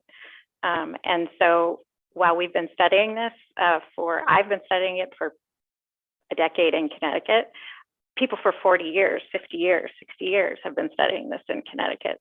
And I think the time for studying is maybe past. We know exactly what we need. We're very clear on what the housing national best practice and practices are and policies that we can bring to the state to address this issue. The problem is we need the public will, and people are going to have to get behind the fact that the demographics of our state have changed and the housing stock is not, it no longer serves the housing needs of everyone here. Great. Well, thank you for that. I appreciate it very much. And as I said, really eye-opening. Thank you. Thank you for the question. Thank you, Madam Chair. Thank you very much, Representative Smith. Seeing no further questions, thank you, Ms. Stewart, for being here with us today, and hope you have a wonderful evening. Next on our list, hang on one second, folks. I believe is Catherine Blanco, and Ms. Blanco will be followed by Kirk Carr. welcome, and please proceed. Thank you, Chairwoman, and thank you all for the opportunity to testify today in support of HB 5429, an act concerning transit-oriented development. My name is Catherine Blanco, and I'm a Bethel resident, a recent college graduate, and soon-to-be law student, and a policy fellow with Desegregate Connecticut, although I'm just speaking on my own behalf today. I love where I grew up, just a town over in Newtown, but I also found that being at least a 15 to 20-minute drive, often more, away from school, shops, and friends was a bit isolating, especially as someone who learned to drive relatively late and does not own my own car. When I went to DC for college, it opened my eyes to what elements make a community truly livable. I appreciated the freedom that pedestrian-friendly neighborhoods and public transportation offered. I got more exercise, spent more time outdoors, discovered local businesses, and became more social. This is not to say that I want Connecticut to become DC. I want to be able to return to this area after I finish my education, not only because of proximity to family, but also because the state's beautiful open spaces and charming main streets and downtowns feel like home to me. But I don't want to return to complete car dependency, and I know many people my age feel the same. Fortunately, many of Connecticut's cities and towns are located along public transit routes, including my new hometown of Bethel. If we intentionally create equitable transit-oriented communities, more Connecticut residents can benefit from this resource while simultaneously enjoying the New England atmosphere for which our towns are known. In fact, far from detracting from the traditional appeal of many transit towns, this bill would help preserve and reinvigorate this appeal by welcoming new residents and turning back to our state's roots, because single-family homes with large lawns far from any commercial or transit areas weren't always the norm in Connecticut. If we began allowing diverse housing near existing development and infrastructure again, rather than forcing that development out into our forests and farmlands, we can bring residents closer to one another and closer to other towns on our transit routes. And that's the kind of community I want to come back to. In addition to preserving green space, this bill would also help decrease pollution. According to the Connecticut DOT, the transportation sector alone is responsible for 38% of our state's greenhouse gas emissions, making it the largest single contributor, and 66% of nitrogen oxide emissions, which is a component of dangerous smog. By making public transit a viable alternative to car travel, TOD can curb emissions, helping Connecticut reach its climate goals and improving the quality of the air we all breathe, which again benefits all of us, not only those who choose to live near public transit. Taking our state's environmental challenges seriously is also essential for helping young adults like me see a future in this state. There's no escaping the fact that housing and transportation are closely tied. The way we design our homes and streets must reflect this truth, but that can't happen until we update our zoning laws to allow the equitable transit-oriented communities our state needs. I believe HB 5429 will take us in the right direction. And thank you for your time, and thank you to everyone else who's spoken today. Thank you very much for being here with us, Ms. Blanco. And seeing no questions, I wish you a wonderful evening, and thanks again for your patience and sticking with us. Next, we have Mr. Kirk Carr, to be followed by Jan Schaefer. Mr. Carr, please proceed. Thank you very much for holding this hearing. I repatriated with my wife and young son from Hong Kong in 1980 and decided to live in Connecticut because it was the Switzerland of the Northeast. I lived in Stamford for 20 years, and then we built a house in Clinton, Connecticut, where I got to know Christine Goupil, Rep. Goupil. We served on planning and zoning together and co-wrote the Plan of Conservation Development. I'm here today to speak in opposition to 5429. Several people have talked about how this erodes local control, and I'm particularly object to Section 1G. If a municipality fails to adopt new regulations or amend existing regulations to comply with the provisions of this section prior to October 1st, 2022, any such non-compliant existing regulation shall be void, and such municipality shall approve or deny applications in accordance with the requirements of this section. I agree with a number of people like Francis Pickering and Peter Scher, who've bemoaned how this would take away local control. The closer to the problem you are, the better the solution. The more responsive you are to the local needs, and it's certainly much more democratic. The issue of affordable housing is very misunderstood. A lot of people think it's about me being able to afford a house, but affordable housing means, under the state statutes, low income housing, restricted housing. It's really important to understand what the total needs are. According to the Connecticut Data Collaborative, the population of Connecticut has increased less than 1%, while this is between 2010 and 2019, while the housing units increased 3%. In that same period, the median rent did go up 20%, but the median household income went up 18%. There is a certain equilibrium that's implied there in terms of the cost relative to the ability of people to pay. As far as this particular piece of legislation is concerned, though, I think putting planning and zoning into a straitjacket and requiring them to provide certain kind of housing around transportation areas. As Rep. Goupil Mr. knows, Carr, you're almost at your 3 minutes. okay, as Rep. Goupil knows, planning a TOD is a really important part of any plan, but each town is different in what its needs and what its solutions are. So I hope you will reject this and not forward it for consideration. Thank you very much. Thank you, Mr. Carr. Thank you for taking the time to be here with us, Representative Fiorello. Thank you, Madam Chair. Thank you, Mr. Carr, for coming to testify. And I also am concerned about the lines you pointed to in the bill as well. And given your experience in your town in doing zoning, and also your life living abroad, I wonder, how would you advise us legislators as we consider this bill, try to make it better?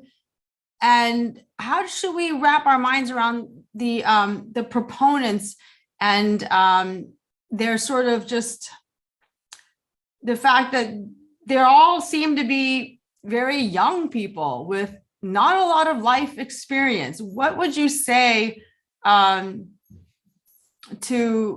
to us legislators in weighing, many of us respond to those who show up and say, this is what we want. And truly the squeaky wheel gets greased.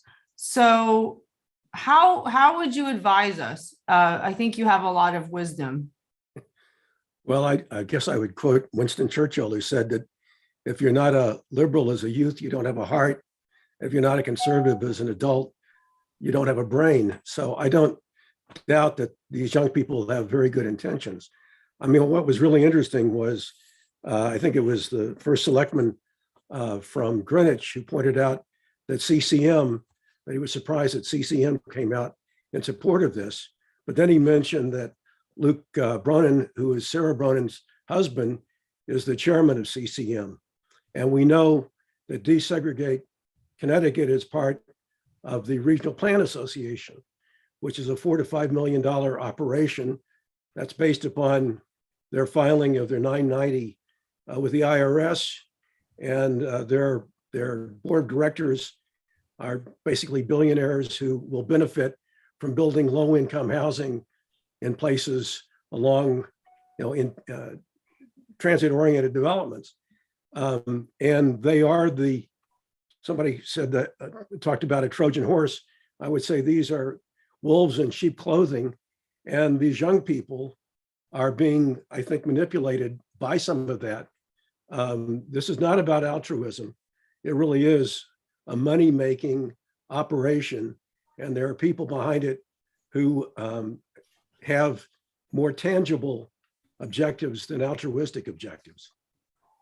I really appreciate you putting words to those thoughts. And it's not really affordable housing, is it, Mr. Carr? It's luxury housing that we're going to get with this TOD bill.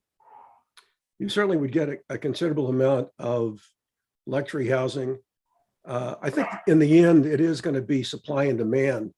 All this really does is give these developers tremendous freedom. And it takes away the power of planning and zoning to control the destiny of the town. And developers like that freedom. And it's really important that the local community maintains their own control of their own destiny, because it's responsive to what the people in that community really want.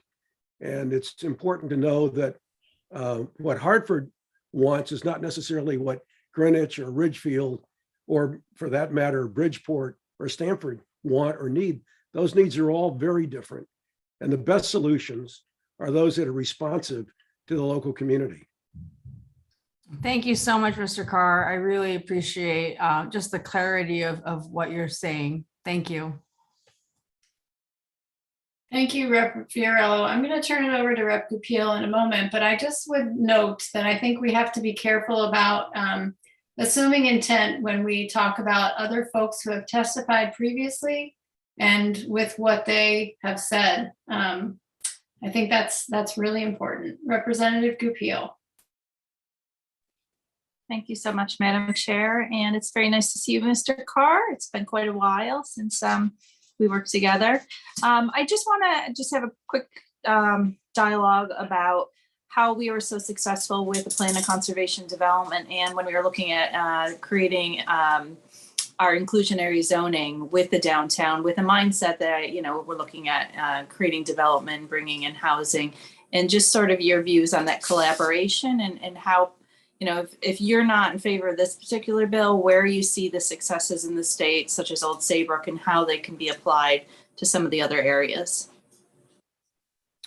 Thank you. And it's great to see you again too. We worked long hours with Alan Kravitz and with our consultant and with Charette's. We brought in people from Clinton to try to find out what their vision was for the town. And it was a lot of hard work that was responsive.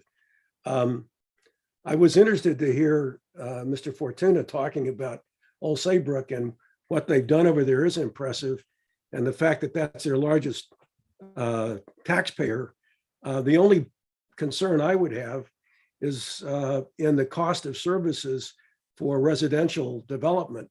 There have been 10 studies done in Connecticut from 10 different towns, and the cost per dollar of taxes raised from residential development, the cost per dollar is anywhere from $1.05 to $1.33. The median is $1.12. So generally residential doesn't carry its own weight, even if it's in Greenwich or in some place that has a high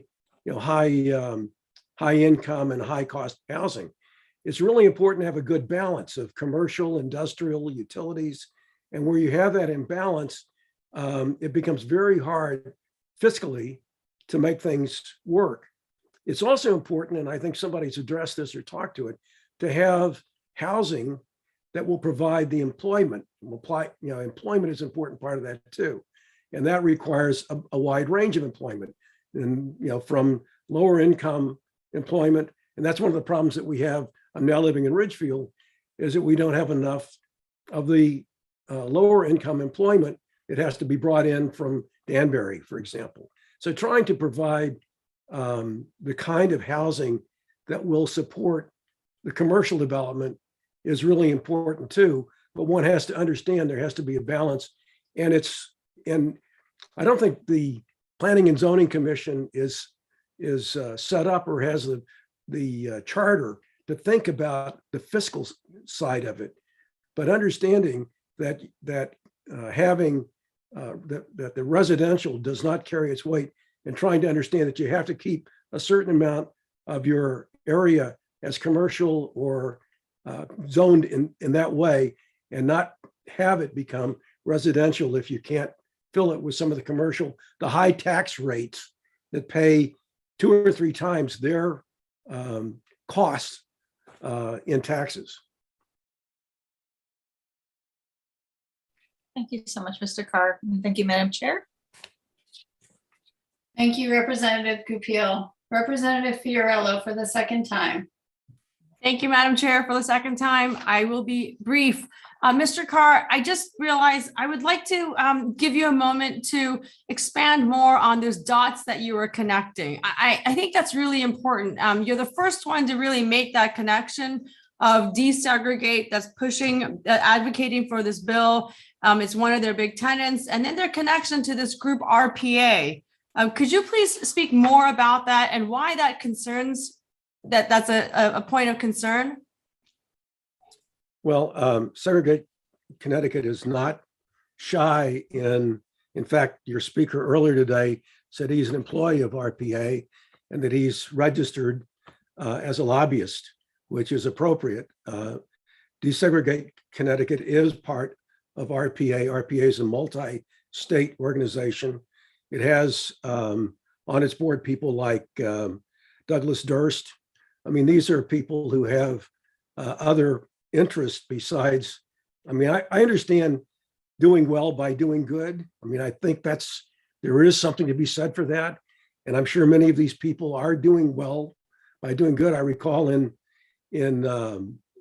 Clinton, we had a housing project that was done in a private public method. And there were a number of people there who I thought did very well by doing good.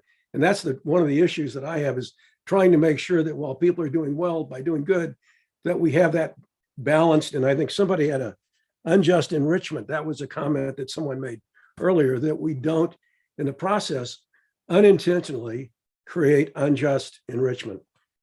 I hope that addresses your question. Thank you for asking it. Thank you, Representative Fiorello. I will point out that RPA has been in existence for approximately 100 years, serving the tri-state area, New York, New Jersey, and Connecticut. They provided support and assistance to our own state's Department of Public Housing, providing the Affordable Housing Plan Guidebook. And I just think that is important for context for those who are listening to understand their work in Fairfield County in particular, and in support of the state as a whole. Representative Winkler. Just one question for clarification. When you said your speaker today said, you meant someone who spoke at this hearing, not the Speaker of the House. Yes, that's correct. I'm sorry if that was not clear. Thank you for clarifying. Thank you. Thank you, Madam Chair. Thank you, Rep. Winkler. Thank you for clarifying. I missed that one. Mr. Carr, thank you very much for being here with us and for sharing your testimony today. I wish you a wonderful evening. Next on our list, I believe numbers 65 and 66 are not here. We have Jan Schaefer, number 67. Jan, are you here with us? I am here. Thank you. Thank you. Welcome, and please proceed. Thank you. Thank you for the opportunity to speak this afternoon. I really appreciate it. And just say, my name is Jan Schaefer. I live in New Canaan since 1997. And just well, first of all, I just want to say I am testifying against HB 5429. And by way of background from life experience, I just want to say I grew up in Los Angeles. I started my financial career in San Francisco, lived there for a couple of years, and then I lived in Manhattan for 13 years. So I have had the opportunity in my lifetime to live in very urban environments, and my husband and I chose to live in New Canaan, a suburban environment, when we adopted our daughter. So we moved out of the city and chose to live in a town where we had good public schools and had a home with a backyard to give our daughter the best life that we could possibly give her. So I feel very strongly that in this country, we have a lot of diversity and choices of places to live, both urban and suburban, as well as rural. And I think we need to preserve all of those choices. I think we have freedom under our Constitution to choose where we want to live and how we want to live our lives. And I think that is a right that has been given to us, and that we have to be really cognizant of keeping that right. In terms of the proposed legislation, I feel very strongly that we need to have local zoning control. The local towns actually know what's best for their town. I think the town of New Canaan has done a really good job of building affordable housing. We have a project underway right now as we speak. I think building more density around our train station, if you build 100 unit apartment building and 10 are affordable housing, then you have 90 more apartments, so you have to get a percentage of that. So then you need 9 more. So in terms of meeting the affordable housing goal of 10%, you would always be put behind by that, having that kind of density. So that is definitely a point. But I think more importantly, the character of our small towns and the way that most of us have chosen to live where we live would be taken away by having the state come in, have a one size fits all for each town. So I think it's very important that we have local control. And certainly we know that we need more housing. And I think all of the towns that I have been involved with and have friends in are all addressing that issue. Schaefer, you're at your 3 minutes. Thank you. Thank you very much for the opportunity to speak. And I firmly am against this bill as the way it's written. Thank you, Ms. Schaefer, for your testimony today and for being here and sticking with us during the course of the day. Next, have a wonderful evening. Thank you. Next on our list, we have Frank DeFelice, who I believe will be followed by Thomas Reagan, and I'm not going to pronounce his last name right. Hopefully he'll tell me when we get there. Mr. DeFelice, please proceed. Thank you very much. My name is Frank DeFelice. I currently serve as the chairperson of the Planning and Zoning Commission of the town of Durham and as the chairperson for the Regional Planning Commission for the Lower Connecticut River Valley Council of Governments, RiverCog, which represents 17 Connecticut municipalities. I want to speak to 2 bills. I'll start with 5429. It seems that there's been a great deal of misinformation about the benefits of this bill. There's some issues with its writing, and I'd like to give you my comments on this. First of all, this is not a partisan issue at all. I think everyone recognizes the need for affordable housing, but it has to be truly affordable. It doesn't take 5 years to get permits. Permits are granted in 65 days. That's statute. The applicant can certainly request an extension if he desires, if there's more information that needs to be issued. However, that's not normally an issue. The 15 units is a really, really high density. And I want you to think about this because at 10% affordable, the impact of the 90% of market value development that you're going to have to get 10% or 1 out of 10 affordable units is an awful lot of impact for very little benefit. And by the way, when you look at what is affordable, what's considered affordable, that's a lot of money in Connecticut, in any of these cities. And even in my hometown of Durham, it's like $80,000 is affordable. The statute also says that it's exclusively a home or a residence. And yet, if you go back to the one of the other lines on here, I think it's 113, it talks about cottage food operation, which means it's not exclusively a residence.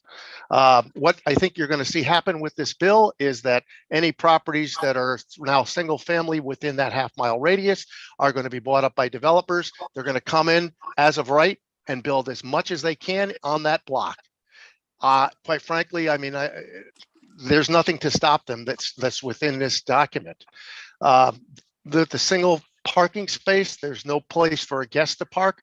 There's no place for snow to be plowed. And therefore, I think that should be modified. I'll move on to 5361. This is the access for coastal areas. This bill, I want to give you some examples here. A town pays to build a park, police a park, maintain a park, and then people that are non-residents can come in and pay less than half of what the residents have to pay to use that park. And this park can be any park in any town, the way the language is written, including any municipal park or any beach which might be tidal waters, which is inland as well as coastline. So this is much more than coastline, and I hope that all the municipalities will understand that. Thank you.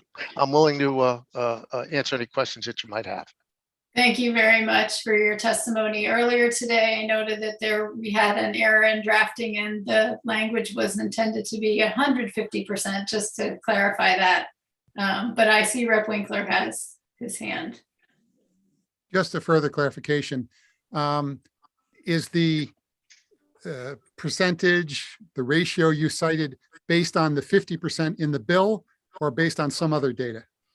No, it's in the bill. Based on the bill. Thank you, Madam Chair. Thank you. Representative Fiorello. Thank you so much. Nice to meet you, Mr. DeFelice. I would love to ask you to speak more about your concerns on the 15-acre high density, because that was portrayed as actually low density according to, I guess, home activist metrics.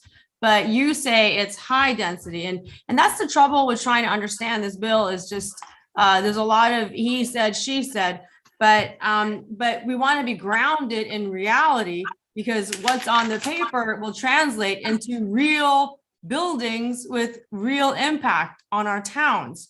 So could you expand more on when you say it's high density, and your voice was really adamant? You wanted us to hear that this is a big concern. Please expand on that. Why are you so concerned that we understand 15 is a lot? 15 is a lot because if you think about what is currently as of right, which is a residential single family home, that's basically one dwelling unit for many people, but it's one dwelling unit.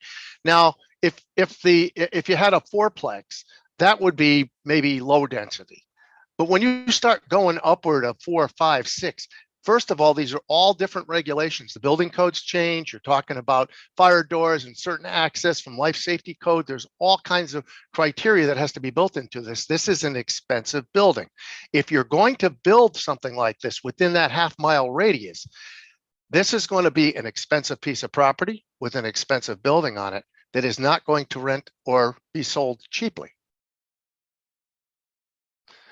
By the way, I wanted to commend you, Representative Fiola, for asking the question about if Mr. Harrison was registered as a lobbyist, the fellow from Desegregate Connecticut. I just wish you had asked Ms. Bronin that question. Well, thank you so much for your testimony. I just one more thing is you do say there's nothing in this bill that would create a community conversation, because that also I really want to clarify. There's an impression being created that this bill does not preclude community local voices to be able to shape the TOD.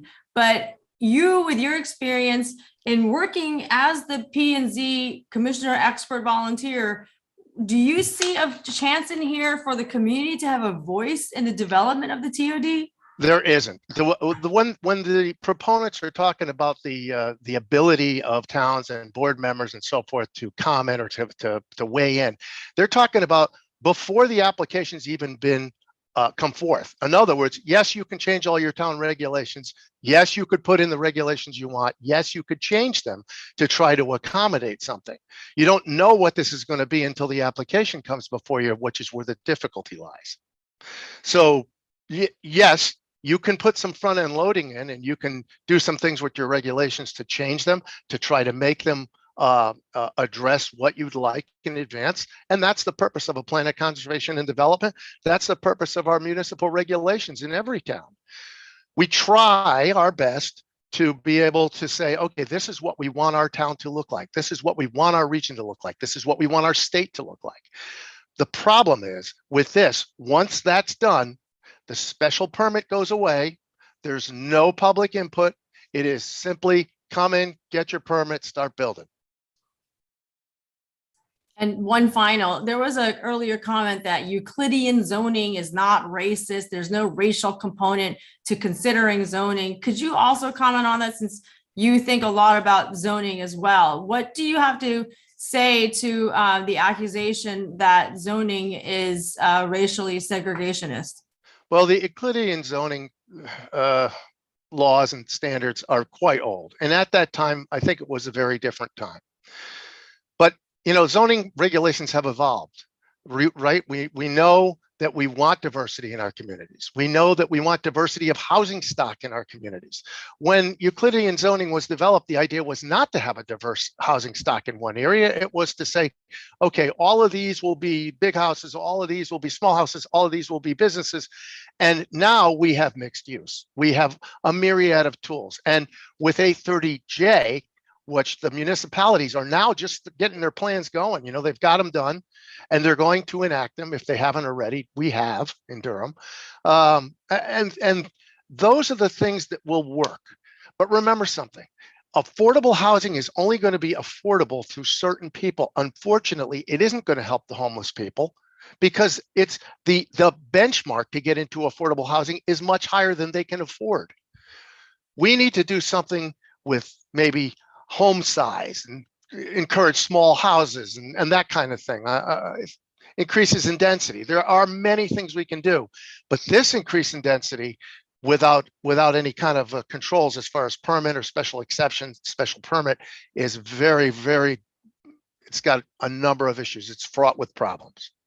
This regulation should really be reworked and it should be brought back to your commission so that it addresses all of what you've heard today, because you've heard a lot of good and you've heard a lot of bad, but it's as in its current form, it's not ready for prime time.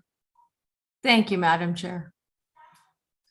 Thank you, Representative Fiorello, Mr. DeFelice. And as we testify and speak going forward, I hope we can remain focused on the bills at hand before us.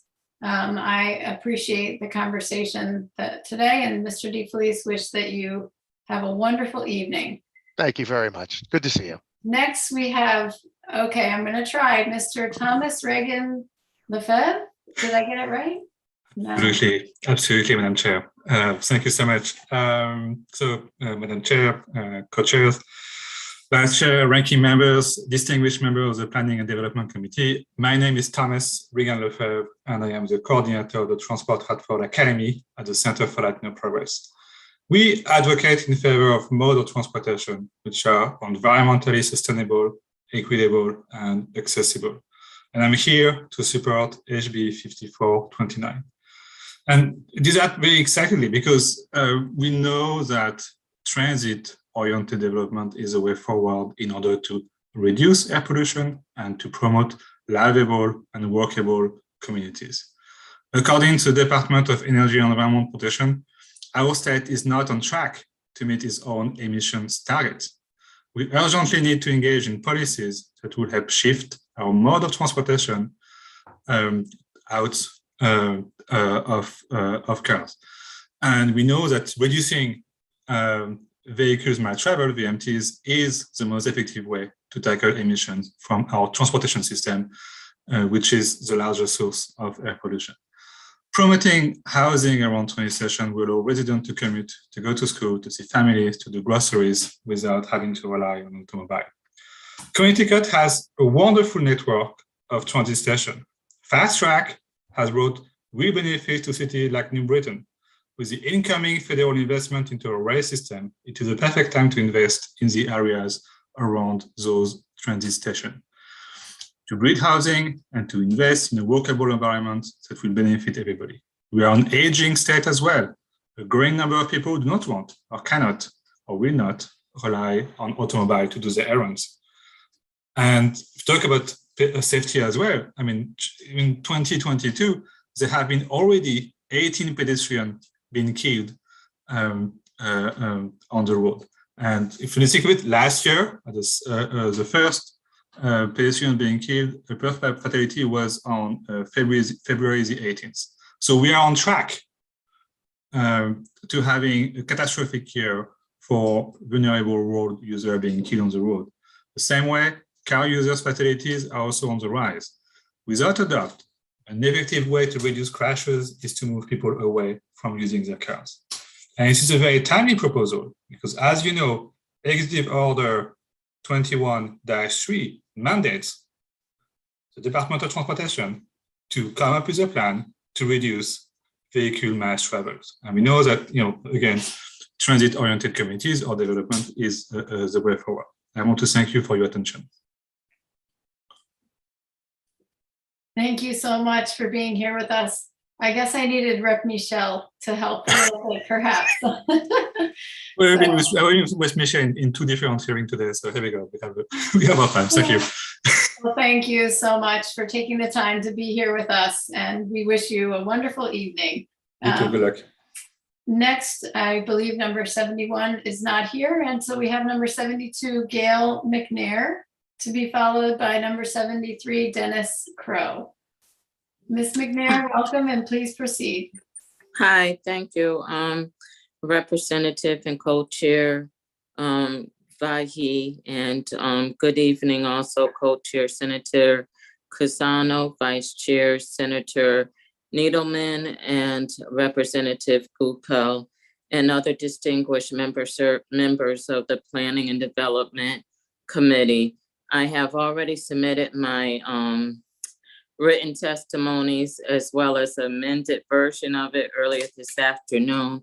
So I just want to take a couple of minutes to highlight portion or a short portion of that written testimony.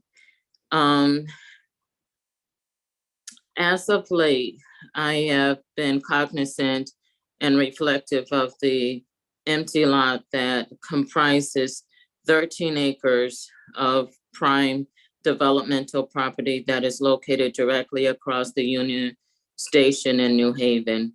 And between the first phase in 2015 and the final phase of demolition in 2018 of the Church Street South housing development that used to sit on that particular property, over 266 low-income households were displaced.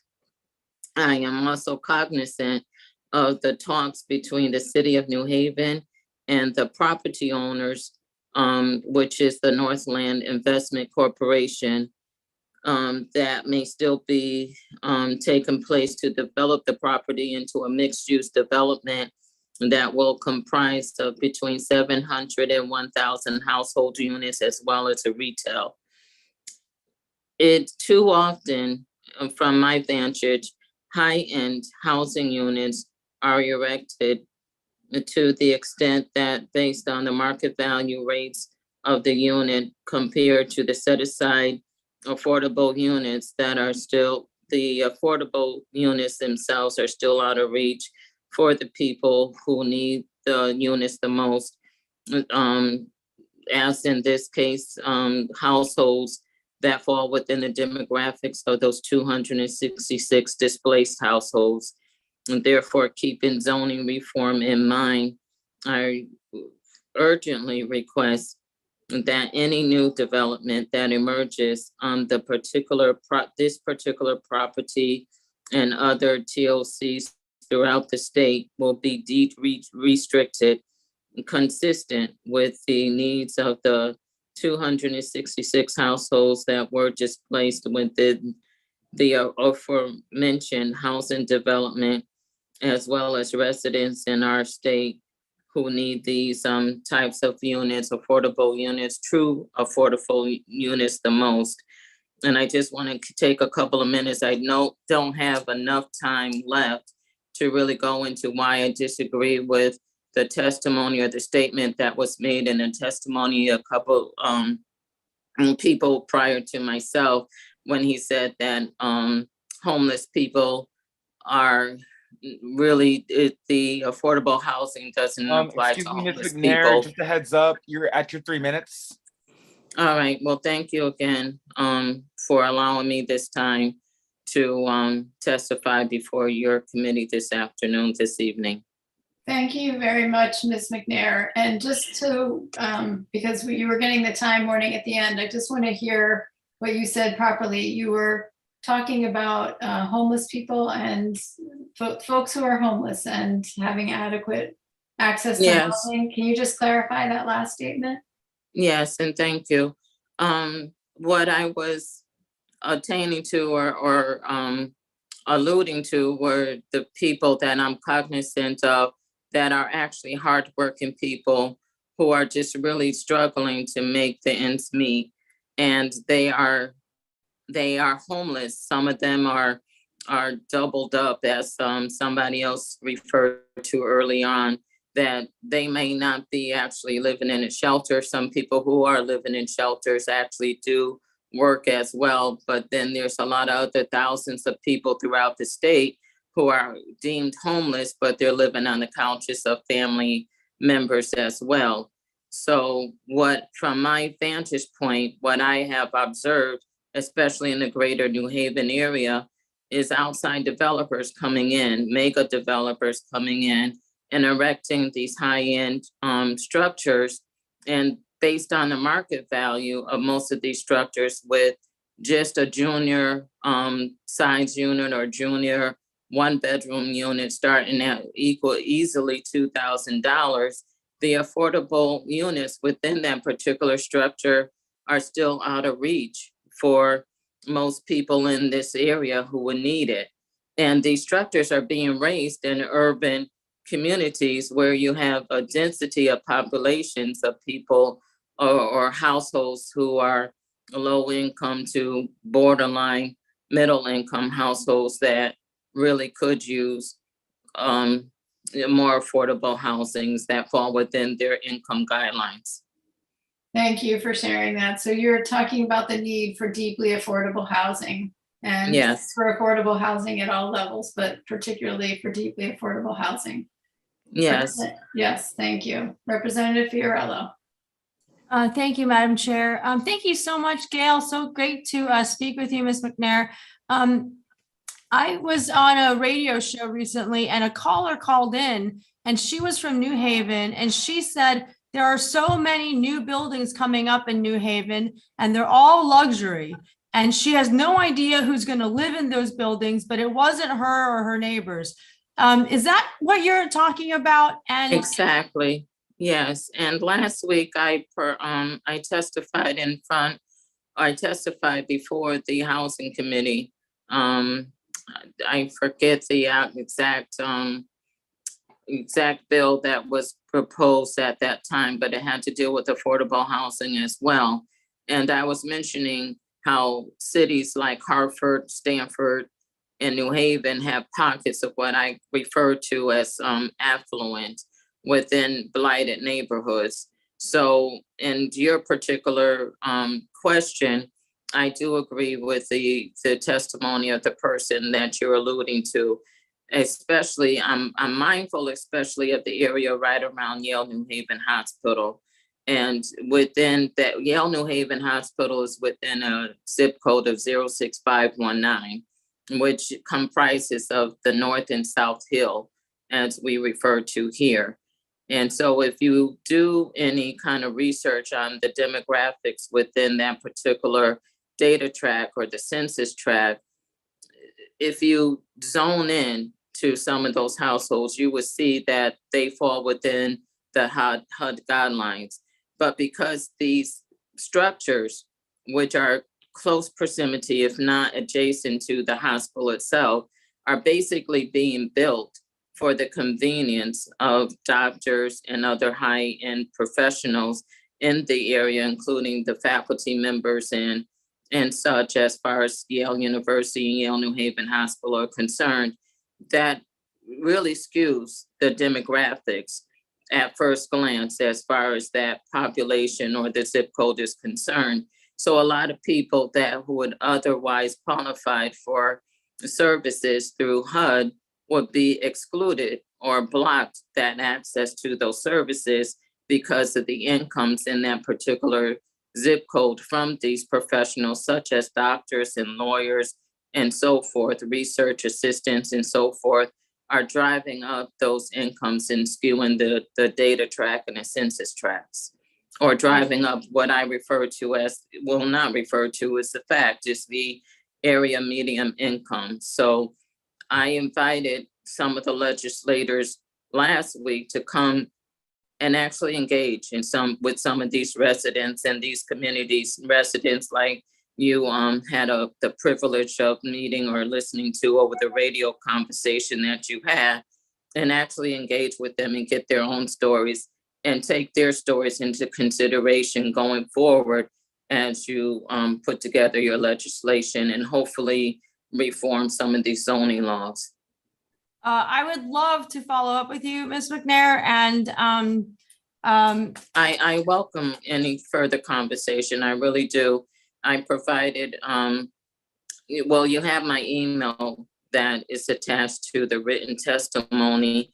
So feel free, and I will look out for your email in the next. Thank you, Ms. McNair. We do want to craft laws that work for the people we say we want it to be working for. So thank you so much. Thank you, Madam Chair. Thank you, Representative Fiorillo, and thank you, Ms. McNair. Your service is going out, but we thank you for your testimony here with us today and wish you a wonderful evening. Thank you. Next on our list is Dennis Crow, to be followed by Suba Clark. Mr. Crow, welcome, and please proceed. Okay, I'm having a lot of feedback here. I hope it's not my system.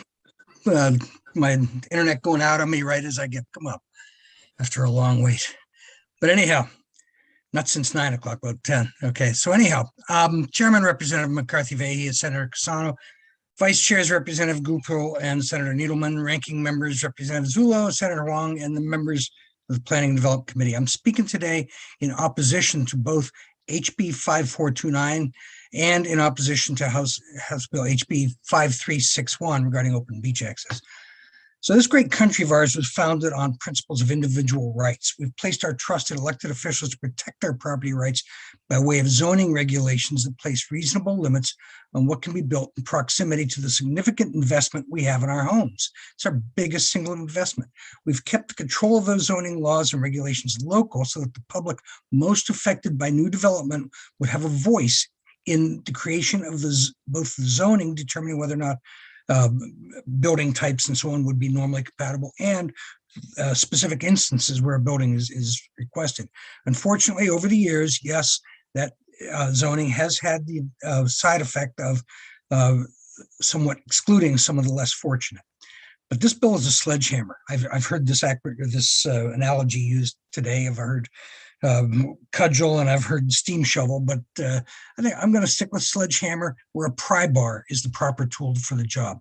The problem is that the sledgehammer is placed in the hands of unelected, unappointed developers who must meet a bare minimum of requirements, environmental standards, 10% goes to 830G requirements, and very few other considerations, almost none. No negative, you can't talk about impacts on the public, no community development planning, no effects on quality of life, very limited considerations for parking or other inconveniences. No elected official representing the neighbors has a say. No regulatory agency has a say as long as environmental effects are satisfied, and town citizens are denied even a right to a public hearing. So for this reason, I urge you to reject and or modify HB 5429 and not grant developers that as of right to swing that sledgehammer irresponsibly. Fix that part of the problem. We have to find a way to keep local control viable in this effort. Okay, now regarding open beach access, July 4th of 2019 was early in the new policy of free access to all the state parks. But that day, Hammonasset Beach State, I live in Madison, was filled so rapidly that shortly after 7 a.m., the gates were closed. The attendants redirected the overflow control to the town beaches in Madison. There's nobody on duty there yet at any of our two small town beaches, very small, and at the surf club. But the surf club gates were open early to allow for parade logistics. We had a parade that day. By 7:30 a.m. when I arrived, the facility was already full. The gates are never open that early, but it was already full. I spoke to several groups of picnickers. They were from Middletown, Meriden, East Hartford, all nice people, not from Madison. They all indicated that the Excuse me, Hammonasset Mr. Guards Crow, you're attendants. almost at your 3 minutes. Thank you. Had the Hammonasset Guards attendants had sent them. Now, the point here of all this is that once we open this up, the 580 parking spots, which are there for beach access, Little League access, the other fields and so on, the picnic areas, and the building access, all of that goes with the beach there. And once the town people pay all that money in taxes for it, they're charged a nominal fee. Mr. Crow, you're past your 3 minutes. Okay, I'll open it to questions if anybody has any. Thank you. Thank you for your testimony here today and for highlighting some of the issues. Representative Fiorello. Thank you, Madam Chair. I just, Mr. Crow, I think you were trying to complete a thought on the beach bill, and that hasn't gotten as much attention today. So what were your concluding thoughts on the beach bill? So we pay taxes in town here, a substantial amount of taxes because, for homeowners, because we have no industry or anything else. And we support that bill, that facility there. We pay for the football field, the Little League fields, the bocce courts, the sailing area, the buildings around the beach and all of that. We don't get state help for that. We did get some state help in some erosion control work that was done there. That's about it. We don't have anything other than that. So when we pay substantial taxes to maintain that, and then a very modest fee for an annual pass, and then have to have a bill like this come in and say we can't charge any more than 150% of that to someone from out of town, we're already paying a lot more than 150% of that because of our taxes. So to assume that only our beach pass is what we're paying to get into that beach, that's not correct. You're creating a less of a cost for them than there is for us. Thank you, Madam Chair. Thank you, Mr. Crow, and thank you, Representative Fiorello. Wishing you a wonderful evening. Seeing no more questions. Next on our list, we have number 74, Suba Clark, to be followed by Michelina Giuliani. Yes, hello. Thank you, Planning and Development Committee. I'm just going to start my 3-minute timer here. I am writing, or actually I'm speaking, to oppose 5429 House Bill, and my reasons are many. The first is, and many of these reasons have already been stated by previous speakers who have also opposed this bill, and I agree with a lot of their reasons. The first is decision affecting the local community, I feel should be made by local planning and zoning boards, not by Hartford. The local residents most affected should be making the decision. Number two, as of right rule does not allow for public hearing, which I actually feel like it's an anti-free speech. This is a democratic process in America, and it does not allow for a democratic process when we do not listen to the public. And I actually took offense at Miss Sarah Bronin when someone asked her about the as of right rule, and she did affirm that it does not allow for public hearing, but then she said, well, there's a get around, that the local communities have a get around. I found out actually a little bit offensive that the public, in order to hear the public's voice, you have to have a get around. I feel like the public's voice should be heard because we are the citizens who live in that community. We pay our taxes, we use all the local businesses, we take our kids to school, we go to the park. So we should have a voice. We should have a right and a voice to make the decisions that affect our local community, not Hartford, and not this as of right rule, which doesn't give us a voice at all. So I strongly disagree with that. Number three, the high density building units states it's a minimum with no maximum limit. So it really should state 15 or more per acre, places a burden on the community's roads, highways, public utilities, water, sewage, and electrical grid. It increases traffic and worsens already terrible congestion in many areas. I have a paragraph, but I'm just going to brief it and say that Route 7 has, there's been lots of near misses, actual collisions, and it's a particularly busy around Route 7. And some of these buildings that are being proposed would go, off of that Route 7. So I don't think it's a good idea for that reason as well, because of all the traffic and the dangers of the accident and the high risk. And there has been really no proposals by civic or traffic engineers to really address that. to make, a traffic study to see how it would be managed to reduce those risks. I haven't seen anything or heard of anything to that matter. Number 4, the high density units of 15 or more dwelling units.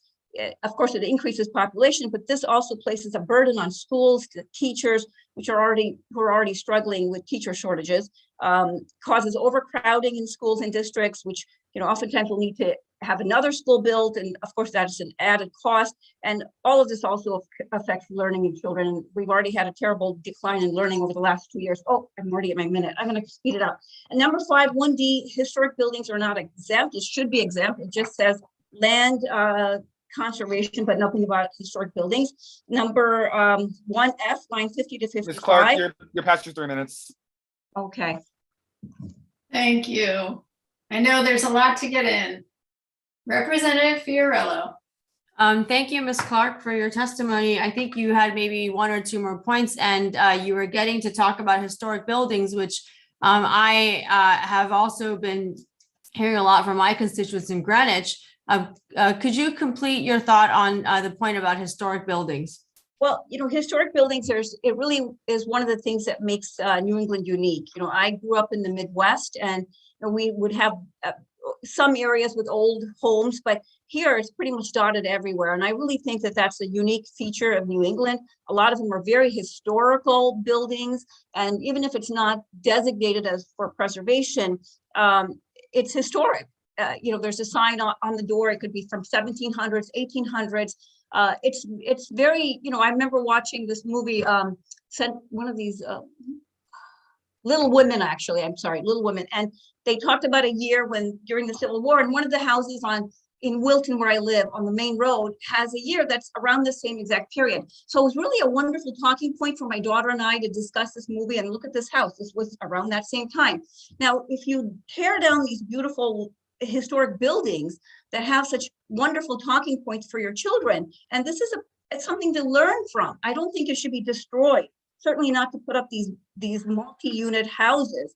And the one other thing, and I have to say this, in 4D, there's a line that says must not terminate or deem abandoned a non-conforming use. And I don't know if I'm misreading this, but the way I take it is that if a building is vacant, dilapidated, dwelling units that may pose a danger to nearby individuals would be allowed to remain. And I disagree with this. According to Housing and Urban Development, abandoned and vacant houses and buildings increase crime, especially arson, pose a risk to health and welfare, result in decrease in property values, and add to the cost for maintenance and demolition. So this, I completely disagree with the sentence or paragraph in 4D.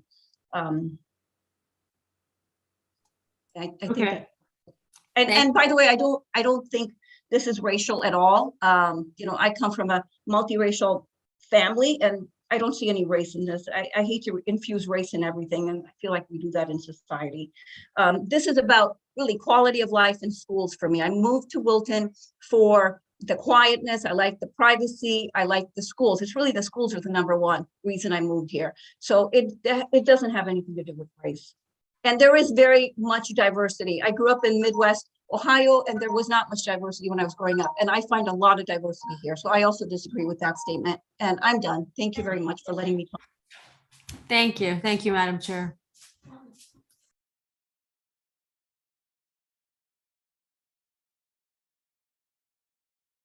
Thank you, Representative Fiorello. Senator Wong. You were muted, Madam Chair. Ms. Clark, thank you very much. You're from Wilton. Wilton was also one of the interesting train stations that, as I look at it from a half-mile radius of nearly 500 acres encompassing, I just can't even imagine what it would do to that community, not to mention the infrastructure challenges that you must endure. So offer from us a Wilton perspective in regards to the half-mile radius. Well, you're absolutely right. It is a very nice, quaint, small community. It has, not a lot of businesses, but actually we like it that way. I mean, we pay a lot of taxes, but it has what we need. It has your Stop and Shop and your CVS and your library, your coffee shops. And so it's nice, it's quaint. I feel safe sending my daughter goes to the town center, to the library with her friends. I don't worry about her. Now, the train station is pretty much very close to the town center, but because it's a small town, a half a mile radius really encompasses a very large area because it's a small town. And frankly, this kind of density really takes away from the town, and it adds to all those problems I listed as far as overcrowding in schools. And I really think it would affect the quality of many things that I enjoy and like and in Wilton. Thank you. I appreciate you taking the time, and it's been a long day. And I know that Wilton is looking to increase their diverse and affordable housing stock. Avalon is one example. So again, obviously, all of our communities, as Mr. Pickering mentioned earlier, as part of Westcog, are all trying to increase affordable, accessible, and diverse housing. So we'll keep on trying, but certainly this high density issue does not address the issue of affordable housing. And I think that's the point that's been made repeatedly, is that it only increases density, but it does not address the problem at hand, which is creating affordable, de-restricted, diverse, and accessible housing. So thank you very much for your comments, and thank you, Madam Chair. Thank you, Senator Wong. Thank you, Ms. Clark, for being here with us today, and we wish you a wonderful evening. Next on our list is Michelina Giuliani, to be followed by number 76, David Sarno. Ms. Giuliani?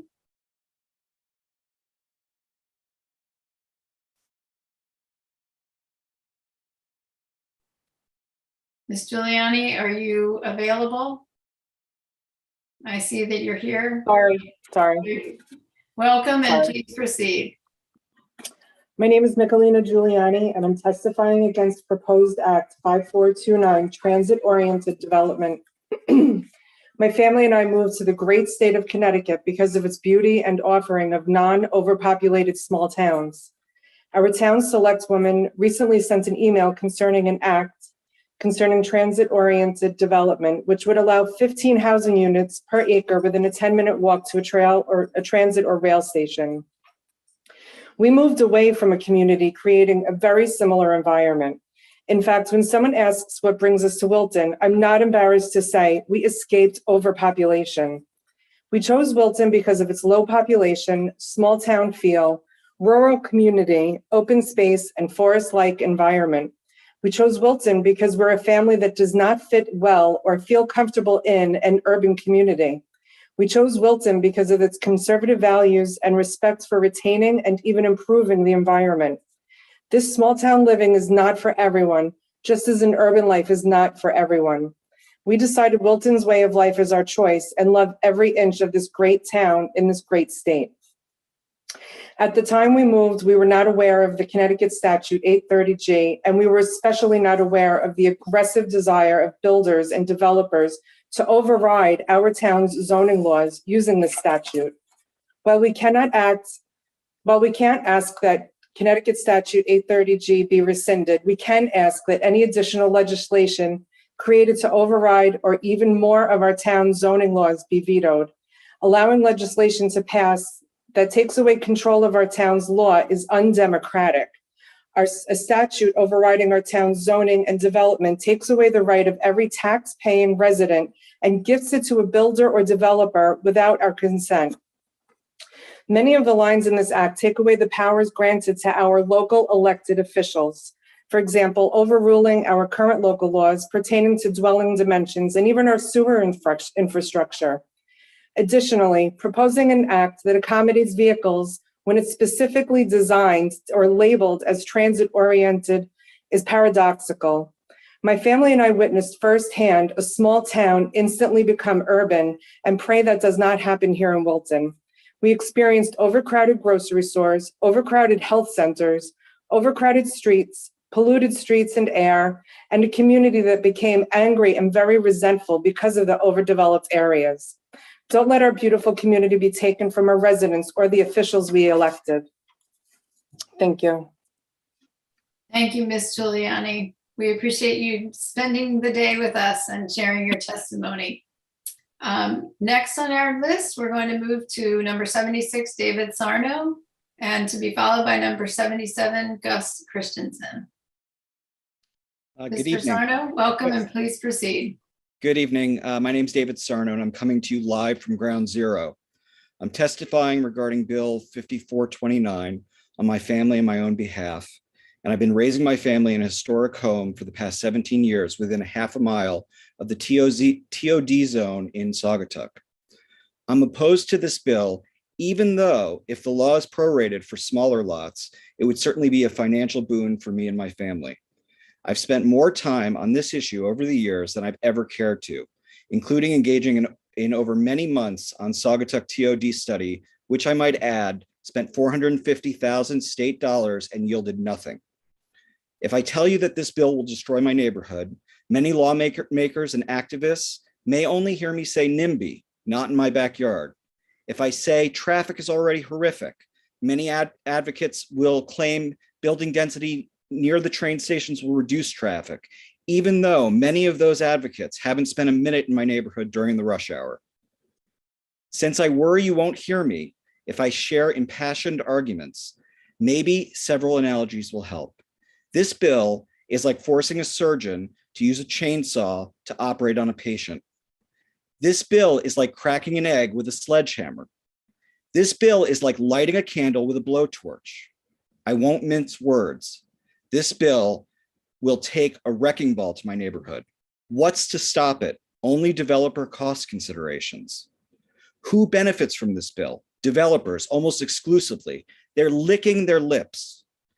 It is a license for developers to print money on the backs of tax-paying, law-abiding residents in these zones. Are lawmakers so angry about affordable housing that you've gone mad? I'm mad, but I'm not crazy. Maybe you think residents are too dumb to know what's going on here or too numb to care, but this bill is insulting. This is a danger. This is the danger of proposing bills that aren't well thought through. Also, just look at how long it has taken for me to give my testimony, over 9 hours. You can't manage zoning at the state level. This is insane. To the lawmakers, I ask that you introduce bills that bring our community together to solve affordable housing and don't simply reward greedy developers with little benefit to those in need. We need win-win solutions, not bills that pit existing residents against future residents. Thank you. Thank you, Mr. Sarno. And I appreciate that the members of this committee certainly respect all of the residents of this state. And Representative Fiorello to be followed. Actually, I'm going to go Rep. Fiorello. I'm going to start with Senator Wong and then Rep. Fiorello. Thank you, Mr. Chair. And I just wanted to thank Mr. Sarno. I sense your passion. I sense your emotion. This is very real for you. And I appreciate you being able to express it in a manner that was very powerful, but obviously very respectful of the process. So I want to thank you. I want to reiterate to you that your first select woman, Ms. Tucker, as well as Representative Steinberg, Representative Thomas, and myself representing you as well. We hear you loud and clear. So I think this process is very, very important. And I think the ability to have your voices heard, the ability to have you spend time is important. And one of the components of the bill that I'm deeply troubled by is the fact that the as of right would not afford you that opportunity to voice your thoughts and objections. So I want to just simply say thank you, that you were there for such a long time, but at the same time, I felt your testimony was full of passion and emotion. So I appreciate that. Do you have submitted testimony? I haven't submitted anything in writing. I thought this would do.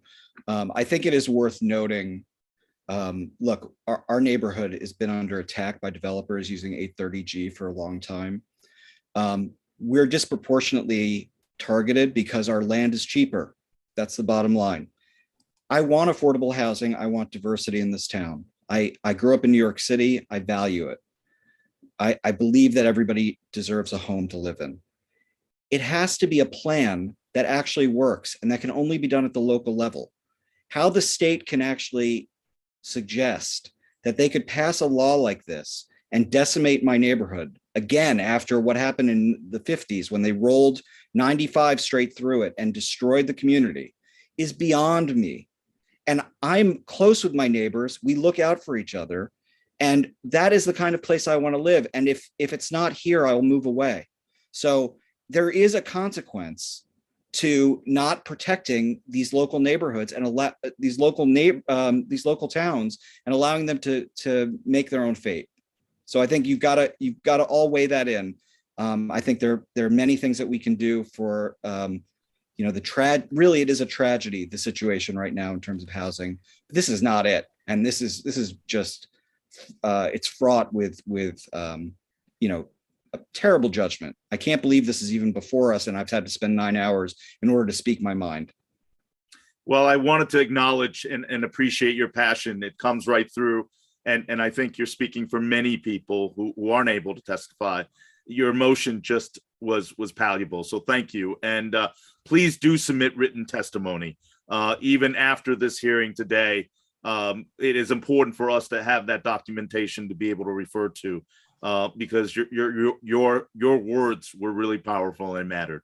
Thank you. Thank you, Madam Chair. Thank you, Mr. Cerno. Thank you. Please extend to your neighborhood that we hear them loud and clear as well. Thank you, Senator Wong. Representative Fiorello. Thank you, Madam Chair. I think the power of your testimony, Mr. Sarno, is the way you started by saying that you're at ground zero and you live in these neighborhoods that are being targeted by the TOD half-mile radius.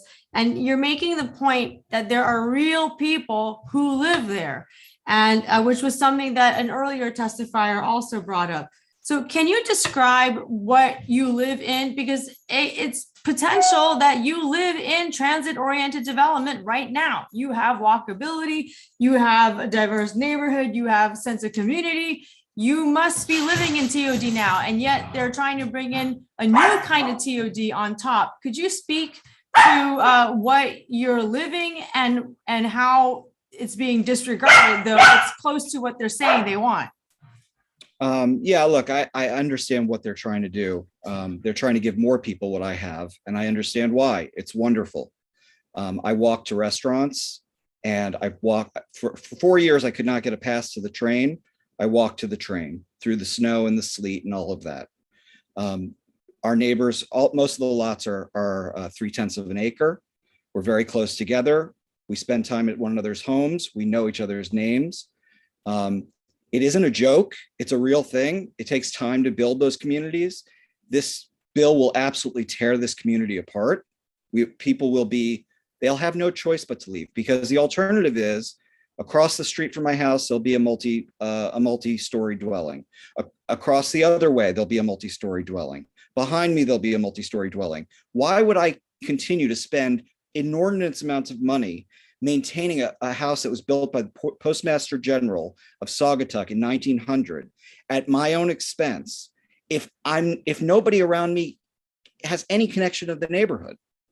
It just wouldn't make sense. The logical thing for me to do would be to either sell to a developer or develop it myself and move out to a place where people actually want to be part of a close-knit small community. And I realize America isn't fair. It's terrible. That's what we live in. But that doesn't mean that you then eject the people that are playing by the rules and have worked so hard to try to make the best life possible. I'm not the richest guy in Westport. I live in one of the lowest cost areas in Westport, and I know there are people much less fortunate than me, but for whatever reason, we're the ones that continue to get targeted year after year, and it just doesn't seem right. So I think that the state needs to address this, but it cannot be on my back. And believe me, if it happens, I'll cash out and I'll move someplace where nobody can, build a 5-story building next to my house. I think what you're asking for is basically rule of law, that laws make sense, that they be predictable, and that they represent those upon whom the laws impact. We want, government to serve ourselves. I don't know that America is necessarily particularly unfair. I think life is unfair, Mr. Sarno. And so thank you so much for your remarks. Really appreciate your perspective tonight and your patience and hanging on. Thank you. Thank you for your service. Thank you, Representative Fiorello, and thank you, Mr. Sarno, and to all those who have spent the day with us and who will be spending the night and probably early morning with us as well. Thank you. Next on our list, we have Mr. Gus Christensen to be followed by he's number 77, to be followed by number 82, Keith Denning. Mr. Christensen? Hi, my name is Christensen. I have prepared testimony that I sent in, but I have to diverge from it for a second to address that rampant scaremongering and fear-mongering that we just heard from David Sarno. I, for one, would say that if David Sarno is prepared to Mr. Christensen, may I, passes, Mr. Christensen, I am a new resident. Mr. Christensen, I'm going to ask you to stop your remarks. Thank you. I believe the clerk has muted you momentarily. I'm going to ask that we, as I stated earlier, keep our remarks to the bills that are before us, not to individuals. And I'm going to ask you to start again. I will keep return remarks to the bill. Thank you, Representative McCarthy-Vahey. I apologize, but fear-mongering gets my ire up. I return to my prepared testimony. My name is Gus Christensen. I'm a recent transplant to Westport into an effective zone by the Greens Farms train station. I have deep Connecticut roots. I grew up in Brooklyn. My grandparents lived in Stamford. So my earliest memories are looking for hermit crabs in the tide pools, catching fireflies in the yard, and generally living this idyllic Connecticut lifestyle that opponents of 5429 believe themselves to be defending. Went to college in New Haven, started a business there some years ago. That business failed, but it had nothing to do with the so-called poor business conditions I keep hearing about here. New Haven was and is a great place to start a business. We just happened to start a bad business. The fact is, there's essentially one reason why Connecticut has grown at about half the national rate over the course of my lifetime, and that's because housing is too expensive.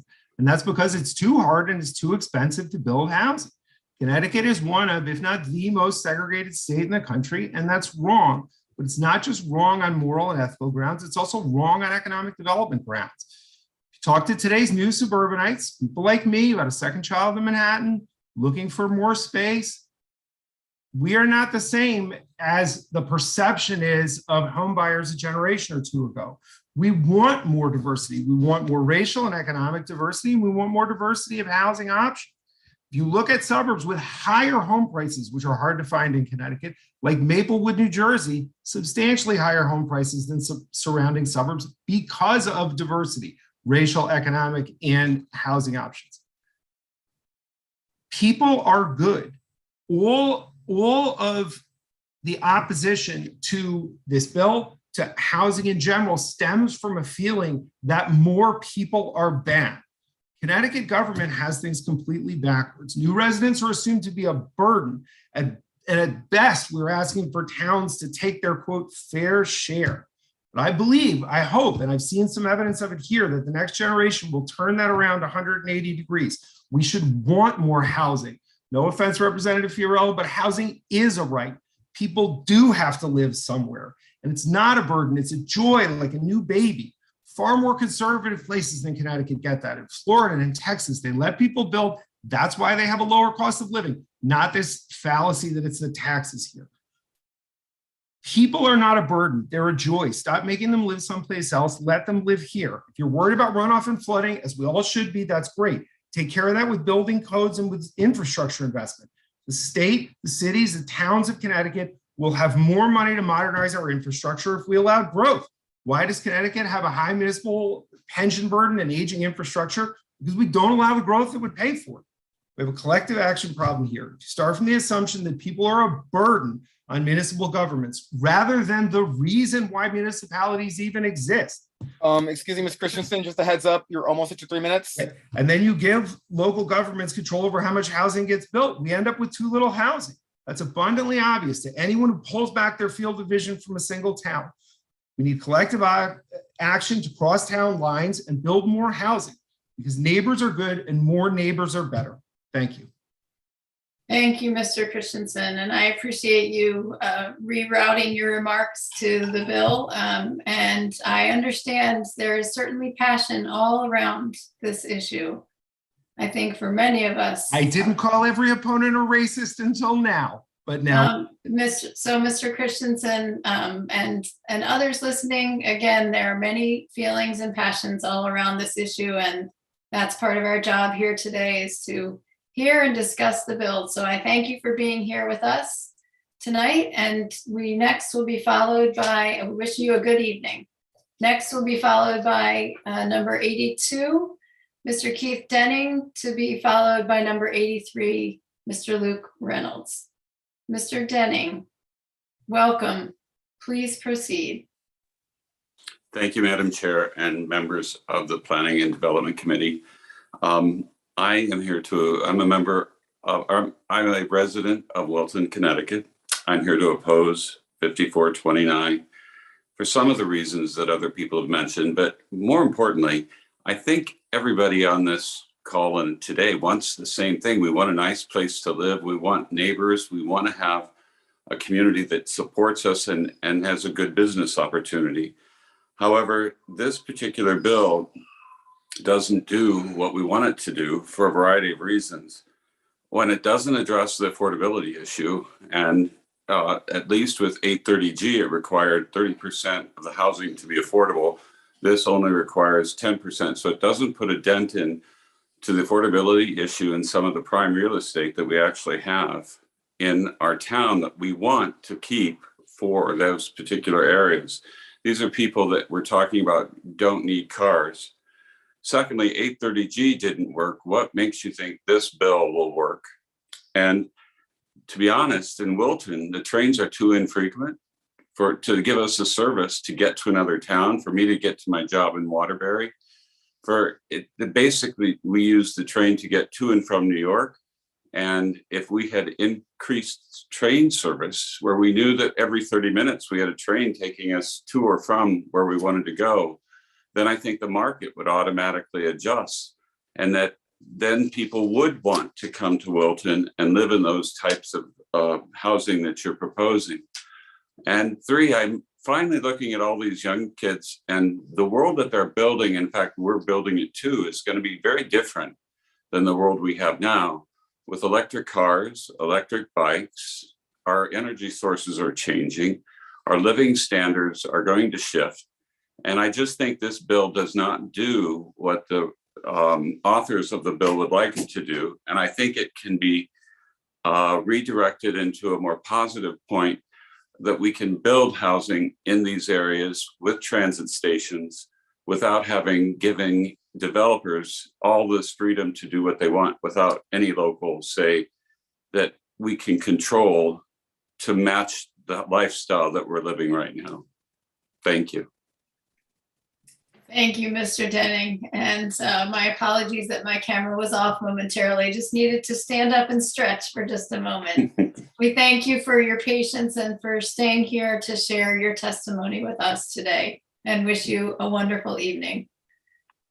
Next on our list, we have Mr. Luke Reynolds, number 83, to be followed by number 87, Mr. Richard Schultz. Distinguished Chair, thank you for allowing me to testify before this committee. My name is Luke Reynolds, and I am from West Hartford. I'm immensely proud to testify in support of HB 5429. Connecticut is great because of all of its cities, towns, natural resources, and most of all, its people. It's a place that pulled me back from living in Seattle, where I developed affordable housing and managed homeless shelters. I was able to come home and attend law school, but that meant taking out loans and living with my parents until I had roommates and a place to live. While my story is not unique, many people my age do not have the opportunity to move back where they grew up. The lack of affordable, diverse, and abundant housing options has stagnated our ability to attract young talent and grow the communities that are being dated by our inability to change. The lack of development and housing choice around transit has created consequences which will reverberate across generations. Children who grow up in low-income neighborhoods often lack the ability to relocate because of housing choice and affordability. Recent college graduates, like many of my friends, moved to New York and Boston, seeking a place where they can ditch their car and lengthy commute to work. Seniors are leaving as they do not have viable options to downsize while remaining in their community. Just the other day, my parents, both school teachers, told me how they desired to sell their single-family home and move closer to town where they can walk to stores, restaurants, and access public transit. The unfortunate reality is we don't have the affordable housing options that meet my parents' wish list. However, if we increase housing in all towns, market rents will fall. My parents will remain in the community they love. My friends will venture home from big cities to start families here, and the economically vulnerable will find housing security. Not to mention, bills like this support our existential need to reverse global warming that Connecticut cars and sprawls are contributing to. Today, and I have submitted written testimony, but I also just want to mention that today I have heard repeated attacks against young people who are testifying in favor of this bill. Representative Fiorello stated that we lack the experience. Others have alluded to us speaking with our hearts, but not our minds. I resent the notion that young people don't know why or what they are testifying about. Experience is not defined by the years you have lived. For example, I'm 25 years old. I've spent multiple years studying segregation, zoning laws, and affordable housing. For multiple years, I developed and managed affordable housing complexes and homeless shelters. I myself have known what it's like to live under the poverty line and attempt to find affordable housing and everything else. I went to law school and learned more about how we have exclusively zoned our communities in Connecticut for centuries. And I continue to engage with some of the most housing burdened people in our state. So while other people on this call may be young and may not have the same experiences as others, I would not discount our support of this bill because of our age. HB 5429 is an opportunity to meet an urgent moment in our state to create more housing. It is an opportunity to lower rents, attract those who we have lost, and those seeking something new. It is an opportunity. Mr. Reynolds, just a heads up, you were almost at your 3 minutes. Thank you. It is an opportunity to create the Connecticut we all know it can be. HB 5429 makes Connecticut better, and I hope you vote in favor of it. Thank you, Mr. Reynolds. I appreciate you being here to share your experience. And here in Planning and Development, we welcome all voices at all ages and stages and all perspectives. And that's the beauty of the public hearing process. So I appreciate you taking the time to be with us today and wish you a wonderful evening. Thank you. Next on our list is Mr. Richard Schultz, to be followed, number 87, to be followed by number 88. Tara Restieri. Mr. Schultz, are you here? I actually don't see Mr. Schultz. Madam Clerk, is Mr. Schultz here? Oh, there he is. Mr. Schultz, are you prepared to testify? Yes, I'm sorry, I missed the flag there. That's fine. Are you able to turn your camera on or just? I thought it was on. Okay, if you want to try to do that, we'd love to see you. Oh, now there I've you got are. the capability. Thank you so Yes. much. All right. Thank you, Madam Chair and members of the Planning and Development Committee for letting me speak in opposition to 5429. I am a board member of the Northeast Greenwich Association, NEGA, which represents some 2,200 homes here in Greenwich. You've already heard from our first selectman, Fred Camillo, and Bill Galvin, also of Greenwich, about what we are doing to try to develop a more affordable housing. We already are significantly ahead of what 830G would indicate in terms of affordable housing. NEGA is in fact very much a supporter of and encouraging the use of mass transit. And for those of us that drive around in the state of Connecticut and have used I-95, you have to be understanding supportive of mass transit and also in building of affordable housing. My problems with this proposed proposed law is that the town will not be able to provide input. There were a number of discussions over the last 9.5 hours about the definition of as of right, and therefore the ability of the each town to regulate zoning, and it is imperative that that be done. A couple of the speakers have also spoken quite well about the already overtaxed infrastructure that we have. And sewage was the one that really struck home for me. But our electric grid, recent flooding as a result of global warming is also an issue. Parking, one of the aspects of in here deals with parking. There's a problem with that. If we don't provide more parking, there will not be enough room for local merchants, restaurants, offices to be able to function. And finally, I'd make the point, we've invested in our community. I moved here after living 13 years outside of our country, and I've been living here for 40 years. And I did that because I like the community. I like the historic areas. I like the town.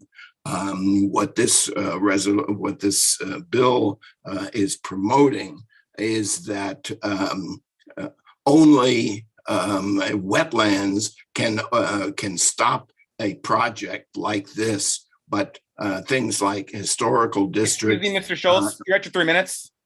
Thank you. Sewage and parking cannot be issues, and they should be. Thank you very much for letting me speak.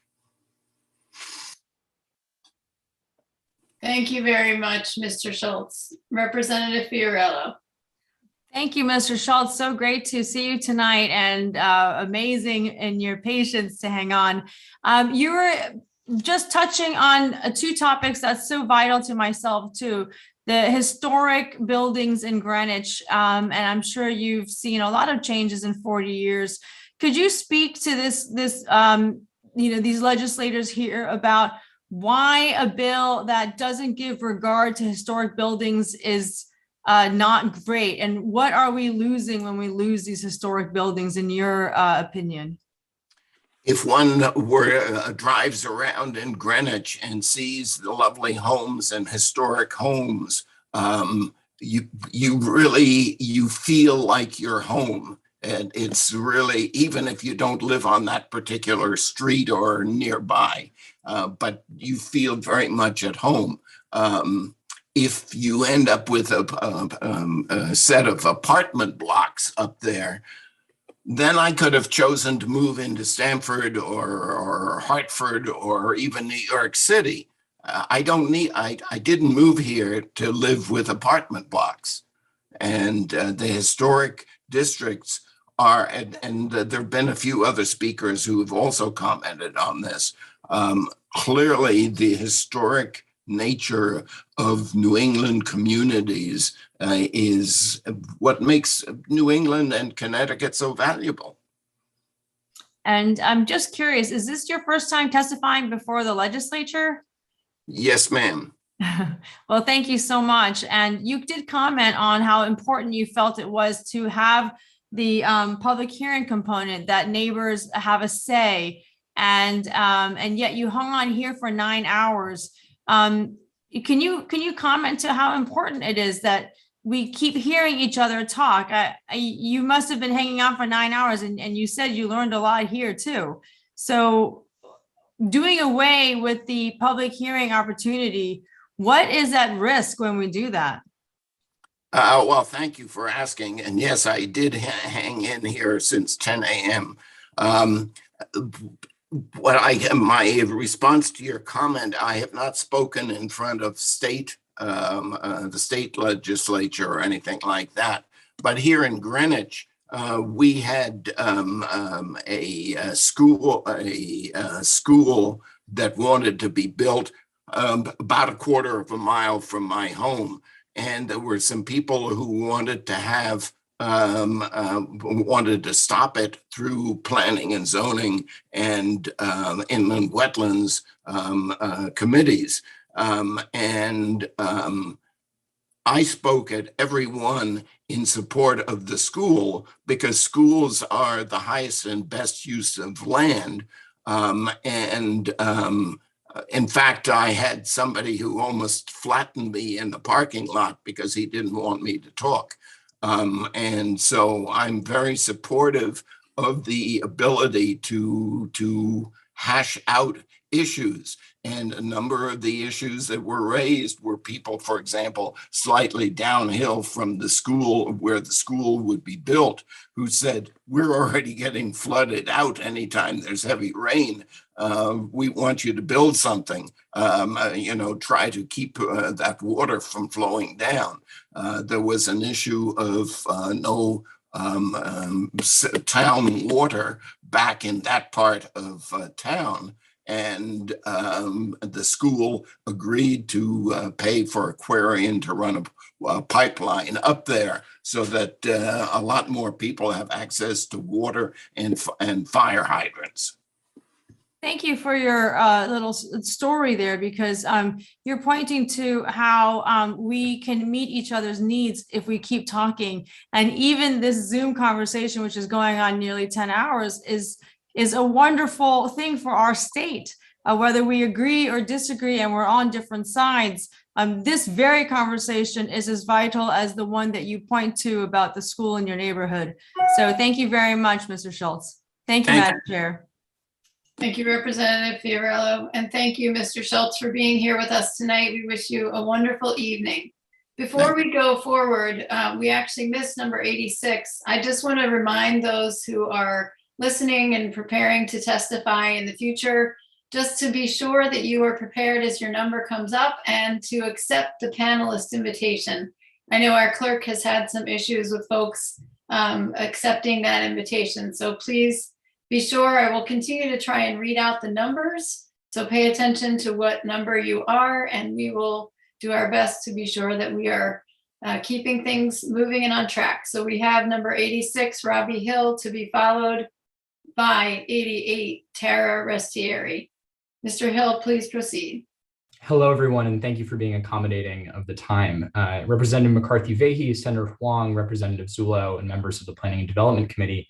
My name is Robbie Hill, and I'm testifying in strong support of HB 5429. I'm calling you from a storage closet outside of my church choir rehearsal because I'm one of many young people across our state, many of whom are testifying in support of this legislation, who recognizes that our shared future depends on enacting more sustainable land use policy. Like many other young people, I don't own a car, and I don't see myself owning a car anytime soon. Car dependency is expensive, it's environmentally destructive, and it's rooted in development patterns that have segregated neighborhoods through highway construction and low-density housing creation. Thankfully, I live within cycling distance of 2 train stations. This wouldn't be possible were it not for my community's underlying zoning that has encouraged transit-oriented development.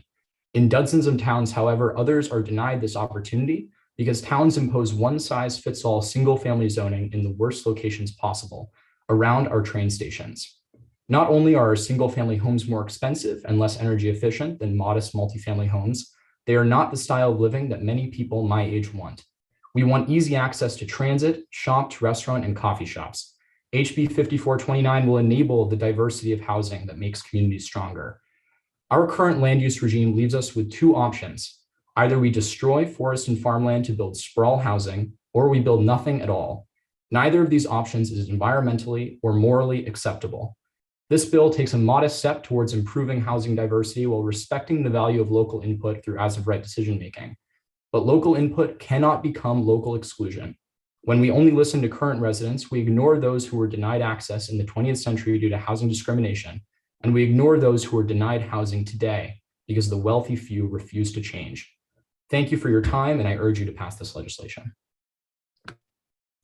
Thank you very much, Mr. Hill, and we appreciate your testimony and your time with us this evening.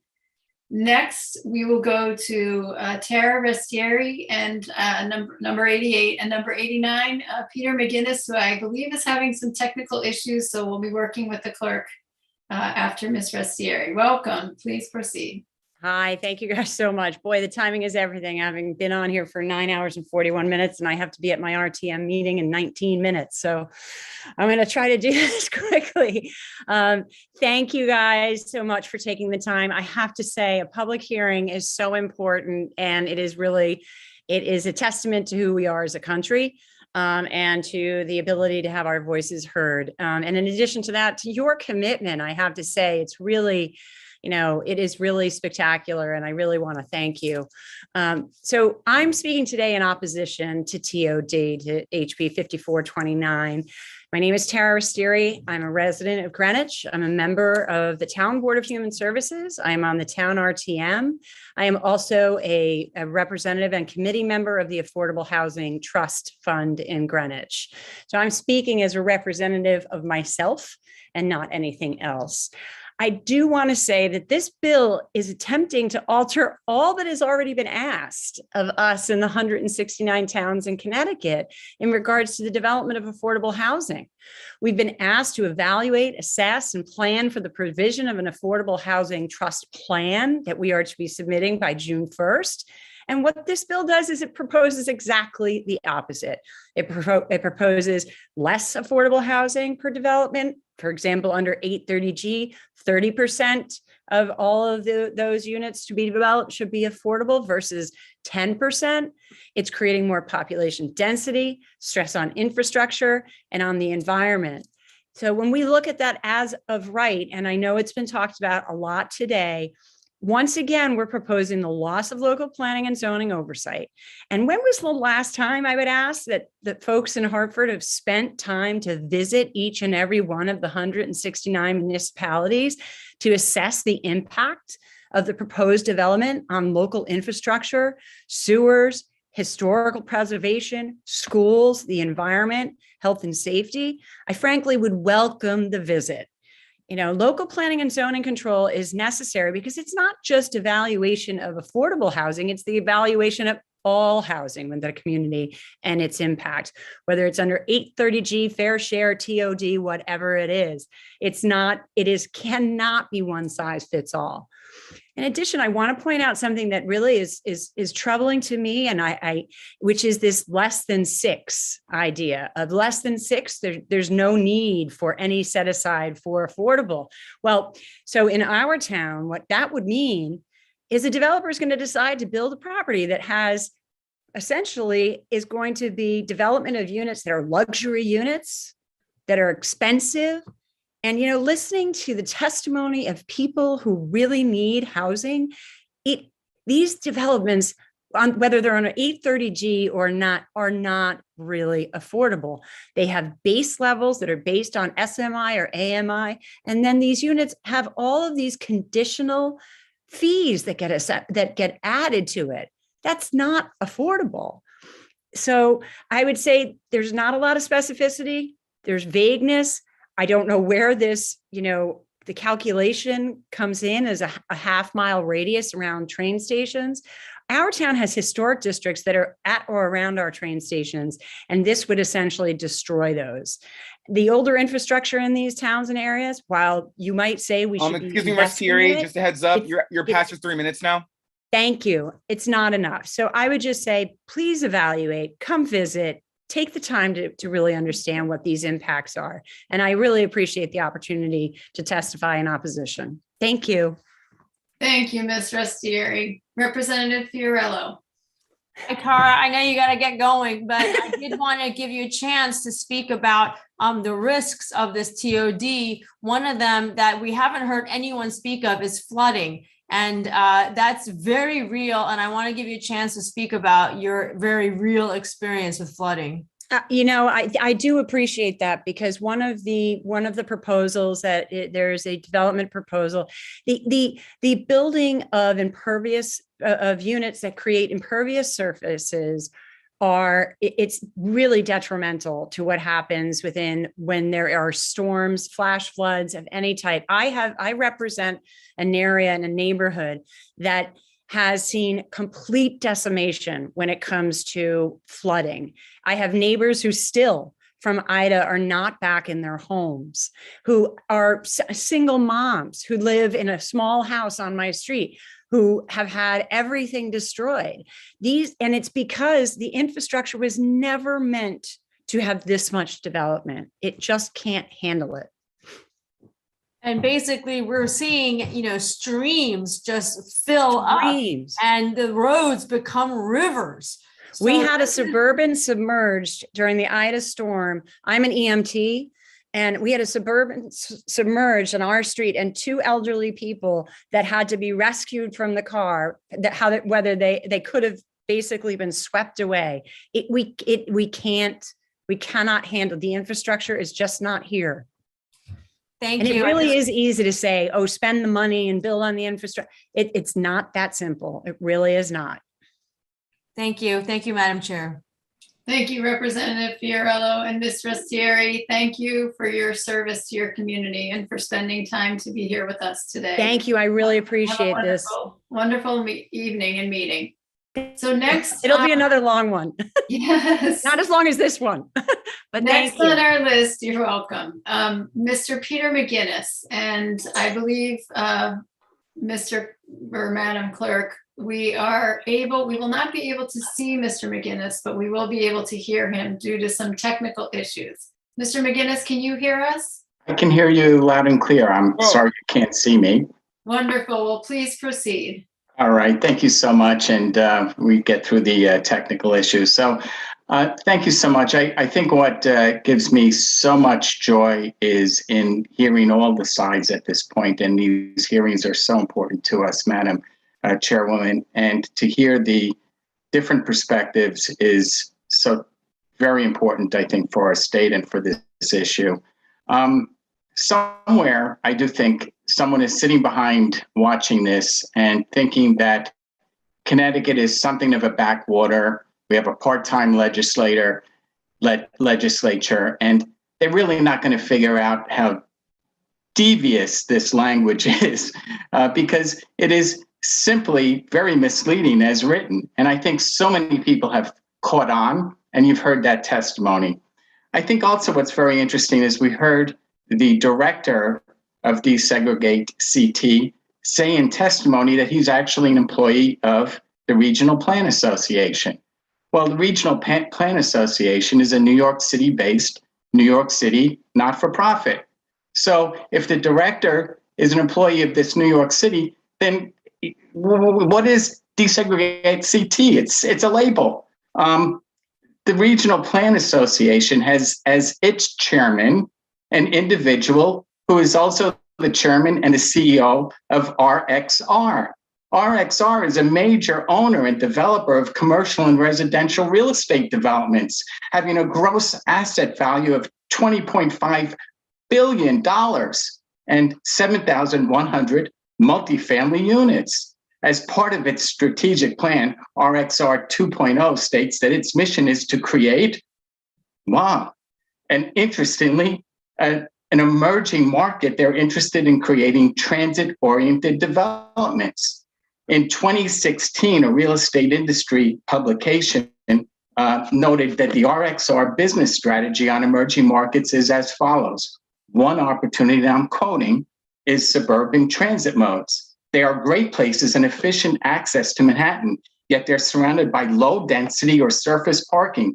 Think places like New Rochelle, Yonkers, Hempstead, Huntington Station, Glen Cove, and Stamford, where RXR has projects in pipeline.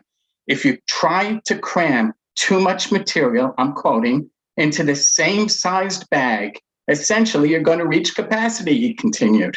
So our only option is to increase the size of the bag and to have an ability to do and to do that with our transportation infrastructure.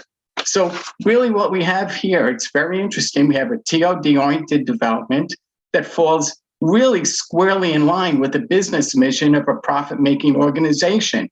I think it's very efficient that we align a business mission with a not-for-profit mission under a label of desegregation, all in the course of doing so, very conveniently opening up Connecticut to a very large and profitable business opportunity for real estate developers. Heads up, you are past your 3 minutes. Thank you so much. So in conclusion, let's not increase the size of the bag, please. Thank you. Thank you, Mr. McGinnis. Representative Fiorello, to be followed by Senator Needleman. Okay, thank you, Madam Chair. Mr. McGinnis, I do appreciate you connecting these dots like this. And I was wondering, in your testimony, you speak about RXR's work in Stamford. And could you sort of comment on that? And then how do you see the other idea of TOD across the state? Is what they did in Stamford not great, or is it good for Stamford but not good for every of the other 40 towns that could be targeted by this particular TOD bill? I just want to give you a chance to expand on your thoughts. Thank you very much, Representative Fiorello. So RXR did develop a tower called the Atlantic Station West Luxury Tower in Stamford.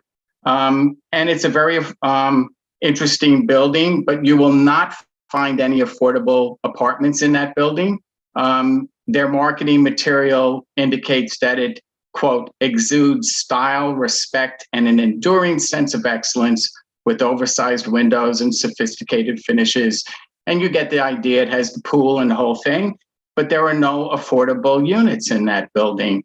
Instead, RXR opted to pay a fee in lieu of affordable housing, which is perfectly permissible under Stamford set-aside regulations for affordable housing. But the question I would have is, isn't that the real definition of segregation?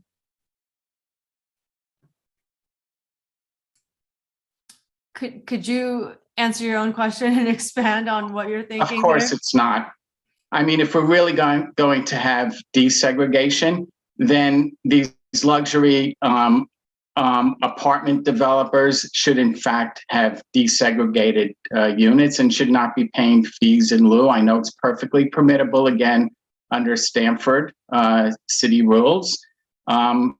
But it's very obvious that it's a lot easier for a developer, and I'm not talking about RXR because I do not know about their specifics, to get a full tax deduction to pay a fee in lieu of and to let their equity grow 100%.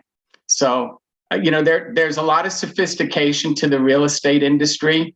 I've met a lot of real estate developers in my lifetime, and I've dealt with a lot, and I've financed some of them.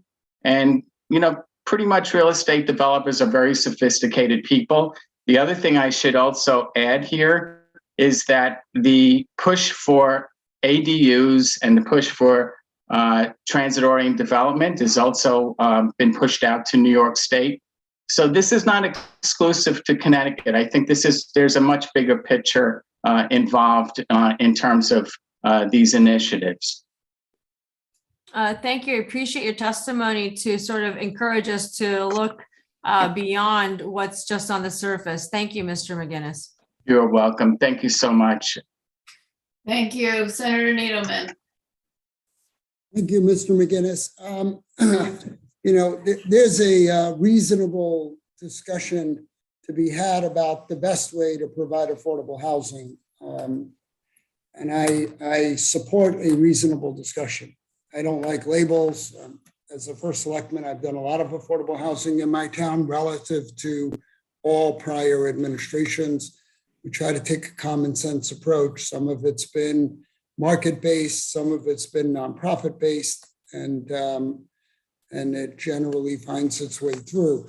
But I just want to clarify something, because one of the advocates of Desegregate Connecticut works for a nonprofit in New York. Are you implying that there's a conspiracy theory here?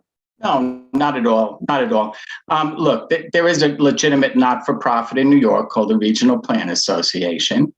The Regional Plan Association is a major funder to desegregate Connecticut. That's all appropriate. They're not-for-profit organizations. What I am saying is that the leadership of the Regional Plan Association have business interests. I'm not suggesting at all that the Regional Plan Association is self-dealing. That would not be proper. So you can have situations, though, where your business interests align with your not-for-profit interests. And, that is a very convenient fact, no?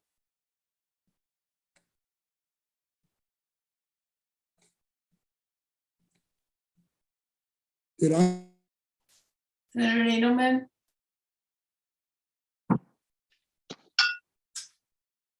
Senator Needleman, are you having internet issues at this point? Our co-chair of the Energy and Technology Committee. I believe Senator Needleman. Senator Needleman, can you? If I may just, Senator Needleman, just to follow up a little bit more. Mr. McGinnis, if you would Yes. just pause for one moment. Sure. Senator Needleman has had some technical issues and is frozen, so he is not able to communicate at this point. So what I'm going to do is I'm going to go to Senator Wong and see if we are able to get Senator Needleman back on the line. Senator Wong. Thank you, Madam Chair. I couldn't resist laughing. The chair of the Energy and Technology was frozen. Mr. McGinnis, I found your testimony very interesting. Are you an attorney? I am indeed, yes. You write very effectively and very analytically. I'm reading through this and just a commentary. I find it interesting that you talked about RPA and the supporter of it, and I found it very interesting that the chairman of RPA is also the chairman of RXR. While you were speaking, I went online and checked on RXR, and it is a significant real estate development organization, and some of the biggest real estate developers and organizations are involved with RPA. And you see an incredible structure of infrastructure of Desegregate Connecticut. And I found it ironic because these are individuals and big entities that are advocating, quote unquote, for access and affordable housing. And you have a counter organization that is called CT 169 Strong, which is a grassroots of individuals kind of strong budget. And I don't even think they have $500 to their credit, trying to contrast information. It just seems ironic, right? That the portrayal of these entities that are opposed to 5429 are being portrayed as elitist and affluent, while at the same time, the big advocates for accessibility, affordability are some of the biggest corporate entities and real estate development companies in the country. So I appreciate your testimony that is in writing, that is able to articulate this kind of contrast. And as I said in the beginning of this conversation, literally almost 9 hours ago, is that this is information for us to absorb, to hear from all sides. And I know we had a couple of occasions where emotions kind of came through, and I want to compliment the Madam Chair for reining it back in. This is what we want to do. We want to get information, we want to process it, and we want to understand. And I always found it another point of great irony is the fact that we are having this public hearing, we are having this debate, we are having the dialogue back and forth. But one of the major components of 5429 is the as of right, which would override the local input and exchange of ideas and transparency. So I really appreciate your testimony and submitting it and writing it and doing the research and pointing out the contrast between the advocates on behalf of the different viewpoints. So yes, so Senator Wong, if I may just add 2 more points, is I just want to make it clear that I am not suggesting in any way that anyone is doing anything illegal, improper, or any self-dealing, but there are interesting anomalies in the power of the testimonies and the funding of the testimonies of the various sides to this issue. I would also direct you to a publication called Real Estate Weekly, January 20th, 2016 edition, where an executive director of RXR does specifically outline his mission statement with respect to expanding the bag, as he calls it, to go out to suburban transit nodes and to develop transit-oriented development. I appreciate your contribution and thank you very, very much. And look, we're just looking at information that's readily available, and I appreciate your testimony.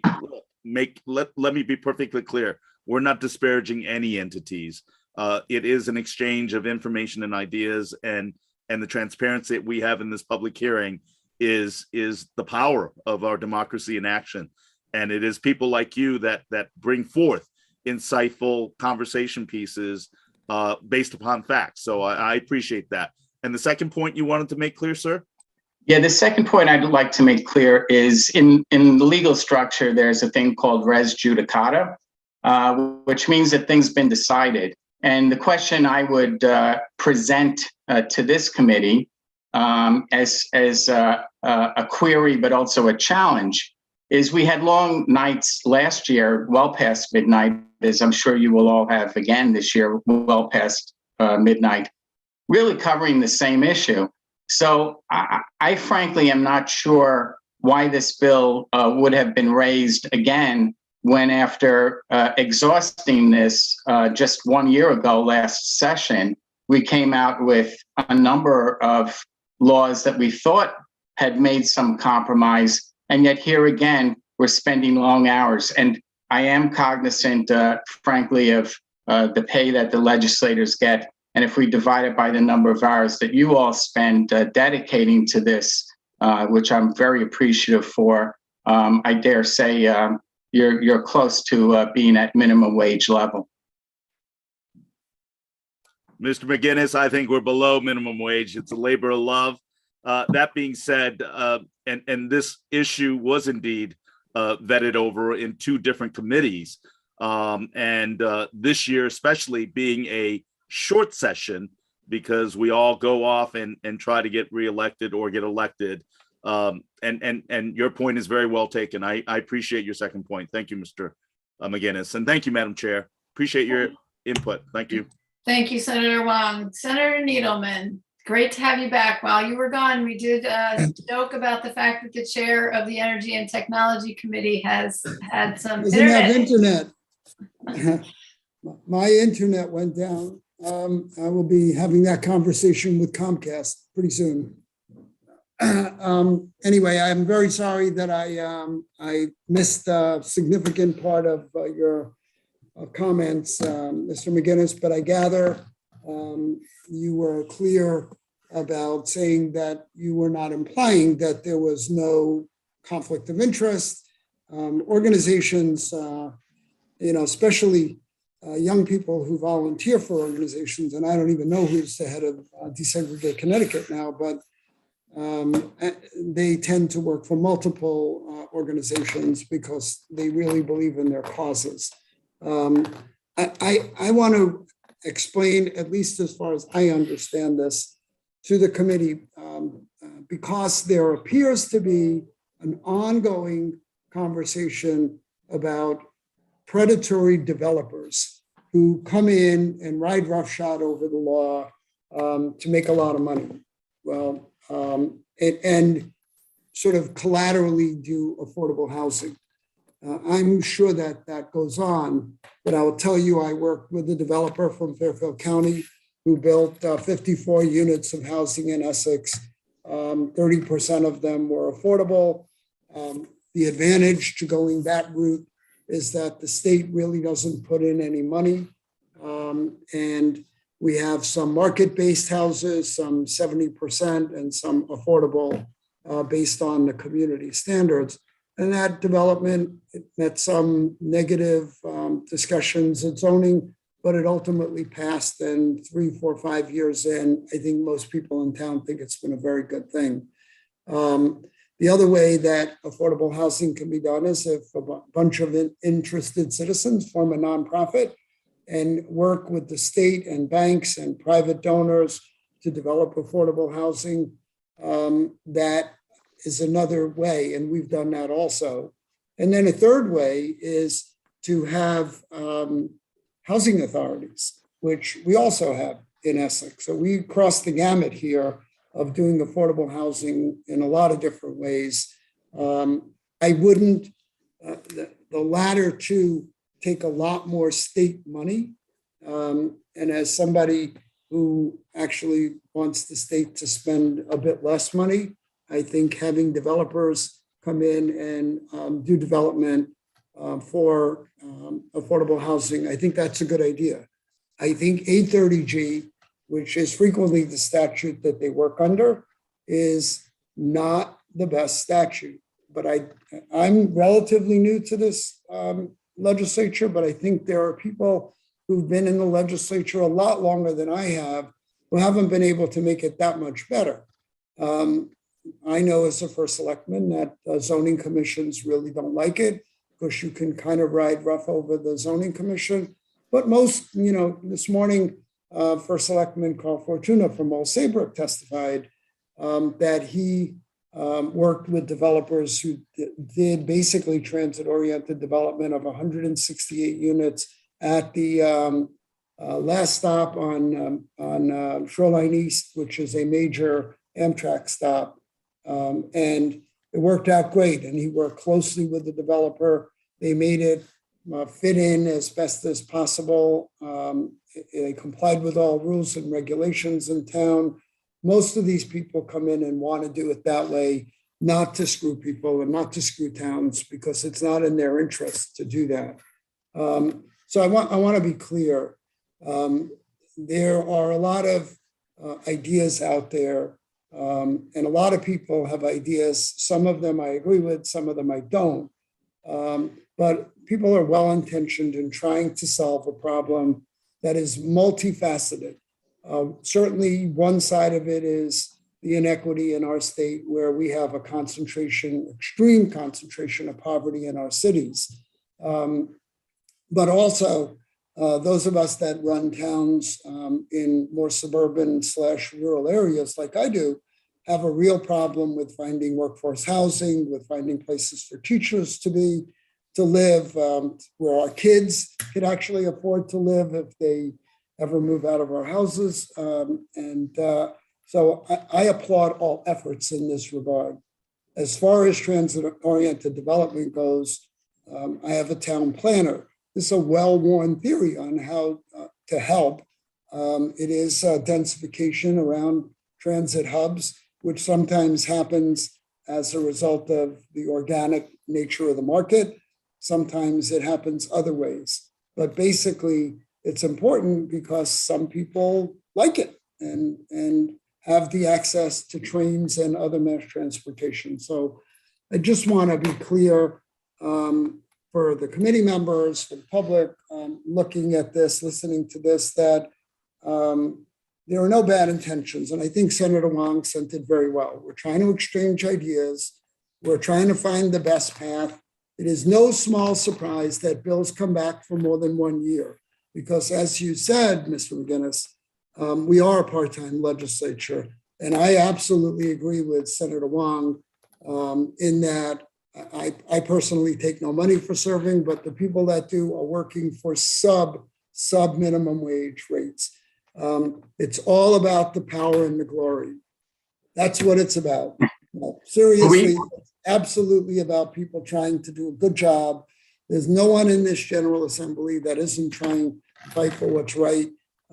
We disagree, we work on bills.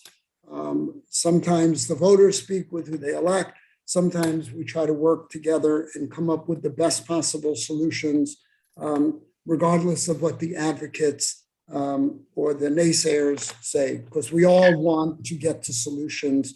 We know what the problems are. We live the problems. And we live them at home. We live them in the legislature. No one has bad intentions here. We represent different groups of people and different municipalities and different regions of the state, but we're all trying to do what's right. I clearly see that, and I do understand that. My only suggestion on that is these bills reappearing every year and each past bills reappearing out of two committees just flames up the discourse, maybe perhaps, and that one of my suggestions might be to that there should be, I use the word res judicata. We can't make, I understand a bill or make a decision not to pass a bill and to leave that forever, that things change. But there should be a breather from year to year, I would think. But I do appreciate all the effort that all of the legislators give to this state, because I know you all work very hard. I just thank you for that, by the way, and I'm glad you understand that, as do the advocates for and against different ideas. They're here because they care, and I never want to diminish that. Just so you know, the rules are written that any bill that isn't passed within its session dies on the calendar. Even if we get to the sine die, the last day of the session, and there's a bill that everybody thought was really the best thing since sliced bread, if the clock strikes midnight and they go back into special session the next day, you have to relitigate the whole bill. It's the dumbest thing I've ever seen in my life. But it is the way the system works, as is a part-time legislature that works 24, that is responsible for what they oversee in the state 24 months out of 2 years, and they work 8 months out of 2 years in theory. No one I know works only 8 months. This state, when you spend $24 billion a year of taxpayer money, should not be working 3 months 1 year and 5 months the next year. It is imprudent, it's bad management, it's bad business, it just really antiquated. And I think that most of my colleagues know that. This is serious work, and the way the system is structured actually creates room for too many mistakes, quite frankly. And does not lend itself to the legislature being a co-equal branch of government with the executive and the judicial. So we are handicapped both in how much time we work and how much staff we have. So therefore, the agencies make a lot of the policies, and I don't think that that's what the founders had intended in the state or in the country. So with that, I'm going to sign off. I think I've spoken enough. Thank you for your time. Thank you, Senator Needleman. I appreciate that, and I appreciate the exchange with Mr. McGinnis. And Mr. McGinnis, your clarification in terms of that. I concur with Senator Needleman in the fact that we all do have different ideas, but agree wholeheartedly that those of us serving together, we're trying to work in the best interest of the state. And as we've heard over and over today, there are widely diverging viewpoints about how to best handle the need for economic growth, for dealing with climate change, for affordable housing opportunities for families. And we're going to have to continue to have these conversations to figure out the best way forward. And I do think that the language and words we use matter. So I appreciate that exchange very much and wish you a wonderful evening. Thank you for staying here with us. Before we go on, I just want to remind those who are in the waiting room, so to speak, that when you receive your invitation from the clerk to be a panelist, to please accept that invitation so that when it's your turn to testify, you will be ready. And going next on our list, we have Betsy Garrett, number 90, to be followed by number 91, Michael Grant. And Miss Guerra, welcome here in the evening hours again. It's nice to see you. Back to the evening. Thank you, Representative, members of the committee. My name is Betsy Guerra. I'm the Executive Director of the Connecticut Council of Small Towns. I have submitted testimony on several bills, but I will reserve my comments for a couple. Just briefly, House Bill 5361, an act concerning public access to certain coastal resources. Cost does have concerns with the bill. I am aware of the decision in Layden versus the town of Greenwich, which holds that a municipality may not prohibit access to beaches and other public areas to non-residents. However, it's also been generally understood that municipalities may charge non-residents for a reasonable fee for accessing public beaches and other facilities.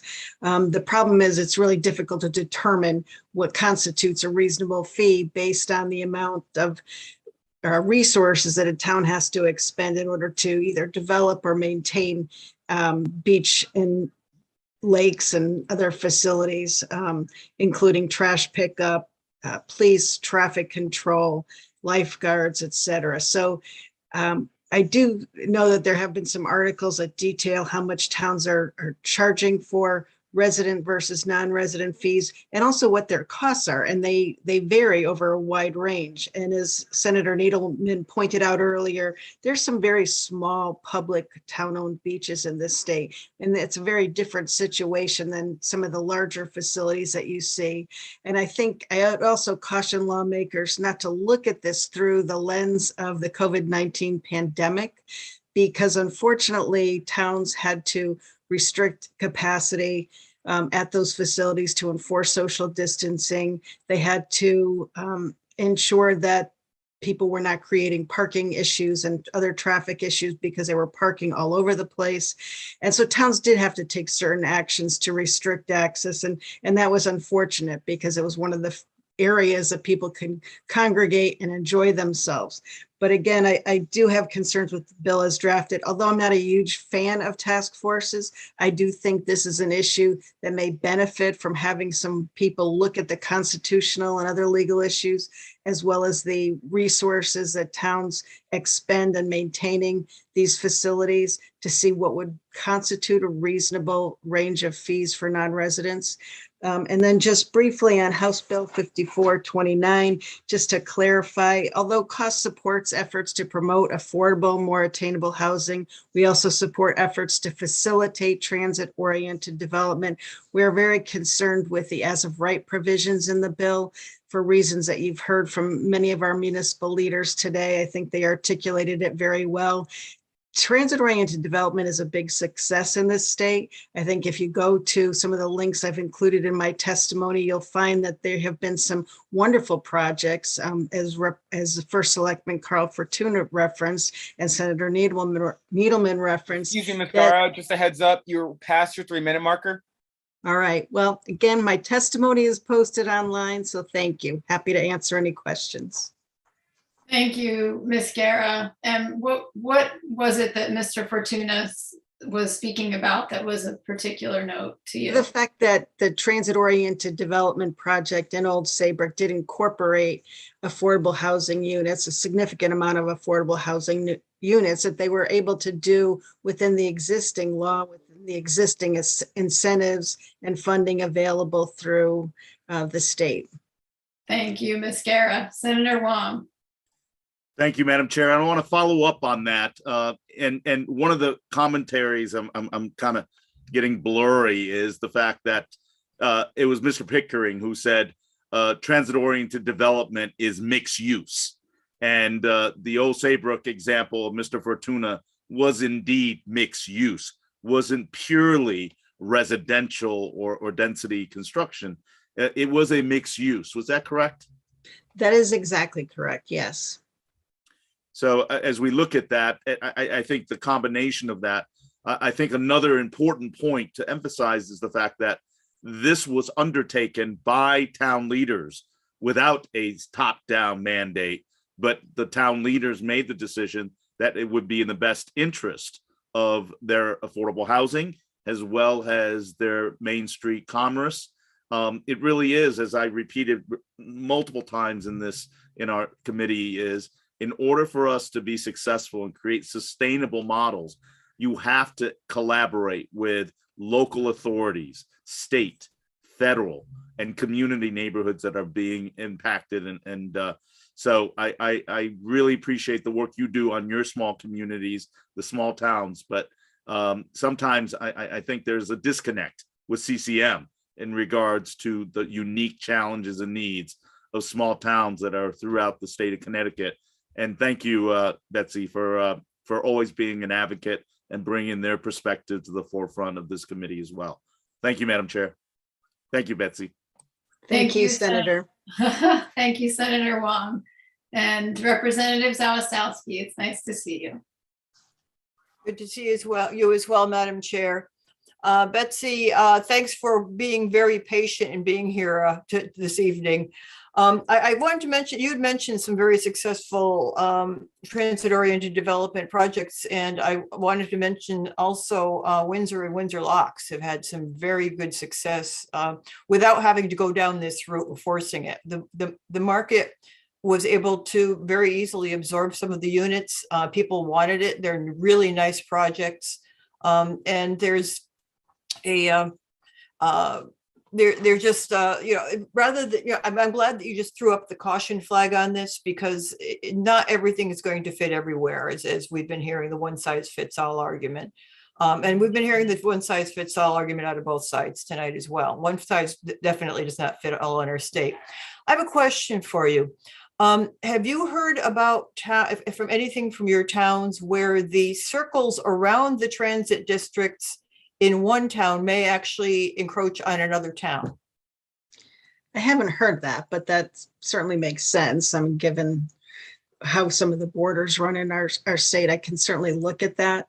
But that would certainly be something that would be considered as part of the local planning process, which is why we don't support the as of right provisions. I think some of those things tend to get overlooked, and in some cases may have a chilling effect on efforts to expand some of these transit areas in communities, because they're concerned that they may then be subject to some of these as of right provisions. So something to look at, and I'm happy to look into that and get back to you. Yes, and I know that they're going to be putting a train station in Enfield, and you draw a circle around that, and you wind up encompassing a portion of Suffield across the Connecticut River. Which makes no sense whatsoever to put transit-oriented development in Suffield if the train station is across the river. So I'm sure there's other incidences. Same thing with like Windsor Locks and East Windsor. I'm sure there are other incidents, and I think it's worthy to bring up to your towns just to see if they are impacted.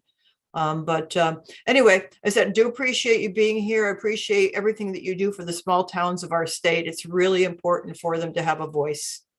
Thank you, Representative. And thank you, Madam Chair. Thank you, Representative Zawistowski. Senator Champagne. Thank you, Madam Chair.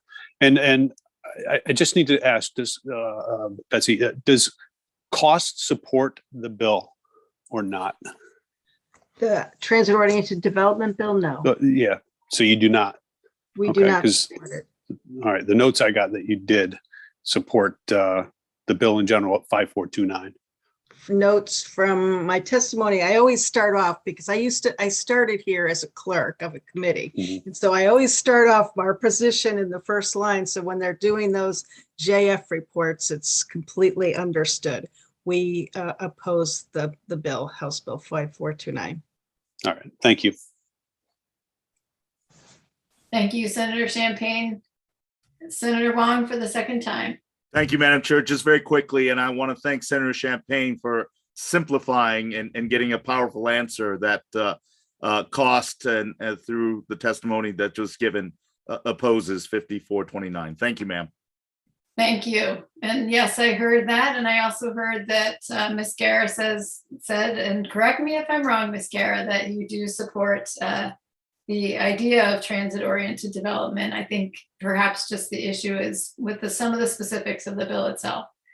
Is that? Yes, to clarify the as of right provisions. I don't think the bill is necessary, actually. I think that we have a lot happening with transit-oriented development, and the Department of Economic and Community Development has been working very closely with communities to provide targeted incentive strategies to address some of the local land use and other conditions that they face. And in addition, the Commission on Connecticut's Development and Future, which was created last session, also includes a working group on transit-oriented development. So I think if there are any recommendations, that's probably the more appropriate mechanism to look at that. And Betsy, thank you. And I appreciate the reference to that commission that is an ongoing conversation with those 5 working groups. So I also would just say thank you for the work that you do for all of the work you do with us here in the committee, and the collaborative nature of our work is very welcomed and appreciated. So thanks for being here with us tonight. And with that, we are going to go to number 91, Mr. Grant, to be followed by, I believe it's number 94, if I'm not mistaken, Ann Gadwa. Welcome, Mr. Grant. Please Hi, how you proceed. doing? Thanks for having me, committee. Long day, obviously. The perils of going 91st, I will be challenged to make sort of new arguments or new statements. In fact, Mr. Wong or Senator Wong just took a significant point I was going to make. I've heard a lot of proponents today talk about affordable housing. I'll try to move quickly through the first ones because they've been made, but I've heard a lot of proponents talk about affordable housing, and I speak to people in our community in Fairfield. I speak to zoning commissions here. I speak to neighbors, and I don't know anybody. I've never spoken to anybody who's opposed to affordable housing. I've not spoken to anybody who's opposed to transit-oriented development. In fact, in Fairfield, where we have the metro and Blackrock exit 24 Blackrock area, is already has an urban feel. We already have units going in. We've already had 3 projects approved, and there are people already in them in the transit-oriented development. We have a 4th one nearing construction in Fairfield. We didn't do that with a state mandate. Nobody slammed us on the head and forced us to do that. There was a comprehensive study done, I think, in 2019, and the town moved forward in concert with its zoning commission and decided to do it. And I think that just highlights why it's so important to engage the community, engage the zoning commissions. I'm not comfortable with the term as of right when it comes to our zoning commissions. I'm not comfortable with as of right as it pertains to abutting properties, neighborhoods whose property values may or may not be negatively impacted as far as value. I think people have invested in neighborhoods for a reason, and I think their voice should be heard. And I don't think that that should be controversial, that we should be asking our community to weigh in on these things, and that the zoning commissions that have been locally elected should have a right. If anybody has a right, it should be the elected officials and the town. Citizens, taxpayers, residents, not even, they don't have to be taxpayers, just residents who are already there, living there, that live in these neighborhoods.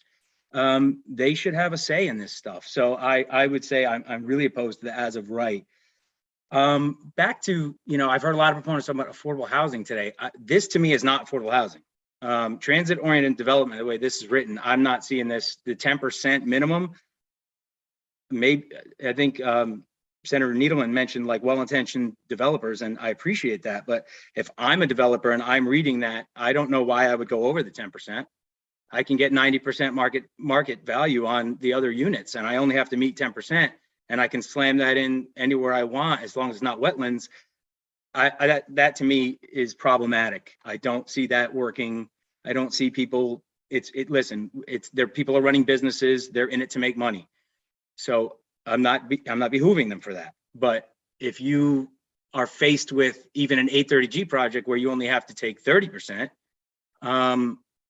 or just do 10% and do TOD, I think you're going to see a flood of TOD proposals. And in Fairfield, by the metro, maybe it makes sense. Southport, Connecticut, it certainly doesn't. We've heard, the Saugatuck resident who was upset about the possibilities. Excuse me, Mr. Grant, just a heads up, you're past your 3 minutes. Very well, thank you. I think I've made the points I need to make. So I would just say in conclusion that I have a problem with the as of right and the way that the 10% is going to be used. Thank you, Mr. Grant. And it's nice to see you here, Senator Wong. Thank you, Madam Chair. Mr. Grant, thank you for enduring the long day, and there are many others behind you. Thank you for taking the time to engage in the public process. You're a Fairfield resident, so you mentioned that the Fairfield Metro and the TOD design and the mixed use and the fit for it. So you're not adverse to the TOD concept. You're not adverse to affordable housing. I think that's important to note. But you did mention Southport. And can you articulate a little bit of how this bill, with regards to the half-mile radius, because of your knowledge of the town, how would that impact Southport? I have gotten testimony from the Susquehannocks, from the Southport Conservancy, raising significant concern about this. But can you articulate what your thoughts on that as a Fairfield resident, but also how this law, if implemented, would impact Southport. So Southport, if anybody's not familiar with it, is, classic New England on the water charm. And I rented on Spruce Street on the north side of 95 near, for anybody who's familiar with it, cross street from what was Athena Diner. There's a Dunkin' Donuts there. That side is, it's on Route 1. I believe that's going to fall within the half a mile to Southport train station. I think, there's a Wakeman's Boys and Girls Club. There's already condos on both sides of the exit when you come down. The Artisan has already built a major hotel, not Artisan, Del Mar. There's already a major hotel there, high-end hotel. There's restaurants. It's a really cute community. People in Southport love it. I don't know of anything that's been top down done, forced on that community. If I'm mistaken, then I apologize. But having known that neighborhood for about 25 years, it has seen growth. It's seen its own growth. It's bringing in, the condos that have gone in are unappropriate places. They're sort of along 95. They're along Route 1. I would be very concerned in the residential neighborhoods or near the beaches in Southport about, having something forced in to my neighborhood. Again, I'm not opposed to anything having to do with TOD or affordable housing. I see all the merits. I just don't see these projects address. I don't even see how they address affordable housing in any meaningful way. So I think Southport's done a good job of bringing things into its community to give a chance for more residents to live there without, again, this sort of top-down slam it home. You got no choice in this matter. Thank you. And Mr. Grant, I've known you for a year or so, and I thank you for coaching football and athletic programs. But I for you to take the day and testify, where we've heard a lot of people that this bill has engaged them to have their voices be heard. Are you one of those people that felt as though that you needed to have your voice heard in a representative way? Yes, short answer. I live in Representative McCarthy Bay's district. And our district, actually, the 133rd district, is sort of, if you imagine the east side of Fairfield, we're bordering in Bridgeport. And a lot of our district is already quite heavily developed. Good, bad, or indifferent to that. It's just a fact. Our district is already heavily developed. It's got a lot of multifamily homes. It's got 2 830Gs going in on Castle Avenue. It's got a third one on Beacon Square, which is under, they're talking about now. I think we're talking about adding nearly 100 units to the McKinley School District in just the 133rd district alone. So I do have concerns about some of these things and how they're going to impact our schools in our district long term. So I felt compelled. I'd have to check on some of the the metro area, but I have a feeling that might fall under McKinley School District in the 133rd district as well. So I see sort of maybe an opportunity where developers might be buying cheaper land in the 133rd district, which is, to be clear, absolutely the least expensive area in Fairfield to live. So I do have concerns that these projects seems to be maybe, not on purpose, just that by way of the land being cheaper in the 133rd district, where this is starting to impact my friends' kids, my kids, Tomlinson Middle School. This is my community, and it does seem to be that there's a lot of focus on moving these units in to certain school districts where maybe it's a little bit less expensive to live in Fairfield. And like I said, I'm all for affordable housing. I'm all for TOD. I have no problem with it. I think the people in the 133rd, I think the people in McKinley School District, Stratfield School District should have a say. That's all I'm saying. Well, as a state senator representing all of Fairfield, every neighborhood is special and unique, and there's great fierce pride in the Stratford neighborhood, but it is a neighborhood that's transitioning. And as you say, this is an opportunity, and we've had to contend with a number of different projects that were beyond the scope of the general neighborhood. So I really appreciate you spending the day offering your viewpoint in your opposition to 5429, but also being more engaged as a representative voice in our community. So thank you very, very much. Appreciate and it. again, thank you, Madam Chair. Thank you, Mr. Grant. Thank you. Thank you, Senator Wong. Thank you for being here, Mr. Grant, and certainly for highlighting the great TOD work by the Fairfield Metro Center and the state funding that actually we supported to help allow that study to happen and occur in Fairfield. So thank you so much. We wish you a wonderful evening.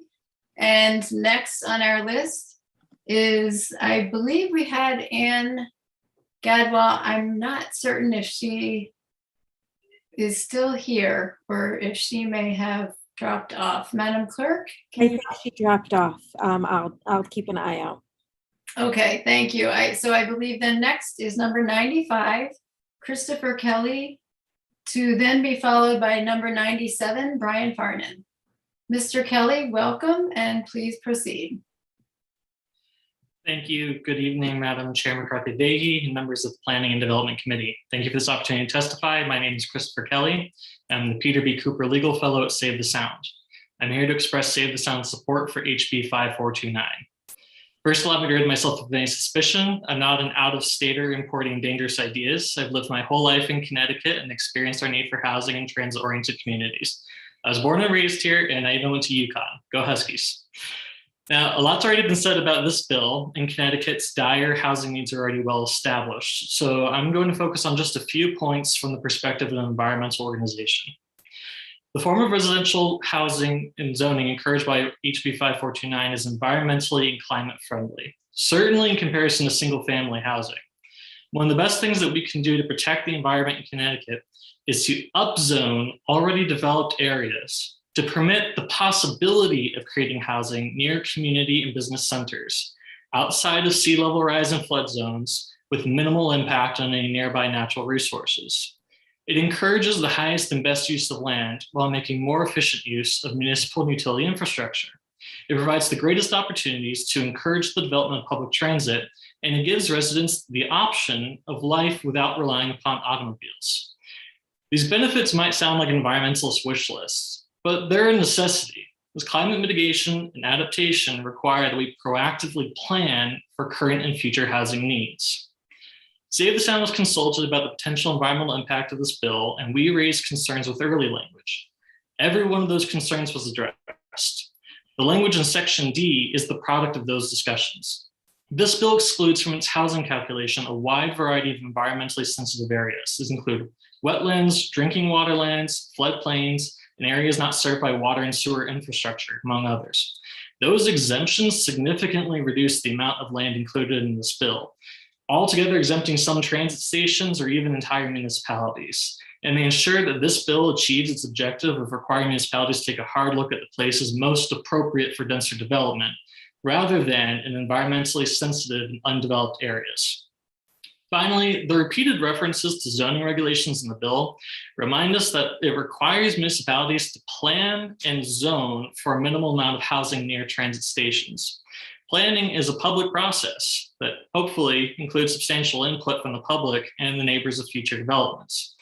Municipalities are being given a goal. It is their responsibility to plan for their unique circumstances, for a variety of housing types, and for the distribution of housing density across the transit area. Additionally, this bill does not affect the ability of a town to zone for businesses or other uses that can accompany housing. This bill addresses a widespread failure in planning by charging municipalities with designating appropriate areas for housing. It may not entirely stop unwise development, but it alleviates artificial zoning barriers in places that can support more housing. Thank you for your time and attention. Thank you very much, Mr. Kelly. I thought I saw a hand for a second there. Oh, there we go. The screen swapped on me for a moment. Representative Winkler to be followed by Representative Hennessy. Yes, thank you. You can decline to answer this question if you'd like, but we heard earlier testimony that between, I think, New Haven and Greenwich, there are a group of sewage facilities at towns that during rainstorms empty raw sewage into the Sound. Since you're from Save the Sound, I thought I might ask if you knew how many plants are involved or how many towns are involved. Right. I heard that testimony, and when Save the Sound's name was invoked, I started furiously texting people. So off the top of my head, I don't know specifics about the number of plants that are involved or the exact extent of the infrastructure in various towns. I don't think that we maintain a list of that exactly at Save the Sound, but we do track when facilities are specifically flagged for violations. In sort of in response to what that individual is testifying about those waste concerns and the environmental impact of it, it was both right and wrong. He was correct that that every time it rains, sewage ends up in Long Island Sound.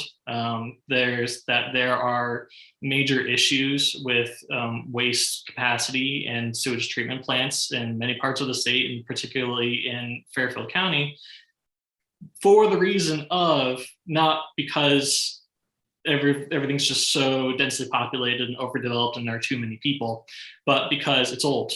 And frankly, a lot of time people don't feel very much incentive to invest in infrastructure. And sometimes there's at least one example I know of where the infrastructure for the waistline is under a river and can't be accessed for repairs or replacement unless they really mess with the river. So there are a lot of issues that are involved there, and increases in capacity and infrastructure certainly need to accompany increases in housing availability and population.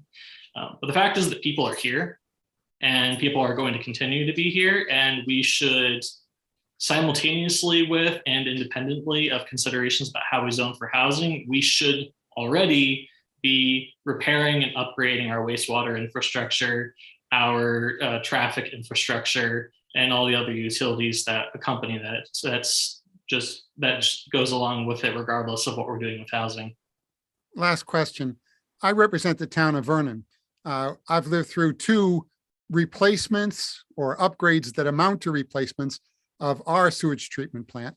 And the town got a lot of money from the state of Connecticut to help with that. Is that program available to all towns in Connecticut?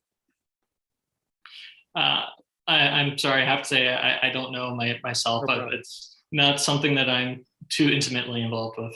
Thank you. Thank you, Madam Chair. Thank you, Representative Winkler. Representative Hennessy. Thank you, Chairman Vahey. How you doing? Thank you, Representative. Hanging in there? I thank you for asking. I'm doing wonderfully. How about you? Doing well, thank you. Christopher, I have, listening to your testimony, you have mentioned a number of compelling good reasons to support this bill. I was just wondering if you had any thoughts on the aspect of allowing developers to pretty much do what they want without any kind of oversight. There's been that argument against this bill. Do you have any thoughts on that? I do. Thank you for the question, Representative. So there's certainly been a lot of contention around the language in this bill, including around the phrase "as of right," and this idea that it allows developers to come in and do away with any existing zoning. Reading this bill, first of all, as I mentioned in my spoken testimony, there are repeated references to zoning regulations, and it refers to the requirements that are included in this bill are requirements of zoning regulations that are issued pursuant to Section 8-2 of the General Statutes. This is something that is begging for a planning and zoning process by municipalities for them to go through their usual public processes and to plan out within their community to a goal of 15 units per acre overall average minimum density as they see fit. That's one thing, is this should all be done and would be allowed to be done under the language of this bill in a public process. Another important aspect of that is the requirements that are within this bill and the don't exist in a vacuum. It doesn't override existing town zoning regulations, except to the extent that they might say that you can't have housing here of a certain type. But again, you're supposed to be going through a public process to change that proactively. It doesn't erase it like a chalkboard and write something new. It also doesn't override public health and safety considerations. So that's something that comes up with, there's been references to section 8-30G about how developers can come in and override zoning regulations in towns to build housing developments with some sort of affordable housing component. That they're allowed to do that, except to the extent that it interferes with public health and safety requirements. And that doesn't go away in this bill. That's something that still would exist in state, municipal, and common law.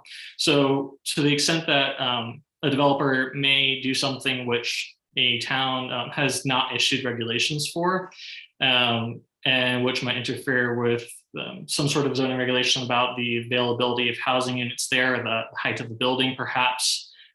Those are things that may be a real point of contention between a town and developer and this bill. But it doesn't eliminate the fact that if you can identify concerns with an inability to deal with the sewage capacity, for a development, for instance, the developer can't just go ahead and proceed no matter what. Those are things that still have to be dealt with. They can't be ignored. Okay, thank you very much for your clarification. Thank you, Madam Chair. Thank you, Representative Hennessy. Mr. Kelly, I appreciate the conversation because we've heard a lot today in terms of the environmental piece. There's been a lot of, as I spoke earlier, to the point of assumption of intent when it comes to the drafting of this bill and the construction of this bill and the reasons behind this bill even. You made mention in your comments that you provided input to the language of this bill as to the language actually of the proposal that was being brought forward. Is that correct? Yes, it is. And I appreciate your conversation with Representative Hennessy. I did earlier mean to make mention of the fact that our public works officials here in Fairfield and in many places throughout Fairfield County do a tremendous job with the wastewater treatment. There certainly are significant issues as we continue to face climate change and rising sea levels and more intense storms. We certainly do see the impact on all of our systems, our roads, our rivers, our coasts, and our wastewater treatment. But I did just want to note that. But I appreciate, were there any other environmental organizations that you've been in conversation with respect to this bill? Specifically environmental organizations and specifically with respect to this bill, only in preliminary conversations about what we might expect to see in the bill and address the concerns, but not in terms of crafting or developing the language. I also would just like to say that I didn't mean to insinuate that Fairfield's public works directors or the public works directors of other towns are doing poorly at their jobs, just to comment on what we are seeing in terms of water quality impacts. Yes, no, and I didn't take you to be insinuating that. I was just noting, earlier conversations might lead folks to be concerned about the safety and the quality of the water that they're swimming in. And just to be clear that our municipalities do a great job of assuring public health and of recognizing when there are points in time when we need to be avoiding the water. So thank you so much for taking the time here with us today in the committee and for providing your input into this process. Next, actually, we had some technical issues and we had lost Ms. Gadwa, who is number 94. I believe we figured that out. Madam Clerk, can you again correct me if I am wrong about that? She is in the room with us. I'm here. Okay, so Ms. Gadwa will be followed by Number 97, Brian Farnan. Ms. Gadwell, welcome. Please proceed. Thank you. Good evening, Committee Chairs Casano and McCarthy-Vahey, Vice Chairs Needleman and Gupel, Ranking Members Juan and Zullo, and distinguished members of the committee. My name is Ann Gadwa, and I'm the Advocacy and Outreach Organizer for Sierra Club Connecticut. I thank you for the opportunity to testify here tonight. Sierra Club's committed to defending everyone's right to a healthy world by tackling the serious challenges of a warming climate, unprecedented levels of pollution, the waste management crisis, biodiversity loss, and the dangers of toxics. Fossil fuels are the main driver of climate change, as well as unhealthy air, and our current zoning laws and land use laws have exacerbated environmental degradation and climate change. As global temperatures rise, Connecticut's environmental resources, the health of our citizens, and our economy are all at risk. We must do much, much more that has been done to date to address these issues with real solutions. Sierra Club supports HB 5429 as an important step in updating our zoning laws to protect our environment, make our communities more equitable, and boost our economy. It would build on the zoning laws passed last year to reverse decades of inattention to the nexus between zoning and environmental policy and ensure that our approach to housing policy aligns with our commitment to environmental protection. Transit-oriented communities are essential for sustainability in Connecticut. As we move into the economy of the future, it's vitally important that we think strategically about where we build housing, what kind of housing we construct, and what ancillary requirements we attach to new housing developments. This bill would facilitate development where it's most appropriate, near public transit. The current low-density zoning laws push development pressure outward, putting strain on our open space and our forests, and concentrating development in downtown areas and near transit furthers equity, economic development, and sustainability. HB 5429 would create more housing, build a more diverse housing stock, and protect Connecticut's farmland and forests from continued sprawl, all while decreasing the harmful greenhouse gas emissions and smog produced by cars in our state. To meet our greenhouse gas reduction goals, Connecticut residents are going to need more access to clean, reliable mass transit and updated energy efficient housing. Connecticut is one of the most segregated states in the nation due to past housing and zoning restrictions. This bill is a positive step in the right direction to creating a more equitable, stronger, and cleaner Connecticut. Thank you for the opportunity to testify, and I welcome any questions. Ms. Gadwell, thank you very much for being here and for fitting a bunch in a short amount of time. Representative Hennessy. Yeah, thanks for sneaking me back in. Thank you, Madam Chair. You were mentioning transit-oriented development, and it just seemed to me today, listening to this testimony, that that phrase is like becoming a dirty word or a dirty phrase that is not really relevant or applicable to today's world.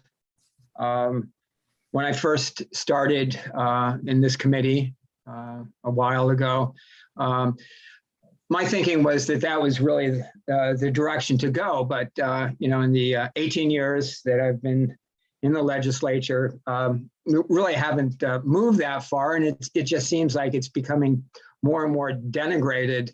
The aspect of transit-oriented development, even though it does appear that young people are more interested in it and not owning cars. So I would like to hear what you have to say as far as, there's got to be vision about this moving forward. Whether or not this bill has that vision and lifting power, remains to be seen. But I would like to hear your comments on this. Are you asking me as Sierra Club, or are you asking me as Ann? Or both? Both, yeah. Okay. So as with Sierra Club, our vision, of course, for a future is, healthy communities that have access to lots of different kinds of transportation, right? Not just the cars that we've all come to really depend on. So being able to build housing near the transit and being able to build lots of housing near transit will certainly help people get out of cars, will certainly help people have lots of different ways to get to work and to different places. And, lower greenhouse gas emissions, certainly, since we'll, be moving towards electrification more and moving towards more environmentally friendly practices for transportation, including biking, walking, all that sort of thing. As for myself, I currently live in New Hartford. I have limited access to any public transportation. I think there's one bus that goes in and out of Hartford. I also have lived outside of cities. I lived outside of Boston, and as a young person who was waiting tables and tending bar, as having the option to be able to take the train into work was and take my car off the road so I could afford the rent, which I'm sure some people can appreciate, how high they can be in Connecticut as well, and in the desirable communities. Being able to have access to that transit was a game saver, really is. So I think, in the future, I think, we have to we would have to get away from just the single use cars as the only mode of transportation. And for a lot of my life, that's been true. So, especially as a young person, I would have definitely liked to have other access to other transportation. And I think we can all agree that it's very expensive to drive a car right now. So when you're trying to just start out, it's good to have the options. Yeah, people are not interested in encumbering themselves with major debt. And I have to concur that I went to school in Boston and really enjoyed the mass transit there. It had a flavor of Boston, what can you say? And so it was enjoyable and it was economical. Thank you very much for your testimony. You're welcome. Yeah, red line will get you anywhere. Thank you very much, Representative Hennessy. And Ms. Gadwal, we appreciate your testimony here tonight and the work that you do on behalf of the people of our state and our environment.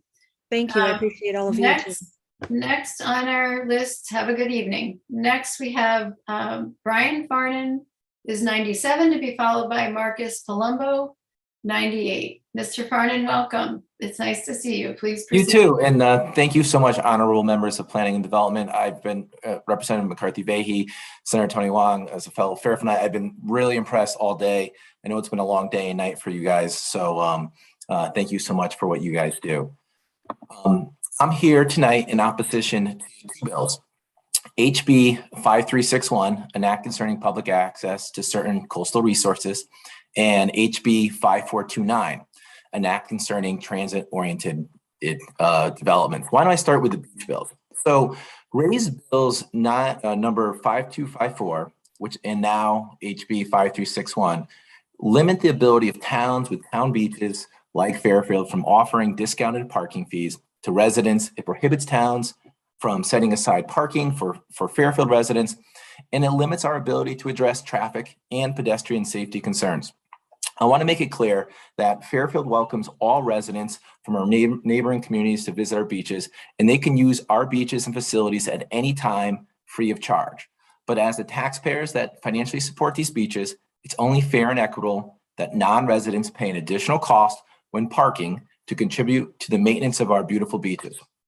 Passage of these bills will limit Fairfield's ability to address parking and traffic concerns also, which is a great concern because our beaches are in residential neighborhoods like my own. And lastly, we've been working hard at the grassroots level.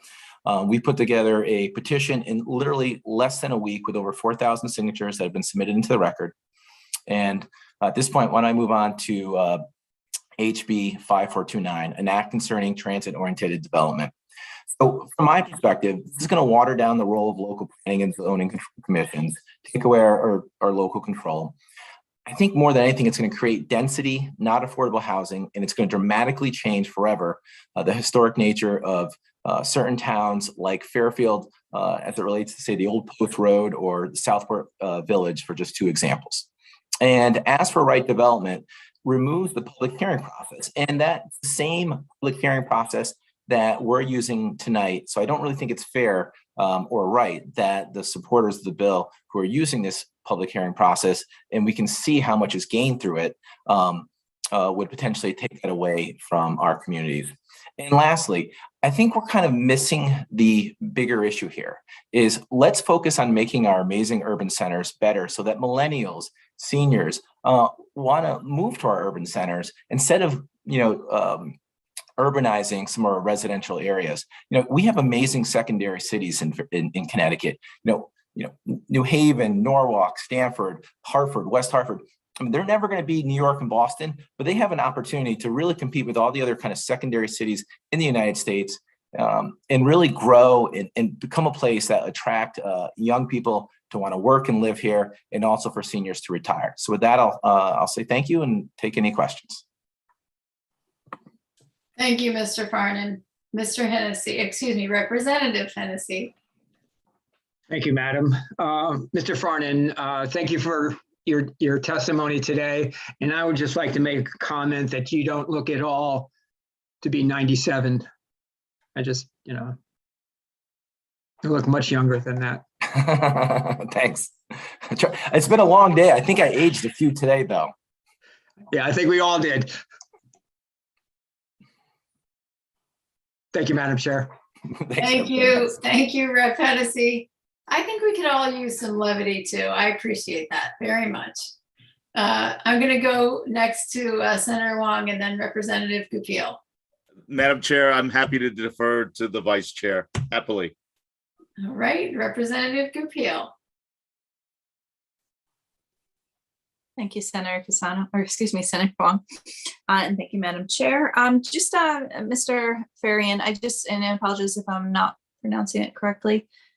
Just wanted to clarify, I'm not sure I understood the comment regarding pedestrian access in the downtown, your downtown area related to development for within a TOD zone. Can you elaborate or explain that further, please? Maybe I was talking about pedestrian. Well, I was talking about pedestrian access as it relates to the beach bills. In essence, that anyone is welcome to come to our beaches, use our facilities. The parking is only when there's differential charges between residents and non-residents.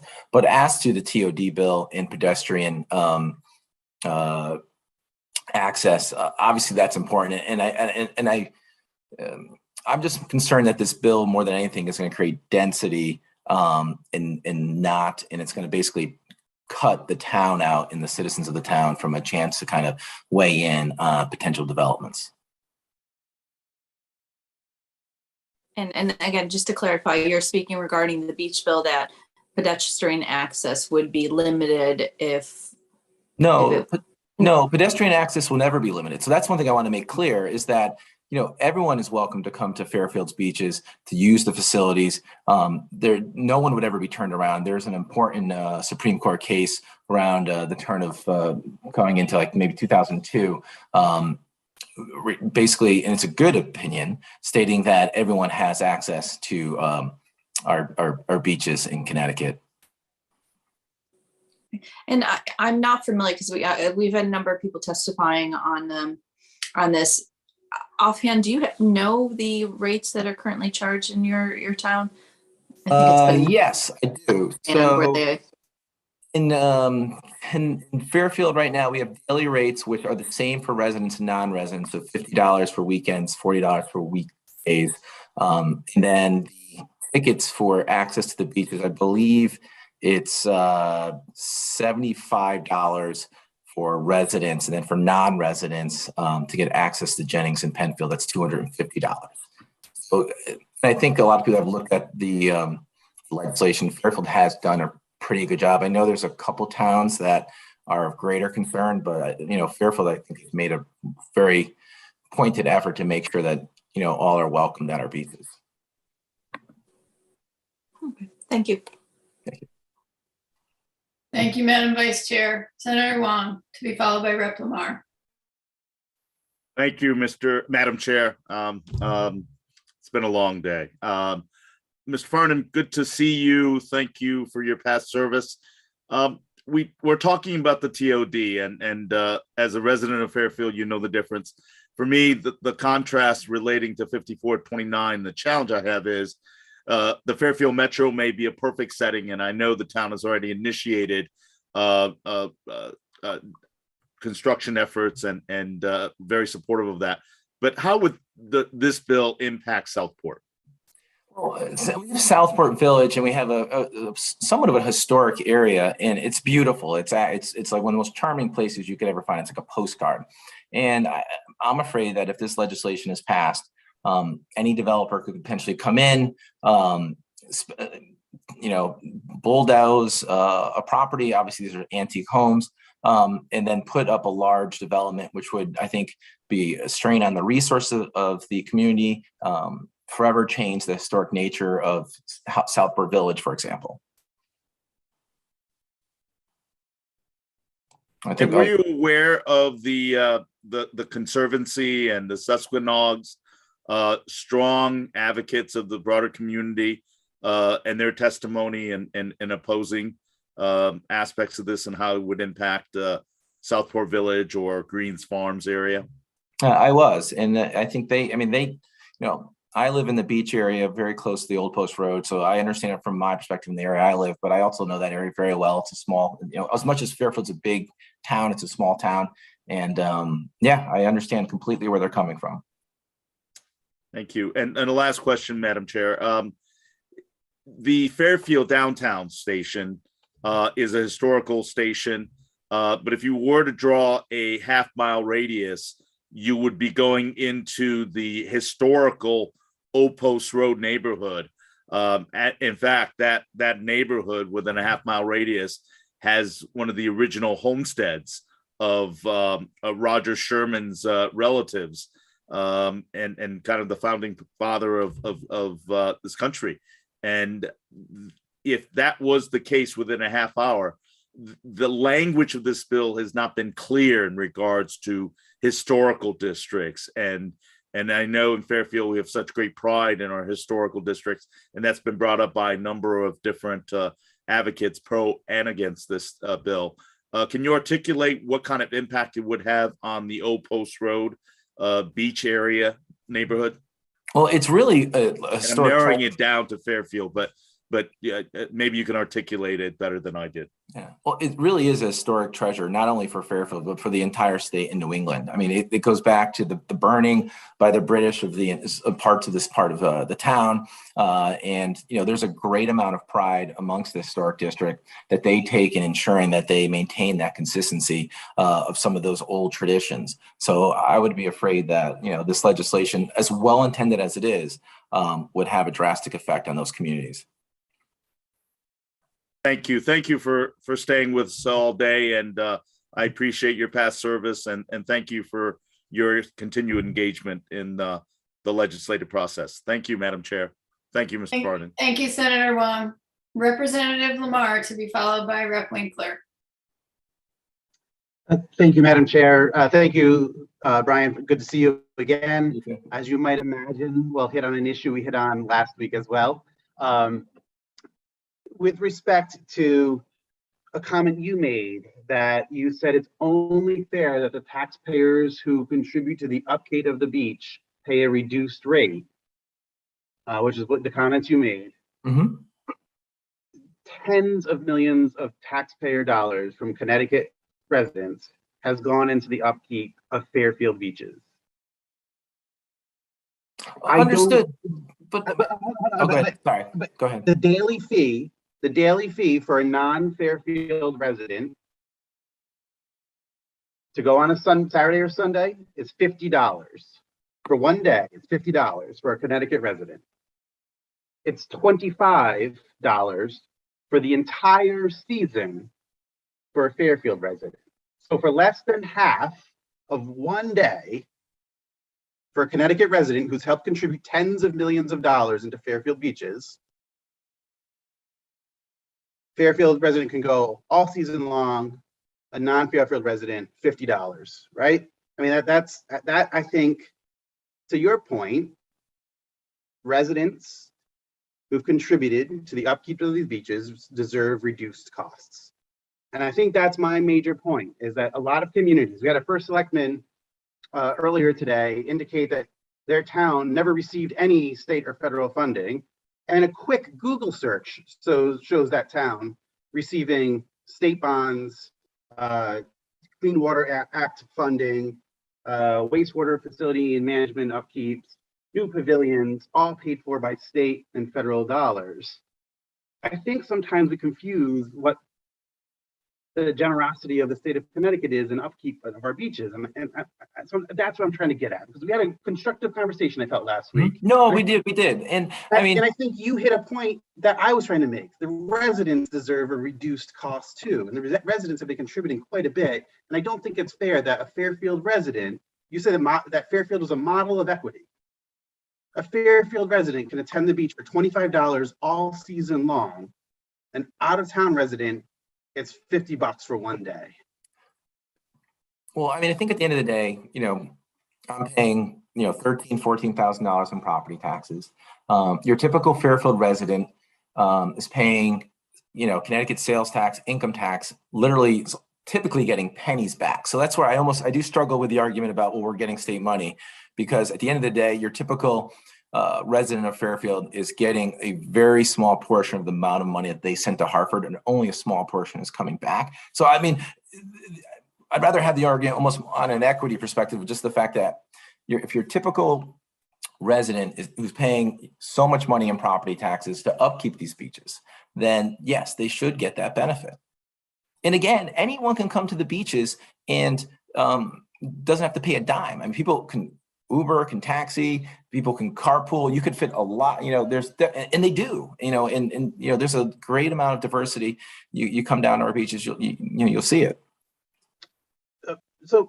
I guess my follow-up to that is, you don't make sure someone's paying property taxes before you call them a Fairfield resident, right? No, I think that's true too, because you have people, based on Connecticut tax policy, unfortunately, we have a lot of people we consider, 6 months in a day, right? That are people that live in Florida or other places where there's no income tax, but then will come here and live here for, those 5 and 1/2 months, supposedly, hopefully most of that is the case. Those individuals who are paying property taxes do have to pay the non-resident rate also. What about renters in your community? A renter would be considered a resident, of course. Right. No, I agree with you. I just think you made the correlation that. I thought you were walking me down a Bobby Valentine story. I was like, oh no, where are we going? And again, I think sometimes people get lost in the different conversations that folks want to make. Like, I pay high property taxes in New Haven, for example. Hennessy pays high property taxes in Bridgeport. We all pay taxes in our local communities. What is it that I'm allowed to bar you from in New Haven because I pay high property taxes in New Haven? Are there things I should be allowed to make it impossible for you to do in New Haven? Should I say you can't walk on our sidewalks because? If you kept me from Worcester Street, we'd have big problems. Right. And I think that's part of my frustration, is how do we turn what our local property taxes pay for when the state is also kicking in and our residents are kicking in so much towards the upkeep and development of those assets. And I think that's where my frustration on this conversation stems from. And this idea that Fairfield's doing it right. And the reality is, again, that a Fairfield resident can attend a beach that has received substantial state investment for half of what it would cost a non-resident to go for one day. And I don't think that's a definition of equity under any circumstance, even if you guys feel like you're not getting your fair share because of your high income taxes. And I think that's a challenge that I'm going to face when I look to craft legislation moving forward. Is we have very different terms of what equity means, and I think that plays out in the legislature in a variety of different ways, of course. Then this one, I would hope communities, you express a desire to do things equitably. I hope that we could have that conversation in a more constructive way than defensiveness over a rate that I don't think anyone other than Fairfield residents, or maybe Greenwich and Westport residents too, think of as equitable, particularly given the substantial state and federal dollars have been used for the upkeep of those beaches. And I think that's where you and I will maybe have conversations after this process is over. Maybe we can think of something. Sounds good to me. I'm in on it. Thank you, Brian. Thank you, Representative Lamar. Representative Winkler. Yes, thank you. You made a comment about instead of moving Hartford's density to the suburbs, why don't we make the cities a place that people want to move to? I've been actually looking into that. I'm just curious how you think that could happen. Oh, wow. Well, that could, we could go down a complete a rabbit hole I would love to go down. I think a lot of it stems from our manufacturing basis. I mean, I think a lot of residents don't understand that, the best jobs right now for people, without a college degree, that want to be part of the middle class are manufacturing jobs. You can look at an example like, let's compare Boston to New Haven and Fairfield, for example, where Boston has amazing universities. It's kind of like, has all these potential new ideas that come out of it. And then you look at a place like Worcester, for example, who has like a manufacturing base. You can make a similar analogy to, say, a New Haven that has amazing universities, and say Fairfield University, Sacred Heart, and Fairfield, how those could potentially be places of innovation. And you could look at a place like potentially like Bridgeport, another Waterbury, and other places where we could really look to, encourage the manufacturing base there to get that growth. I mean, that's just one example of many. I was thinking more of how would the economics of housing in Hartford is such that it's foolish for a landlord to invest a lot of money in housing. Basically, they collect as much as they can, and they produce a minimal effort to make sure that the pipes don't freeze and the places are properly taken care of as far as bugs and something like that. What would be the incentive to upgrade the housing in Hartford? Well, I mean, we can go down the whole path of like the gentrification that happens in certain areas where there's greater job opportunities and things like that when people move in. We saw that in Brooklyn. We've seen that in other places where as you create good paying jobs, it can help spur an area into greater development. For one example. So my answer is gentrification, which is not exactly the path I wanted to take, but I understand what you're saying. Thank you, Madam Chair. Thank you very much, Representative Winkler. Representative Smith. Thank you, Madam Chair. Hello, Brian. It's good to see you. You too. I've just had a quick question. It's come up a couple of times, but you mentioned it a little bit earlier in your conversation. I guess one of the areas around a potential transit-oriented district is a historic neighborhood. And so my question is, do you have a local historic district in that neighborhood in place? Yes, we do.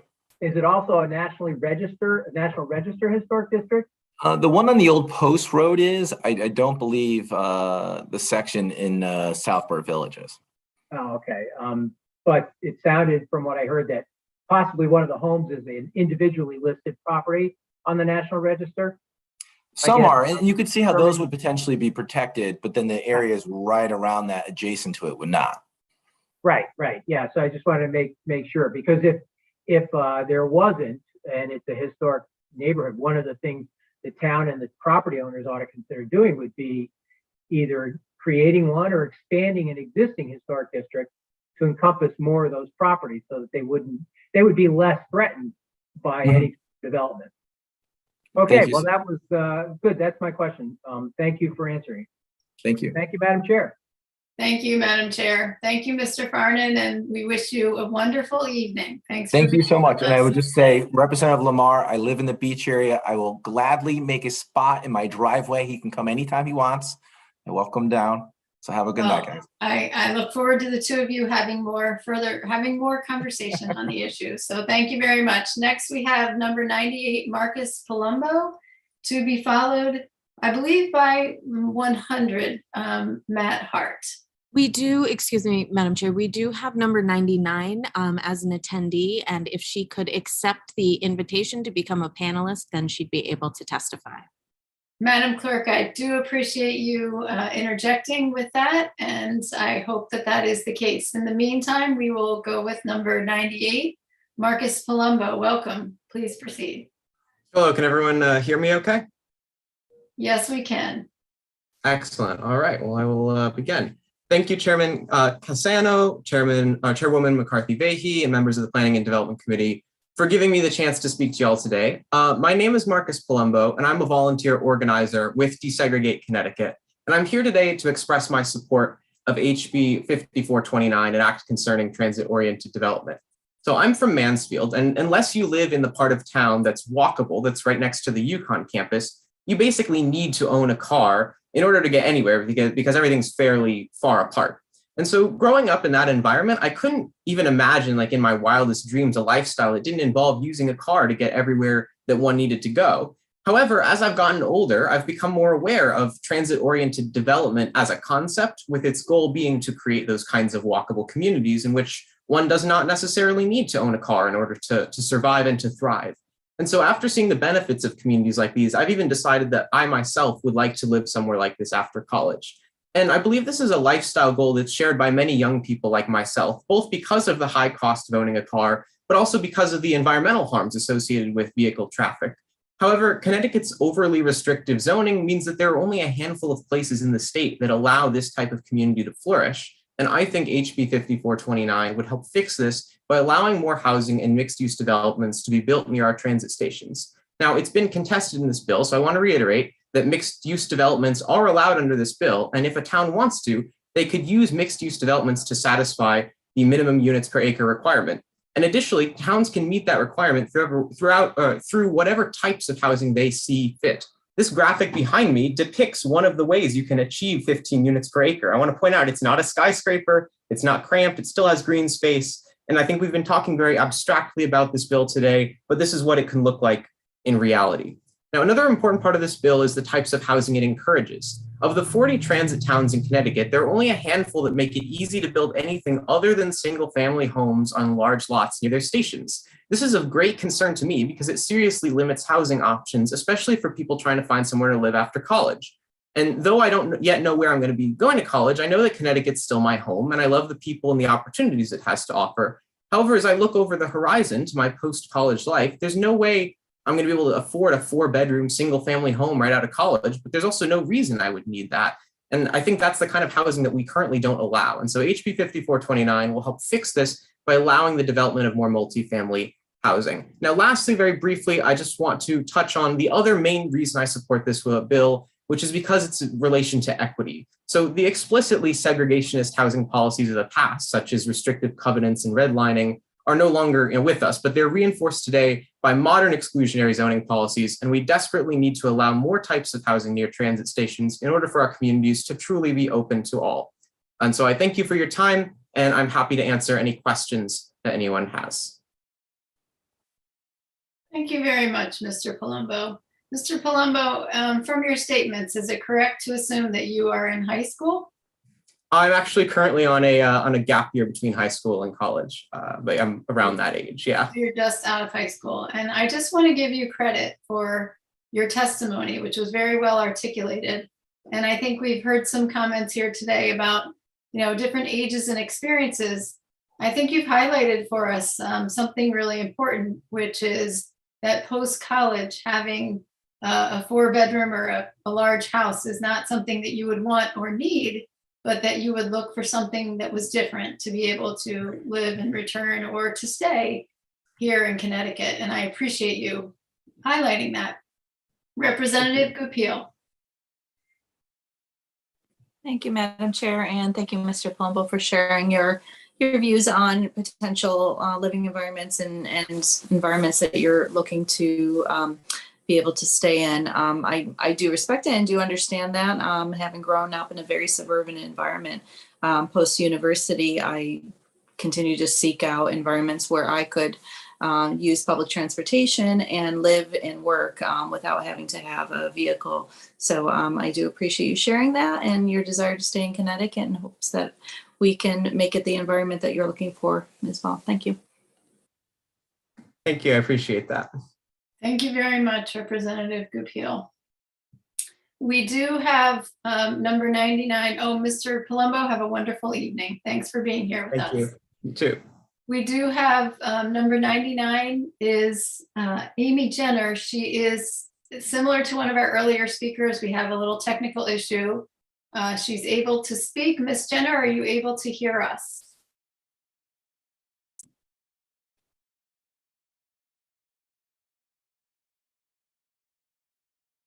I'm just going to take a moment, if we can, to see if she is available, or to see if our technology will comply.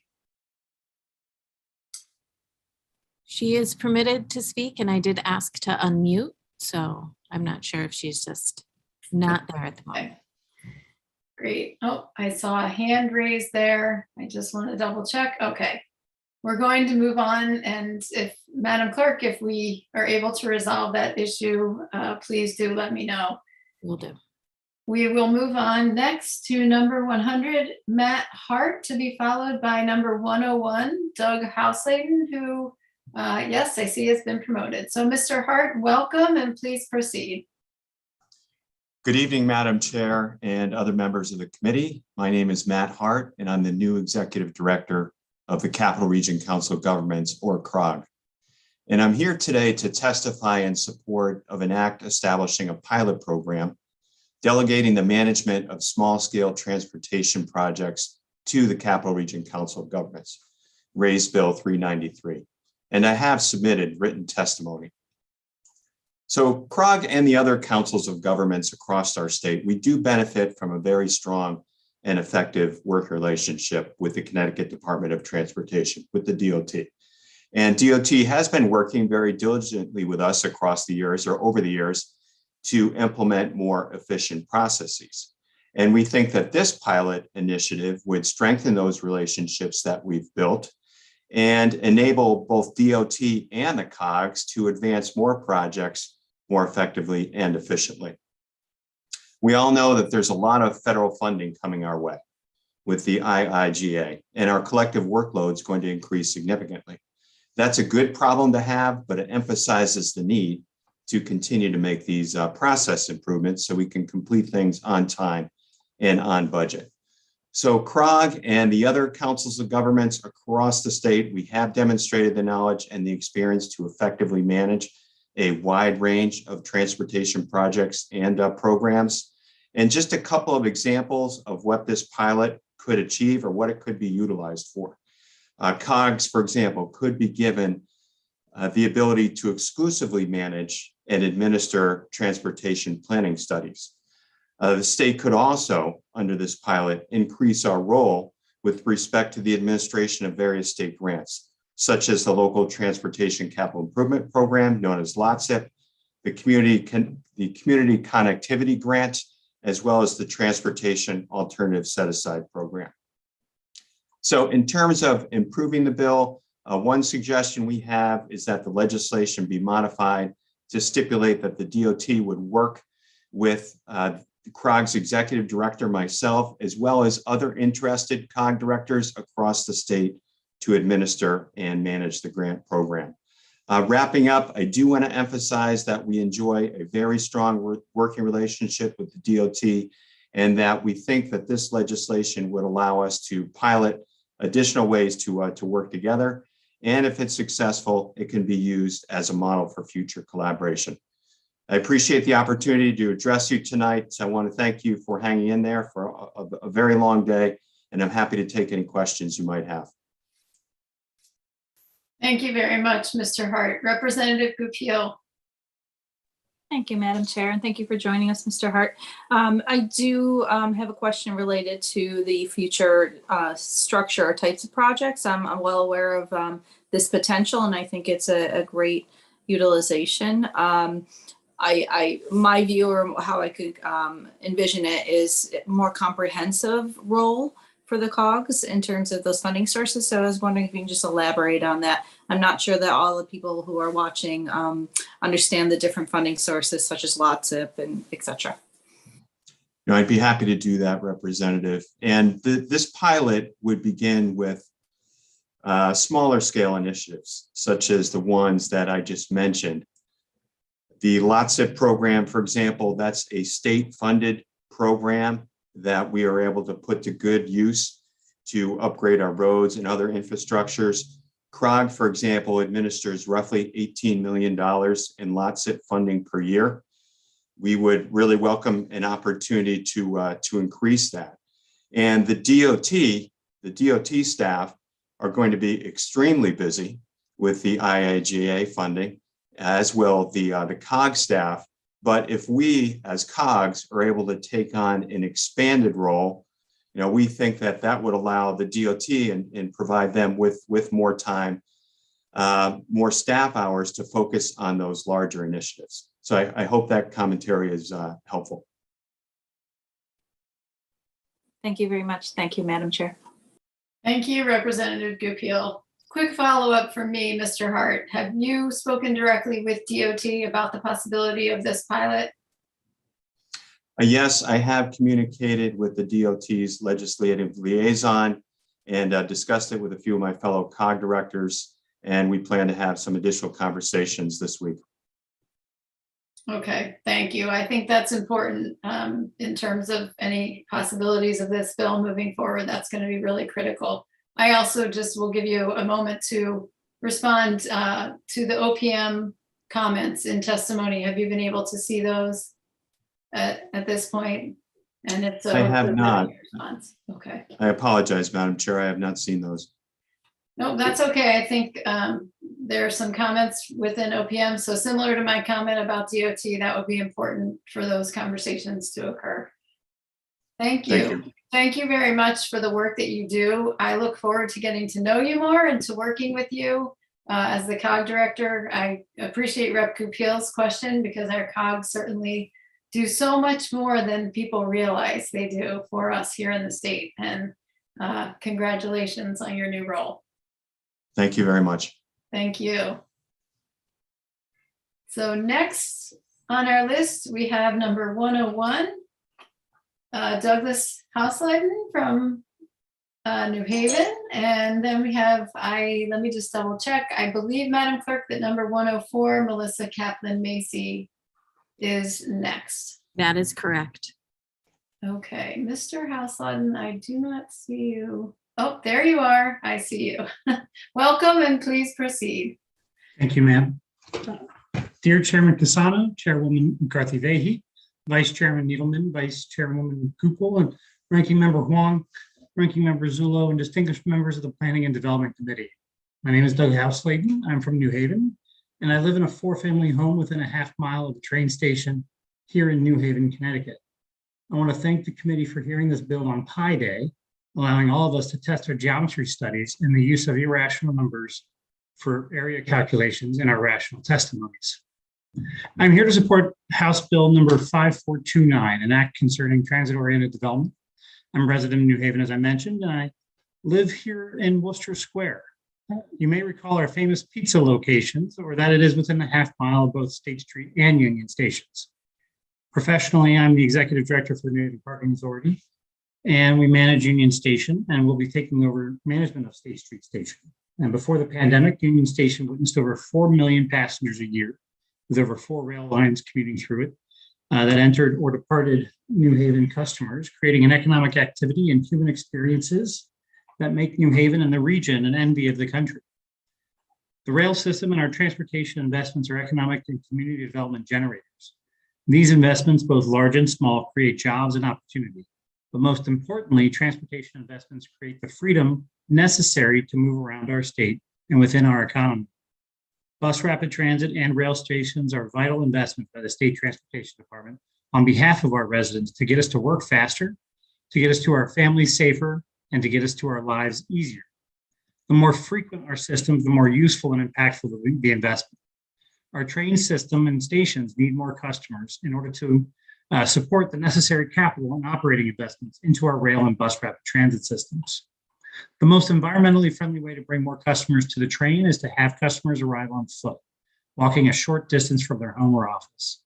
HB 5429 modifies the existing statute that enables local zoning to create maximums in parking and create a minimum density of 15 households per acre for a half-mile radius zone around train and BRT stations. For record, my house is 36 units per acre, just for the record. So I'm happy to talk more about what a historic Worcester Square home would or would not be allowed to be built anywhere in the state. And as previous testimony mentioned, Worcester Square is the envy of the state with its pizza establishments and its density and walkability. I presently own a property, as I mentioned, that has 36 households per acre. If the half mile is too large of a radius, I recommend lowering the radius. But if the timeline in the law is too quick, I recommend slowing the timelines.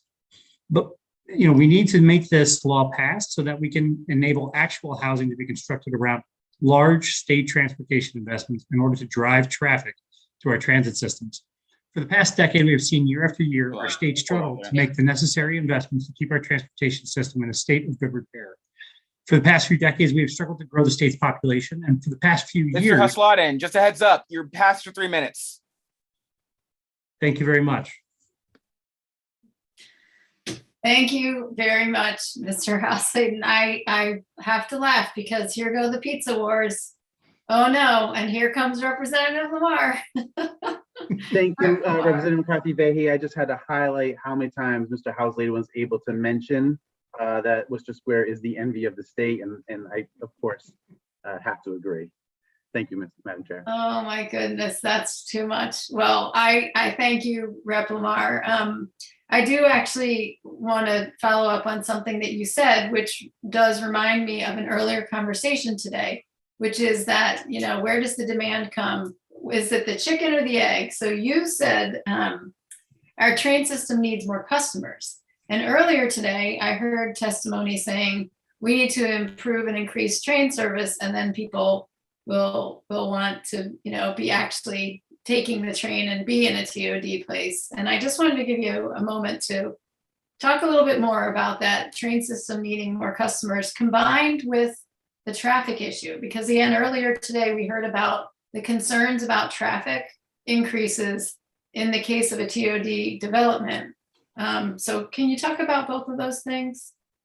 Definitely, and I'm happy to talk a little bit more specifically about how we get customers, or the chicken and the egg problem, as you mentioned. In this case, with train stations and bus rapid transit stations, it's not really a chicken and the egg problem because we have the fixed infrastructure there. As you can tell, there are train stations and train lines all over Connecticut. And so on some level, while it's sort of a service issue, we need more service and better service to justify more density. We have the big fixed costs. So what we need is more operating dollars, not the capital dollars to build more rail lines. We need more operating dollars to have more trains and to have more engineers driving those trains. And so for us, as we are trying to figure out what to do with an aging baby boomer population, and we're trying to grow our state's millennial population, we're trying to think of how we can best orient our houses to have more retiring in place and starting off your professional career. It's really hard, of course, when you're starting off your professional career to actually afford an automobile.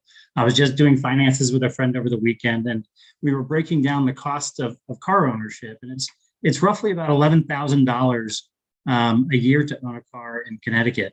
And so if you're either someone who's starting off or an established professional, those are costs that you don't have to spend if you can get out of the car and take transit and spend less money saving it. So for us here, not every train station is created equally, and not all train stations are serviced equally. There's something called transit propensity, which is a calculation of how likely an area is to support transit systems. And it calculates the number of households with zero car, number of, and a few other factors with regards to density and proximity to the train station or to a bus system. And this transit propensity number can help policymakers like yourself determine whether or not we should be making these large subsidized investments in transit systems near in some of our communities. So there's 40 cities that we're talking about here today. And if not all 40 cities are ready to have the density needed to support transit, we have to start thinking about whether or not we can afford the transit that we're currently providing. So it's really a tough conversation. But if, for the last decade, we've been going in this really hard cycle of almost having to cut our noses off to spite our face. I remember a 2016 year where the Bridgeport Transit District proposed 50% cuts to their bus service for their members. And that was 7,000 Housatonic Community College people, students that were about to lose their access to transit because of our operating bus cost. We can't support so many things. And so as we make these tough choices, one way to support more service and to support our transit systems is more people. So for, one way I like to think about it, Representative, to your chicken and egg question, Madam Chairwoman, is we need development-oriented transit in order to support the transit-oriented development. And we also need the transit-oriented development to support development-oriented transit as well. Well, so now we have logic puzzles and Pi Day. It's all great. I appreciate that. Thank you so much for the work that you do. And hopefully we'll have an opportunity to be out on bicycles again someday soon. Thank you for being with us here this evening. We wish you, Representative Smith. I just had to say, I guess that makes today Pizza Pie Day. Thank you. Okay, I'll give you that. That was very well done, Representative Smith. Okay, thank you very much, Mr. Houseland. I believe next we have Melissa Kaplan-Macy, who's number 104, to be followed by Alexis Harrison, number 105. Although, Madam Clerk, is Alexis Harrison? Well, you know what? In the meantime, we're going to go to Melissa Kaplan-Macy. Let me see, Miss Kaplan-Macy. There you are. It's nice to see you, ma'am. Please proceed. Thank you so much. It's nice to see you too. Thank you all so much for having me here today. First off, I'll give my testimony, and then I think there's a lot of questions for me about Regional Plan Association, which I'm also very happy to answer. So my name is Melissa Kaplan-Macy, and I'm Vice President for State Programs and Connecticut Director with the Regional Plan Association. RPA is a research, planning, and advocacy organization that has been working in Connecticut for 100 years. We are dedicated to developing and promoting ideas to improve economic health, environmental resilience, and quality of life throughout the tri-state region. And we strongly support HB 5429 to advance transit-oriented communities in Connecticut. The high cost of homes in Connecticut, which has been skyrocketing lately, is often assumed or accepted to be the trade-off for the amenities our state offers. But it doesn't have to be that way. Connecticut can be a great place to live and promote homes to people at all levels of income. RPA research shows that the type of transit-oriented development advanced by HB 5429 is one of the most cost-efficient and environmentally sustainable ways to create more homes. This concentrates homes in areas with infrastructure, preserving natural spaces while putting new residents close to business and amenities. There's broad agreement that we have an affordable housing crisis in Connecticut. The question is, how are we going to solve it? There is no silver bullet solution to creating the homes that we need to meet the needs of all of our state's residents. And we need to use all the tools at our disposal. We have to stop making excuses about why best practices and low-hanging fruit like TOD aren't right for communities in our state, and move forward with concrete solutions like allowing more homes near transit. Are we going to continue to insist on zoning that only allows large lots and single-family homes? The truth is that TOD is in Connecticut's DNA. From the late 1800s to the mid-1900s, we developed around our rail lines, our trolley lines, our streetcar lines. In the later half of the 20th century, we started designing our communities around cars. I won't go into detail about the kind of environmental benefits of transit compared to cars. I'll only point out that this kind of land use is not new or radical. It's quite the opposite. Think about your favorite towns in Connecticut. So many of them are walkable communities near our train stations. In 2013, RPA, together with Partnership for Strong Communities, Connecticut Fund for the Environment, and Tri-State Transportation Campaign, put together a toolkit of great ideas for implementing TOD in Connecticut. Here we are almost 10 years later, and not much has come of it. It's sat on a shelf like so many plans do. Without a state role, as proposed in HB 5429, I expect that 10 years from now, we will still be having the same conversation about how to address our shortage of homes and our affordable housing crisis. Across political, geographic, and economic boundaries, Connecticut residents have begun to acknowledge the consequences of high housing costs and are asking for your solutions. Young people can't afford to live where they grew up. Older people can't downsize from single-family homes to an apartment in the communities where they've spent their lives and raised their children. And people employed in lower-paying jobs can't afford to live where they work. People of color can't access homes in dozens and dozens of communities statewide. These are not just talking points. The data bears this out. Staffing shortages are big news across the country of late, but few states are in as severe a crisis as we are, with more than 110,000 job vacancies in Connecticut. Although the needs of workers have shifted dramatically as a result of the pandemic, the root of our problem is stagnant population growth, attributable in large part to our state's one-size-fits-all housing landscape. So what are we going to do about it? TOD is an opportunity that we can't afford to miss in Connecticut. It's smart planning.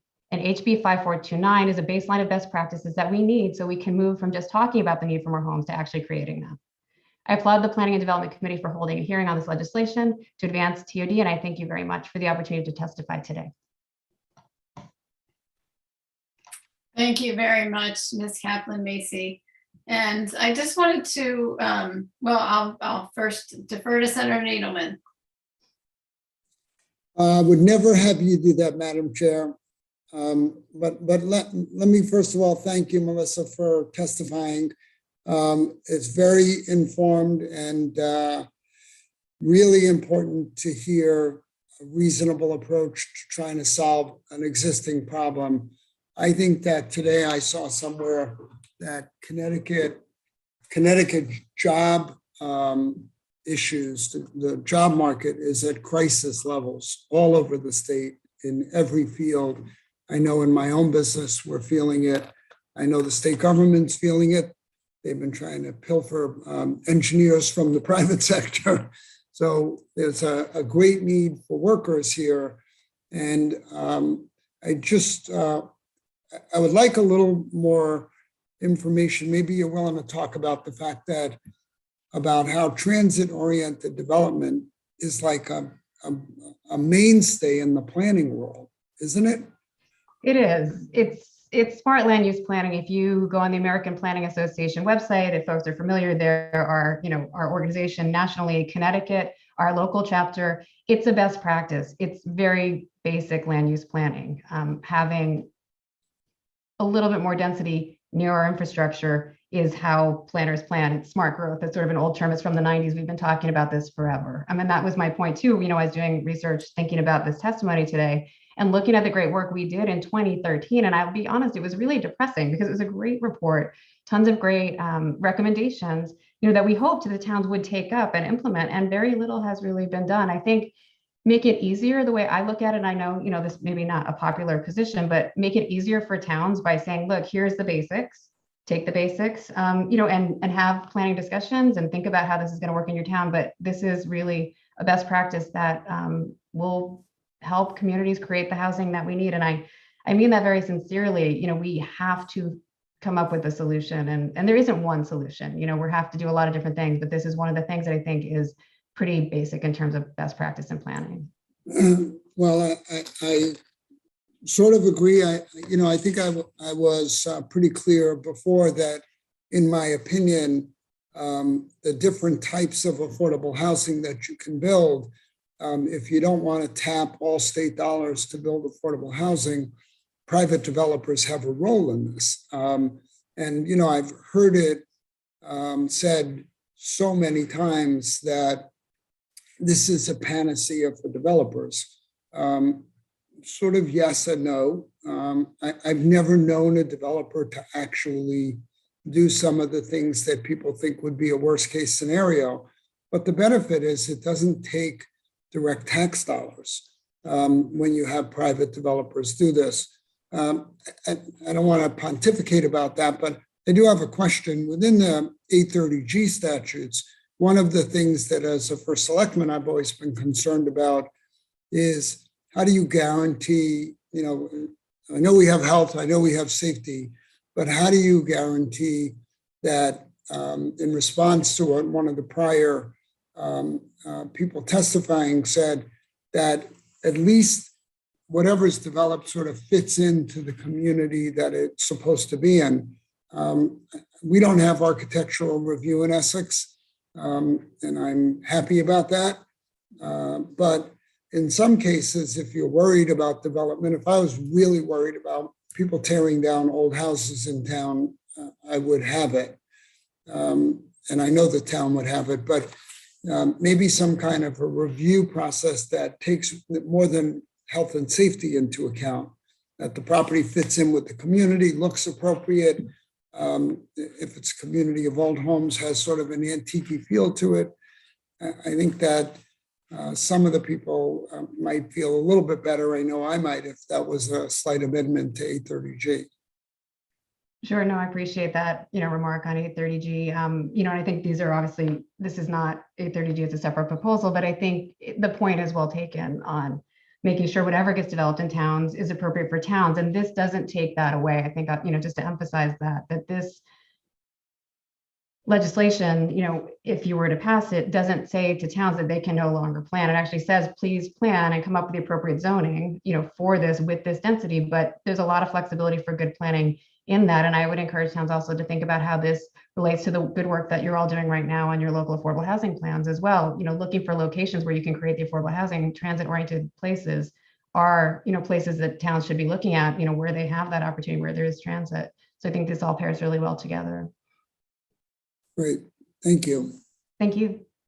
Thank you, Senator Needleman. And forgive me, I had to take a call briefly, so I missed a little bit of the conversation. And if I am repeating anything, please just, Melissa, let me know and I can touch base with Senator Needleman or yourself. But I just, given the conversation earlier today related to RPA and its role, and I know you talked about that a little bit in your testimony, but I wanted to give you a chance to respond to some of the things that were said. And just how the process has worked. As I referenced earlier, the history that RPA has had, with the 100 years of working together with many planners throughout our state. So if you want to take a moment to respond, that would be great. I really appreciate that, Representative. And if you don't mind, I actually prepared some remarks because we have, some good history that I haven't memorized, but that I do know pretty well that I would love to share. And I really appreciate that opportunity to do that tonight. So, I'm very glad that you asked. As you can imagine, I'm sure it's hard to hear the integrity of your organization being questioned and then, to not take that personally, which I'm trying not to do, but I do appreciate the opportunity to shed some light on who RPA is, the work that we have done in Connecticut for a century. We're very excited to be celebrating our centennial in this May. And as part of that celebration, we've put together a blog post, and I'll put the link in the chat for all of you that shares our 100-year history in Connecticut from research we've pulled together from our archives. I'd encourage folks to read it because it does a great job of sharing, that long history. And I appreciate the chance to share some of that now. So firstly, RPA is a nonprofit research, planning, and advocacy organization. And I really want to stress that we do not have an agenda beyond good planning and policy, and have a long-standing reputation of integrity in this field across the entire tri-state region of New York, New Jersey, and Connecticut, and an extensive archive of research and policy that I would encourage folks, again, to check out on our website, which is rpa.org. You can see there the range of people who serve on our board and also those folks who serve right here in Connecticut on our RPA Connecticut Policy Committee. Some highlights from our history that I'd like to share. Going back to the 1930s, Connecticut was represented on RPA's board of directors by Thomas Crimmins and Thomas Holden of Darien, John Sinclair of Riverside, George Waldo of Bridgeport, and Paul Windows of Southport. Paul Windows actually was RPA's president during the 1940s and 1950s and spent much time in Darien before he passed away at the age of 82 in Norwalk. In its early years, RPA helped local governments establish planning boards to advise on development decisions. RPA also published county-specific brochures on the benefits of our first regional plan. In Fairfield County, we supported the efforts of the Fairfield County Planning Association and touted the creation of the Merritt Parkway and the expansion of Sherwood Island State Park. Those were originally regional plan ideas. Our work in the area of housing affordability in Connecticut goes back to the 60s, when we were sounding the alarm on the impacts of suburban sprawl across the entire region. In 1962, we published a report that noted that Fairfield County had some of the largest lot sizes in the region. So we noted that way back in 1962. So this isn't us. Yeah. May I interrupt you? Please. Yes, I apologize, but I would love if you can kind of condense. Sure. Some folks may have thought that we traded notes on this ahead of time. We did not. No. If I could ask you to just kind of condense in just a few more sentences your comments. Sure. No, I apologize. I don't mean to take up too much time. It's just I have been listening all day long, and like I said, it's hard to hear. So I've been putting together notes as this wasn't pre-canned. It's just my response listening. But no, I mean the summary is we've been at this for a long time. Housing affordability has been a big issue for us in Connecticut for a long time. We're not Johnny come lately to, the work and just showing up and bringing some kind of, other agenda to it. And I really appreciate the opportunity to be engaged. We're currently very engaged in Fairfield County in particular with the Center for Housing Opportunity. I know you heard from Christy Stewart earlier. We work very closely with them with Partnership for Strong Communities. And we just really much appreciate being part of the conversation and an ability to share our research and our policy expertise. And I'll just put a few links in the chat to some of our recent work we have to share with you. And I will say, please don't put them in the chat. We discourage folks from using the chat because of our freedom of information, but you can certainly share those with our clerk and we will make sure that those are distributed to committee members as well. So I thank you for the work that you've done. I know that you've done work more recently to support the Affordable Housing Plan Guidebook with the Department of Housing and many other things. I'm sure you could go on actually for a long time. 100 years is a long time, a lot of history. But thank you very much for answering that question. And I hope you have a wonderful evening. Thank you so much. And we're going to go, actually, I know we had issues earlier with Ms. Jenner, number 99, and Madam Clerk, it looks like you were successful in resolving those issues. So Ms. Jenner, if you are available and able to speak at this point, hopefully we have resolved this. Maybe we have not. I'm not sure. Madam Clerk, any? No, I still don't have any response from her. All right, so you know what, we're going to move on. I believe next on our list is Kevin Alvarez, number 106. Mr. Alvarez, welcome, please proceed.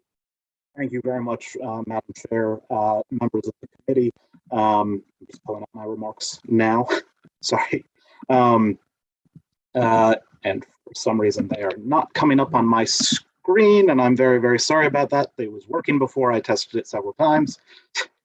Mr. Alvarez, we certainly are sympathetic to that. We all know what it's like to juggle the Zoom world and to try and deal with multiple screens or sometimes a shared screen. So I appreciate that very much. Please giving me the time to do that. So I'm ready to go.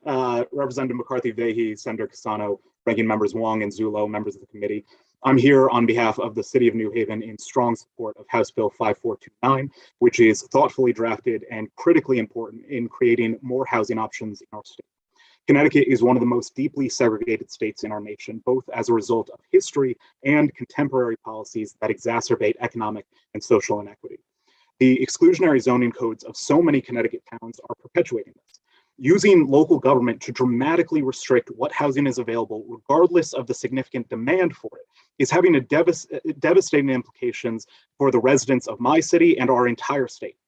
Artificial limitations on supply, created by hyper-restrictive government regulations, are driving up the cost of rent and making this state unaffordable for residents. This bill would ensure that housing options are located where it makes the most sense, near transit stations. Ensuring that arbitrary and misguided zoning regulations are not stifling access to significant state transportation assets is critical. This bill gives municipalities enormous flexibility, but does so in a way that prevents what is currently playing out, zoning codes that are devastating to our state's housing market. It, of course, does not solve the problem of segregation or racial inequity on its own, but it is a critical step forward. It bears repeating that we aren't just here for the sake of it. Many municipalities are actively fighting against the creation of new housing options despite significant market demand. Housing is one of the most effective tools to creating economic opportunity and mobility. That is why, for Black residents, there has been such a concerted effort throughout history and today to stop them from accessing it.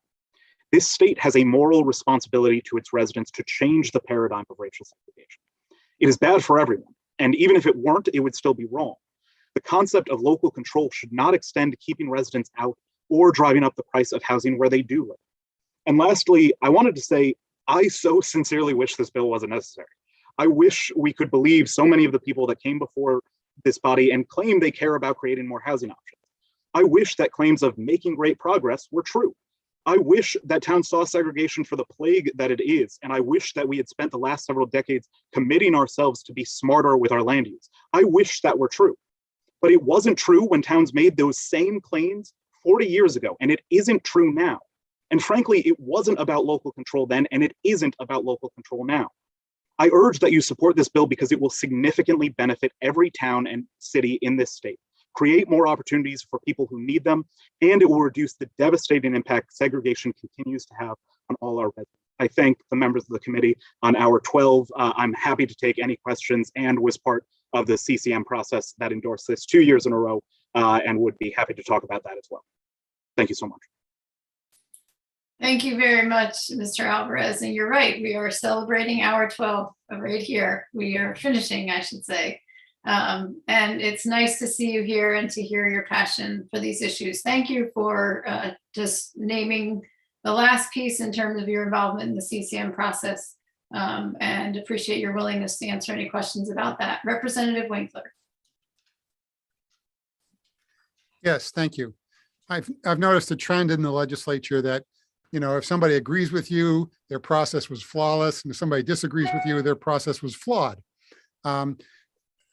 The process by which this was endorsed by CCM, could you describe it, please? Yes, absolutely. So this has been, at least the proposal that's included in this was included in our recommendations, our legislative agenda last year, and then again this year. Last year, it went through a process of a specific committee working through it over the course of 6 months, ultimately bringing that to the full body for approval and inclusion in our legislative program. And that is reviewed by the entire organization of CCM. Then it was brought up again in the Housing and Land Use Policy Committee, which is there are 9 standing policy committees of CCM. And that committee worked together, and there were disagreeing opinions, but and ultimately brought it forward to the full legislative committee, which every single member is represented on.